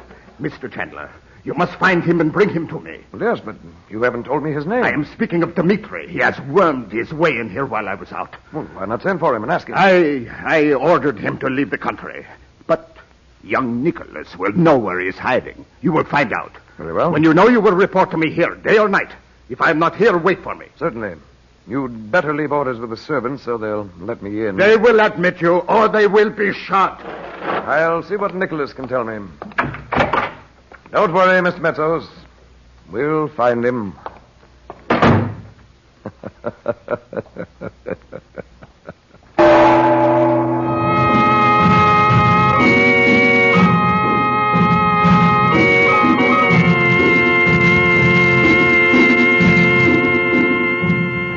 You had better hurry.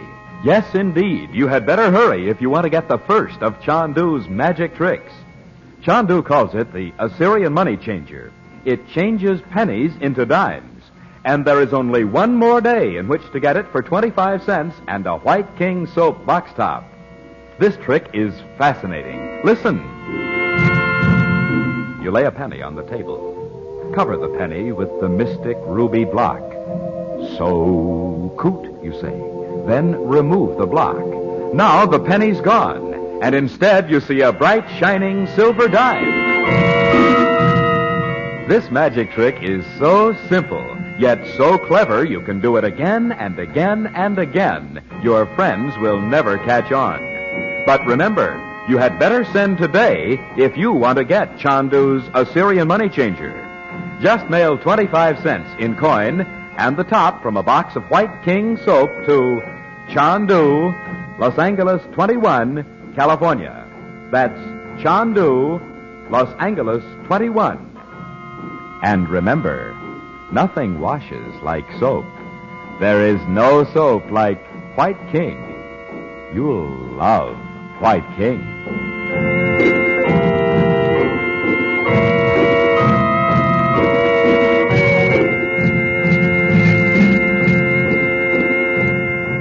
Chandu the Magician is presented for your enjoyment every weekday evening. Special musical effects are by Korla Pandit. Jan Metsos is played by Stanley Waxman. The makers of White King invite you to listen again tomorrow at this time when the story resumes. Chandu the Magician. This is the Mutual Don Lee Broadcasting System.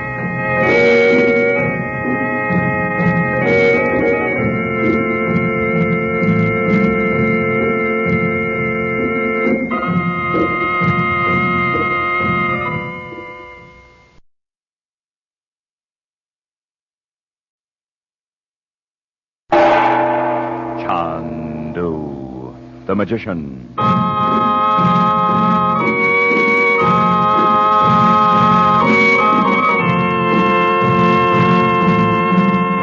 Good evening, ladies and gentlemen. The makers of White King soap present for your enjoyment Chandu the Magician. Have you written to Chandu for his first magic trick offer? The mysterious trick Chandu calls the Assyrian money changer? You'd better act quickly, because Chandu has only a limited quantity of these tricks left to send his many listeners. The Assyrian money changer changes pennies into dimes before your very eyes. Now, you can have this trick if you hurry. Yes, if you hurry, and send 25 cents and a White King soap box top to Chandu, Los Angeles 21. Listen. You place a penny on a table. Cover it with the mystic ruby block. Then remove the block while everyone watches closely. And behold, in place of the penny, there's a silver dime. Remember, this is your very last chance to get this thrilling Assyrian money changer. Chandu's first magic trick offer ends today. So send 25 cents in coin and a White King soap box top to Chandu, Los Angeles 21. Chandu will send you his Assyrian money changer, postpaid, complete with instructions. But act quickly, please.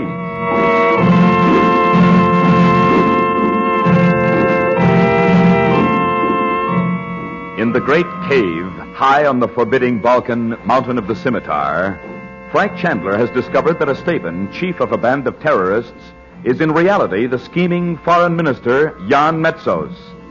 And Lupu, Chandler's agent, recognizes Estaben as the man he has trailed over Europe for years, the killer of Lupu's brother.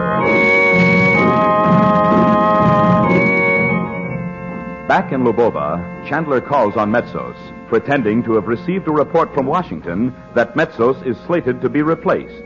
Metsos flies into a rage, which Chandler encourages in the hope of learning the name of Metsos' unknown chief.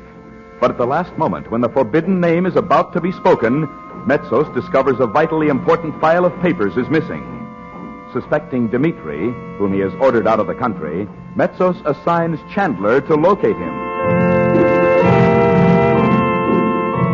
Meanwhile, the present scene opens in Bob's room in the castle, where the regents and Chandler are staying. Chandu, the magician. Come on, Bob. Don't just sit there. Let's go down into Lubova and get the mail. Uncle Frank said he'd bring it up when he came. Well, let's do something. Oh, it's a beautiful day. There's nothing to do. Oh, listen. Do you know Mother's worried to death about you? I can't help it, Bets. You can pull yourself together, can't you? Little you know. Look, I won't tell her if you don't want me to. Did Blanca say anything to you that you haven't told Mother and Uncle Frank? I've told them everything I can. Why is it such a secret? I can't even tell you that. Oh. Listen, Bets. And don't tell Mom or Uncle Frank. What is it? And don't argue with me. I've got to see Dimitri. Bob Regis! Don't argue, I said. I know what I'm doing. You can't very well go down to Nicky's to see him when Nicky's father's just died. I know it. Shut the door, Bets. What are you going to do? You'll think it's crazy, but I'm going down to look for that black magic room in the cellars. Bob, why? Uncle Frank said we weren't... I know what he said. Oh, I don't know. I just think maybe if anybody goes in there, Dimitri knows it. Do you honestly? Do you think he'd come there to see who it is? Well, it's the only thing I can think of.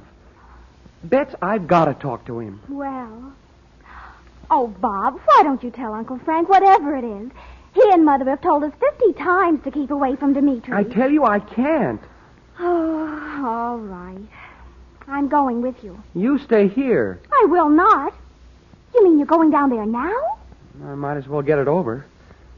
I can go down from the portrait gallery without Mom knowing anything about it. You'd better hurry then before Uncle Frank gets back. Now, look, this is between Dimitri and me. I don't want you tagging along. I'm going, or I'll tell Uncle Frank. Oh, for Pete's sake. I mean it, Bob. Oh, all right. Go on. It might be a good thing if you do go with me at that. If Dimitri does come, and if he doesn't know you're with me, maybe That's a lot of ifs. What about it? Oh, wait a minute. Hold the light till I get the door open. Let's see. You press on the wall right here. Oh, these dark old stairs. Come on, I want to get this over. Give me the flash.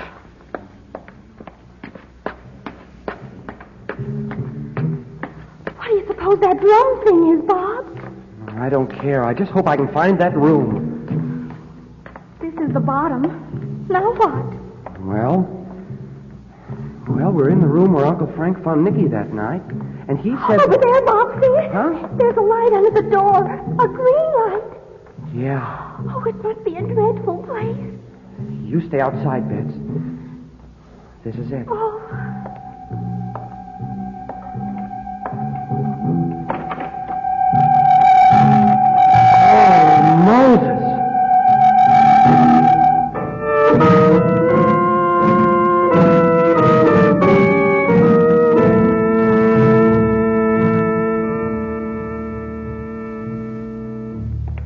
Did you bring the mail, Frank? Yes. Here you are. Oh, thank you. Oh, nothing from Robert. I had a letter in answer to mine about his phone call. Well, then he's all right. Except that he's worried. The laboratory was searched that day while he was out. Oh, he still isn't safe. He'd like to move his workshop to another place, but it's not easy to find the right spot, and he has a lot of bulky apparatus where he is. Oh, I hope whatever he's working on is worth all this. I wish I could tell you about it. You'd know it is. Where are Bob and Betty? Upstairs. Bob's still brooding about Blanca's death. After all I said to him? He still insists it was his fault. Betty keeps trying to talk him out of it. He didn't tell us the whole story. I was sure of that at the time. Dimitri's mixed up in it somehow. Oh, that curse he invoked on all of us. He's begun with Bob. Yes, after he failed with you. Dot, that could account for a whole lot of things. The way Bob flares up at you and says he's old enough to live his own life. Oh, good Lord. Frank, that was what Blanca meant. Bob was sitting right there with Betty when Blanca warned her against that very thing. What did she say? Something about turning away from those who love you to walk strange, lonely paths. And Bob knew what she meant.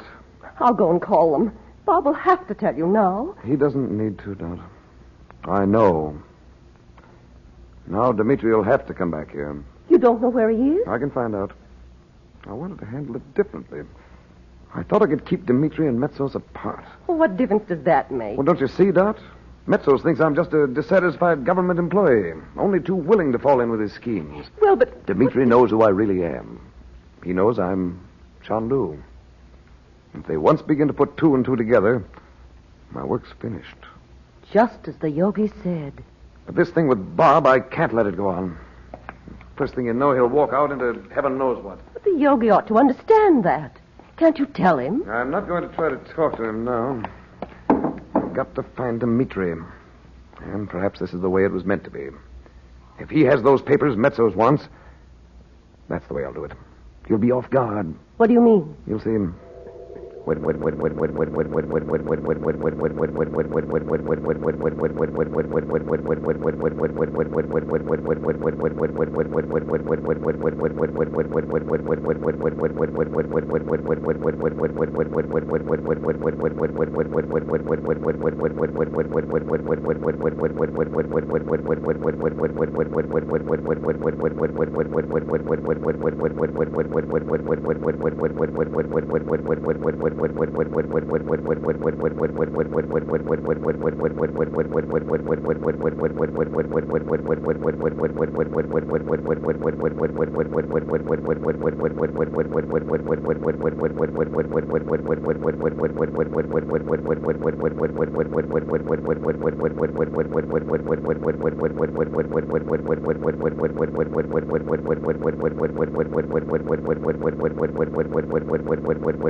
Chandu, the magician.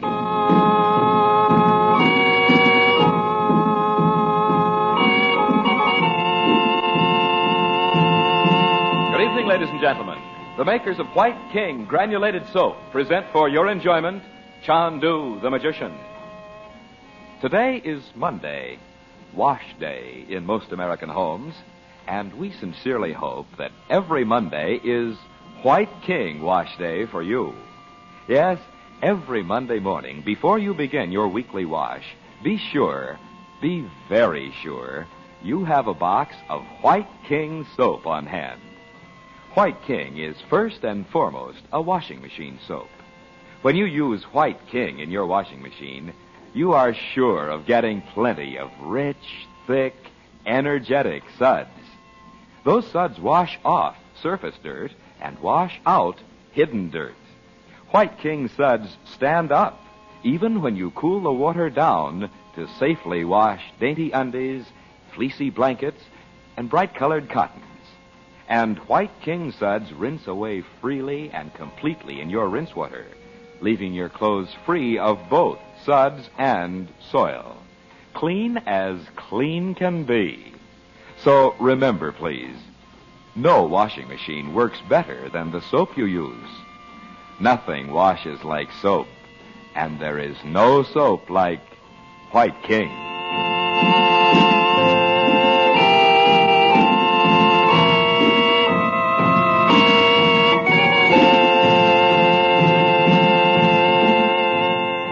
Knowing now how completely he has fallen under the influence of the diabolical Dimitri, Bob Regent has determined to confront him in a final, desperate effort to spell.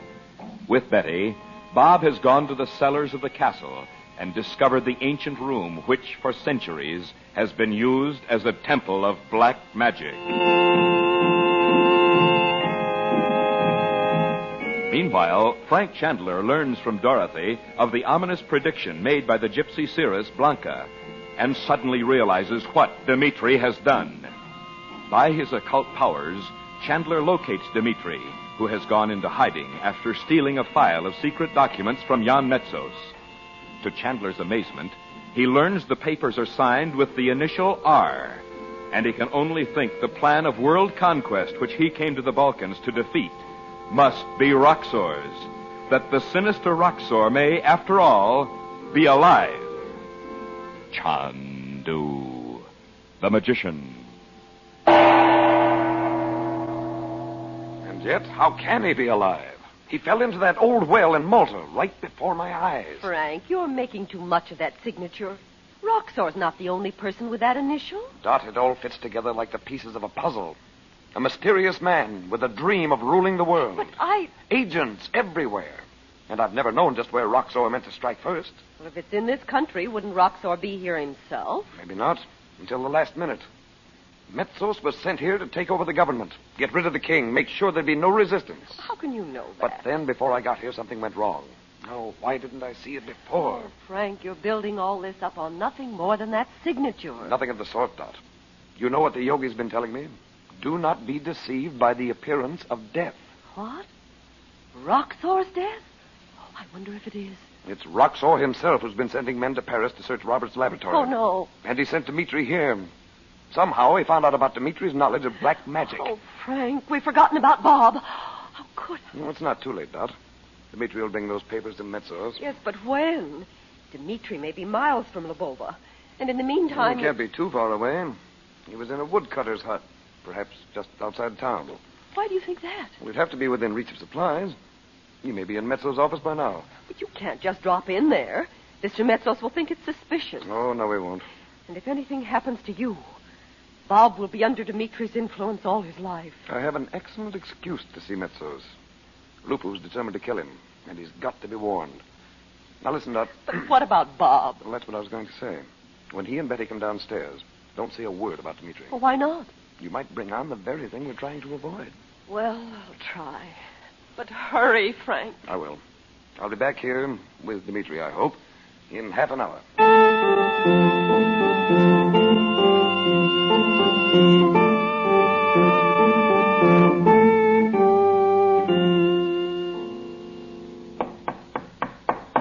Come in. Come in. Good afternoon, Metsos. Dimitri. You seem surprised to see me. I thought you would be delighted. May I sit here? What have you done with the papers you stole from me? I have them here. And one other which I shall give you in a moment. How dared you? It is well for you that they are all here. I do not need them now, Metsos. And I will give you one final word of advice. N'est-ce pas? If I speak one word, the guard outside will take you into the garden and shoot you. My friend, you know you would regret it. There is only one step left to you now. So? Confess your sins and hope for mercy. You dare not kill me. Oh, you misunderstand. I will make myself more clear. Write a letter to him. Say you have seen, shall we say, your many errors. How dare you? You have been valuable to him in the past. He may accept your apology. I have told you this before, Dimitri. I have resources you do not even suspect. Such as Esteban's gorillas? Huh? What is this? I said I had a letter to show you. Your spies at the post office must be imbeciles, or I would not have received it. Fuel pass. Give it to me. Not just yet. It seems your audacious little plan to recruit a personal army has been discovered. This is a lie. Metsos, you were better in the old days when you were a simple soldier fighting in the mountains. That is the life for you. Let us hope you will be permitted to return to it. Give me the letter. Patience. As I was saying, these complications have grown too much for you. Estaben the bandit who has 2 good arms, unlike poor, unfortunate Metsos. Who has dared to say these things of me? Who knows? Your tailor, perhaps, who makes you uniforms to conceal your left arm. You see, Metsos? You have much to explain. Shall I take off my jacket so you can see for yourself? I did not say you need explain to me. I will leave you now to make your peace. Where is the letter you say you have received? I have told you most of what he said. Oh, except these. Mr. Chandler is your enemy. Mr. Chandler. He is an unimportant worker at the American consulate. If you had done your duty and reported his presence here as I did, you would have known what I do. What are you saying? What is it now? I'm sorry if I've come at an inconvenient time, Mr. Metsos. I have something important. Why, Dimitri. Back so soon? Come in, Mr. Chandler. Dimitri's leaving now. Not just yet. I would like to hear what Mr. Chandler has to say. You don't mind, Mr. Chandler? Not at all. In fact, I'm very glad to find you here. Mr. Metsos, I came to tell you your life's in danger. Come on. So, I knew you were lying, Dimitri. Wait, Metsos. There is purpose in this story. You will see. And so will you, Dimitri. Tell me, Mr. Chandler, who threatens my life? You remember some years ago a street fight in Rovno? Andrei Rotislav was arrested and later hanged as a traitor. I remember it well. You killed a man that night. His young brother saw it. He's been after you ever since. Now he's here. Who is he? I will have him shot. How did he enter the country? I'm afraid I can't tell you that. I don't believe in personal vengeance, though, so I'm warning you. He's deadly with a knife. Yekwe, I will not forget this. And I said you were audacious, Metsos. My compliments, Mr. Chandler. Pay no attention to him, Mr. Chandler. He's only... Metsos, ask him how he knows all this. Ask him if he was there himself. Impossible. We? Who was the man responsible for Radislav's arrest? I do not know. I had to hide for months. I know. It was Mr. Chandler. Now do you believe me? If he is my enemy, why should he come to warn me of this man with the knife? Because he knows you are stupid enough to be taken in by such a trick. Saga, you shall not... A moment, Metsos. If you will not believe me, here is something you will believe. The letter. So... Look at it. I am sure Mr. Chandler will be interested to see it also. I see he signed it with just his initial, as Napoleon used to do. Interesting. You know who he is? Oh, yes. He's given up calling himself Max Bowden entirely, I suppose. Oh, Metsos, I should like a photograph of your face at this moment. Be silent!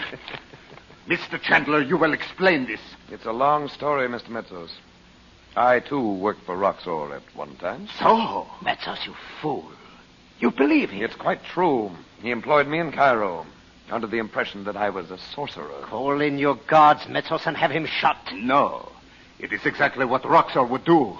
For years he has searched for a sorcerer. You should know that, Dimitri. You, of all people. No.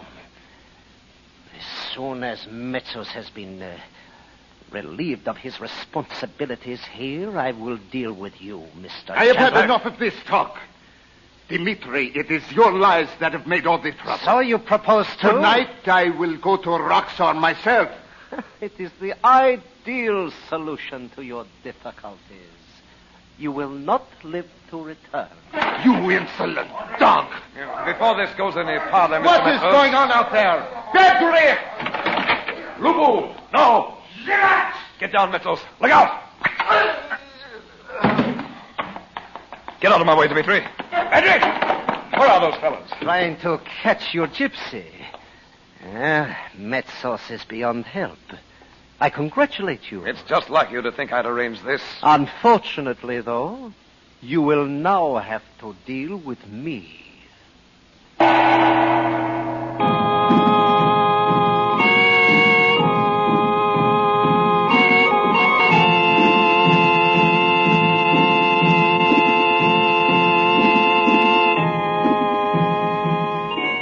And now, before we say goodnight, Chandu the Magician has an exciting gift for all you ladies listening. The gift of a helpful wash book prepared for you by the makers of White King Soap.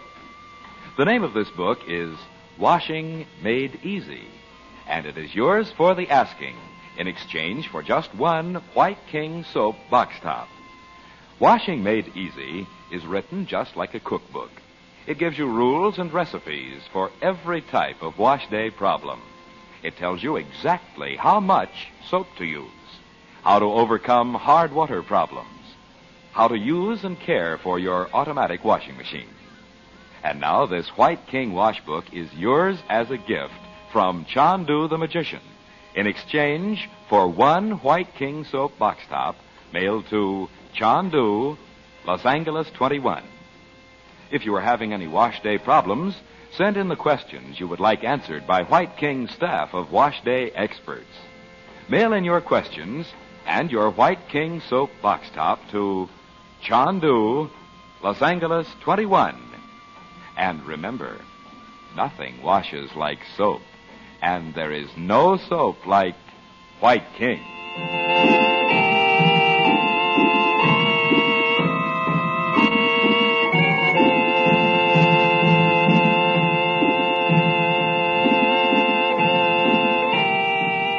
Chandu the Magician is presented for your enjoyment every weekday evening.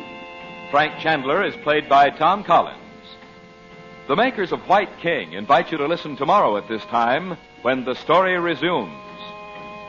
Chandu the Magician.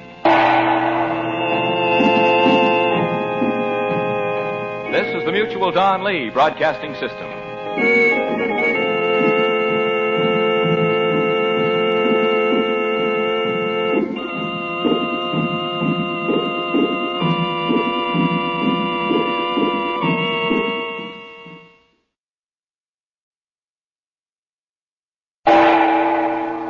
Chandu the Magician.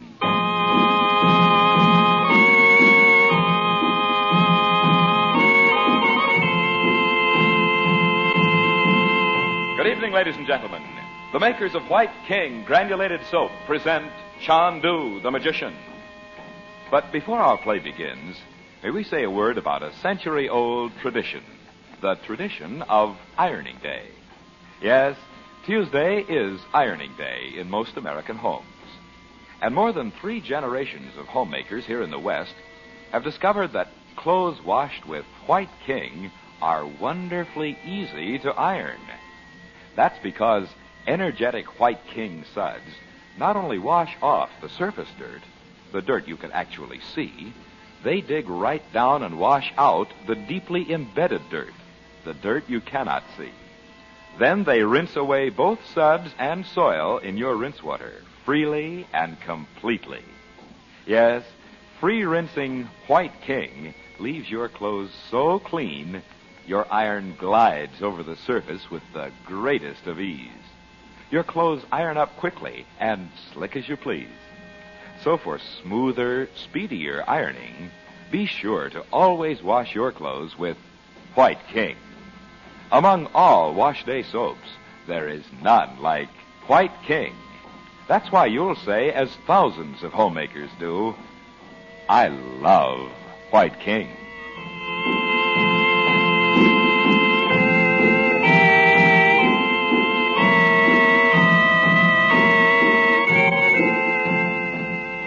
Frank Chandler, known in the Far East as Chandu the Magician, is certain now that the sinister Roxor, believed to have died in Malta, is still alive. And moreover, that Roxor has employed Dimitri as a secret agent because of Dimitri's knowledge of ancient evil sorcery. By his own occult powers, Chandler has forced Dimitri to come out of hiding, ostensibly to return stolen papers to Jan Metsos, the foreign minister, but in reality to compel Dimitri to lift the black magic spell he has cast upon young Bob Regent.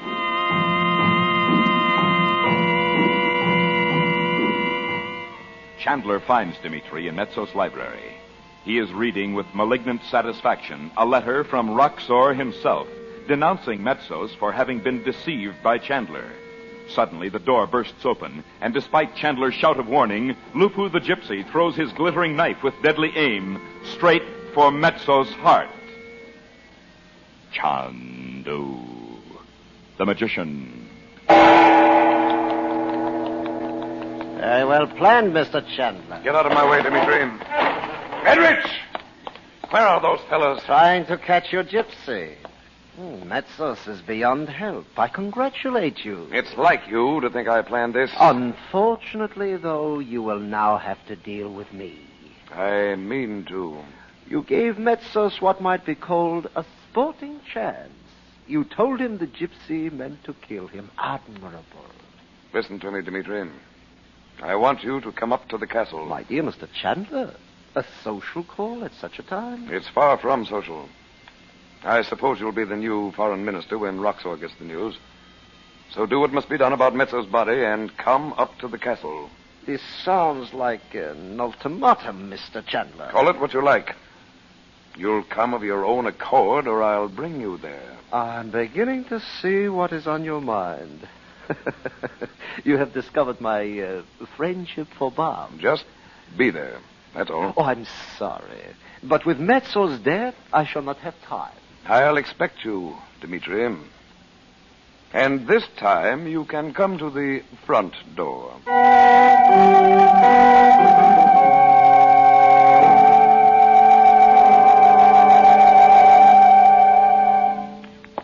Dorothy! Dorothy, where are you? Up here. Oh, Frank, I thought you'd never come. Yeah, I got back as soon as I could. Where's Bob? He and Betty are both gone. Gone? I can't find them anywhere. Did you see Dimitri? Yes, and there's no time to lose.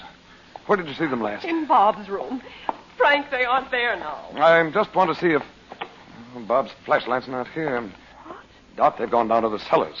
After all we've said about it. Well, I'll go and get my flashlight. Now, don't stop for that. There are candles in the portrait gallery. They must have gone that way. I only hope they're still down there. Oh, I can still hear Dimitri laughing at me the other day in the cafe when I told him to keep away from Betty and Bob. Yes, I know. Very sure of himself. Do you mean you couldn't force him to come back with you? Frank, what'll happen to Bob? Now, wait a minute, Don. I'll light some candles. And no, Betty. Oh, they did come this way. The door to the stairway's open. Oh, hurry, Frank. Watch where you're going. You can break your neck on these stairs. Listen. That drum. Well, you heard it before, Dot. The first time we opened the door. It's been echoing through these halls for centuries. Oh, I remember. You said... Dimitri must have begun this infernal spell of his that morning he came to take Bob riding. What? Well, don't you remember how Bob flared up at you and said you were treating him like a child? Dimitri put that in his head. Oh, but that was nothing. You expect a boy to say that once in a while. It was just the beginning. Well, I should have known. Whether you did or not. Oh, at least she's all right. We're coming, darling. Oh, you poor child down there in the dark. Bob took the flashlight, and that drum kept on. Oh, Mother. Oh, darling, don't cry. Why didn't you come upstairs? I was going to, but then Bob... Where is Bob, Betty? In there. See, with the green light under the door? Good Lord. Bob said he had to talk to Dimitri. Oh, Betty, why didn't you tell me? He wouldn't let me. He thought if he could find the black magic room, Dimitri'd know it somehow and come there. How long has he been in there? Oh, it seems like forever. We found it right away. It's just like that black magic place under the Sphinx. Bob, Yeah? What's the matter with him? he's been in here for more than an hour, exposed to all the black forces of the ages. Bob, Oh, do something. Take that little image out of his hand. he must give it up himself, Dot. Oh, don't wait for that. Get Dimitri here. He is here. He must be. Well, Dimitri, Yes, I am here, Mr. Chandler, in the shadows beyond the altar. You have brought them all to me at last. Dimitri, what have you done to my son? Even in the green light of the pagan altar, you are beautiful, madam. Even when you have become one of the lost ones, you will... That's enough. You do not regard my power so lightly now, Chandu, the magician. You will release my nephew from this evil spell. It has come, then. Once again, as I have seen it often. Good against evil. You shall see which is stronger. We shall indeed. Ahriman, Prince of Darkness, remember. Wind from the river of the dead, remember. Black forces of Scimitar, remember. There's the music. What do you want, Dimitri? Oh, stop him, Frank, stop! Leave this to me. Take Betty and go up to your room. You need not go, Betty, my little friend. Go on, Dot. Now. Betty, come on. Ah, well, later. Now, Bob, tell your uncle you are free of him and your charming mother. Tell him. Bob, put down that image of evil and listen to me. I won't. I don't have to take orders from anybody. I'm going to Paris with Dimitri. Drop that pagan image on the altar. You stay away from me. I hope I never see you again. Or Mom either. You are too late, Mr. Chandler. You cannot overcome the secrets of ancient Egypt. No. And don't try any of that black magic of yours on me either, Uncle Frank. It's the bunk. In the name of the 3 times 3, I summon all the forces of good in the universe. By the secrets of the East, the mystic symbol of the lotus, the power to defeat this evil thing is mine. Listen, Dimitri. Do you hear that? I am not fighting your black magic alone. The ones you have marked for dishonor and death will be saved. No. They are not the first to walk the paths of darkness because of me. Get out of here, Uncle Frank. You'll never beat him. You hear that, Chandu? You are weak, as the good are always weak. Love is stronger than hate. Good is stronger than evil. Ahriman, help me! He cannot. Your altar light is dying. The wind from the river of the dead has blown away to its black source. Ahriman, Ahriman, I summon you back! Servant of Satan, your power for evil is broken. No, I will not listen. But you will look. Bob, drop the image on the altar. No, you will not. Drop it. No! Bob, you are free. Uncle Frank, you got here just in time.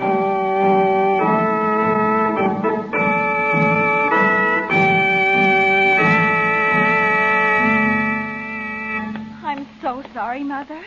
Bob tried over and over to tell me about Dimitri. I thought he just meant he'd promised him. I didn't know. Oh, of course you didn't, dear. Come on. We'll go into my room and lock the door. Uncle Frank will fix Dimitri. You'll see. Why, Mother, look at Uncle Frank's room. What on earth? Everything's upside down. His clothes scattered all over the floor. Why, who could have been up here? It couldn't have been Dimitri, could it? Well, why should he? Let's see. My room's been searched, too. Searched? Oh, look at all your things. Pulled around. My ring's gone. The big emerald Uncle Frank brought you from India? Yes. Betty, you stay here. Where are you going? To look in your room. Oh, Mother, what's the matter? There's something up here right now. I saw it. Down there at the end of the hall. It? Wasn't it a man? I saw its eyes looking at me. Like the eyes of an enormous cat.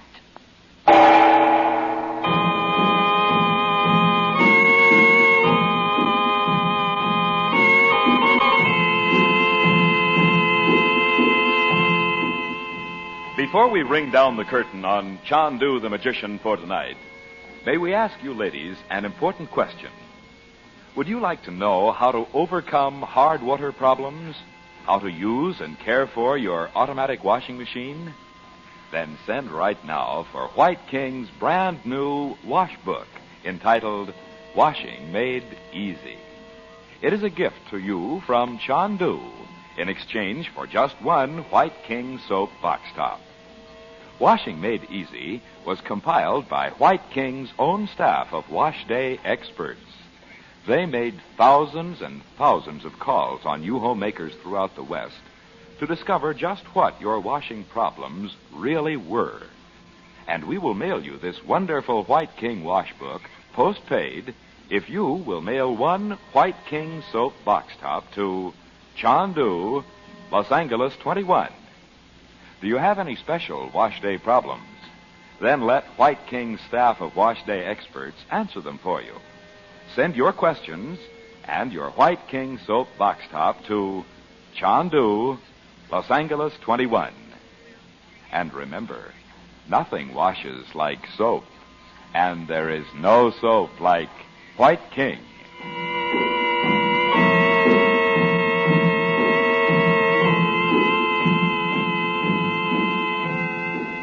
Chandu the Magician is based on the original radio drama created by Harry A. Earnshaw and is written by Vera Oldham. The makers of White King invite you to listen tomorrow at this time when the story resumes. Chandu the Magician. This is the Mutual Don Lee Broadcasting System.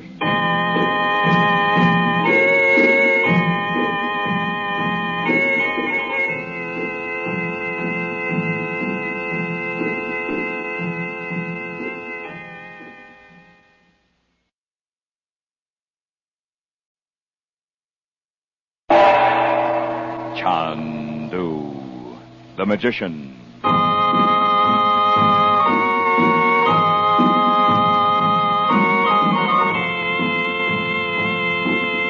Good evening, ladies and gentlemen. Wednesday and every weekday evening, the makers of White King granulated soap bring you the thrilling story of Chandu the Magician. But before our tale of magic and mystery resumes, may we say a word about the magic rule of 3 for washing dishes. If you believe, as many thousands of homemakers do, that nothing equals rich, thick, sudsy soap suds for washing dishes 3 times a day, remember these 3 things. First, you want a soap that makes plenty of rich, thick suds. White King is the soap for suds. Every tiny granule of soap goes to work making suds, and those White King suds stand up in water that feels comfortable to your hands. Second, you want a soap that washes dishes sparkling bright. When you follow a White King dishwashing with a hot water rinse, your dishes are left so very clean, so very bright, you can dry them in a jiffy. And third, you want a soap that is easy on your hands. Those gentle White King suds are wonderfully kind to pretty hands. For washing clothes or dishes, we know you'll love the soap we make. Yes, you'll love White King.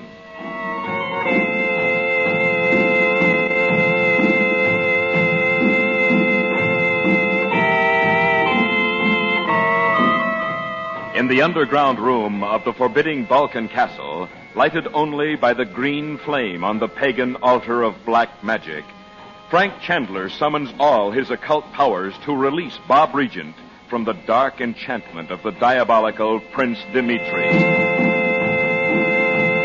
But meanwhile, Dorothy and Betty discover that within moments, the rooms upstairs have been ransacked and left in chaos, as if by a malicious spirit. The shadowy hall seems empty, but far down its gloomy length, Dorothy catches a glimpse of two gleaming eyes, like those of an enormous cat.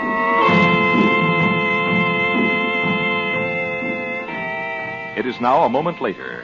Chandler and Bob are at the top of the hidden stairway leading to the portrait gallery.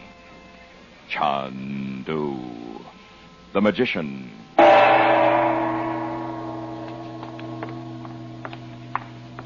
Wait a minute, Uncle Frank. Aren't you going to close the stairway door? Not now, Bob. Come on. As soon as your mother knows you're all right again, I'm going back down there. For Pete's sake, why? To destroy the forces that have haunted this hilltop for 20 centuries. But I thought you did that when you and Dimitri battled it out down there. This goes back long before Dimitri's time, Bob. Well, you won't hear me say I'm going with you this time. I hope I never have to see that room again as long as I live. You won't. Oh, it was like a nightmare. I knew I was telling you off, acting like a dead-end kid, but I couldn't help it. It's over now, Bob. Forget it. Boy, I sure hope so. Mom, you look like you'd seen a ghost. It's okay now. That's what you think. Well, it is, too. You should have seen Uncle Frank give Dimitri the business. Dorothy, what are you staring at? Gone. But it was there just now.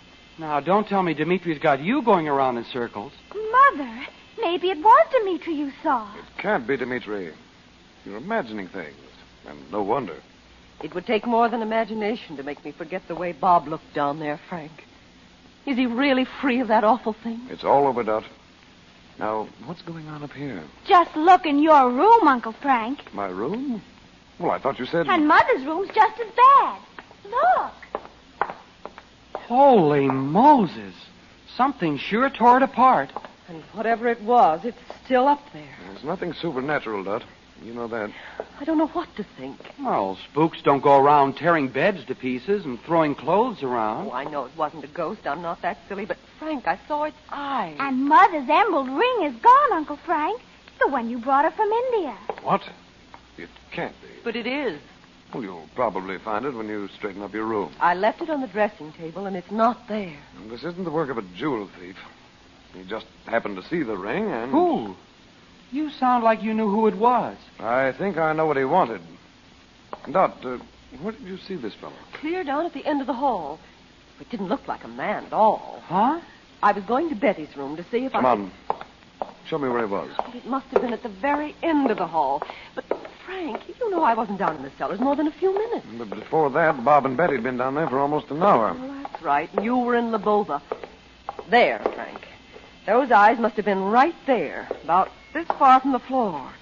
Cat's eyes. Some cat 3 feet high. You know what? If I'd kept that room, I might have seen the castle ghost. What do you mean, if you'd kept it? Well, you know, Bets. I was going to sleep in there, and then Uncle Frank... There's someone in there, all right. Uncle Frank, you locked all these doors. There's a key in the lock. A lot of good it did to dump all those keys in the chest downstairs. It's the dwarf. A ring, eh? But who could be in there with him? Stand still. I'm going to open the door just a crack. Be quiet now. How cold it is in this accursed country. Always araignées live where the sun shines. Can you see who he's talking to, Frank? No, I can't. And now he must freeze himself in this so terrible country where it is never warm. He's sitting all doubled up in a big chair turned toward the window. How could Araignée know when he have said he would come here that he will freeze himself? For Pete's sake, the other guy must be deaf and dumb. Now they have returned, and I still have not found it. Oh, what shall I do? I don't think there's anyone with him. He's talking to himself. I'll go in. Well, Araignée. Chandu! Dot, shut the door quick. Tiens! The sister of Chandu, who did not see Araignée in the dark cellar, twisting the water pipe over her head. Stop that. Oh, it was you. Stay where you are, Lorraine. I said stay where you are. He really does look like a spider. Mademoiselle, you cannot speak like that. Lorraine, give me my sister's ring. I have no ring. I came into this castle only to be warm. See, the snow on the window. Don't give us that, you little shrimp. I want that ring now, or you'll wish you'd never touched it. I say I do not know of this ring. It is an emerald, a great carved emerald from the secret places of India. Do you know what it can do to the fingers of a thief? I am not a thief. The emerald will cling to your fingers so you cannot let it go. Everywhere men will look at its green fire and say, it does not belong to him. There goes a thief. No. Give it to me now. Take it. That's better. Pick it up, Bob. Here you are, Mom. She'll never want to wear it again now. Of course I will. I'd better pick him up and shake him. No telling what else he has in his pockets. You are the son of Robert Regent, on whom be 10,000 curses. Listen, you little shrimp. Bob. All right, Lorraine. Let's have it. What do you want here? No. I do not want to be here. I will be glad when I have returned to Cairo, where a man may sit in the sun and be warm. A man. Bessie, don't, dear. I know you shot the king, Lorraine. So even Roxor can't save you now. Roxar is pleased. Pavel is dead. Hey, don't you know Roxor fell in a well in Malta and was drowned? Imbecile, no. Of course he did not. We have news for you. Betty, Roxor is alive. Why, Mother. Uncle Frank, what makes you think so? Not now, Betty. Well, Lorraine. Araignée the spider is not tall like other men. He cannot fight in battles. He cannot love a woman. She only laughs at him. But in the small hands of Araignée, a pistol can bring a king to Araignée's feet. I never heard anything so appalling. So it was your own idea, shooting the king. Mais oui, it was mine. The strong one was in a rage. I know, because it happened too soon. Who does he mean? Jan Metsos. Even Dimitri was like a tiger when he knew of it. But Pavel Karavitz was dead.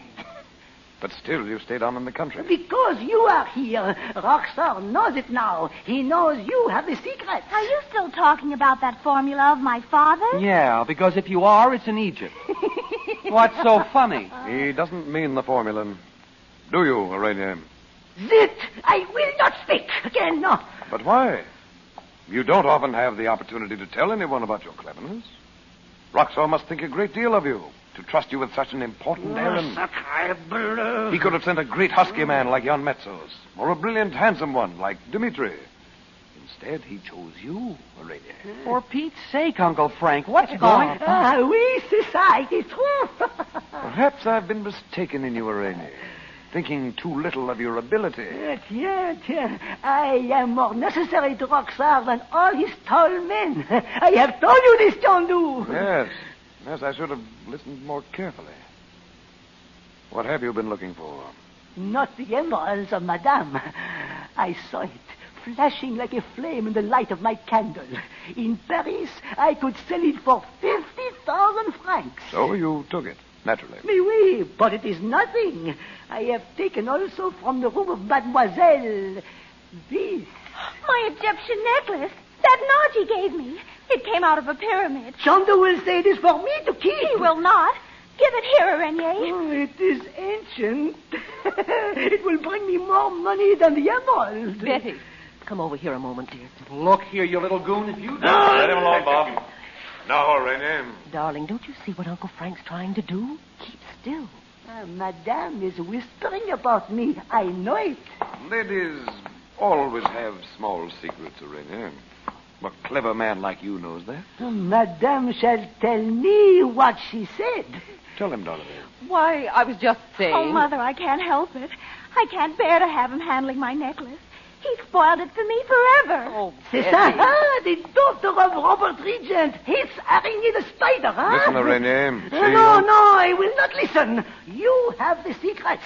But I will find them. I will come and go in the night while you sleep. Oh, for heaven's sake. Dot, you and Betty go back to your room. I will follow you up and down the dark stairs. Oh, Uncle Frank. I'll hold him, Dot. Go on. No, quick, Betty. No, Now what, Uncle Frank? We'll lock him in here until I...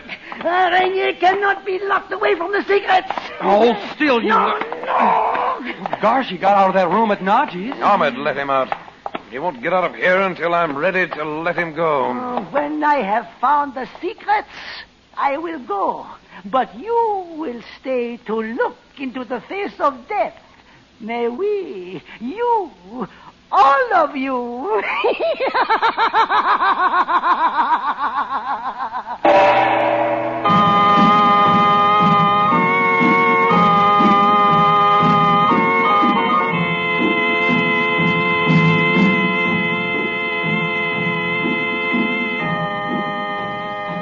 And now, before we say good night, Chandu the Magician has an exciting gift for all you ladies listening.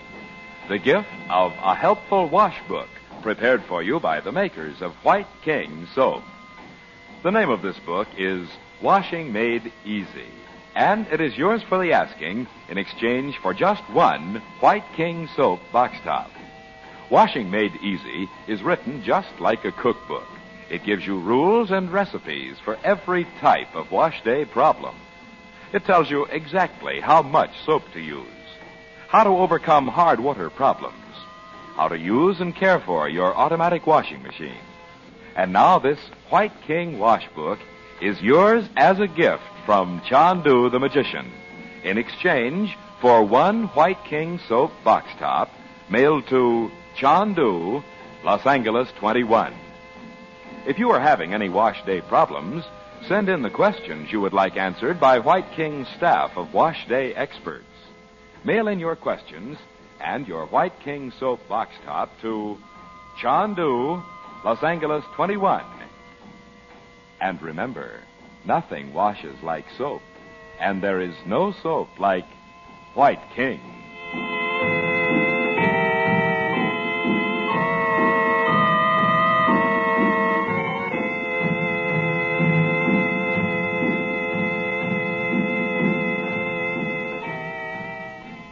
Chandu the Magician is produced and directed by Cyril Armbruster.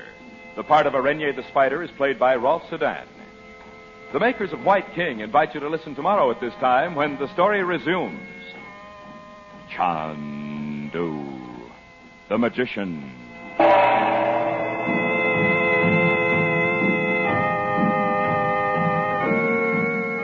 This is the Mutual Don Lee Broadcasting System.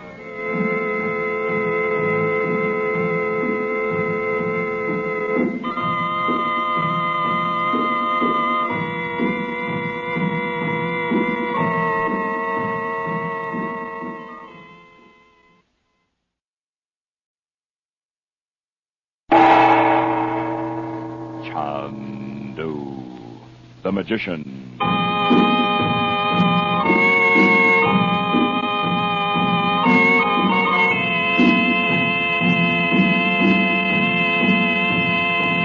Good evening, ladies and gentlemen. Once again, this Thursday evening, the makers of White King granulated soap bring you more adventures of Chandu the Magician. But before we begin our play, may we say a special word to you newcomers here in the West. If you have never tried White King soap in your washing machine, be sure you buy a box of this splendid wash day soap at once. White King soap is made for you Western homemakers by the company who pioneered soap making here on the coast. They invented White King as a washing machine soap. This famous granulated soap has been a good soap for more than 3 decades. And today, it is better than ever, actually improved in quality. We invite you to try White King soap in your own washing machine. See for yourself how quickly it dissolves in your wash water, how those rich, thick White King suds wash off surface dirt, wash out hidden dirt. And remember, nothing washes like soap, and there is no soap like White King. You'll love White King soap for your washing machine.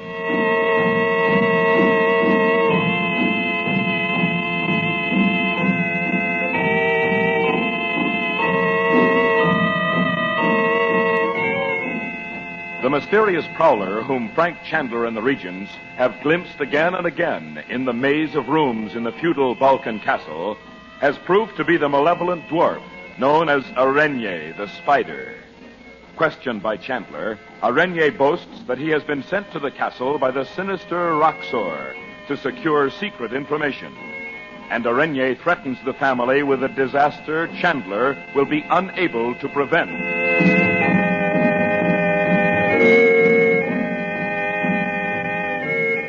The present scene opens in Dorothy's room a few moments later. Chandu, the magician.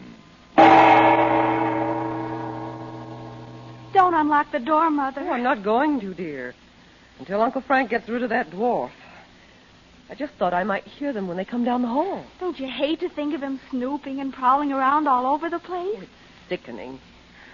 Well, we may as well start straightening up while we're waiting. It has to be done sometime. I'll begin hanging your things back in the wardrobe. I don't see why Regnier'd throw everything on the floor. Oh, just look at your blue evening dress. Just hang everything up. I'll see about getting them pressed later. What could Araignée have thought I had in here? Oh, he just kept saying the secret, the secret. If anybody had anything secret, it'd be Uncle Frank. Yes, and his room looks even worse than this one. Here, help me straighten the rug, dear. Here, take that corner. All right. There. Oh, I guess it was my fault Araignée got mad and wouldn't tell Uncle Frank what he meant. Well, you and I shouldn't have gone in there at all. But it all happened so fast. I didn't think. Stop. Just a minute, Frank. Where's Araignée? Locked in back there where we found him. Did he tell you what he was looking for? No, but I can guess. Use your necklace, Bets. I took it away from him. Catch. Oh, no, put it down, Bob. Huh? I can't bear to think of wearing it after Araignier's had his hands on it. Well, you can wash it, can't you? Well, never mind the necklace now. What is that appalling creature after? Robert's records, I'm pretty sure. Records? The notes on his experiment. Roxor had the laboratory searched that day, and he obviously didn't find anything. Oh, but Robert wouldn't send his notes up here. Doesn't he have to use them? I don't know how he works, Dot. But once Roxor knew I was here, he might easily think Robert had sent me his notes. I don't see why. I don't think he would, unless the experiment was finished. And then only because... Robert would tell you if it was. He'd want to go home. You'd think so. At any rate, he hasn't sent them, so we needn't worry about them. Gosh. I wonder where they really are. Daddy hid them, I bet. Don't you think, Uncle Frank? I hope so. Dot, I ought to go down to the consulate before I do anything else. So take Araignée with you to the police. I'm not through with him yet myself. But I want to know if Mason's heard from Washington. He must have cabled them about Metsos' death. Oh, Holy Moses. Metsos dead? Oh, didn't I tell you, Dot? Why, no. Oh, that's right. Now, when I came back here, you said Betty and Bob were gone, and then... Well, it happened before I could stop him. Dimitri? No, it was Lupu. Honestly? But he's so nice, and he's always laughing, and... Well, he doesn't seem like he'd kill anybody. No, I don't know, Bets. You saw him throw his knife at Nicky that night in the mountains. What a dreadful thing. And Mr. Metsos' guards caught him. No, he was gone in a flash. He could be miles away in the mountains by this time. I doubt if I'll ever see Lupu again. The soldiers will go after him, won't they? Well, I hope they never catch him. Oh, Bob. Well, Mr. Metsos killed Lupu's brother, didn't he? Bob, what do you think the world would be like if every man took the law into his own hands? Well, that's what Mr. Metsos did. And I don't mean just Lupu's brother, either. He was always having people shot, just because they wouldn't go along with him. Now, didn't he? Yes, and he's not the only one. But that doesn't make it right. I know that. They won't get away with it forever, you know. But look at Roxor. He's sure getting away with it all the Uncle time. Frank, you didn't tell us what made you think Roxor's alive. Your mother will tell you. I really must go. Well, Frank, where did you put the key to the room where Araignée is? It's right here in my pocket. Oh, I forgot this. Oh, it's that black magic image. It's harmless now, Betty. You needn't be afraid of it anymore. Well, just the same, I don't want it in here. Well, I'll put it in my room. It's on. The head unscrews. The whole thing's hollow. Well, Is there something in there, Uncle Frank? there is indeed. Paper. And not ordinary paper, either. What do you suppose... Frank, what does it say? Why, it says, Brothers, the place of the falcon. The clock strikes 5. Well, it's written in English. What's so funny about that? Well, I was expecting to see something from ancient Egypt or India. It might just as well be. It doesn't mean anything. Frank, could it have anything to do with your brotherhood? No. The place of the falcon. At 5 o'clock. It's a date. Yeah, but not at 5 o'clock. That's a code phrase. Huh? I'm sure of it. The place of the falcon. The clock strikes 5. How about that cave of Estaben's? Mr. Metsos. Now, Metsos didn't know anything about Dimitri's black magic, Bob. By George, Arainier knows, though. Hey, maybe that's what he was yelling about. Yes. And this time he's going to tell me what he knows.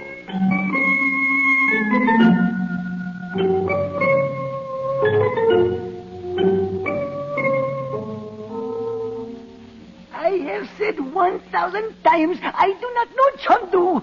Open the door so I can go away. Where is the place of the falcon? If I tell you, will you let me go? Where is it? It is a small cafe in Istanbul, in a dark street where great fat Turks wait with knives to kill strangers. You see, you could not go there. I see you are lying. No, open the door. Vraiment, it is in Istanbul, as I have said. A cafe named the Falcon in Istanbul? Mais oui, but I do not know why it is called. I want the truth. Now. Arainier is not told all these things. Very well. I'll just light this candle. You will not burn, Arainier. Savage! Savagery seems to be the only thing you understand. I'm not going to burn you. Look into the candle flame. Pourquoi? You'll see him. Look, I say. Look. I will know what I need to know. Mon Dieu! The sound! I will not listen! I will go away from this place! Look into the flame, Arainier.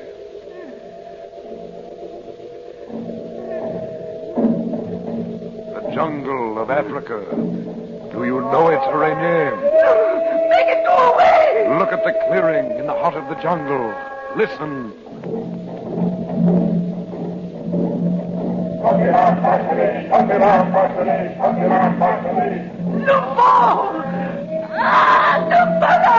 A witch doctor standing beside an open grave. The jungle men were angry, Arainier. Look.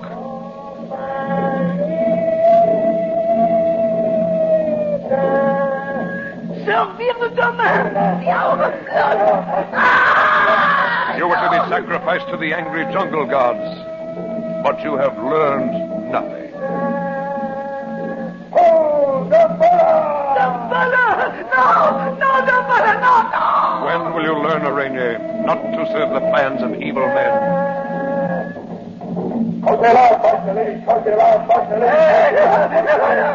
Shall I send you back to the jungle? No, jamais, je vous en prie. I have escaped them. You will go back unless you tell me what I must know. Look, Arainier. The door of the hut is opening.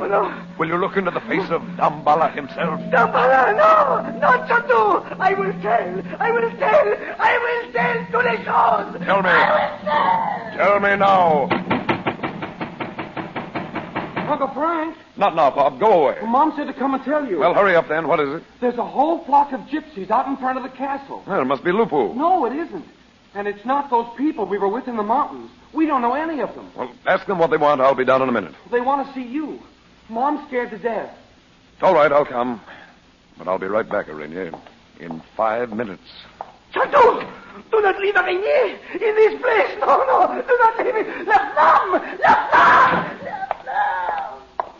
What was it about those gypsies that frightened your mother, Bob? Well, because they wouldn't go away, I guess. The guy that came to the door just wouldn't take no for an answer. Did you let him in? He wouldn't come in unless he saw you. But he wouldn't go away either. He sure acted funny. Where is your mother? In her room? Yeah. Who do you think they are? Well, if Lupu didn't send them, I can't imagine. Good afternoon. Dobre den pan. You are Pan Chandler? Yes. My sister has message for you. For you alone from the far mountain. Your sister? Anopan. She is there in my wagon. Well, ask her to come in. Come in, sister. That was a message from Lupu. Maybe it is Lupu. Dressed up like a girl. You can't tell who it is with that shawl pulled over her face. No, it's not Lupu. She's much too short. Go in, sister. I will wait. Who's your message from? Look out, she hasn't got a knife stashed away in all those skirts. If she has, she won't use it. Huh? Bob, don't you know her yet? Nadji, come in.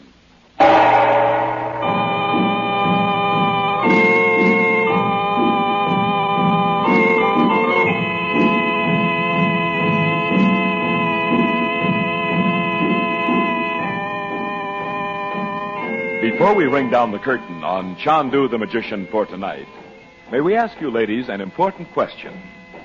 Would you like to know how to overcome hard water problems? How to use and care for your automatic washing machine? Then send right now for White King's brand new wash book entitled Washing Made Easy. It is a gift to you from Chandu in exchange for just one White King soap box top. Washing Made Easy was compiled by White King's own staff of wash day experts. They made thousands and thousands of calls on you homemakers throughout the West to discover just what your washing problems really were. And we will mail you this wonderful White King wash book postpaid if you will mail in one White King soap box top to Chandu, Los Angeles 21. Do you have any special wash day problems? Then let White King's staff of wash day experts answer them for you. Send your questions and your White King soap box top to Chandu, Los Angeles 21. And remember, nothing washes like soap, and there is no soap like White King.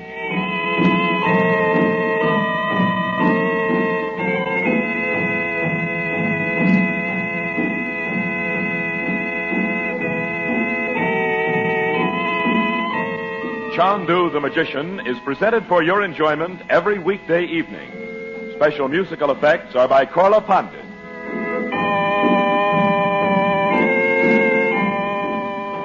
The makers of White King invite you to listen again tomorrow at this time when the story resumes. Chandu the Magician.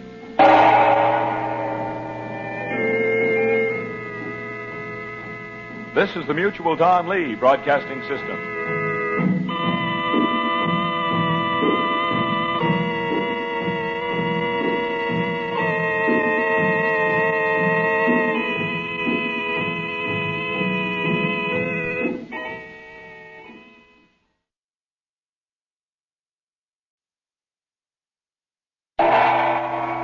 Chandu the Magician.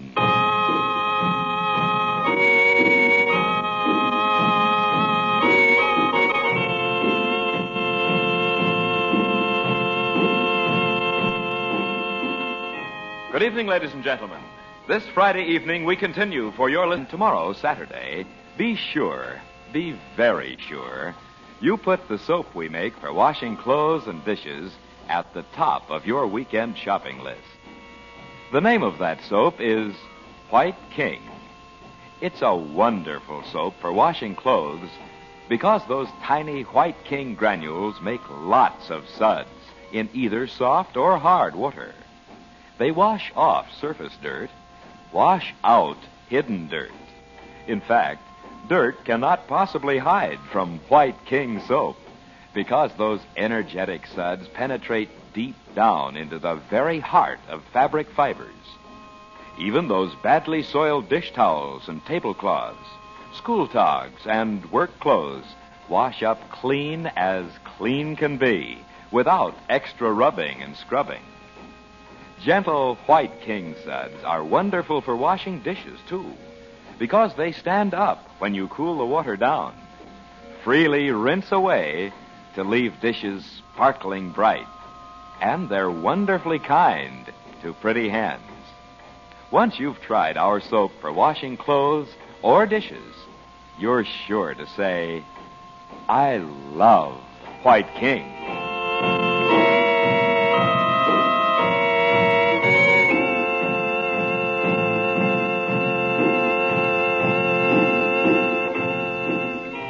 Frank Chandler has brought up from the underground room in the old Balkan castle another of the little images of the pagan priestess Oriunda.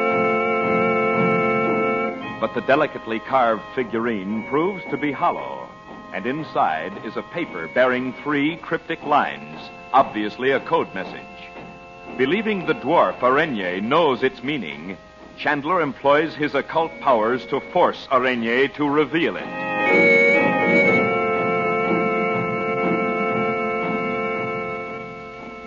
But before the terrified dwarf can explain, Bob comes to the locked door with word that a group of strange gypsies is outside the castle.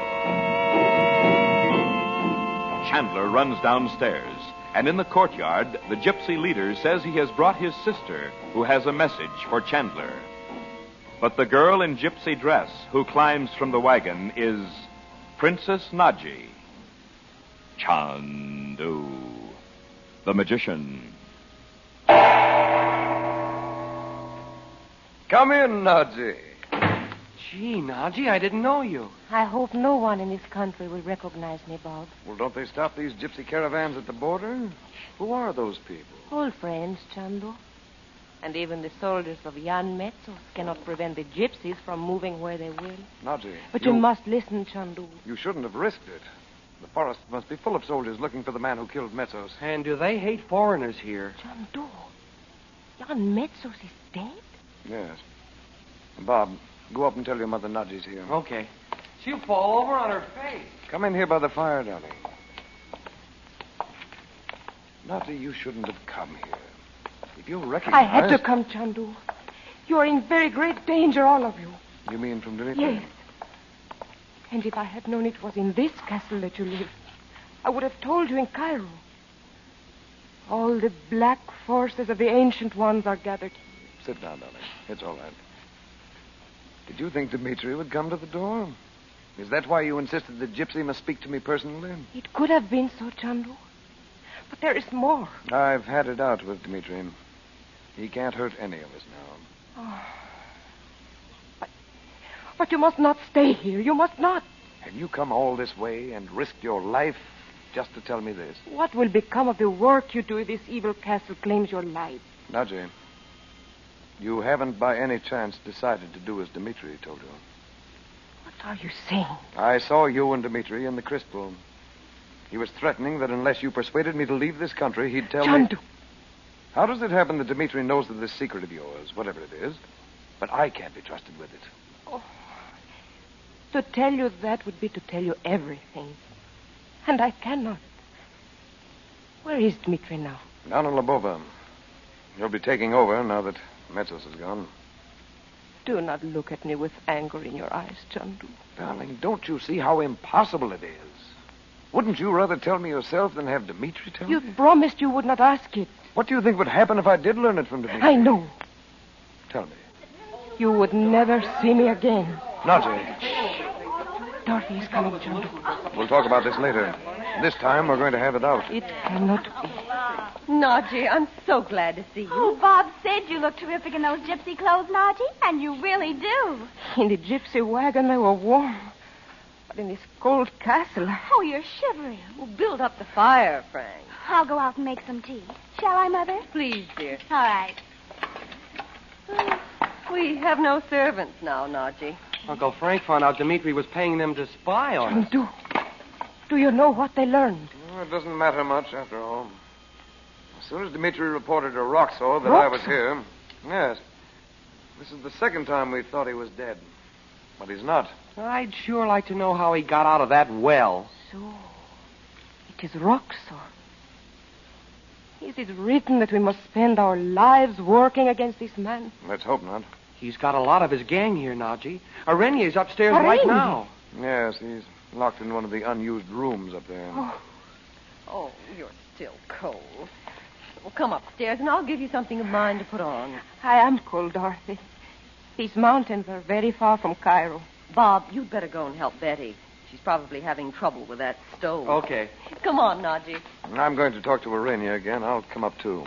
Why is he here, Chandu?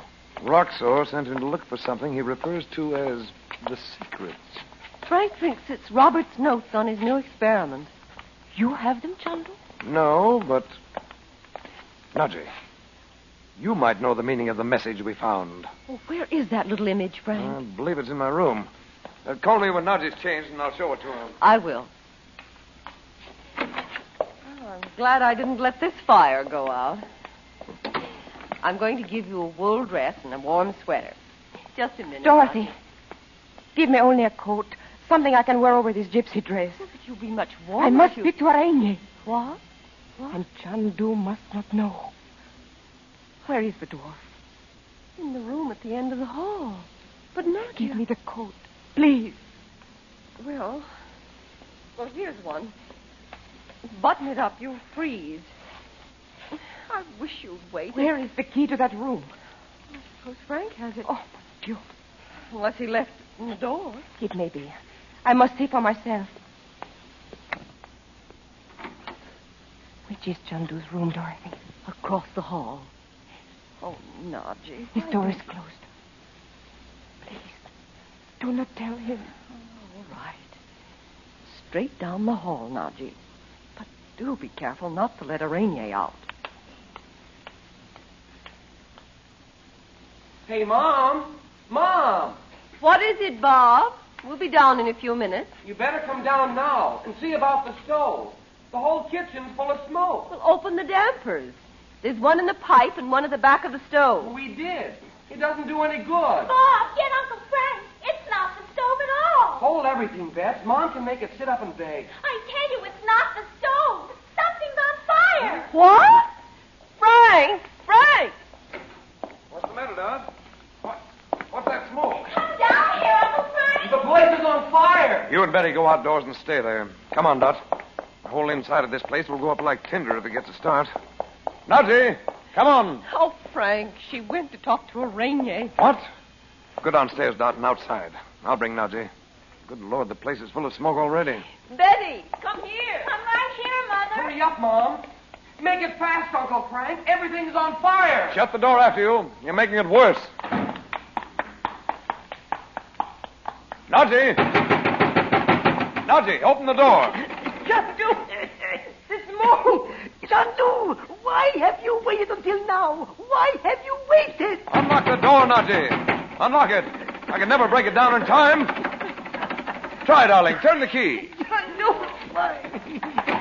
Ah, that's it. We'll have to hurry. Here, put my handkerchief over your face. Cochon! I said you would look into the eyes of death. Shut that door. The stove is burning! Aranya lighted the fire. Here, don't talk. Don't talk. Come on, Nadji. He lighted it in the cellar. Before... Well, then it's been burning for an hour.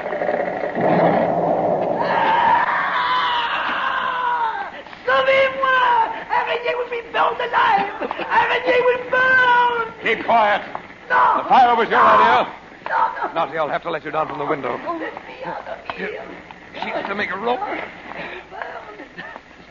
If they're not long enough, the curtains, they just hold. Oh, it is too late, John. Not yet. 2 more knots.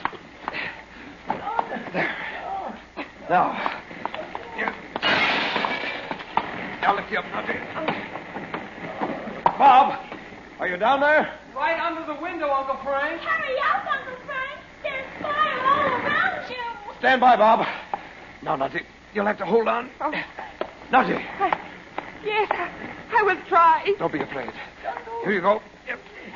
How will you escape from this? Don't worry about me. No! How will Aranya leave this place of demons? How will I get out of here? Keep quiet. No! You're almost down, Nadji. Hold on. Oh, Frank, it's so short.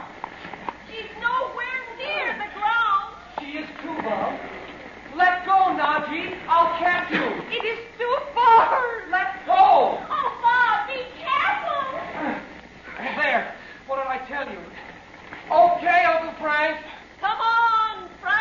Come here, Rainier. No, I will not. Bob, you'll have to catch. Rainier. Why do you bother with him? He will let me fall to the ground. I will be broken to pieces. Come here. You ready, Bob? Sure, let him go. No. Get out of there, Frank! Get back! Get back!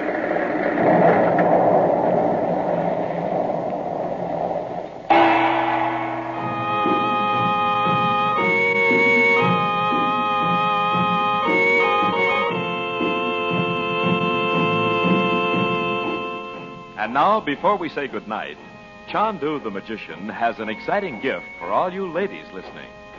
The gift of a helpful wash book prepared for you by the makers of White King soap. The name of this book is Washing Made Easy, and it is yours for the asking in exchange for just one White King soap box top. Washing Made Easy is written just like a cookbook. It gives you rules and recipes for every type of wash day problem. It tells you exactly how much soap to use, how to overcome hard water problems, how to use and care for your automatic washing machine. And now this White King wash book is yours as a gift from Chandu the Magician, in exchange for one White King soap box top mailed to Chandu, Los Angeles 21. If you are having any wash day problems, send in the questions you would like answered by White King's staff of wash day experts. Mail in your questions and your White King soap box top to Chandu, Los Angeles 21. And remember, nothing washes like soap, and there's no soap like White King.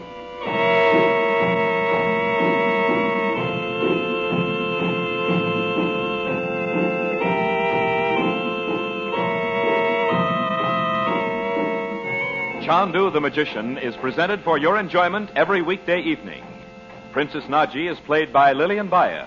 Your announcer is Howard Culver. The makers of White King invite you to listen Monday at this time when the story resumes. Chandu the Magician.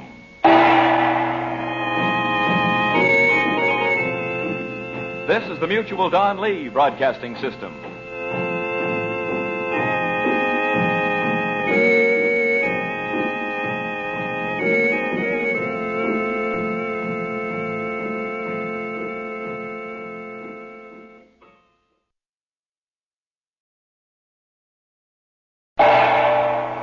Chandu the Magician.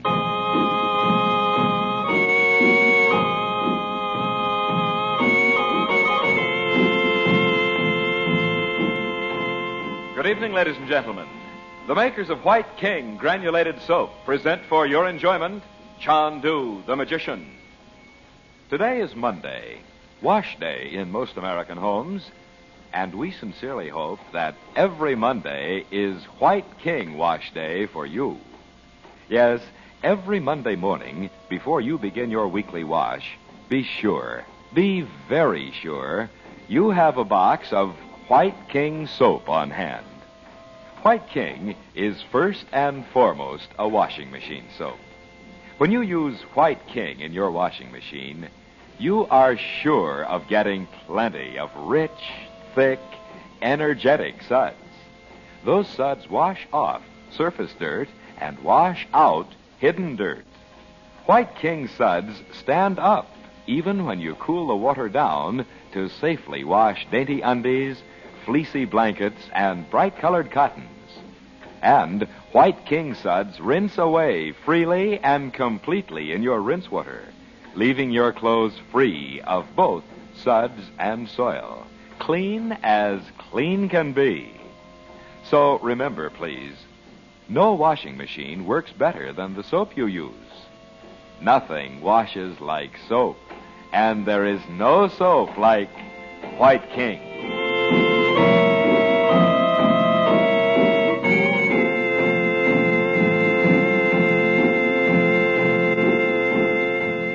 In gypsy dress, Princess Nadji has secretly entered Montebania for a conference with Frank Chandler.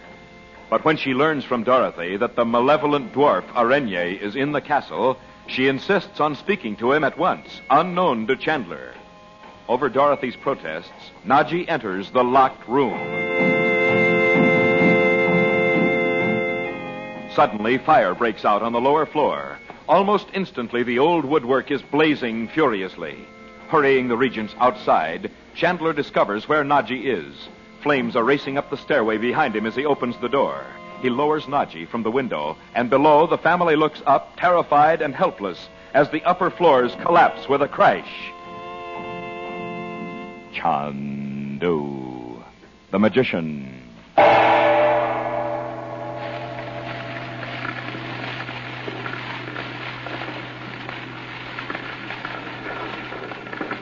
Come on, Mom. You can't just stand here in the snow. Oh, I'm not cold, Bob. Mother, do you really think Uncle Frank... he didn't. Darling, of course he didn't get out. Oh, but Mother... You saw him there in the window. The floor must have given away. If he hadn't taken time to get that little shrimp araignée out, he could have made it himself. Well, let's go, Mom. Oh, not yet, Bob. I can't think what to do. I just know he can't be in there. You're only making it worse for Mom, Beth. Oh, no, I'm not, Bob. Mother, I bet this is what the yogi meant. Meant by what, Betty? Well, you know, about not being deceived by the appearance of death. Let's go around to the front and see if he's Oh, there. Betty. Those messages from the yogi were for Uncle Frank, not for us. They might not have been. Look, Mom, you can't do any good here. Let me take you down to Mr. Mason's. Well, that's what Uncle Frank would say, I bet. Well, I suppose we may as well. I'll have to send a telegram to your father. You'd think the fire department could have got up here before the whole place caved in. I bet there's no such thing as a fire department. Yeah. And I bet somehow or other Uncle Frank got out anyway. Don't keep saying that, will you? I will, too. I just don't believe that he... Oh, listen, Mother. There's a carriage coming up the hill. I wonder if it's Mr. Mason. I bet you can see this fire for 50 miles. Come on, Mom. You can ride down to the consulate. That's a good idea, Doc. Uncle Frank! Oh, Frank. By golly. I told you he'd get out. By golly, I sure didn't think you'd make it. How'd you do it? By magic, didn't you, Uncle Frank? Well, there was no other way. Where's Nadji? Nadji? I forgot all about her. I'll go and see. Well, where did you leave her? Around here in the back where we were standing. Mr. Chandler. Oh, Mr. Mason. Thank heaven you're all here. When I saw the plane... Just a minute. There's still someone missing. Good Lord. Still in there? Who? No, she was outside, but... Well, perhaps I'd better tell you about her now. Mason, it looks as though I'll have to impose on you to a certain extent. My dear fellow, all of you must come down and stay with me at the consulate, of course. Well, thank you, but the rest of us can go to a hotel. Nonsense. I won't hear of it. And the point is, this lady's in the country, well, illegally. Mr. Chandler, I'm surprised you take such a risk. She took the risk herself. I had no idea she was coming. And I certainly thought she could leave without being discovered. Women seem to think restrictions are made to be outwitted. How did she pass the border inspection? She came through the mountains. Alone? No, but how could she possibly... I'd rather not explain, except to say that she didn't come here because of a feminine whim. She is working with me, and she had information she didn't wish to trust to the males. I see. Well, it's risky business, but I'll do what I can. Thank you. Can you trust your servants not to tell anyone? Oh, certainly. They've been with me for years. Mr. Chandler, did you save anything from the fire? Not a thing. 5 minutes after it broke through from the cellars, it was too late. We found Nadji, Uncle Frank. See? He's all right. Good. We're going down to Lubova now. We'll get in the carriage then. Nadji? Please do, Mrs. Regent. Why do you think the fire started in the cellars, Mr. Chandler? It must have been running along those heavy beams under the floors for more than an hour. It was deliberately set. No. You know who did it? Yes. And I wonder what became of him. Of whom? Bob, what happened to Araigné? Gosh, I don't know, Uncle Frank. I couldn't hold on to him. Who was it? A particularly vicious little dwarf. He'd just confessed to me that he'd shot the king. Are you serious? And he got away? Yes, because of the fire. Well, there's no reason to wait here any longer. It'll just have to burn itself out. Fortunately, there are no other buildings up here. Yes. I'm wondering how Dimitri will take the news. Surely you don't think he was responsible for it? I'm not too sure. I've found certain things in the castle that might have been quite embarrassing to Dimitri. Well, shall we go?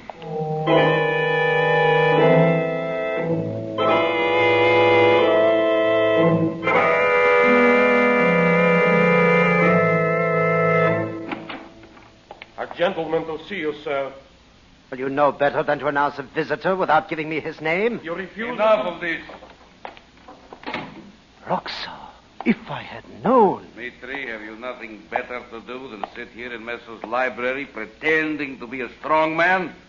Metsos left his files in disorder, Roxa. Files. The whole country's in disorder. I was not even questioned at the frontier. An error for which the border guard will be shot. And how many other men do you suppose have entered as I did, unquestioned? Metsos has been dead only one day. I did not come here to listen to your excuses.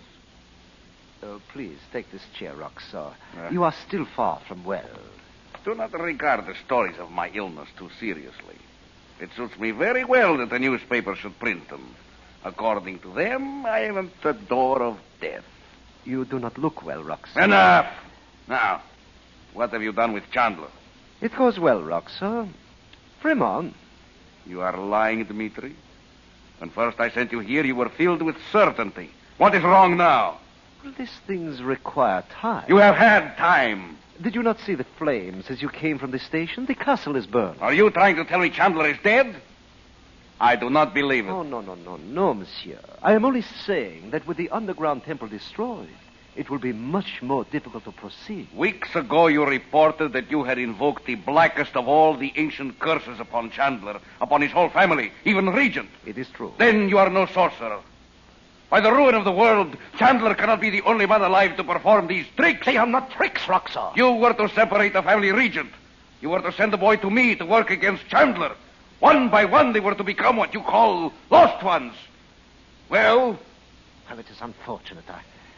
I do not like to have to say this, but you cannot understand these things. If I understood them, I would have no need of you. You must permit me to proceed in my own way. You have attempted this sorcery, and you have failed. You know I do not fail.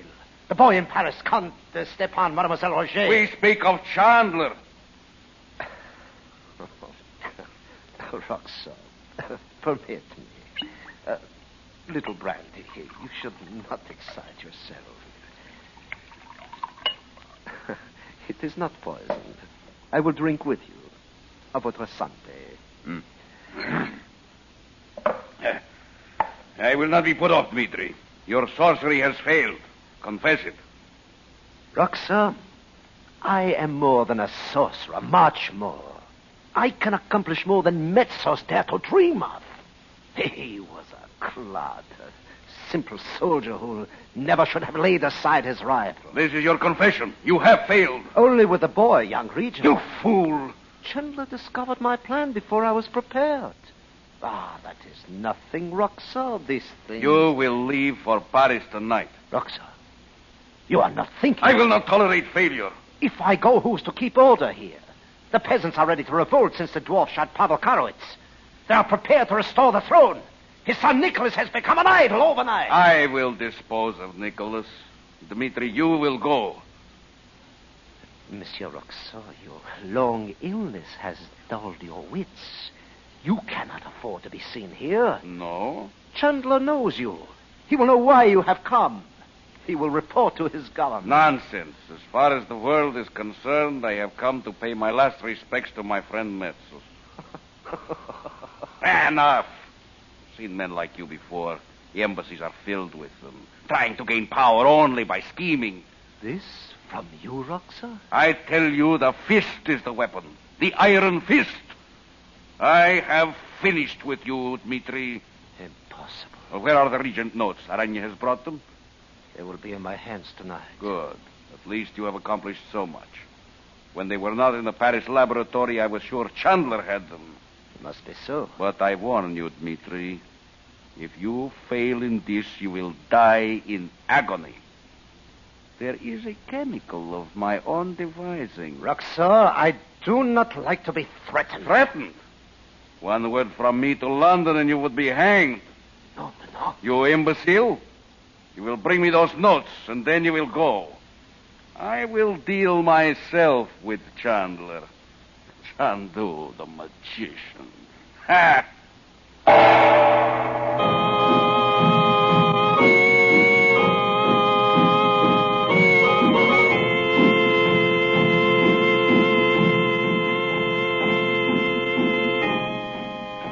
And now, before we say goodnight, Chandu the magician has an exciting gift for all you ladies listening. The gift of a helpful wash book prepared for you by the makers of White King soap. The name of this book is Washing Made Easy, and it is yours for the asking in exchange for just one White King soap box top. Washing Made Easy is written just like a cookbook. It gives you rules and recipes for every type of wash day problem.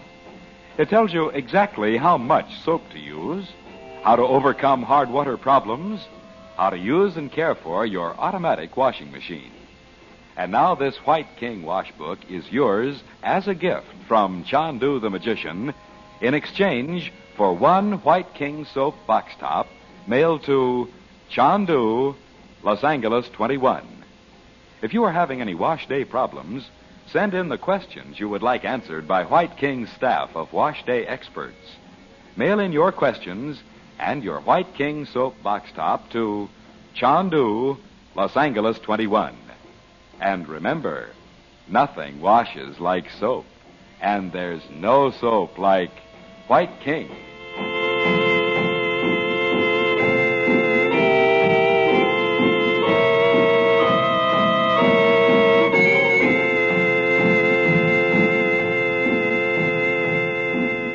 Chandu the Magician is based on the original radio drama created by Harry A. Earnshaw and is written by Vera Oldham. The makers of White King invite you to listen tomorrow at this time when the story resumes. Chandu the Magician. This is the Mutual Don Lee Broadcasting System.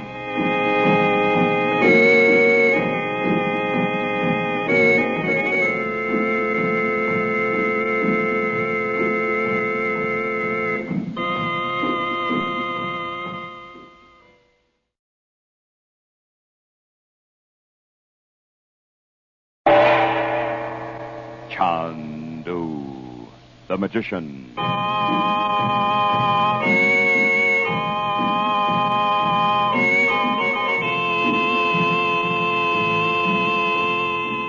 Good evening, ladies and gentlemen. The makers of White King granulated soap present Chandu the Magician. But before our play begins, may we say a word about a century-old tradition, the tradition of Ironing Day. Yes, Tuesday is Ironing Day in most American homes. And more than 3 generations of homemakers here in the West have discovered that clothes washed with White King are wonderfully easy to iron. That's because energetic White King suds not only wash off the surface dirt, the dirt you cannot see, they dig right down and wash out the deeply embedded dirt. Then they rinse away both suds and soil in your rinse water freely and completely. Yes, free rinsing White King leaves your clothes so clean your iron glides over the surface with the greatest of ease. Your clothes iron up quickly and slick as you please. So for smoother, speedier ironing, be sure to always wash your clothes with White King. Among all wash day soaps, there is none like White King. That's why you'll say, as thousands of homemakers do, I love White King.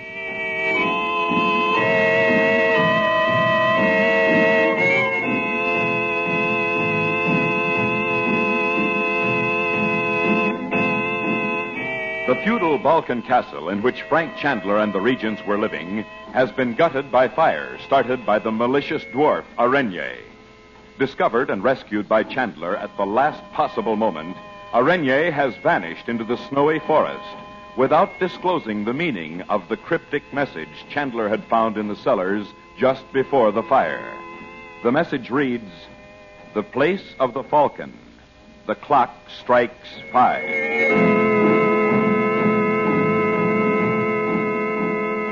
Having lost all their personal belongings, Chandler and the Regents, with Princess Nadji, are temporarily guests of Carter Mason, the American consul. The present scene opens in an upstairs sitting room, an hour after their arrival. Chandu, the magician. Come in, Bob. You know what I was just thinking, Mom? I'd better go down to the post office and get the mail. There might be a letter from Dad. Well, Uncle Frank will surely bring it when he comes. Are your clothes dry, son? Sure. You and Betty look like a couple of refugees. Well, aren't we? You should have heard Mr. Mason apologizing for giving us these flannel robes. Brother, he should. Well, Mrs. Mason and Lucy took everything else they had when they went to London. Our own clothes will be ready pretty soon. Mr. Mason insisted on sending them downstairs to be pressed. A lot of difference that'll make. They're the only clothes we have, Bob. Boy, just look at it snow, will you? Yes. I wish Uncle Frank would come back. Why did he turn right around and go up to the castle, Mother? He said he'd forgotten something. Oh. I hope it's made out of asbestos if he left it up there. Mom, I think I will go down and see if there's any mail. It'll only take a few minutes.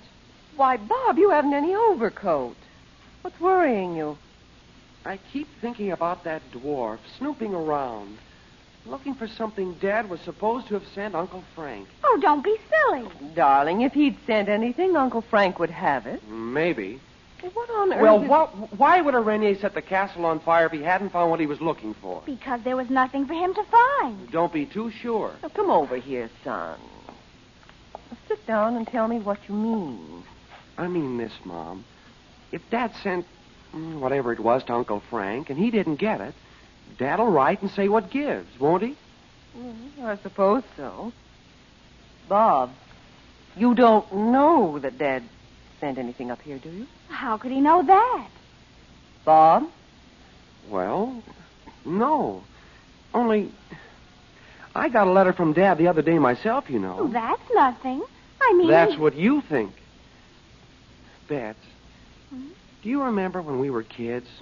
We used to make up stuff about what we thought Dad would be like if he lived. Of course I do, Bob. We never did think he was really alive. Well, this sounds chintzy, but Dad's letter was just like that. Like we thought he'd be. You might have let me read it. Darling, what did he say? Oh, I don't know. It was more the way he said it, I guess. It kind of got me. You know. I know, son. And just at the end, he said something about how he was sorry he'd missed being with me when I was growing up. And how he'd been thinking lately it would be great if I liked chemistry enough to take up where he left off. I wish I'd seen it, Bob. It's too late now. It was in my room at the castle. Mom, is Dad really sick? Did he say he was? No, but he sounded kind of, well, final somehow. I wish you'd told me before, Bob. Look, can't we go back to Paris and see him? Oh, we certainly can. He doesn't need to know we're worried about him. We'll just say we had to come to Paris to get some clothes. We do, too. I tell you what we can do. Well, you all look very cozy. A little informal, perhaps, but... Oh, now, Uncle Frank. Mrs. Mason's kind of tall, I guess. A bit bigger around than you and your mother, I'd say. Here, let me take your coat and hang it by the fire. No, I'll do it, Dad. Where's Nadji? Drying her hair. It's so long, and it was soaking wet. I guess she didn't want you to see her all dripping. Oh. Listen, Uncle Frank. I went around by the police station, Dad. The police station? Oh, to report Araignée. Not that there's much chance of their finding him, but they might just happen to. Did you tell them Araignée killed the king? Yes, I did. They weren't interested. Oh, what? These people. They said they knew who'd killed Pavel, and the man would be under arrest very soon. Did you get the mail? Oh, yes. Just one letter. It's here in my coat. Robert. Here you are, Don. Thank you. I want to talk to you about Robert. Bob's just been telling me... Is he okay, Mom? So wait until I read it, son. Now. Well, read it to us. Oh, I will now. My dear Dorothy. What? Oh, no. Dot. Well, what's the matter with him? Frank, look at it. This isn't his writing. It's not from Robert at all. What do you mean? You're right, Dot. It's a good imitation, but it's not his handwriting. Well, who'd know his writing well enough for that? Roxor would. He and Robert corresponded for years. Oh, that old Roxor. The quickest way to find out whether anything's happened to Robert is to put in a telephone call for him. Well, something must have happened to him. Not necessarily. But what? He got a telegram supposedly signed by you, remember? It's maybe another trick of the same kind. Oh, I hope that's all it is. I'll go down to the station right away. I'll get my coat. Well, I'll go with you, Uncle Frank. No, there's no reason for both of us to go out in this storm, Bob. Frank, where are our passports? They're right here at the consulate. If you need to go to Paris, you can. Oh, wait, Frank. You don't even know if Robert has a phone in his laboratory. There's one in the chemist's shop on the first floor, though. Gee, I forgot you went there to see Daddy. All that secrecy. The laboratory upstairs over a chemist's shop, so it would seem plausible to order chemicals. Needles sent in so he needn't be seen, and all for nothing. Now, don't sit here imagining things, Dot. It may take a couple of hours to get a call through. Well, if you do get him, tell him we're coming to Paris tomorrow. What? Oh, all right, Dot. Citizen, you need not announce me. Good afternoon, Mr. Chandler. I thought we'd seen the last of you, Dimitri. It is most urgent that I speak to you at once. I'm just going out. It's such a storm. I will not detain you more than 5 minutes. I'm in a hurry. What is it? Please, not here in the hall. The servants of Mr. Mason. This is a matter connected with your work. Well, it's kind of you to be so interested in it. I am not speaking of your duties at the consulate. I wish to make you a bargain. Well, all right, we'll go in here. Come in. And be brief. I have no time to waste. What is this bargain? First, you will be interested to hear that the man you know as Roxor is not dead. I know. You know? Yes. What's the bargain? You know I have been associated with Roxor for some time. Yes, get on with it. This is not a matter to be hurried, Mr. Chandler. What is it you want? I'm sorry. Roxor is ill. He is not the strong man he once was. I'm glad to hear it. I propose to suborn certain of his important agents. I can persuade them, I assure you. If your country would agree to an alliance, what? The mere announcement in the press of such an alliance would force Roxor to postpone his coup d'etat, perhaps abandon it entirely. I see now why you're so worried. You've had trouble with Roxor, too, as Metsos did. Metsos was a clod.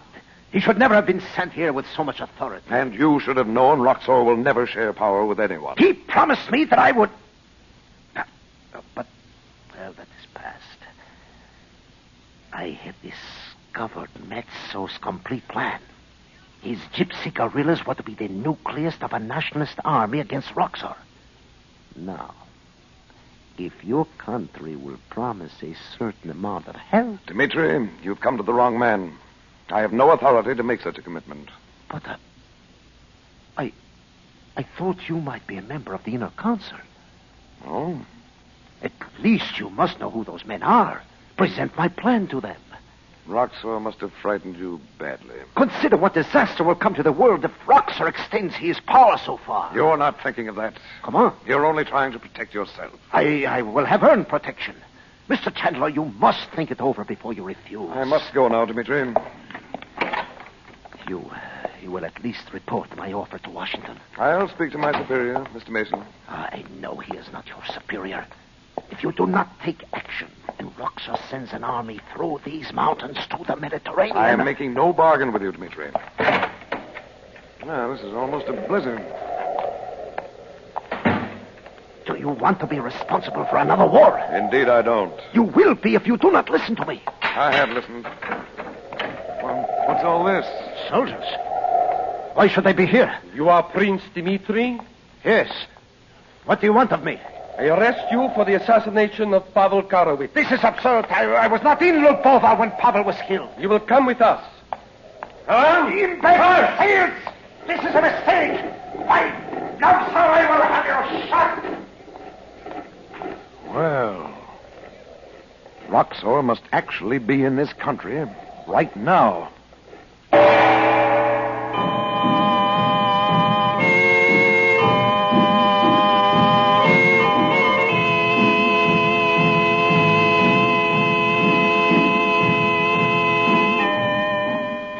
Before we ring down the curtain on Chandu the Magician for tonight, may we ask you ladies an important question. Would you like to know how to overcome hard water problems? How to use and care for your automatic washing machine? Then send right now for White King's brand new wash book entitled Washing Made Easy. It is a gift to you from Chandu in exchange for just one White King soap box top. Washing Made Easy was compiled by White King's own staff of wash day experts. They made thousands and thousands of calls on you homemakers throughout the West to discover just what your washing problems really were. And we will mail you this wonderful White King wash book postpaid if you will mail in one White King soap box top to Chandu, Los Angeles 21. Do you have any special wash day problems? Then let White King's staff of wash day experts answer them for you. Send your questions and your White King soap box top to Chandu, Los Angeles 21. Remember, nothing washes like soap, and there is no soap like White King.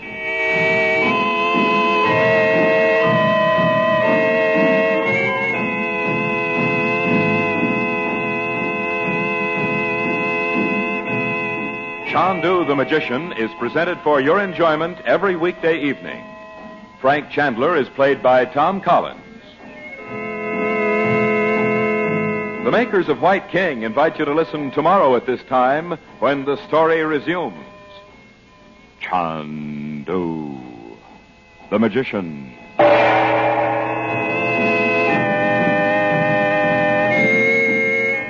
This is the Mutual Don Lee Broadcasting System.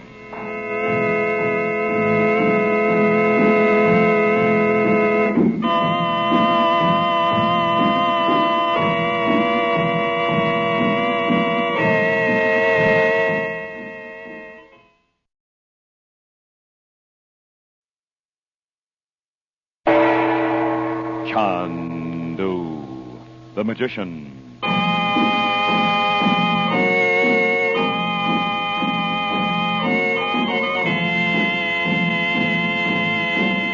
Good evening, ladies and gentlemen.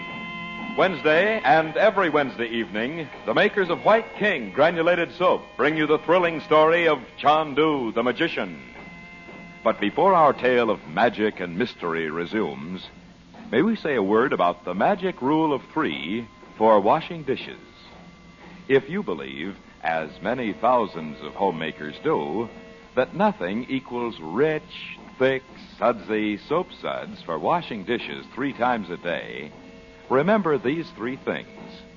First, you want a soap that makes plenty of rich, thick suds.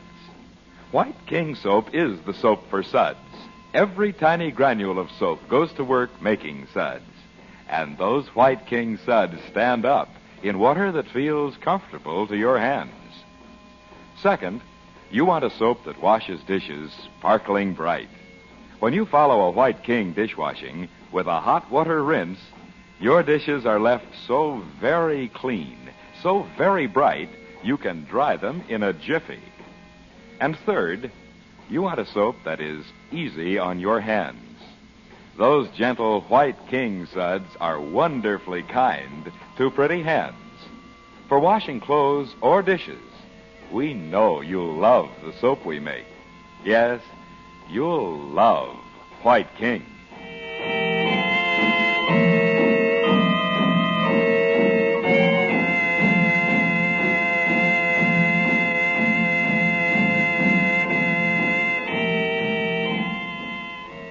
After burning down the feudal Balkan castle near Lubova, the malicious dwarf Arenie has once more disappeared. And Frank Chandler, known as Chandu the magician, still has not discovered the location of the Place of the Falcon, which he believes is actually the rendezvous of Roxor's secret agents. Meanwhile, with all their belongings destroyed in the fire, Chandler and the regents are guests of Carter Mason, the American consul. There, Dorothy receives a letter supposedly from her husband Robert in Paris, but the handwriting is not his. And as Chandler prepares to leave the consulate to telephone Regent, Prince Dimitri arrives. Obviously terrified by Roxor's threats, Dimitri proposes to ally himself with Chandler. Suddenly, just outside the grounds, a squad of soldiers appears through the driving snow. They arrest Dimitri as the assassin of the former king, Pavel Karowitz.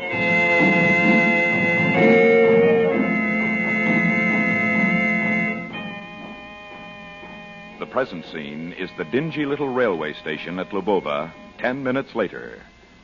Chandu, the magician.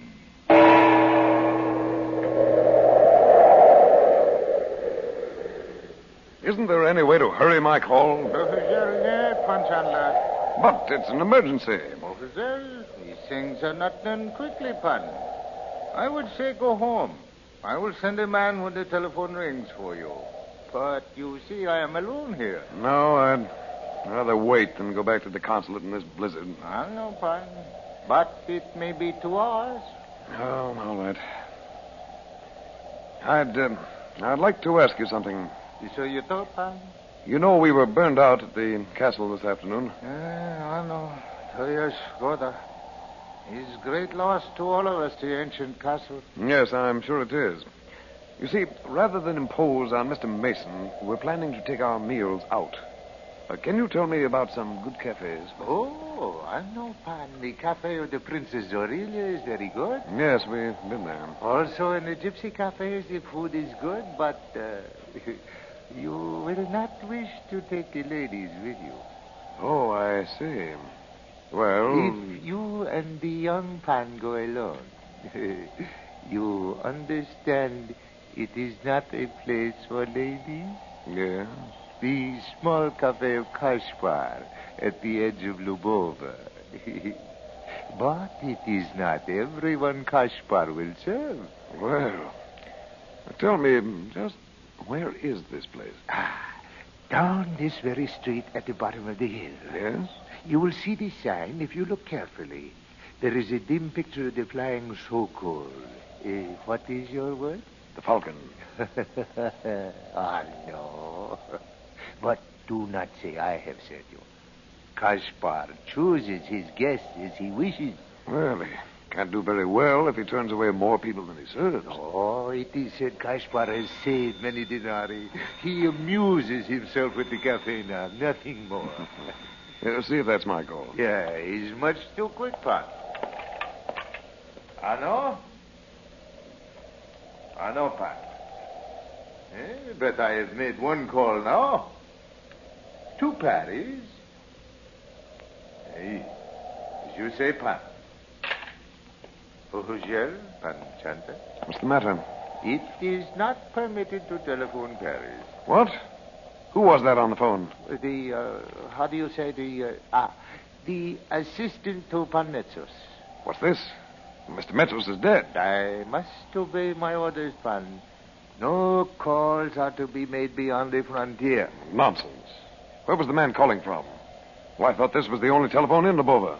No, except the telephone of Pan Metsos. But what reason did he give? I have learned not to question an order given from that telephone, Pan. All right, then. I'll send a telegram. No.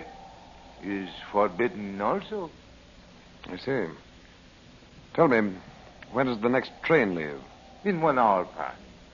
But you will not travel to Paris to speak to a man for one moment. Well, I'm not going. I want 3 tickets to Paris for my family. I do not understand Americans. Because you cannot telephone, you wish to leave the country. Just let me have the tickets. Yes, see, it will only be a few days until you can telephone. Oh, is that all? I know. But if you wish, here are the tickets. Von Chandler, to show your thought. Well, it seems I'd forgotten the fire. You see, I haven't enough money with me. Keep the tickets for me. I'll be back before train time. The Americans, I do not understand.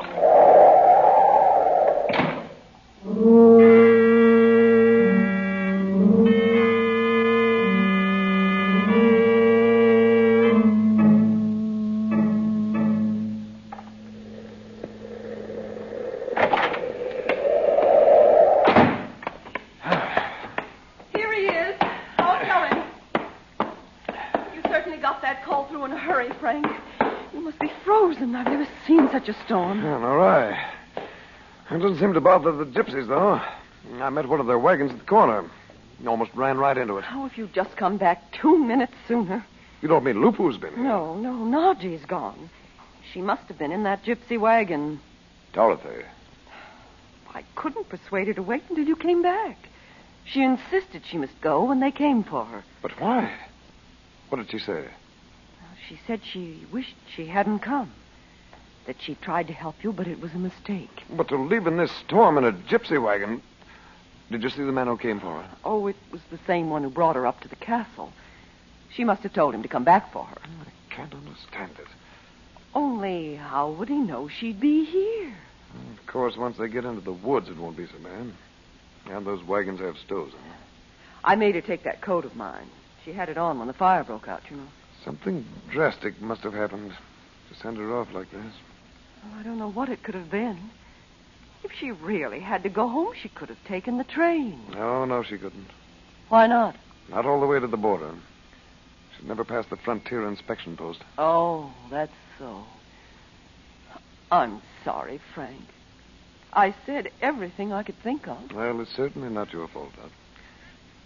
Well... You're not thinking of going after her? It looks as if she'd go to any lengths to avoid seeing me. Oh, now, Frank. Well, it's pretty plain, isn't it? You did have a misunderstanding, then? Did Nadji say that? Not in so many words. Oh, but that's childish. Nadji wouldn't run off in a blizzard just because of that. I hope not. But I think I know now why she went. Why? Yeah, there's no use talking about it. And anyway, there's no time. Fortunately, you haven't anything to pack. To pack? And Bob and Betty up in the sitting room? Yes. Frank, you did get Robert, didn't you? No, I couldn't get the call through. I'm not accepting phone calls and telegrams out of the country. What does that mean? It means you and the kids are going to Paris. What? Things are coming to a head, Dot. I'm sure Roxo's here in the boba. Oh, Frank. What did Dad say about that letter? I didn't get him, Bob. Uncle Frank, did you know that... Now, listen, both of you. We haven't much time. It's only a couple of blocks to the station, but we'll be fighting the wind and snow all the way. But what about Nadji, Uncle Frank? She'll be all right, I hope. Oh, come with us, Frank. If Robert isn't at the laboratory, I won't know what to do. Well, let me sit down there, Bob. I'll give you Chaudet's address, Dot. Is that the Mr. Chaudet we met in Algiers? Yeah, that's it, Betty. He was transferred to Paris just after we left Algiers. Here you are, Dot. All right. But I wish you'd come with us. I'm sorry, but I can't. Until I find out what that message about the place of the Falcon means. How are you going to find out? Luckily, I got a line on it from the station agent by asking about the cafes in Lubova. Well, why cafes, for Pete's sake? Well, I had to start somewhere, Bob. And a cafe is a place where men can come and go with no questions asked. We'll go to that same hotel in Paris. Oh, well, that reminds me, Dot. I'll have to borrow some money from Mason for your tickets. Unless you have some. Well, even my traveler's checks were in my room when the fire broke out. But I can get some money from home. I'll send you some, too. Well, don't try to telegraph it. Send it to me in a letter addressed to Mason. And let me know about Robert the minute you arrive in Paris. Of course I will. Your French visas are still good. Don't worry about that. Well, we'd better get started. Golly, I feel like an honest-to-goodness spy. Secret letters. You won't think it's so funny if something's happened to Dad. I don't think it's funny. Button up your jacket, Betty. Frank, you'll be able to get letters out, won't you? I'll send them with the government mail if I have to. And don't be surprised if the situation here explodes. You don't think it will before you can get out of the country? Cutting off communications doesn't look too good.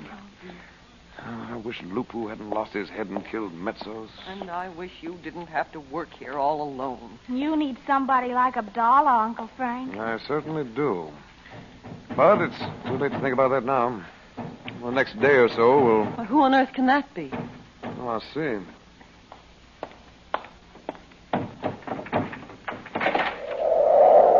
Lupu! Lupu! What's happened to you?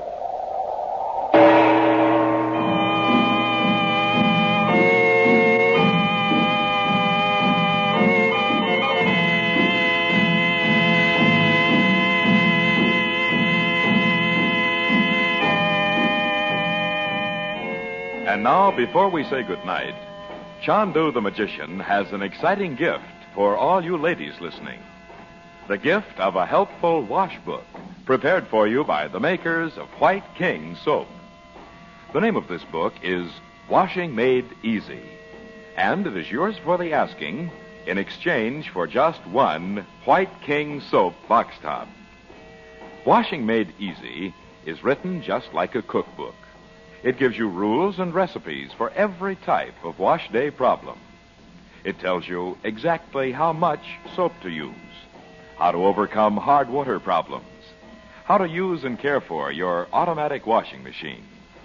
And now this White King wash book is yours as a gift from Chandu the Magician in exchange for one White King soap box top, mailed to Chandu, Los Angeles 21.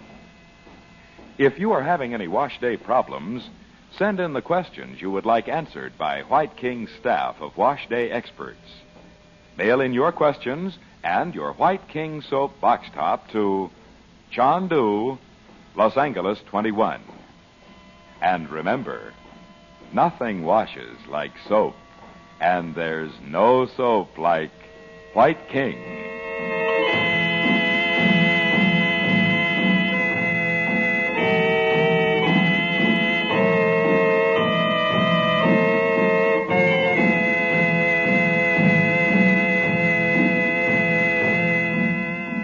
Chandu the Magician is presented for your enjoyment every weekday evening.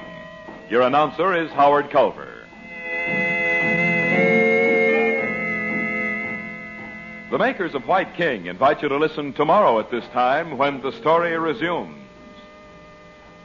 Chandu the Magician.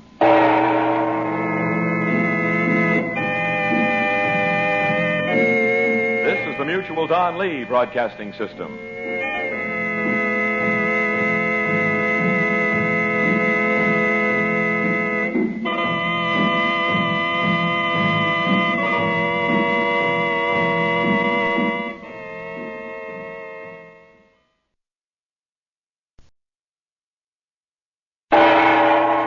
Chandu the Magician.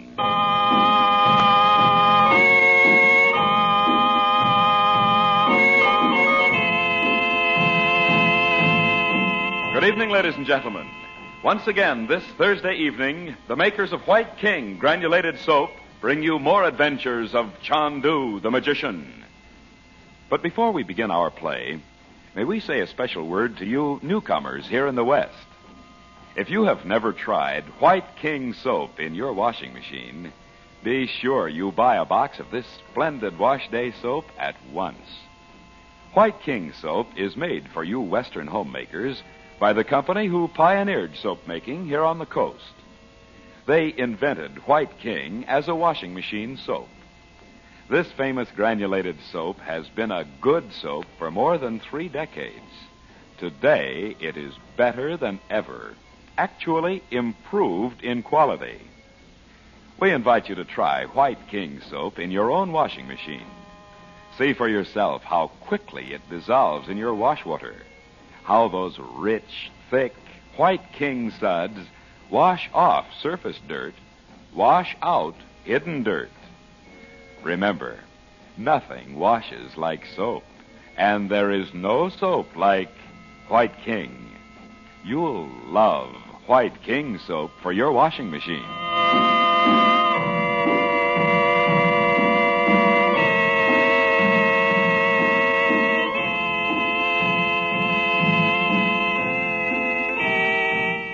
Following Dorothy Regent's receipt of the counterfeit letter supposedly signed by her husband, Frank Chandler attempts to telephone Regent in Paris. But before the call goes through, Chandler is told that communications outside the tiny Balkan country have been suspended. Chandler decides to send the Regents to Paris at once, for he is now convinced that the killing of Foreign Minister Jan Metsos by Lupu the Gypsy has precipitated the crisis Chandler has come to the Balkans to prevent, the invasion long planned by the sinister Roxor as the first move in his scheme of world conquest.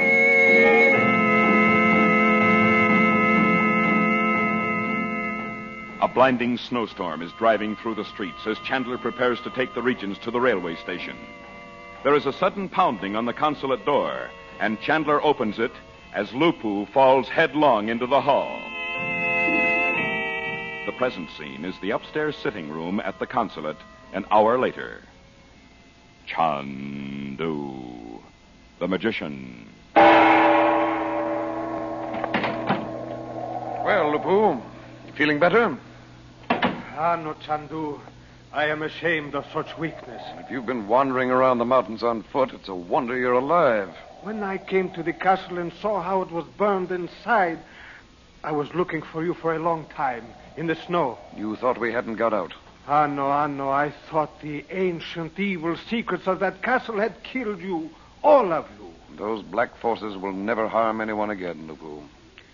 The pagan altar has been purified by fire. God be thanked, Chandu. Why did you come back to the castle, Lupu? You know I'll have to hand you over to the police. Zivat!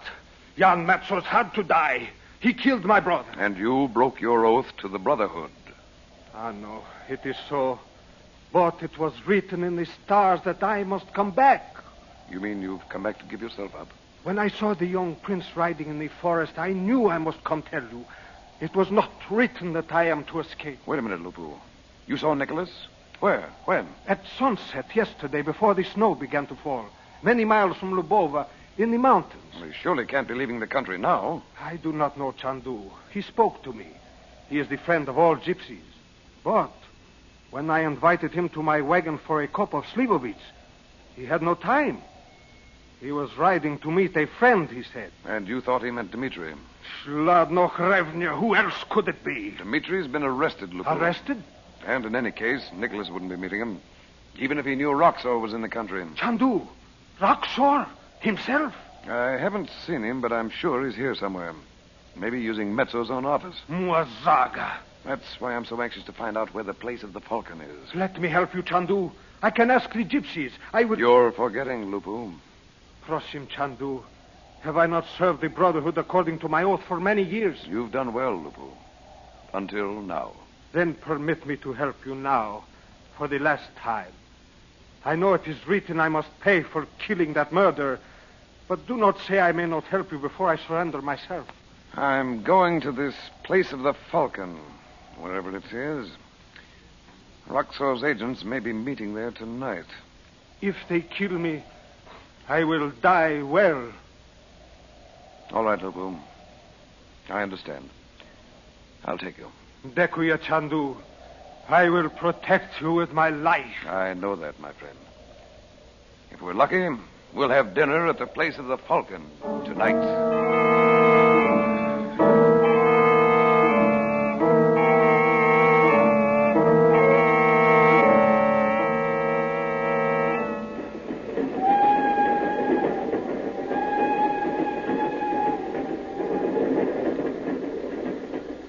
Doesn't seem to me we're making very good time. Well, let's see. Why, it's almost 6 o'clock. Well, that's what I mean, Mom. We haven't even come to that high trestle. How do you know, Bob? I've been listening for it. Remember when we came over it coming in? Uh-huh. It looked like it was made out of toothpicks. Oh, it's so dark. It stopped snowing, though. Oh, look out there, Mother. The pine trees are just masses of snow. Well, I'll be glad when we get down out of these mountains. Yeah. I wish you'd take my coat, Mom. Oh, no, keep it on, Bob. I'm not too cold. Oh, if we'd only thought to put on our heavy coats when the castle caught fire. There wouldn't have been time, Betty. I keep thinking of all our things just hanging there, burning up. My dress from Paris. The only one I ever had. Thank heaven we all got out of there alive. Hey, we're slowing down. Maybe there's been a snowslide. Leave it to you to think of something grim. Stop heckling me, Bob. You know there could be snowslides here in the mountains. I'm going out on the platform and see what gives. Oh, be careful, Bob. That open platform. That's done it. I bet we're stuck. Now who's gruesome? Well, ask the conductor what's the matter, Bob. I hope he speaks English. Mother, what's the matter with Bob? He bites my head off every time I say a word. You know he's worried about Daddy, dear. But if he was so worried when he got Daddy's letter, why didn't he say something about it then? I don't know, Betty. You know what I think? He didn't tell us all of it. Well, don't keep asking him about it. Won't do any good. I'm a lot more worried about my letter that was supposed to have been from Daddy. You don't honestly think Roxor could take Daddy away again somewhere? Betty, Do don't you, even Mother? think of such a thing. What did he say, Bob? Well, I can hardly understand him. But he says there's something the matter up ahead. Is there snow on the track or anything? I don't know what he meant was wrong. But we're stuck here, I know that. Well, we're not going to sit in here all night. We'll freeze. Let's go out and see if there's anything else we can do. Where's the conductor, Bob? Oh, he was down at the end of this car a minute ago. Oh, isn't it cold? Well, it wasn't much warmer in the compartment. No, Mom, you're not going to get off the train, are you? Well, the snow's up to your knees. We can't tell how deep it is. Why, there's a light over there. This must be a village.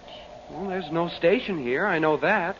What do you think, Mother? Well, let's go over to that house across the way. At least they'll have a fire going. I wonder where that conductor went. Hey, conductor! Oh, what difference does it make where he went? We'll freeze to death if we stay here. I'll go down and see how deep the snow is. It's above my knees, Mom. You still want to get off? Oh, yes. Anything to get out of this cold. Here, I'll give you a hand. There we go. Okay, come on, Bets. Okay. There we go. What we need is a team of what-you-call-them, Malamutes, to break a trail. Well, I'll go first. Well, we'll soon be warm, dear. Those people surely won't refuse to take us in. What gets me is, what about Dad if we're stuck here? Oh, I don't want to think about it. And there's no way in the world to get word to Frank.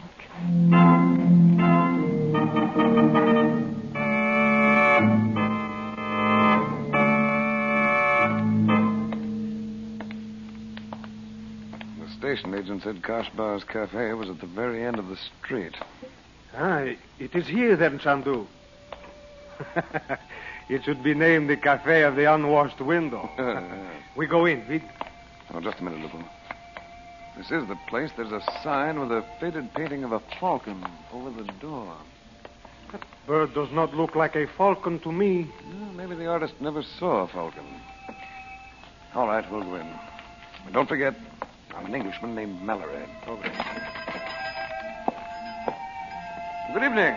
Well, this is very pleasant. Gypsy fiddle. I like your cafe. Dobre den, pan. And my name is Mallory. My friend is Ludwig. We'd like to have dinner. I do not serve dinner tonight. Oh, I'm sorry. And by the way, have none of the others arrived? I do not know what you mean, pan. No? Well, it's early yet.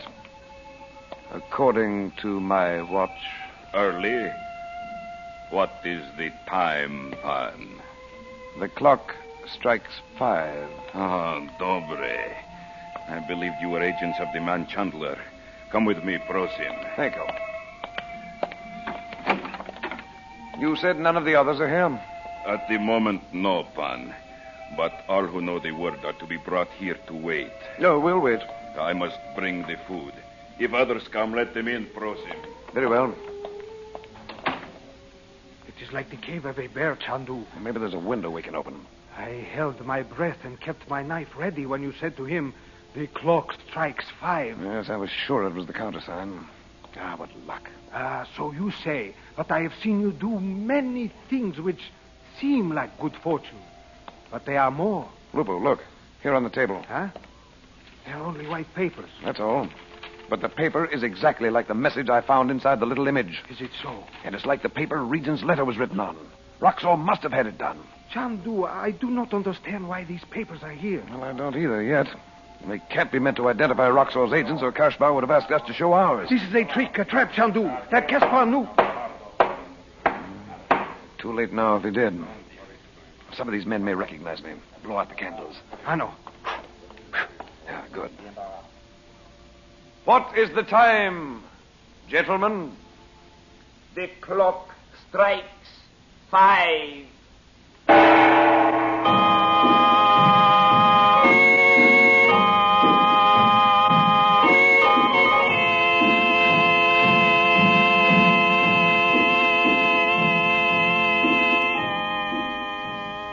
Before we bring down the curtain on Chandu the Magician for tonight, may we ask you ladies an important question? Would you like to know how to overcome hard water problems? How to use and care for your automatic washing machine? Then send right now for White King's brand new wash book entitled Washing Made Easy. It is a gift to you from Chandu in exchange for just one White King soap box top. Washing Made Easy was compiled by White King's own staff of wash day experts. They made thousands and thousands of calls on you homemakers throughout the West to discover just what your washing problems really were. And we will mail you this wonderful White King wash book postpaid if you will mail in one White King soap box top to Chandu, Los Angeles 21. Do you have any special wash day problem? Then let White King's staff of wash day experts answer it for you. Send your questions and your White King soap box top to Chandu, Los Angeles 21. And remember, nothing washes like soap, and there is no soap like White King.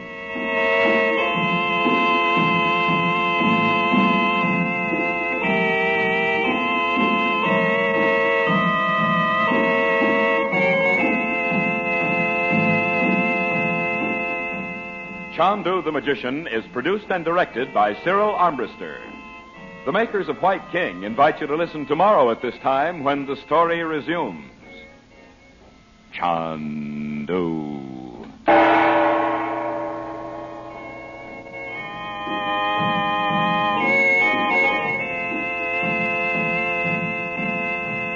This is the Mutual Don Lee Broadcasting System.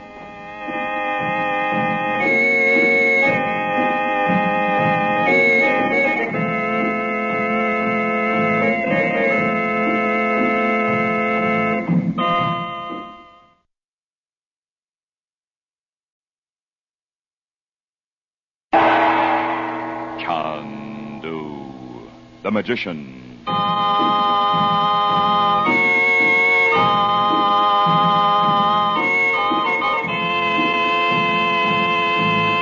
Good evening, ladies and gentlemen. This Friday evening, we continue for your listening pleasure the adventures of Chandu the Magician. And tomorrow, Saturday, be very sure, you put the soap we make for washing clothes and dishes at the top of your weekend shopping list. The name of that soap is White King. It's a wonderful soap for washing clothes because those tiny White King granules make lots of suds in either soft or hard water. They wash off surface dirt, wash out hidden dirt. In fact, dirt cannot possibly hide from White King soap because those energetic suds penetrate deep down into the very heart of fabric fibers. Even those badly soiled dish towels and tablecloths, school togs and work clothes wash up clean as clean can be without extra rubbing and scrubbing. Gentle White King suds are wonderful for washing dishes, too, because they stand up when you cool the water down. Freely rinse away to leave dishes sparkling bright, and they're wonderfully kind to pretty hands. Once you've tried our soap for washing clothes or dishes, you're sure to say, I love White King.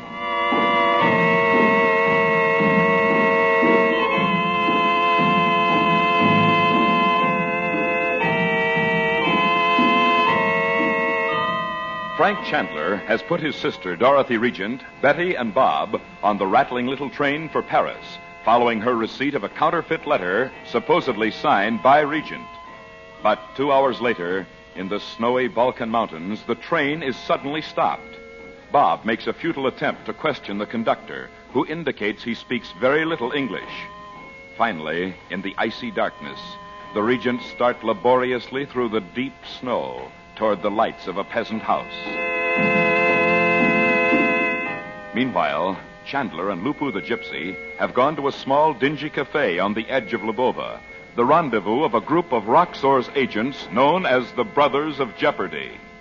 Posing as an Englishman named Mallory and risking recognition and death, Chandler repeats the phrase he believes to be the password. The clock strikes 5. The two are admitted to an unlighted inner room.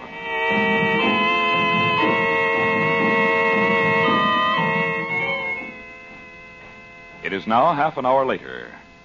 The room is filled with men, invisible to each other in the stifling blackness. Chandu, the magician.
Chandu, the magician.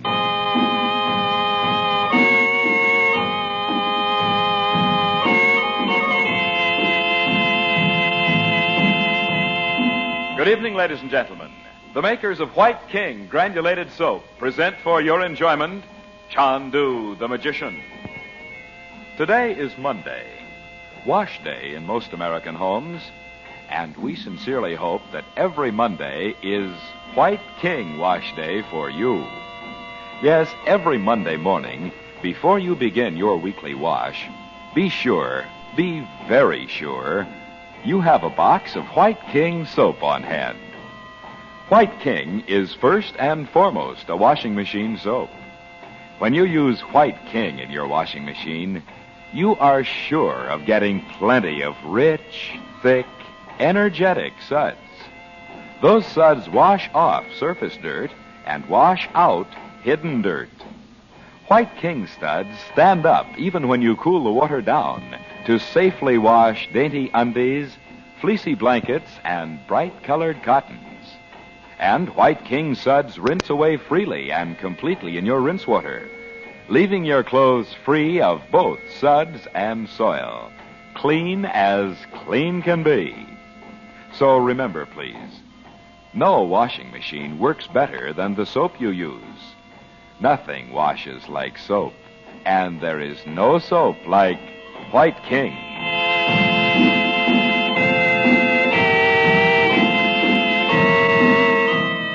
Deep in the pine-covered Balkan mountains, where their rattling little train had been unaccountably stopped, Dorothy, Regent, Betty, and Bob have made their way through the snow to a peasant house. To their astonishment, the door is opened by Nicholas Korowitz, formerly the crown prince of the tiny country, who had been expecting Frank Chandler. In growing alarm, the Regents and Nicholas realize they have all been decoyed to this lonely mountain village by the sinister Roxor. They open the door, intending to return to the train, but it is already moving away from the village. Meanwhile, in an unsavory cafe on the edge of the town of Lubova, Chandler has tricked a group of Roxor's agents, known as the Brothers of Jeopardy, into admitting him and the gypsy Lupu to a secret meeting. But suddenly, Chandler is recognized. Chandu, the magician. What? It is Chandler! Muzaga, kill the dog! Get out of here, Lupu. Leave them to me. Go back to the castle, Lupu. Go on. Brothers of Jeopardy, you are powerless. You cannot move. Muzaga, I am turning into stone. I cannot move. Your hands are impotent. Your feet are like great stones. Silence. Hear my words. Listen to the music. You, all of you, have heard of me as Chandler. You, Gomez, you knew my face only as Chandler.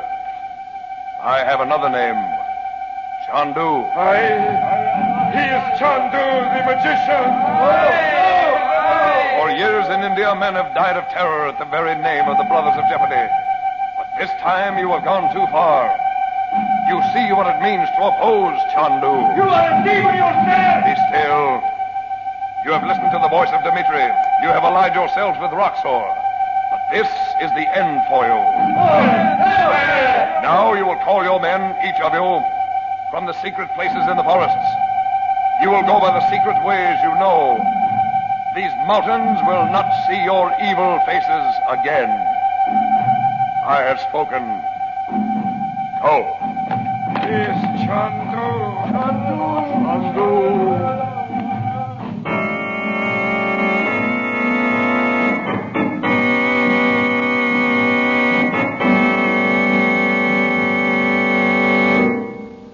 Good evening, Pan Chandler.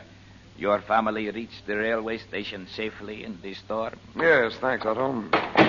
I asked Lupu to meet me here. Has he come yet? The gypsy, Pan? Yes. No, Pan. But in this small room there is a message from Pan Mason. Oh? It is on the desk with the newspaper. Oh, yes, I see. Well, that fire looks good. It is cold tonight after the snow. I will bring coffee. Thank you. And Otto, bring Lupu in here when he comes. No, Pan.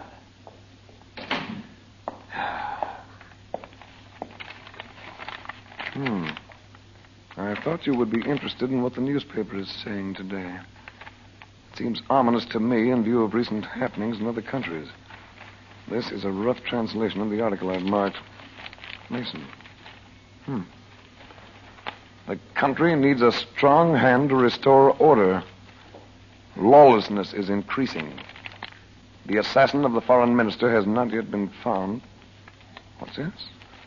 Help from the outside may be necessary if the disorders continue. Nestor. Crystal must be somewhere. Oh, here. I am listening, my teacher. What? Well, that's not Tibet. It's a peasant hut in this country. Dorothy!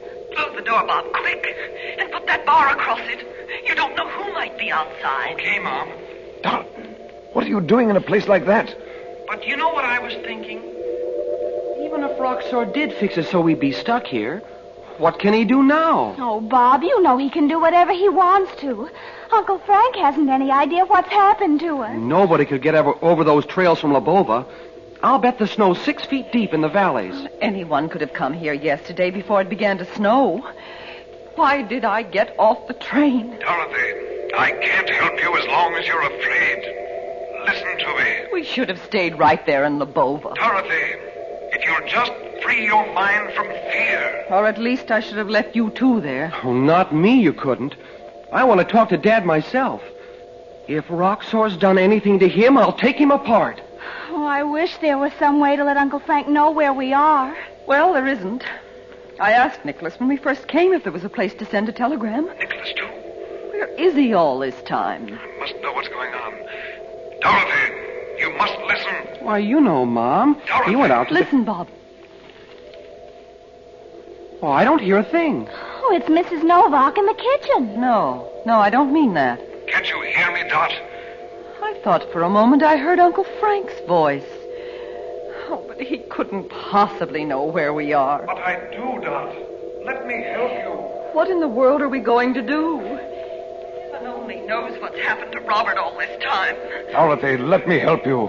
Don't close your mind. Oh, it's no use. This time, Roxor's done exactly what he planned to do. And he's got Nicholas. Otto. I am sorry to have been so long, Pan Chandler. Here is your coffee. You were listening at the door. It is not so, Pan. Let me have the coffee. It's cold. I am sorry, Pan. I will take it out. Never mind. Who else are you working for out home? Besides Mr. Mason? I have served Mr. Mason for 15 years. Otto, where is Roxor? I do not know the name of Roxor. Where is he? I do not fear you, Pan Chandler. Araignée has told me that... Araignée the dwarf? Aye. He has told me how you force men to look into the crystal ball and see devils. But I have looked into it when you are not here.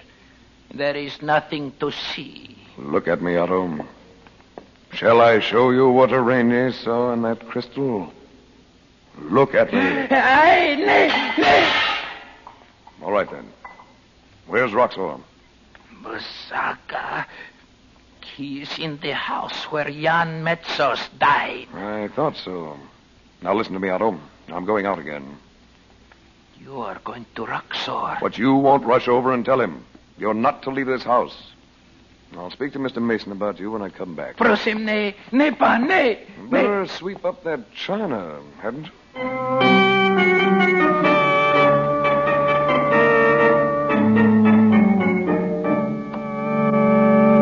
Who is out there? Dimitri? Good evening, Roxor. Chandler. The snow's pretty deep in the garden. This is another of the tricks you call magic. There is a guard outside the door. There was a guard. He was called away. What? Alexei! Henrik! Wait. Before you get them all in here, wait. For what? I want to talk to you. You're not afraid of me, are you? Roxor is afraid of no man. But you did not come to speak to me. You thought Dimitri was still here. You thought I was dead in the well in Malta. Until yesterday, I did, yes. Sometime you must tell me how you got out of it. No other man could have done it. Only my knowledge that I am to rule the world kept me alive in the tunnel until they came to find me. So that's it. You were right there in Malta all the time. Of course. The newspapers, they said I was dead, that I was dying, that no one knew where I had gone. But even from my bed, I continued my plans.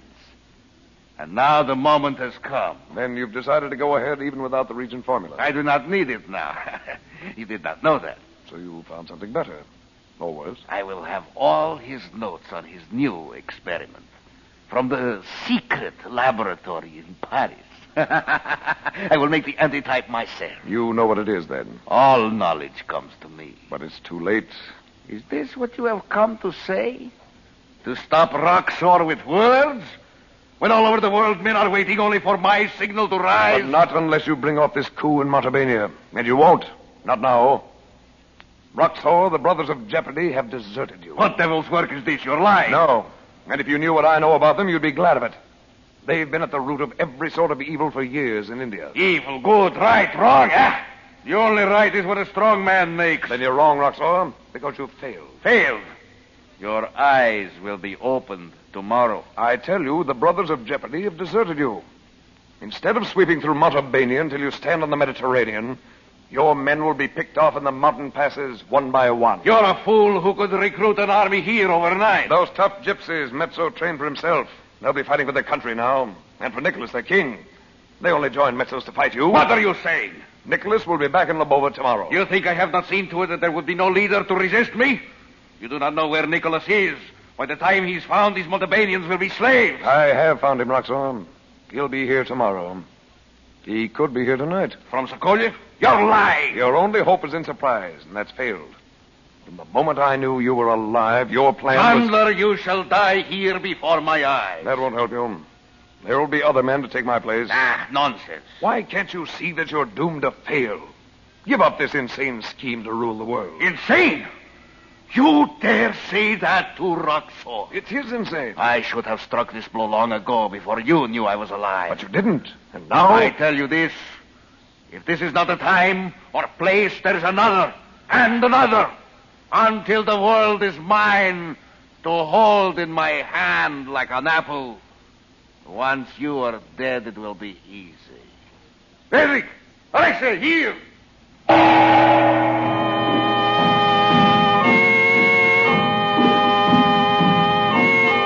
And now, before we say goodnight, Chandu the magician has an exciting gift for all you ladies listening.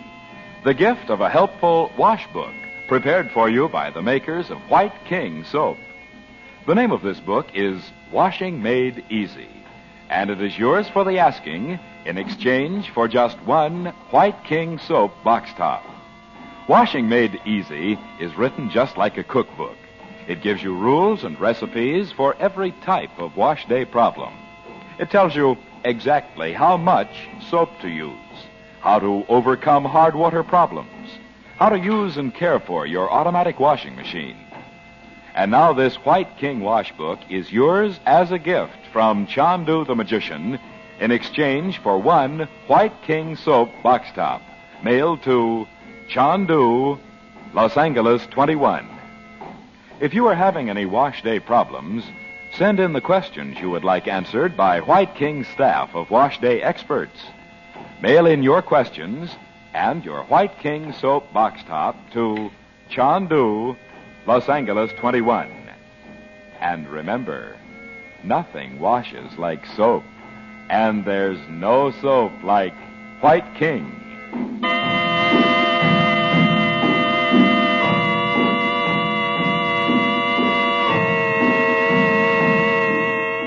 The makers of White King invite you to listen tomorrow at this time when the story resumes. Chandu, the magician. This is the Mutual Don Lee Broadcasting System.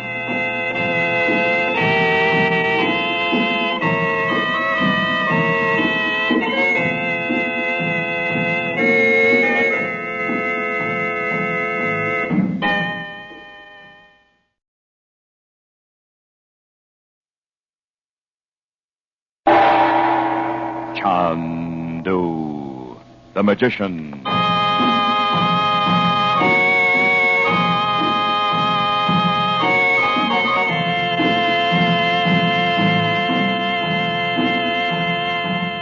Good evening, ladies and gentlemen. The makers of White King granulated soap present Chandu, the magician. But before our play begins, may we say a word about a century-old tradition. The tradition of Ironing Day. Yes, Tuesday is Ironing Day in most American homes. And more than 3 generations of homemakers here in the West have discovered that clothes washed with White King are wonderfully easy to iron. That's because energetic White King suds not only wash off the surface dirt, the dirt you can actually see, they dig right down and wash out the deeply embedded dirt, the dirt you cannot see. Then they rinse away both suds and soil in your rinse water freely and completely. Yes, free rinsing White King leaves your clothes so clean, your iron glides over the surface with the greatest of ease.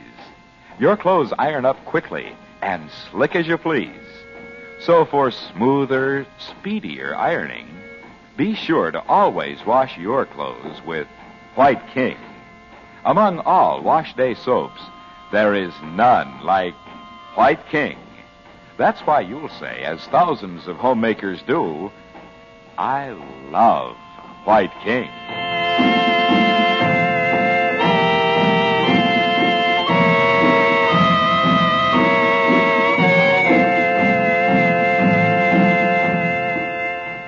By his occult powers, Frank Chandler has dispersed the organization once known to him in India as Daku Kafai, Brothers of Jeopardy. Roxor has counted on the ruthless brutality of these men to paralyze resistance to his long-planned invasion of the Balkans. Later, in the home of the foreign minister from which Roxor is secretly directing his agents, Chandler confronts him and convinces him the scheme has failed. And Roxor, knowing he would have succeeded except for Chandler, shouts for his savage guard.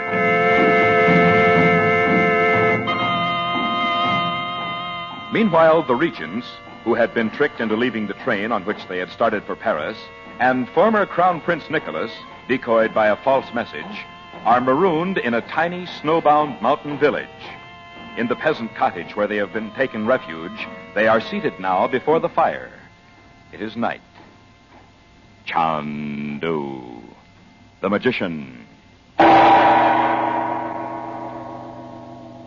must be something we can do, Mom. We're not going to sit here all winter, are we? Oh, Bob, I've never felt more helpless in my life. No way to telephone or send a wire or even get a letter out of here. We might be back in the Middle Ages. That's precisely what these mountain villages are like in the winter, Mrs. Regent. But, Nicky, what do the people do all winter? For food, I mean. They store it up during the summer, Betty. We won't starve. Just ask Mrs. Novak to show you her cellar. I didn't mean we'd starve. I never even thought of it. Look, Nicky, how far do you think we are from Lubova, by railroad? Oh, I don't suppose it's more than 30 or 40 miles, Bob. I ought to be able to hike that in, let's see, 3 days at the outside. Oh, Bob. After all the hiking I've done in the mountains at home, why not? Walking on a railroad track's a lot different from a mountain trail. I know that. And what would you do at night? You can't walk 24 hours a day. Well... And in those clothes, without even a heavy coat. I'd keep warm walking. What about your shoes? You'd freeze your feet in no time. I bet it's 30 below outside. All right, you think of something. You think we'll get help by sending up smoke signals? Oh, don't be silly. No, I'm the one who should think of something. I know the country. It sure is great. Here we are, 4 able-bodied people. And just because there's no phone or radio or Western Union, we let Roxor put it over on us. Now, a bunch of softies, that's what we are. If we just knew what was going on all this time in Lubova. Roxor must have had some reason for getting me away. Of course he did. And for sending me that letter signed by my husband. Oh, what's happening to him while we sit here? There's the train. It's maddening to think where you're going, Mother. It won't stop here. Nicky said so. No, Mrs. Regent, it never does. If we signaled it, it might. Long enough for us to get on. Come on, let's burn something on the track. Papers, anything. Oh, that's got it, Mom. The engineer will think there's a wreck or the trestle's caved in. Bob, look. See that stick in the fireplace? Huh? Only one end of it's afire. Is it too hot to hold? Oh, I'll see. No, I can pick it up. Good. Mrs. Regent, you surely don't think you'll be allowed to board the train. That was the whole purpose of putting you off here. Well, I'm going to try. What can we lose? Come on, quick. It'll be here in a minute. Open the door, Bess. All right. You look like one of those what-you-call-it with that flaming torch, Bob. A herald. Come on, will you? So long, Nicky. Oh, I'm coming with you. If there's trouble, I can at least... Well, anti-climax department. It's stopping. Well, there's Frank. Frank! Hello, Dot. Bob, what's the torch for? Well, nothing now. We were going to try and stop the train. Oh, Uncle Frank, we're so glad to see you. How did you know where we were? Roxor told me without knowing it. Just a minute before you get on. Hello, Mr. Chandler. Good evening, Your Majesty. What? Your Majesty. How about that? Yes, it's true. Or it will be tomorrow. Nicholas, I'm so glad. I don't know what to say.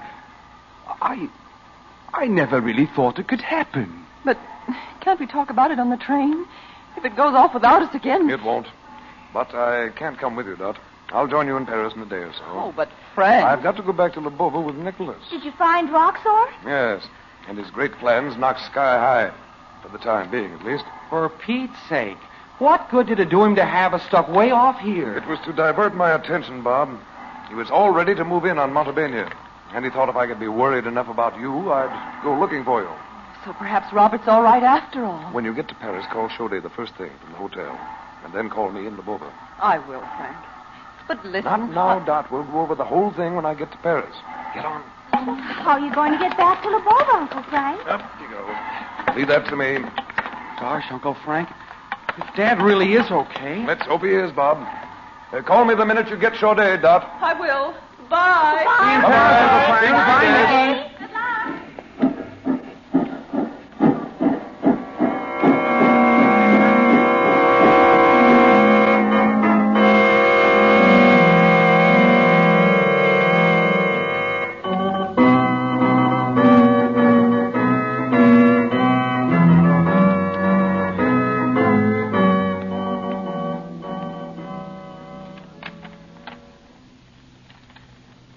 Well, that's it, Nicholas.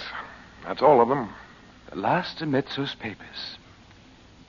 Oh, look at the time. We've been talking all night. Oh, so we have. It's almost 8 o'clock. Let's let in some daylight. I'll blow out the candles. Fancy my sitting here in Metsos' place, where everything once seemed so hopeless. Look out there on the street. The people are already beginning to gather. What? Well, how could they know? Rumors travel fast. What a pity my father couldn't have lived for this day. Yes. Nicholas, you won't understand this, but I'm sure it was meant to be this way. How could it be, Mr. Chandler? Father was always the one who was sure the throne would come back to us. It was his assassination that brought the situation to a head. I don't quite see. Roxor wasn't ready. But when your father was killed, and then Metsos, he decided to strike anyway. While the country was without a government. I see. You'll have your hands full for a while, Nicholas. I hope I can live up to your opinion of me, sir. I know you will. Let me say this, Mr. Chandler. My people and I will be forever in your debt. Thank you. Your father would be proud of you today. But I must remind you, Nicholas, you can't be too careful whom you trust. Really? Yes. I discovered only yesterday, for instance, that one of the servants at the American consulate was in Roxor's pay. Oh, Roxor has a great deal to... I say, are you sure Roxor wasn't on the train with you yesterday? Unless he got on at the very last minute, I am. There was quite a hullabaloo when I left this room. Guards swarming in, Roxor shouting. Good Lord. Well, how did you manage to get away? Or, shouldn't I ask you that? I managed. You're amazing.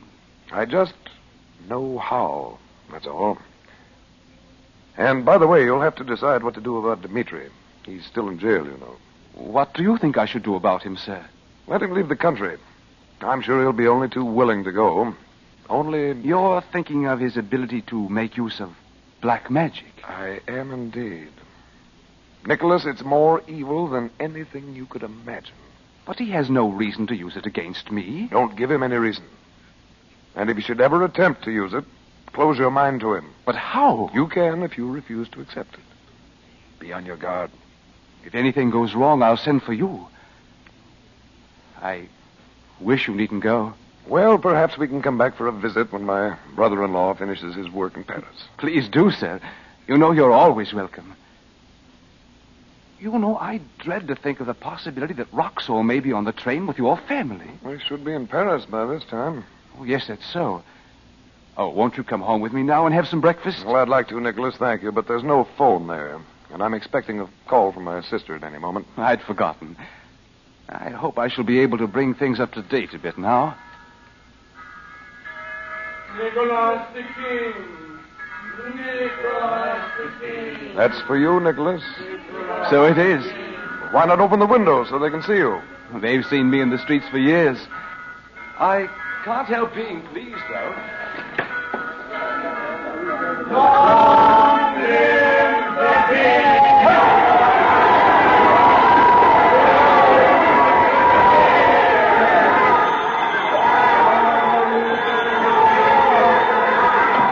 Hello?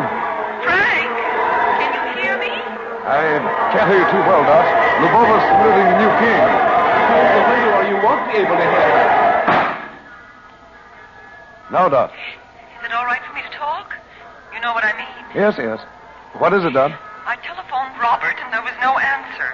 So I went to Mr. Chaudet's home. Good. What did he say? He wasn't there. I got his wife out of bed. She remembered me, of course, from Algiers. She said her husband was off and away on some kind of secret business. Well, that's true, Dot.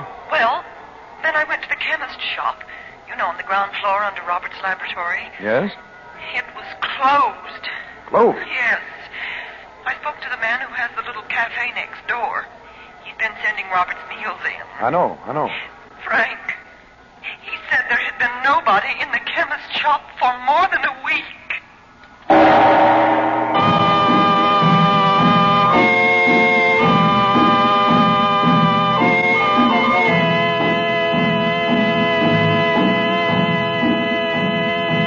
Before we ring down the curtain on Chandu the Magician for tonight, may we ask you ladies an important question.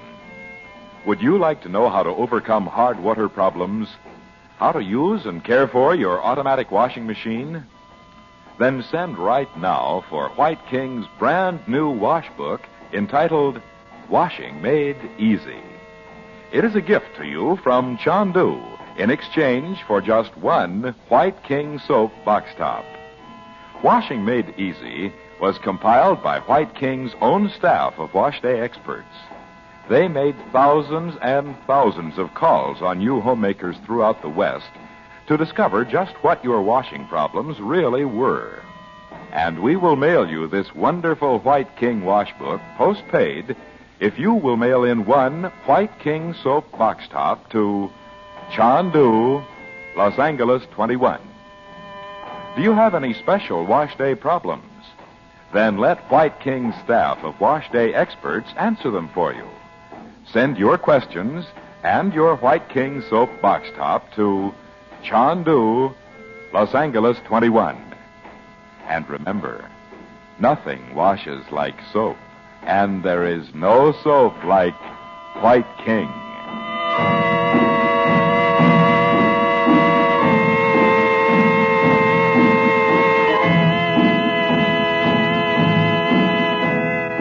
Chandu the Magician is produced and directed by Cyril Armbruster.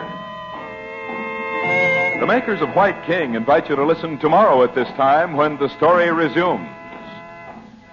Chandu the Magician.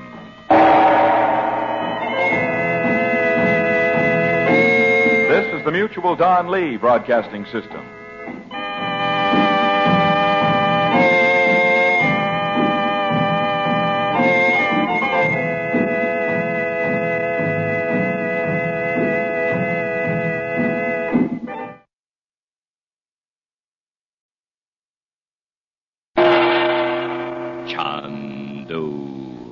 Magician.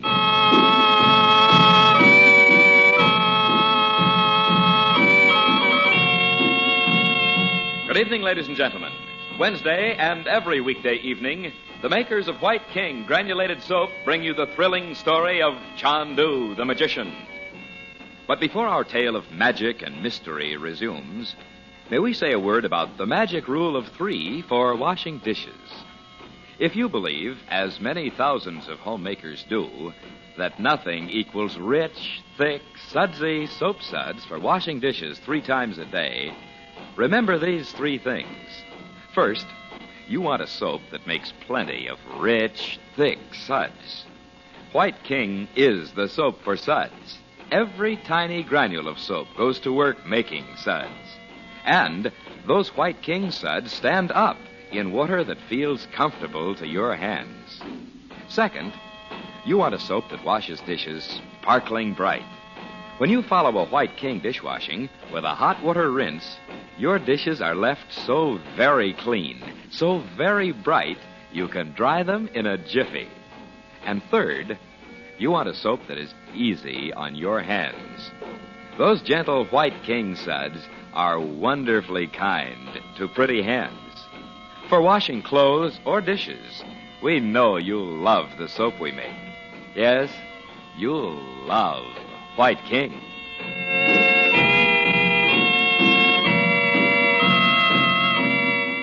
As the yogi had foretold months ago in Tibet, Frank Chandler has been forced to make use of all his occult powers to defeat the plan of world conquest devised by the sinister Roxor, with the tiny Balkan country of Montevania as its first victim. And to Nicholas Karowitz has been restored the throne of his ancestors.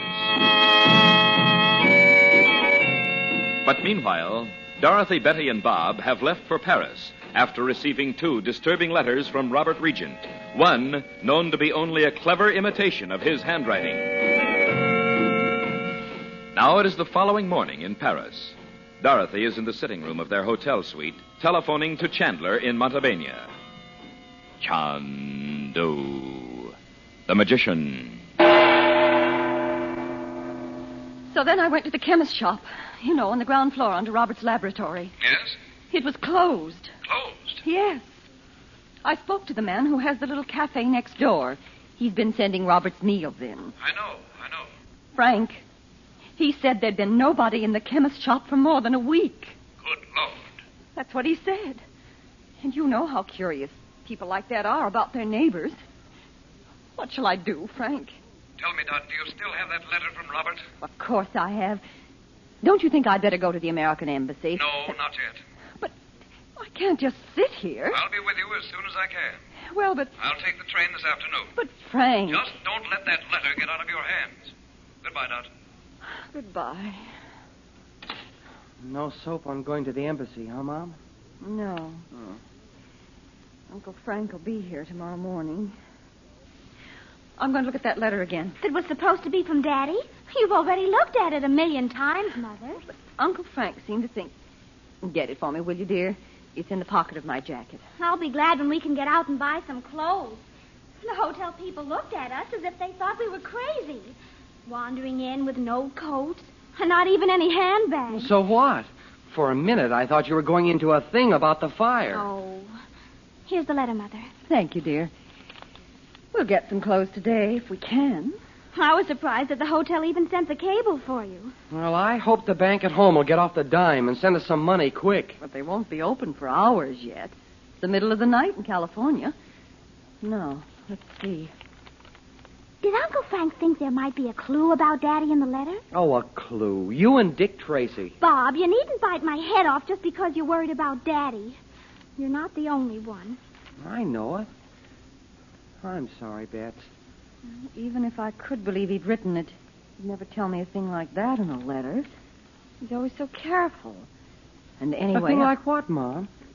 Do you know you never showed us the letter? Well, he says... It may be necessary for me to leave here for a few days. Don't be alarmed if you don't hear from me. I'm sure someone has discovered where I am working. And listen to this.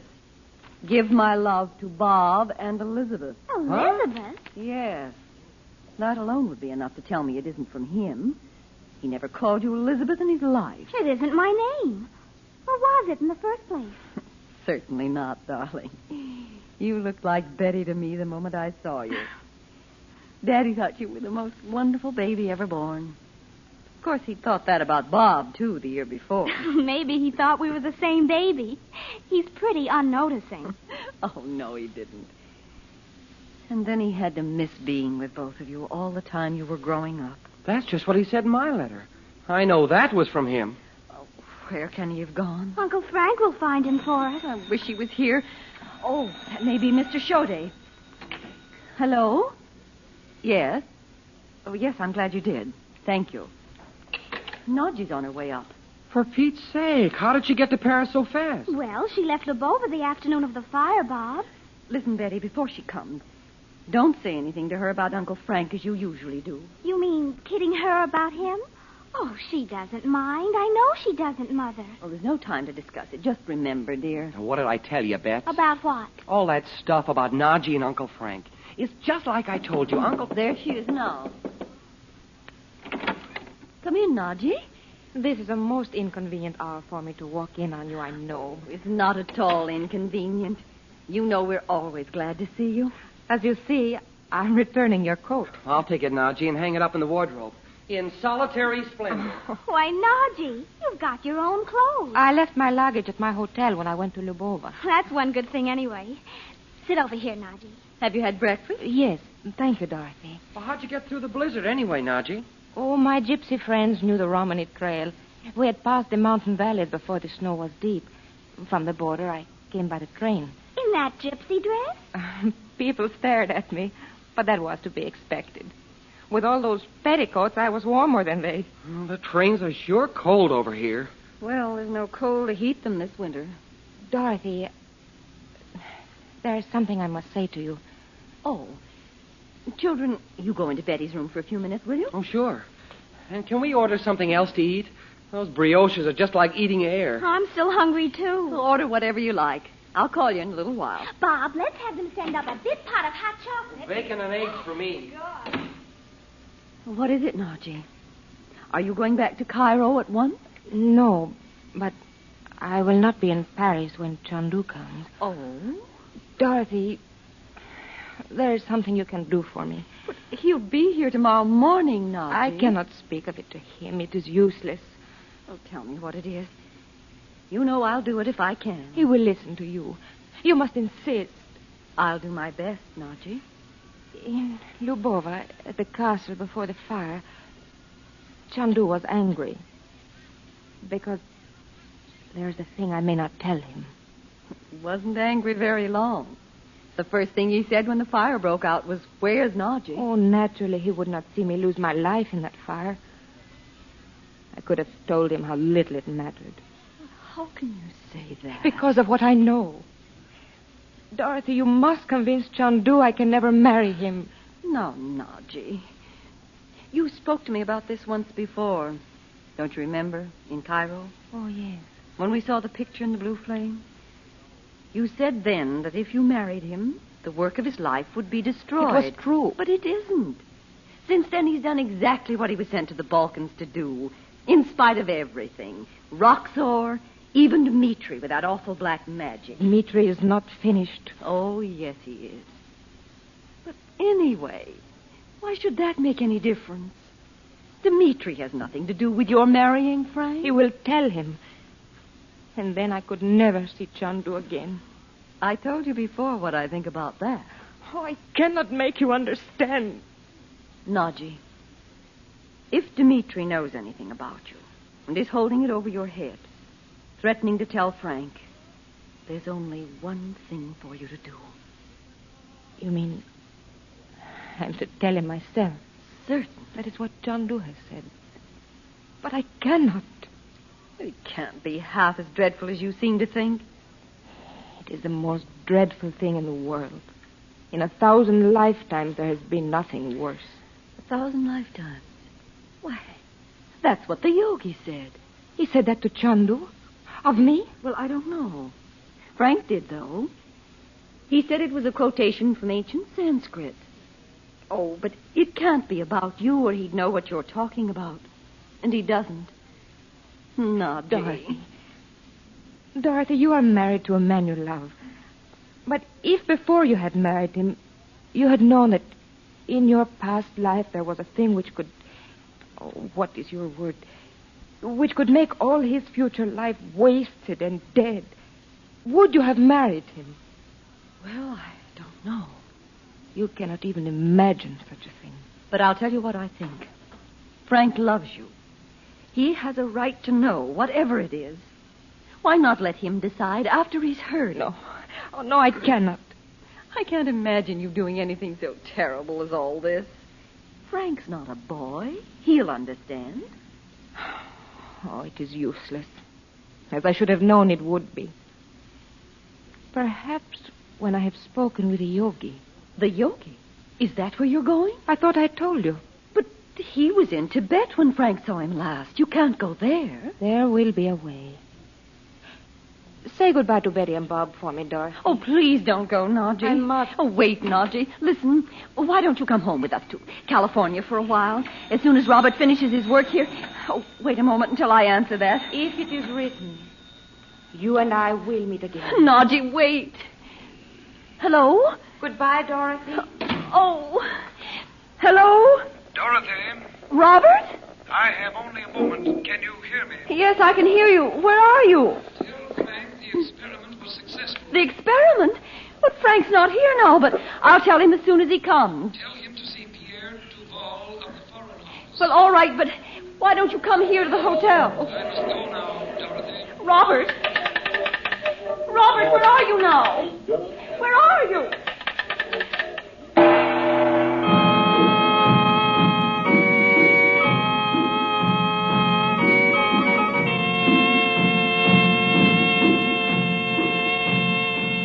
And now, before we say goodnight, Chandu the Magician has an exciting gift for all you ladies listening. The gift of a helpful wash book, prepared for you by the makers of White King Soap. The name of this book is Washing Made Easy, and it is yours for the asking in exchange for just one White King Soap box top. Washing Made Easy is written just like a cookbook. It gives you rules and recipes for every type of wash day problem. It tells you exactly how much soap to use, how to overcome hard water problems, how to use and care for your automatic washing machine. And now this White King wash book is yours as a gift from Chandu the Magician in exchange for one White King soap box top mailed to Chandu, Los Angeles 21. If you are having any wash day problems, send in the questions you would like answered by White King staff of Wash Day experts. Mail in your questions and your White King soap box top to Chandu, Los Angeles 21. And remember, nothing washes like soap, and there's no soap like White King.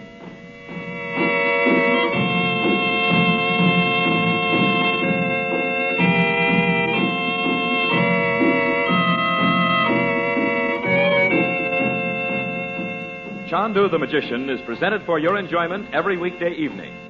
Dorothy Regent is played by Irene Tedrow. Nadji is Lillian Bayev. Your announcer is Howard Culver. The makers of White King invite you to listen tomorrow at this time when the story resumes. Chandu the Magician. This is the Mutual Don Lee Broadcasting System.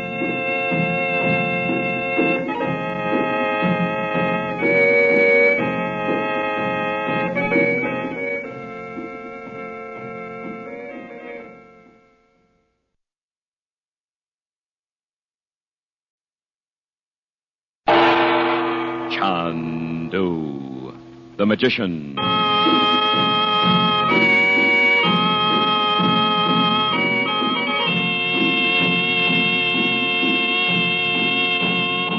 Good evening, ladies and gentlemen. Once again, this Thursday evening, the makers of White King granulated soap bring you more adventures of Chandu the Magician. But before we begin our play, may we say a special word to you newcomers here in the West. If you have never tried White King soap in your washing machine, be sure you buy a box of this splendid wash day soap at once. White King soap is made for you Western homemakers by the company who pioneered soap making here on the coast.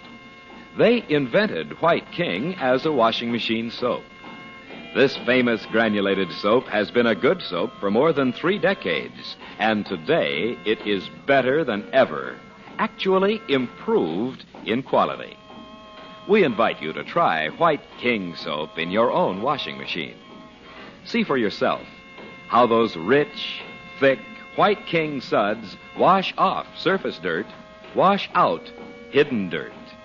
Remember, nothing washes like soap, and there is no soap like White King. You'll love White King soap for your washing machine.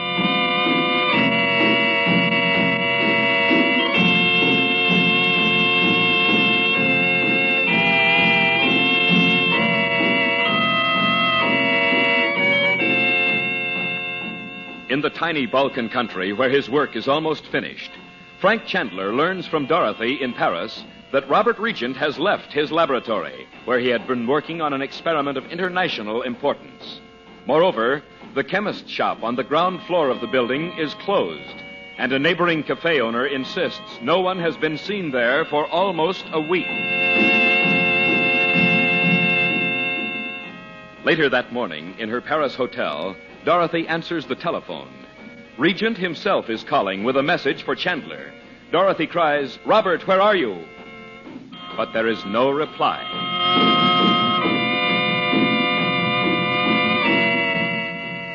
The present scene opens in the sitting room of the Regent's suite the following morning. Chandu, the magician. And then he just hung up, Frank. Tell me exactly what he said, Dot. Well, the first thing he said, as soon as I'd spoken, was, "I only have a moment, Dorothy." If he knew we were here, I don't see why he didn't come instead of calling me. He may not be in Paris at all, Mom. I told you that letter of mine sounded like he wasn't going to see us for a long time. That wasn't what you said at first, Bob. You just said Well, the more I think about it, the more I think that's what he meant. Well, he'd certainly have told me, Bob. Let's get it straight what he did say. Go on, Dot. Well, he said to tell you the experiment had been successful. Are you sure? Well, I think so. It was one of those bad connections you always seem to get over here. His voice kept fading out. But you know he said for Uncle Frank to call Pierre Duval in the French Foreign Office, Mom. Yes, at least that was clear, Frank. So maybe Pierre Duval's not with the French Foreign Office now. Well, he must be. He isn't, Dot. He was quietly removed several months ago. What?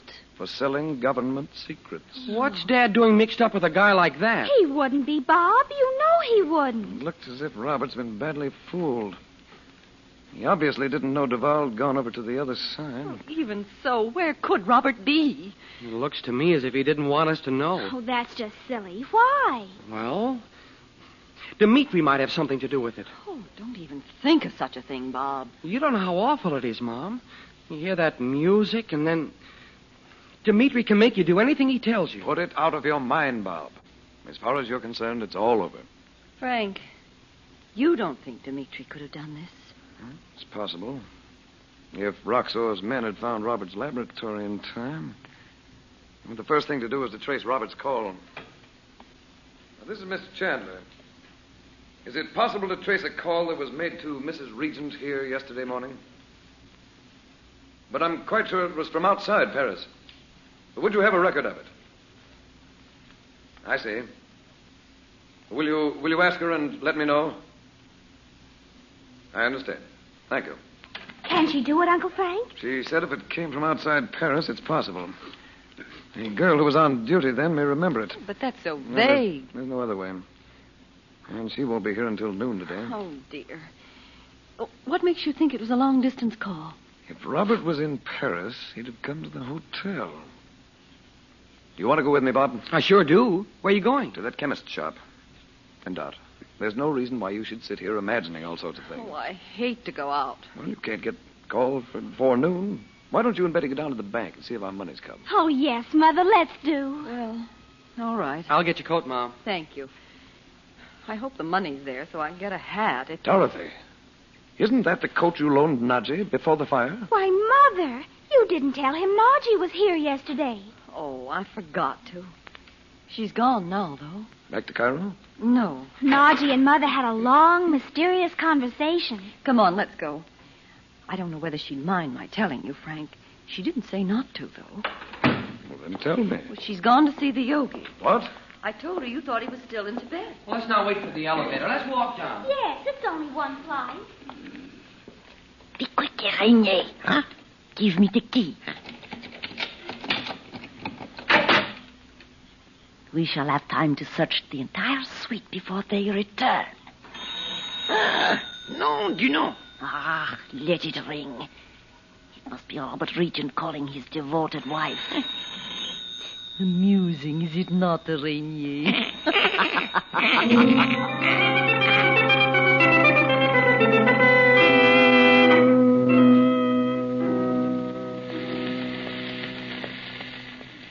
Que fais-tu, mon chéri? Oh, je ne vis rien, maman. This street sure doesn't look like Paris, does it? Oh, there are hundreds of little back streets like this, Bob. Seemed like such a good idea to have your father set up his laboratory over a chemist shop that had been here for years. How do you suppose Roxor found out where Dad was? And perhaps through Pierre Duval. What I don't understand is how they could have met. Your father never went out in the daytime. Surely. What are you stopping for? Well, that's it right over there. We came here yesterday morning, you know, and we couldn't find Mr. Chaudet. I know. Let's cross here. I'm wondering if I'd better not call that gendarme first. Why? Well, if we have to break in. This is locked, all right. I wonder if I can see anything through the window. It looks like it hadn't been washed since year 5. Oh, do you see anything? No, there's nothing. Yes, there is too. Monsieur, que voulez-vous? Huh? There's someone lying on the floor back there. By George, it looks like Chaudet. Gendarme, regardez. Qu'est-ce qu'il y a, monsieur? Ah! Oh, mon Dieu! C'est mon ami, là-bas. Ah, n'ayez pas peur, monsieur. Nous faisons sortir votre ami de cet endroit tout de suite. For Pete's sake, the French they teach you in school isn't the kind they speak here. I said not to worry. We'd have Mr. Chaudet out in a moment. Ouvrez la porte! Ouvrez la porte, c'est la police! Well, that's no good. Here, put your shoulder against here, Bob. Yeah. Gendarme, en nous. There we are. Brother, there's not enough air in here to keep a bird breathing. J'espère que votre ami n'est pas ici depuis longtemps. Yeah, I hope so, too. What did he say, Uncle Frank? I hope Chaudet hasn't been shut up in here too long. Oh, poor old Chaudet. Is he dead, Uncle Frank? No, thank heaven. You see what happened, Bob. He was shut up there in the back room. He managed to force the inner door, and that was all. Ah, c'est bon que vous sont venus. Je vais appeler un taxi, ce n'est pas, monsieur? Oui, merci. Ah. Mon Dieu. C'est très dangereux ici. Et que nous allons tout de suite. Well, I got one word of that. He's going to get a taxi, huh? Yes. And we won't move Chaudet until he gets here.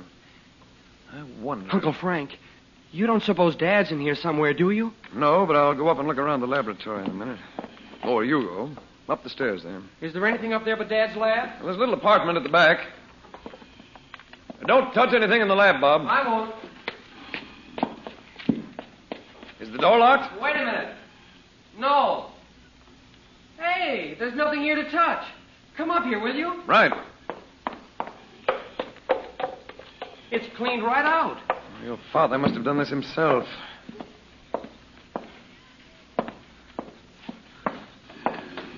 All his personal things are gone, too. I don't know what to think. I know what I think. Monsieur! Monsieur, le taxi est arrivé! Now, come on, Bob. There's no use staying here. Aren't you even going to look around? Well, after we get Chaudet to the hospital, we'll call his wife from there. All right. Careful with him now. Yep. That's it.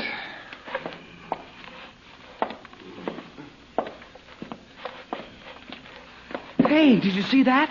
There's a letter on the floor where he was lying. It must have fallen out of his pocket. I'll get it in a minute. All right. Easy now. There. I'll bring the envelope. What about this busted door? It'll have to wait. Le nom, monsieur, s'il vous plaît. Oh, Il faut que le monsieur là. Chandler. Hotel George V. Chandler. Hey, it's for you, Uncle Frank. See? My dear Mr. Chandler. I'll read it on the way, Bob. Chauffeur, l'hôpital Saint-Geneviève. Oui, monsieur. That's the only hospital I can think of. Well, it's not sealed. Perhaps he didn't have time. Is it for Mrs. Chaudet? What does it say? He says, when I received a message from you telling me to send the chemist away and to close the shop, I did not doubt it was genuine because Mr. Regent had already gone. How do you like that? Mrs. Chaudet got one of those phony letters, too. Just a minute. When I came here to arrange for the removal of the apparatus, I was locked in this small room at the back of the shop. If I can force the door, even if the front door is also locked, I will break the window and throw this letter into the street. I pray it will reach you. Doggone it. He's sitting right here between us, and we can't ask him about Dad. Is that all of it? It's almost. The dizziness is very bad today. Dizziness? What have they done to him? I beg you to guard yourself against the two... The two what? Who are they? That's all. He did the best he could, but he doesn't say who they are.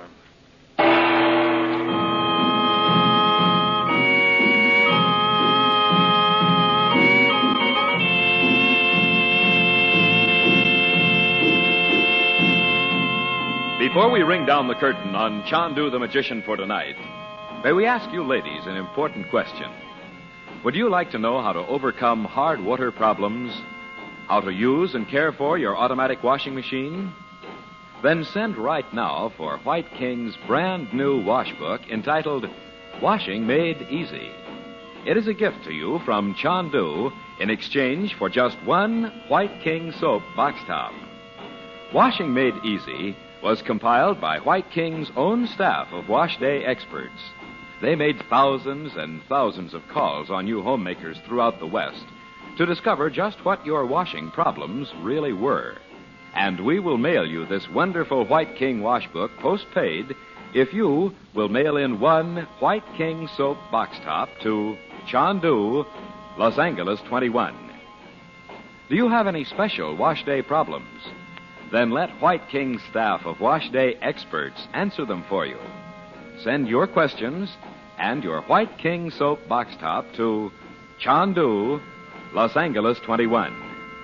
And remember, nothing washes like soap.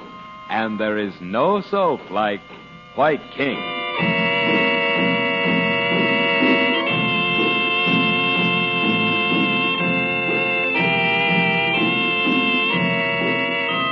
Chandu the Magician is presented for your enjoyment every weekday evening. Frank Chandler is played by Tom Collins. The makers of White King invite you to listen tomorrow at this time when the story resumes. Chandu the Magician. This is the Mutual Don Lee Broadcasting System.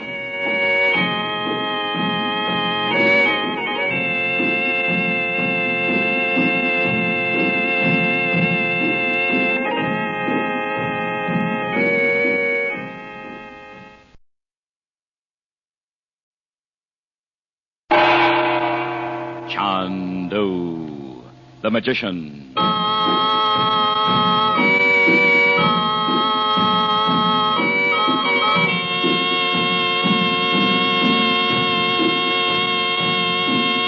Good evening, ladies and gentlemen. This Friday evening, we continue, for your listening pleasure, the adventures of Chandu the Magician. And tomorrow, Saturday, be sure, be very sure, you put the soap we make for washing clothes and dishes at the top of your weekend shopping list. The name of that soap is White King. It's a wonderful soap for washing clothes because those tiny White King granules make lots of suds in either soft or hard water. They wash off surface dirt, wash out hidden dirt. In fact, dirt cannot possibly hide from White King soap Because those energetic suds penetrate deep down into the very heart of fabric fibers. Even those badly soiled dish towels and tablecloths, school togs and work clothes wash up clean as clean can be without extra rubbing and scrubbing. Gentle White King suds are wonderful washing dishes, too, because they stand up when you cool the water down, freely rinse away to leave dishes sparkling bright, and they're wonderfully kind to pretty hands. Once you've tried our soap for washing clothes or dishes, you're sure to say, I love White King.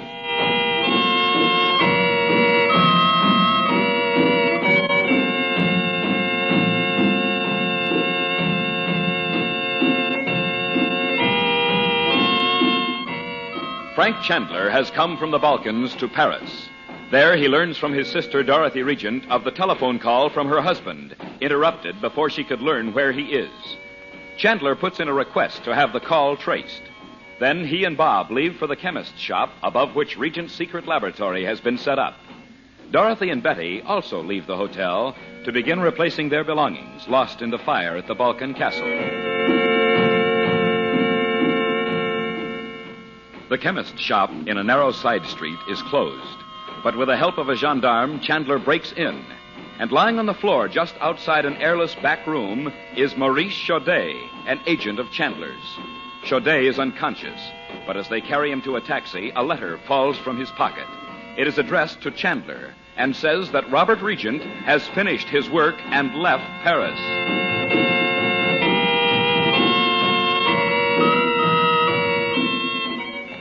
It is now just afternoon. Dorothy and Betty have returned to the hotel. Chandu, the magician. Mother, aren't you going to change your dress? I should think you'd be so sick of wearing that suit you'd never want to see it again. I'll change it in a few minutes, Betty. I'm going to open the windows. We'll freeze. I don't care how cold it is. I just can't stand that dreadful perfume smell. It's in the bedrooms, too. You wouldn't think the maids would wear perfume like that. It wasn't the maids. Someone's been in here. What? We certainly didn't have anything for anybody to take. Well, we didn't have anything, whatever Rainier was looking for at the castle, either. This time they sent a woman. If we'd stayed here, we'd have seen her. No, if we'd been here, she wouldn't have got in. Oh, dear, I wish that call would come. Go and change your dress, Mother. I'll be here to answer the phone. Well... Hi. Oh, where's Uncle Frank? He'll be up in a minute. We'd have been back before, only we had to take Mr. Chaudet to the hospital. Where'd you find him? Well, what about your father? His lab was cleaned right out, Mom. Oh, no. Jeepers, it's cold in here. What's the idea of having the windows open? Mother opened them, Bob. Some woman searched the whole place while we were out. Oh, leave them open, Bob. Huh? Oh, never mind. Bob, tell me. Oh, Frank. Bob's told you we found Chaudet. Yes. He was still unconscious when we left the hospital. But we found a letter saying Robert had gone. He didn't say where. Well, he called from Bayonne. Bayonne? The switchboard girl said she remembered it because it was early in the morning when she'd had so few calls and we'd just checked in. And luckily, there'd been some trouble on the call. Daddy called from a hotel, Uncle Frank. I put in a call for him, but let's see, an hour ago now. It'll be a miracle if it comes in within another hour. For heaven's sakes, what is that horrible smell? Perfume. Someone's been through the whole suite. What? They can't still be looking for those notes of Robert's. Why not? Renier would have told Roxor he didn't find them before the fire. So why wouldn't Roxor think you might have them here? Roxor knows what your father was working on, Bob. Gosh. So he must have the notes already. Oh, no. After all the trouble and secrecy and Robert risking his life. Yes. And poor old Chaudet. Oh, I've slipped up badly this time. But golly, Uncle Frank, you can't... Oh, maybe that's Daddy. Hello? This is Mrs. Regent. Hello? Well, let me speak to Mr. Regent, please. Well, did he leave word where he could be reached? This is Mrs. Regent. A hospital? Oh, what's the name of it, please? Do you know the name of the friend who was with him? Well, thank you. Brother, now what? Frank, that hotel clerk in Bayonne said some friend of Robert's took him to a hospital. Who on earth could it be? Let me have the phone, Dot. He didn't even know which hospital it was. And anyway, it would take days to get calls through to them. This telephone system. Hello.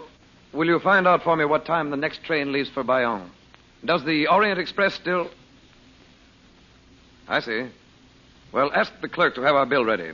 We'll be taking that train. Thank goodness we got that money and some clothes. Well, go pack your things, Betty. How much time have we, Frank? Oh, we can make it if we hurry. I told you I knew that letter from Dad said he was expecting to go away. If he's ill, why didn't he let me know? Oh, here, Dot. Let me give you a hand with that bag. But, Frank... We'll clear the whole thing up when we get to Bayonne.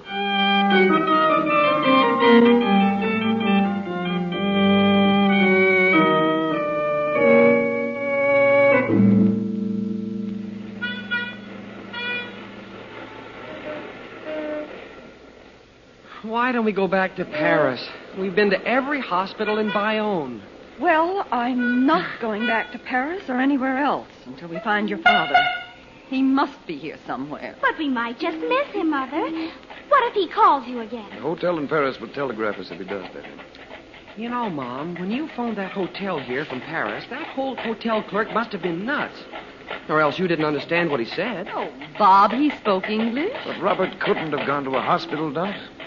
Even if he'd been there for only an hour, there'd be a record of it. Let's go somewhere and sit down. Mother's so tired she can hardly walk. Oh, I'm all right, dear. Yes, we'll go somewhere and have dinner. Let's see, there used to be a Spanish cafe along here somewhere. If I can find it. Mom, are you dead sure it was Dad that called you in Paris? Well, don't you think I'd know his voice, dear? Well, yeah. Only on the phone, you might be mistaken. I couldn't be. You've asked her that 500 times, Bob. Well, I'm just trying to think of something. We'll think of something, Bob. We have to.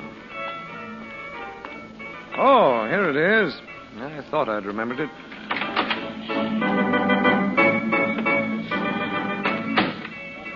You'll feel better when you've had something to eat, Mother. Que Dios me valga. It is Senor Chandler. Well, good evening, Alvarez. I'm surprised you remember me. Oh, how could I forget you, Senor? But I did not know you were married all these years. Come this way, por favor. Well, you see, I'm not married. This is my sister, Mrs. Regent, and her children. A los pies de ustedes. My café is yours. Thank you. This way, if you please. Yes, Senora, you like this table? Oh, yes, thank you. Very nice. Well, this is like the old days come back, Senor. I will send you a bottle of Jerez de la Frontera of my own decanting with my compliments. Ah, that's very kind of you. You'll join us, I hope, when you have time? Gracias, Senor. Gracias muchas. Un momento. Francisco, por aquí.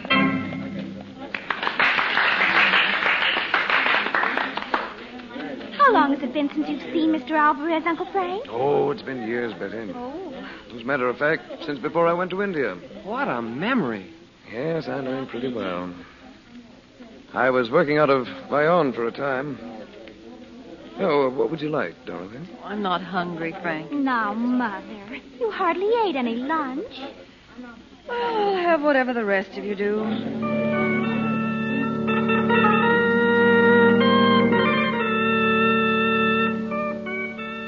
For Pete's sake. Do you see who I see? Where? At the table by the orchestra. It is, isn't it? What was her name? Natasha. Uh-huh. Was she the girl that was dancing when we came in? How'd I miss knowing her right then? I can't imagine. You've talked about her ever since that night in Cairo. Mom, you remember her, don't you? We got her out of that slave place. She does look like Natasha. Well, that's the same girl, all right. It was not so surprising to see her here. You know, she came from the Pyrenees. I'm going over and talk to her. On your finger? Huh? You know she doesn't speak English. We'll ask Alvarez to have her come over here. I know enough of her language so she'll understand me. She doesn't look like she's having much fun. Gosh, she's crying. Don't you ever dare to tease me about $1 again. You just wait. Here comes. I bring you the wine myself, Senor Chandler. Fine. There we are. Ahora, damas y caballeros, what will it please you to eat? Well, we'll leave that to you. Bueno, camarones fritos, paella valenciana, merengues. It shall be like the fiesta, eh? Oh, say, while we're waiting, will you ask the little dancer to come over here, Alvarez? We met her once before in Cairo. But with pleasure, senor. Oh, you know she speak no English. Oh, but I forget. You speak the Basque, no? Yes, a little. I will send her to you. Gosh, I wonder if she'll know us. She ought to know you, Lochinvar. Practically dragging her out of that slave place by the hair. Oh, pipe down. Ha-ha. Hey, she doesn't want to come. She's shaking her head. It's odd she doesn't know us, isn't it? Oh, she knows us. I wish the fellow across the table from her would turn around so I could get a look at him. Huh? I've seen him before.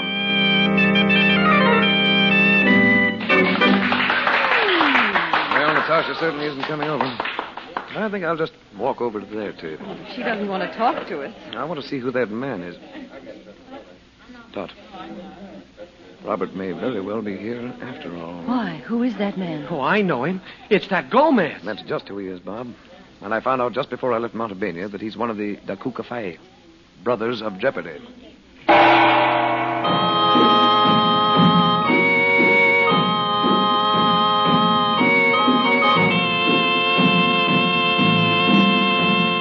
And now, before we say goodnight, Chandu the Magician has an exciting gift for all you ladies listening.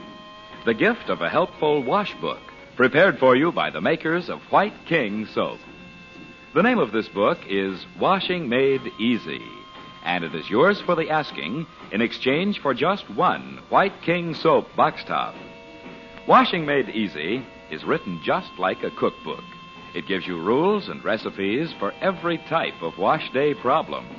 It tells you exactly how much soap to use, how to overcome hard water problems, how to use and care for your automatic washing machine.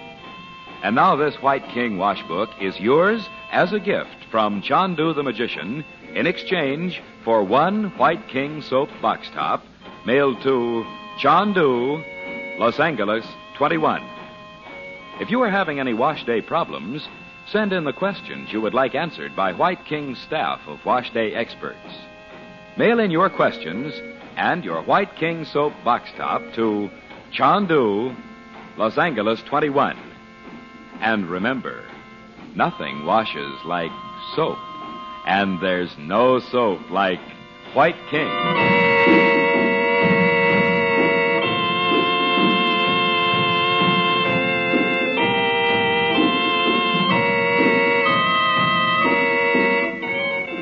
Chandu the Magician is presented for your enjoyment every weekday evening. Special musical effects are by Korla Pandit.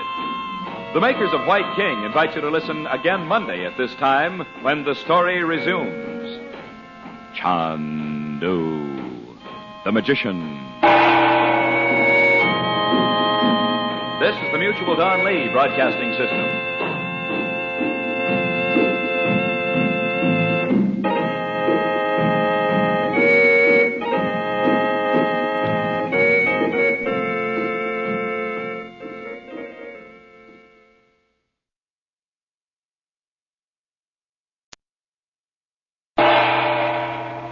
Chandu the Magician.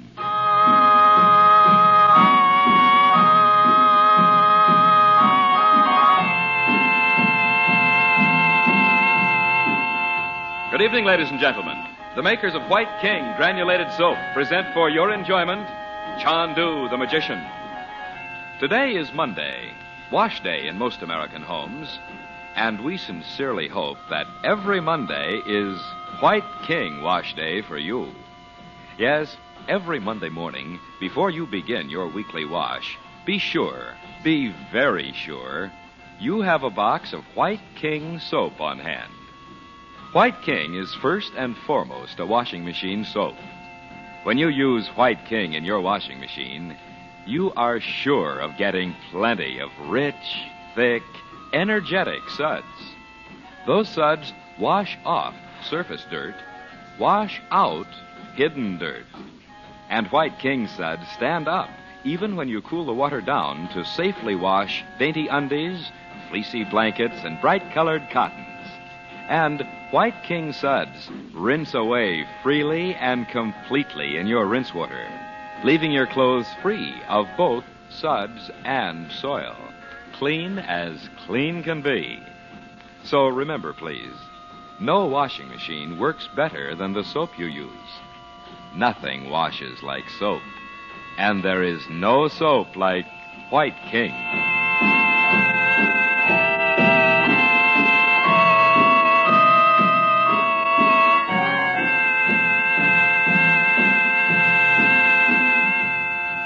In Paris, Frank Chandler has traced the interrupted telephone call from Robert Regent to a hotel in Bayonne in the south of France. But upon calling the hotel, he is told that Regent had become ill and had been taken to a hospital by a friend whose name is not known.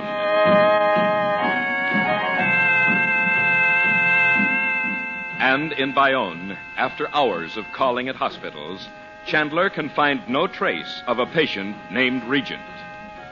Later, dining at a Spanish cafe whose proprietor, Alvarez, was once well known to Chandler, they recognize a dancer as Natasha, a young girl Bob had saved from a slave market in Egypt months ago. To their surprise, she refuses an invitation to their table. Then suddenly Chandler recognizes her companion. It is Vicente Gomez, a member of the Daku Kafai, brothers of Jeopardy, now allied with the sinister Roxor. Chandu, the magician.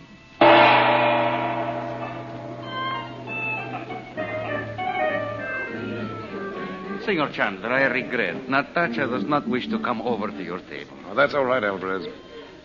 Tell me, do you know the fellow at the table with her? Por supuesto. His name is Gomez. He is Natasha's cousin. Que Dios me valga, I do not like him. Whenever he comes here, there are always tears and sadness. It is very unpleasant, and it is not good for my cafe. Somebody ought to poke him in the nose. No. Please, senor, not in the cafe, Senor Regent, por favor. Sit down, Bob. I'll go over there and see what he was up to. I'll be back in a minute. Pero, senora, you have not touched your dinner. Caramba, I will have something else served to you. No, thank you, Mr. Alvarez. Very nice. I'm not hungry now. We came to Bayonne to meet my father, Mr. Alvarez. And now we don't know where he is. Oh, I'm so sorry. But this is not so serious, senora. When he does not find you at your hotel, he will speak your name to the police, and they will know where to find you. I wish it were that simple. You see, he doesn't know we're here. Mom, look. Gomez slid out just as Uncle Frank went up to the table. I hope he will not return. Esa sinvergüenza. Pobrecita. She does not like him. I know it. Well, I know Natasha's not mixed up in that gang of Roxors. Gomez was working for Dimitri, Bob. And you know him. Maybe Natasha can't help it. Oh, gosh. Well, if that's it, Uncle Frank will have to do something. Children, this is not the place to talk about that. Oh, I suppose not. Perdóneme, senor. You speak of a Prince Dimitri. This is a Russian with black hair, a white face, as if he had never seen the sun? Oh, don't tell me he's here. Mother, you know he was arrested the day we left Lubova. When was he here, Mr. Alvarez? Oh, 2-3 months ago. With this Gomez. Oh. At that time, Natasha said Gomez was traveling to Istanbul, and she hoped she would not see him again. Oh, that's too long ago to have any connection with my husband's disappearance. Senora, válgame, you are really concerned that your husband is missing. Now, this is serious. Well, I suppose I shouldn't be. I talked to him on the telephone only yesterday. Frank, what did she say? Something I didn't believe. Senor Chandler. I begin to see this is indeed like the old days. Well, I will leave you to speak between yourselves. Ask Francisco to bring our coffee, will you, Alvarez? Si, senor. Well, what did Natasha say, Uncle Frank? She told it so badly, I'm sure she wasn't telling the truth. She didn't know anything about Robert? She said she did. Oh? Gomez told her Robert had gone to Singapore. That's just silly. Is there an airport here? I don't know. It doesn't matter anyway. It doesn't matter? You know as well as I do, Dot, that Robert wouldn't take off for Singapore without telling you. Or at least he wouldn't throw me off the track by telling Chaudet he was going to Cairo. Oh, the whole thing's insane. Why in the world should Gomez say anything about Robert to that girl? I think it was done on the spur of the moment when he saw us come in. You do? Yes. That's the one thing that makes me sure Robert's here in Bayonne. Or has been here. Why? Roxor's done his best to separate us all. Getting you off on the train in the snow, miles from nowhere. So I'd give up everything and look for you. And now this. You mean Roxor might not know where Dad is? Well, suppose Gomez ran into your father here. And when he was taken ill, Gomez offered to take him to a hospital. Would Daddy go with him when he didn't even trust his own assistants in the lab? He might, at first. Frank, you don't even seem surprised that he was ill. Has he been ill before this? You didn't tell me. He asked me not to, Dot. What's the matter with him, Uncle Frank? Well, you know he hasn't been well for a long time, dear. Oh, those brutal guards of Roxor's. But you should have told me anyway, Frank. If I'd known Look, Mom, Dad didn't go to a hospital or we'd have found him. I think Robert got suspicious of Gomez and left him. And now Gomez is doing his best to get me out of Bayonne in a hurry. By George. What? Now that I think of it again, Roxor didn't say he actually had those notes on the experiment. He said he would have them. Well? That means someone is bringing them here. Let's go back to the hotel. Un momento, Senor Chandler. You see, I have brought the coffee myself. Oh, thanks, Alvarez, but we won't wait. I just remembered something. Here you are. Oh, put your money in your pocket, senor. I would be disgraced not to offer your family my hospitality. Nonsense, you can't. Claro que sí, con mucho gusto. Now, when you bring your sister's husband to dinner, tomorrow perhaps, I will charge you but double, that I promise you. Vaya usted con Dios, señora. Con gusto.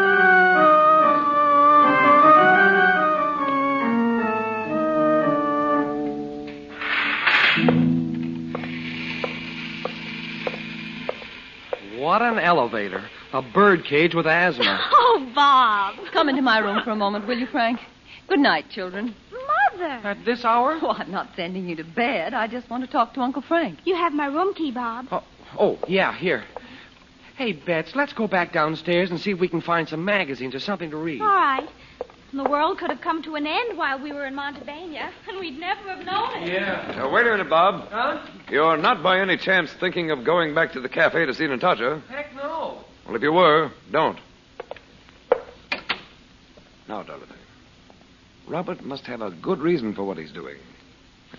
As Bob says, give him a break. Oh, I thought it was finished, and he'd be going home with us, and it's beginning all over again. Well, why not wait and see?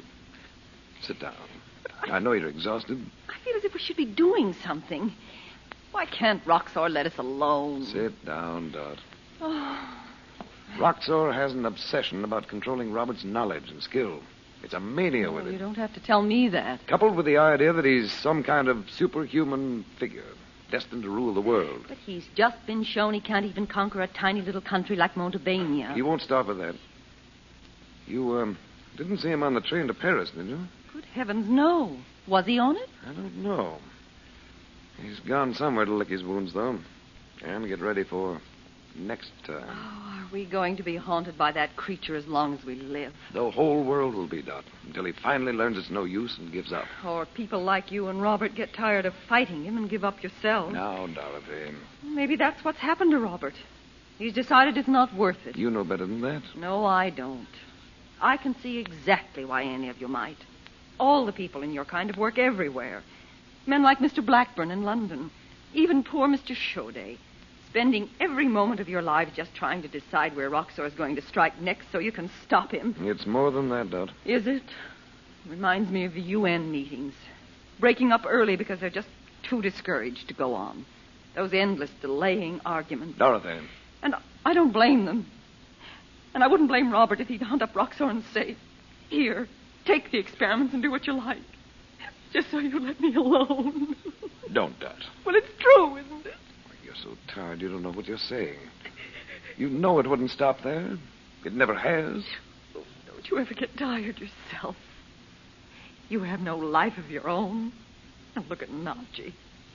So terrified of something she did or didn't do years ago, she's even afraid of you. Dorothy, is that what she told you yesterday? Well, something like that. She wouldn't tell me what it was. Oh, Frank, I've never felt so helpless in my life. Listen to me, dear. I don't mean to sound smug about it, but there's always something to do, some way out. Believe that. I've seen it happen 1,000 times. There. The psychic summons, and the crystal was lost in the fire. Oh, no. No. Look. It's right here. Is this what you meant by a way out? Why not? If that's the way it's meant to be. Look with me, Dot. Hot sunshine. A narrow street. Frank. Yes. It's Cairo. A street in the bazaars. It's no place I've ever been. I'd forgotten how crowded those streets can be. But if that's something that's going on now, wouldn't it be dark in Cairo? It may not be happening now. Odd we don't hear anyone's voice. Just that queer music. Yes. A street of shops. Looks like some kind of festival. See the big green banner beside the door of that shop? Yes. This doesn't mean a thing to me. Do you understand it? Just a minute.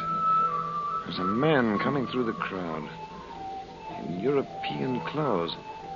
You see him? No. Oh, yes, I do. Going into the shop. Frank! Well, now we know Gomez was lying. That's Robert.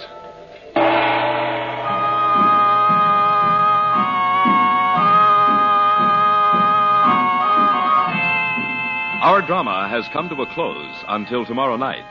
But there's drama and maybe magic in millions of homes where White King soap is used. Once upon a time, people thought they should buy 2 or 3 kinds of soap. One for washing machine and dishpan, maybe 1 or 2 for dainty things like lingerie and stockings. But more and more people discovered White King, the one and only one soap you ever need, no matter who you are, where you live, or what you have to wash. Your husband may be an engineer, or he may work in a bank. You may have sheets and pillowcases no end to wash, or you may live in a hotel with no laundering problem other than your nylons. Listen to these wonderful words. White King gets out the stubbornest dirt. White King protects, as with a caress, the daintiest fabrics. Know what you'll say? Do you? You'll say this. I love White King.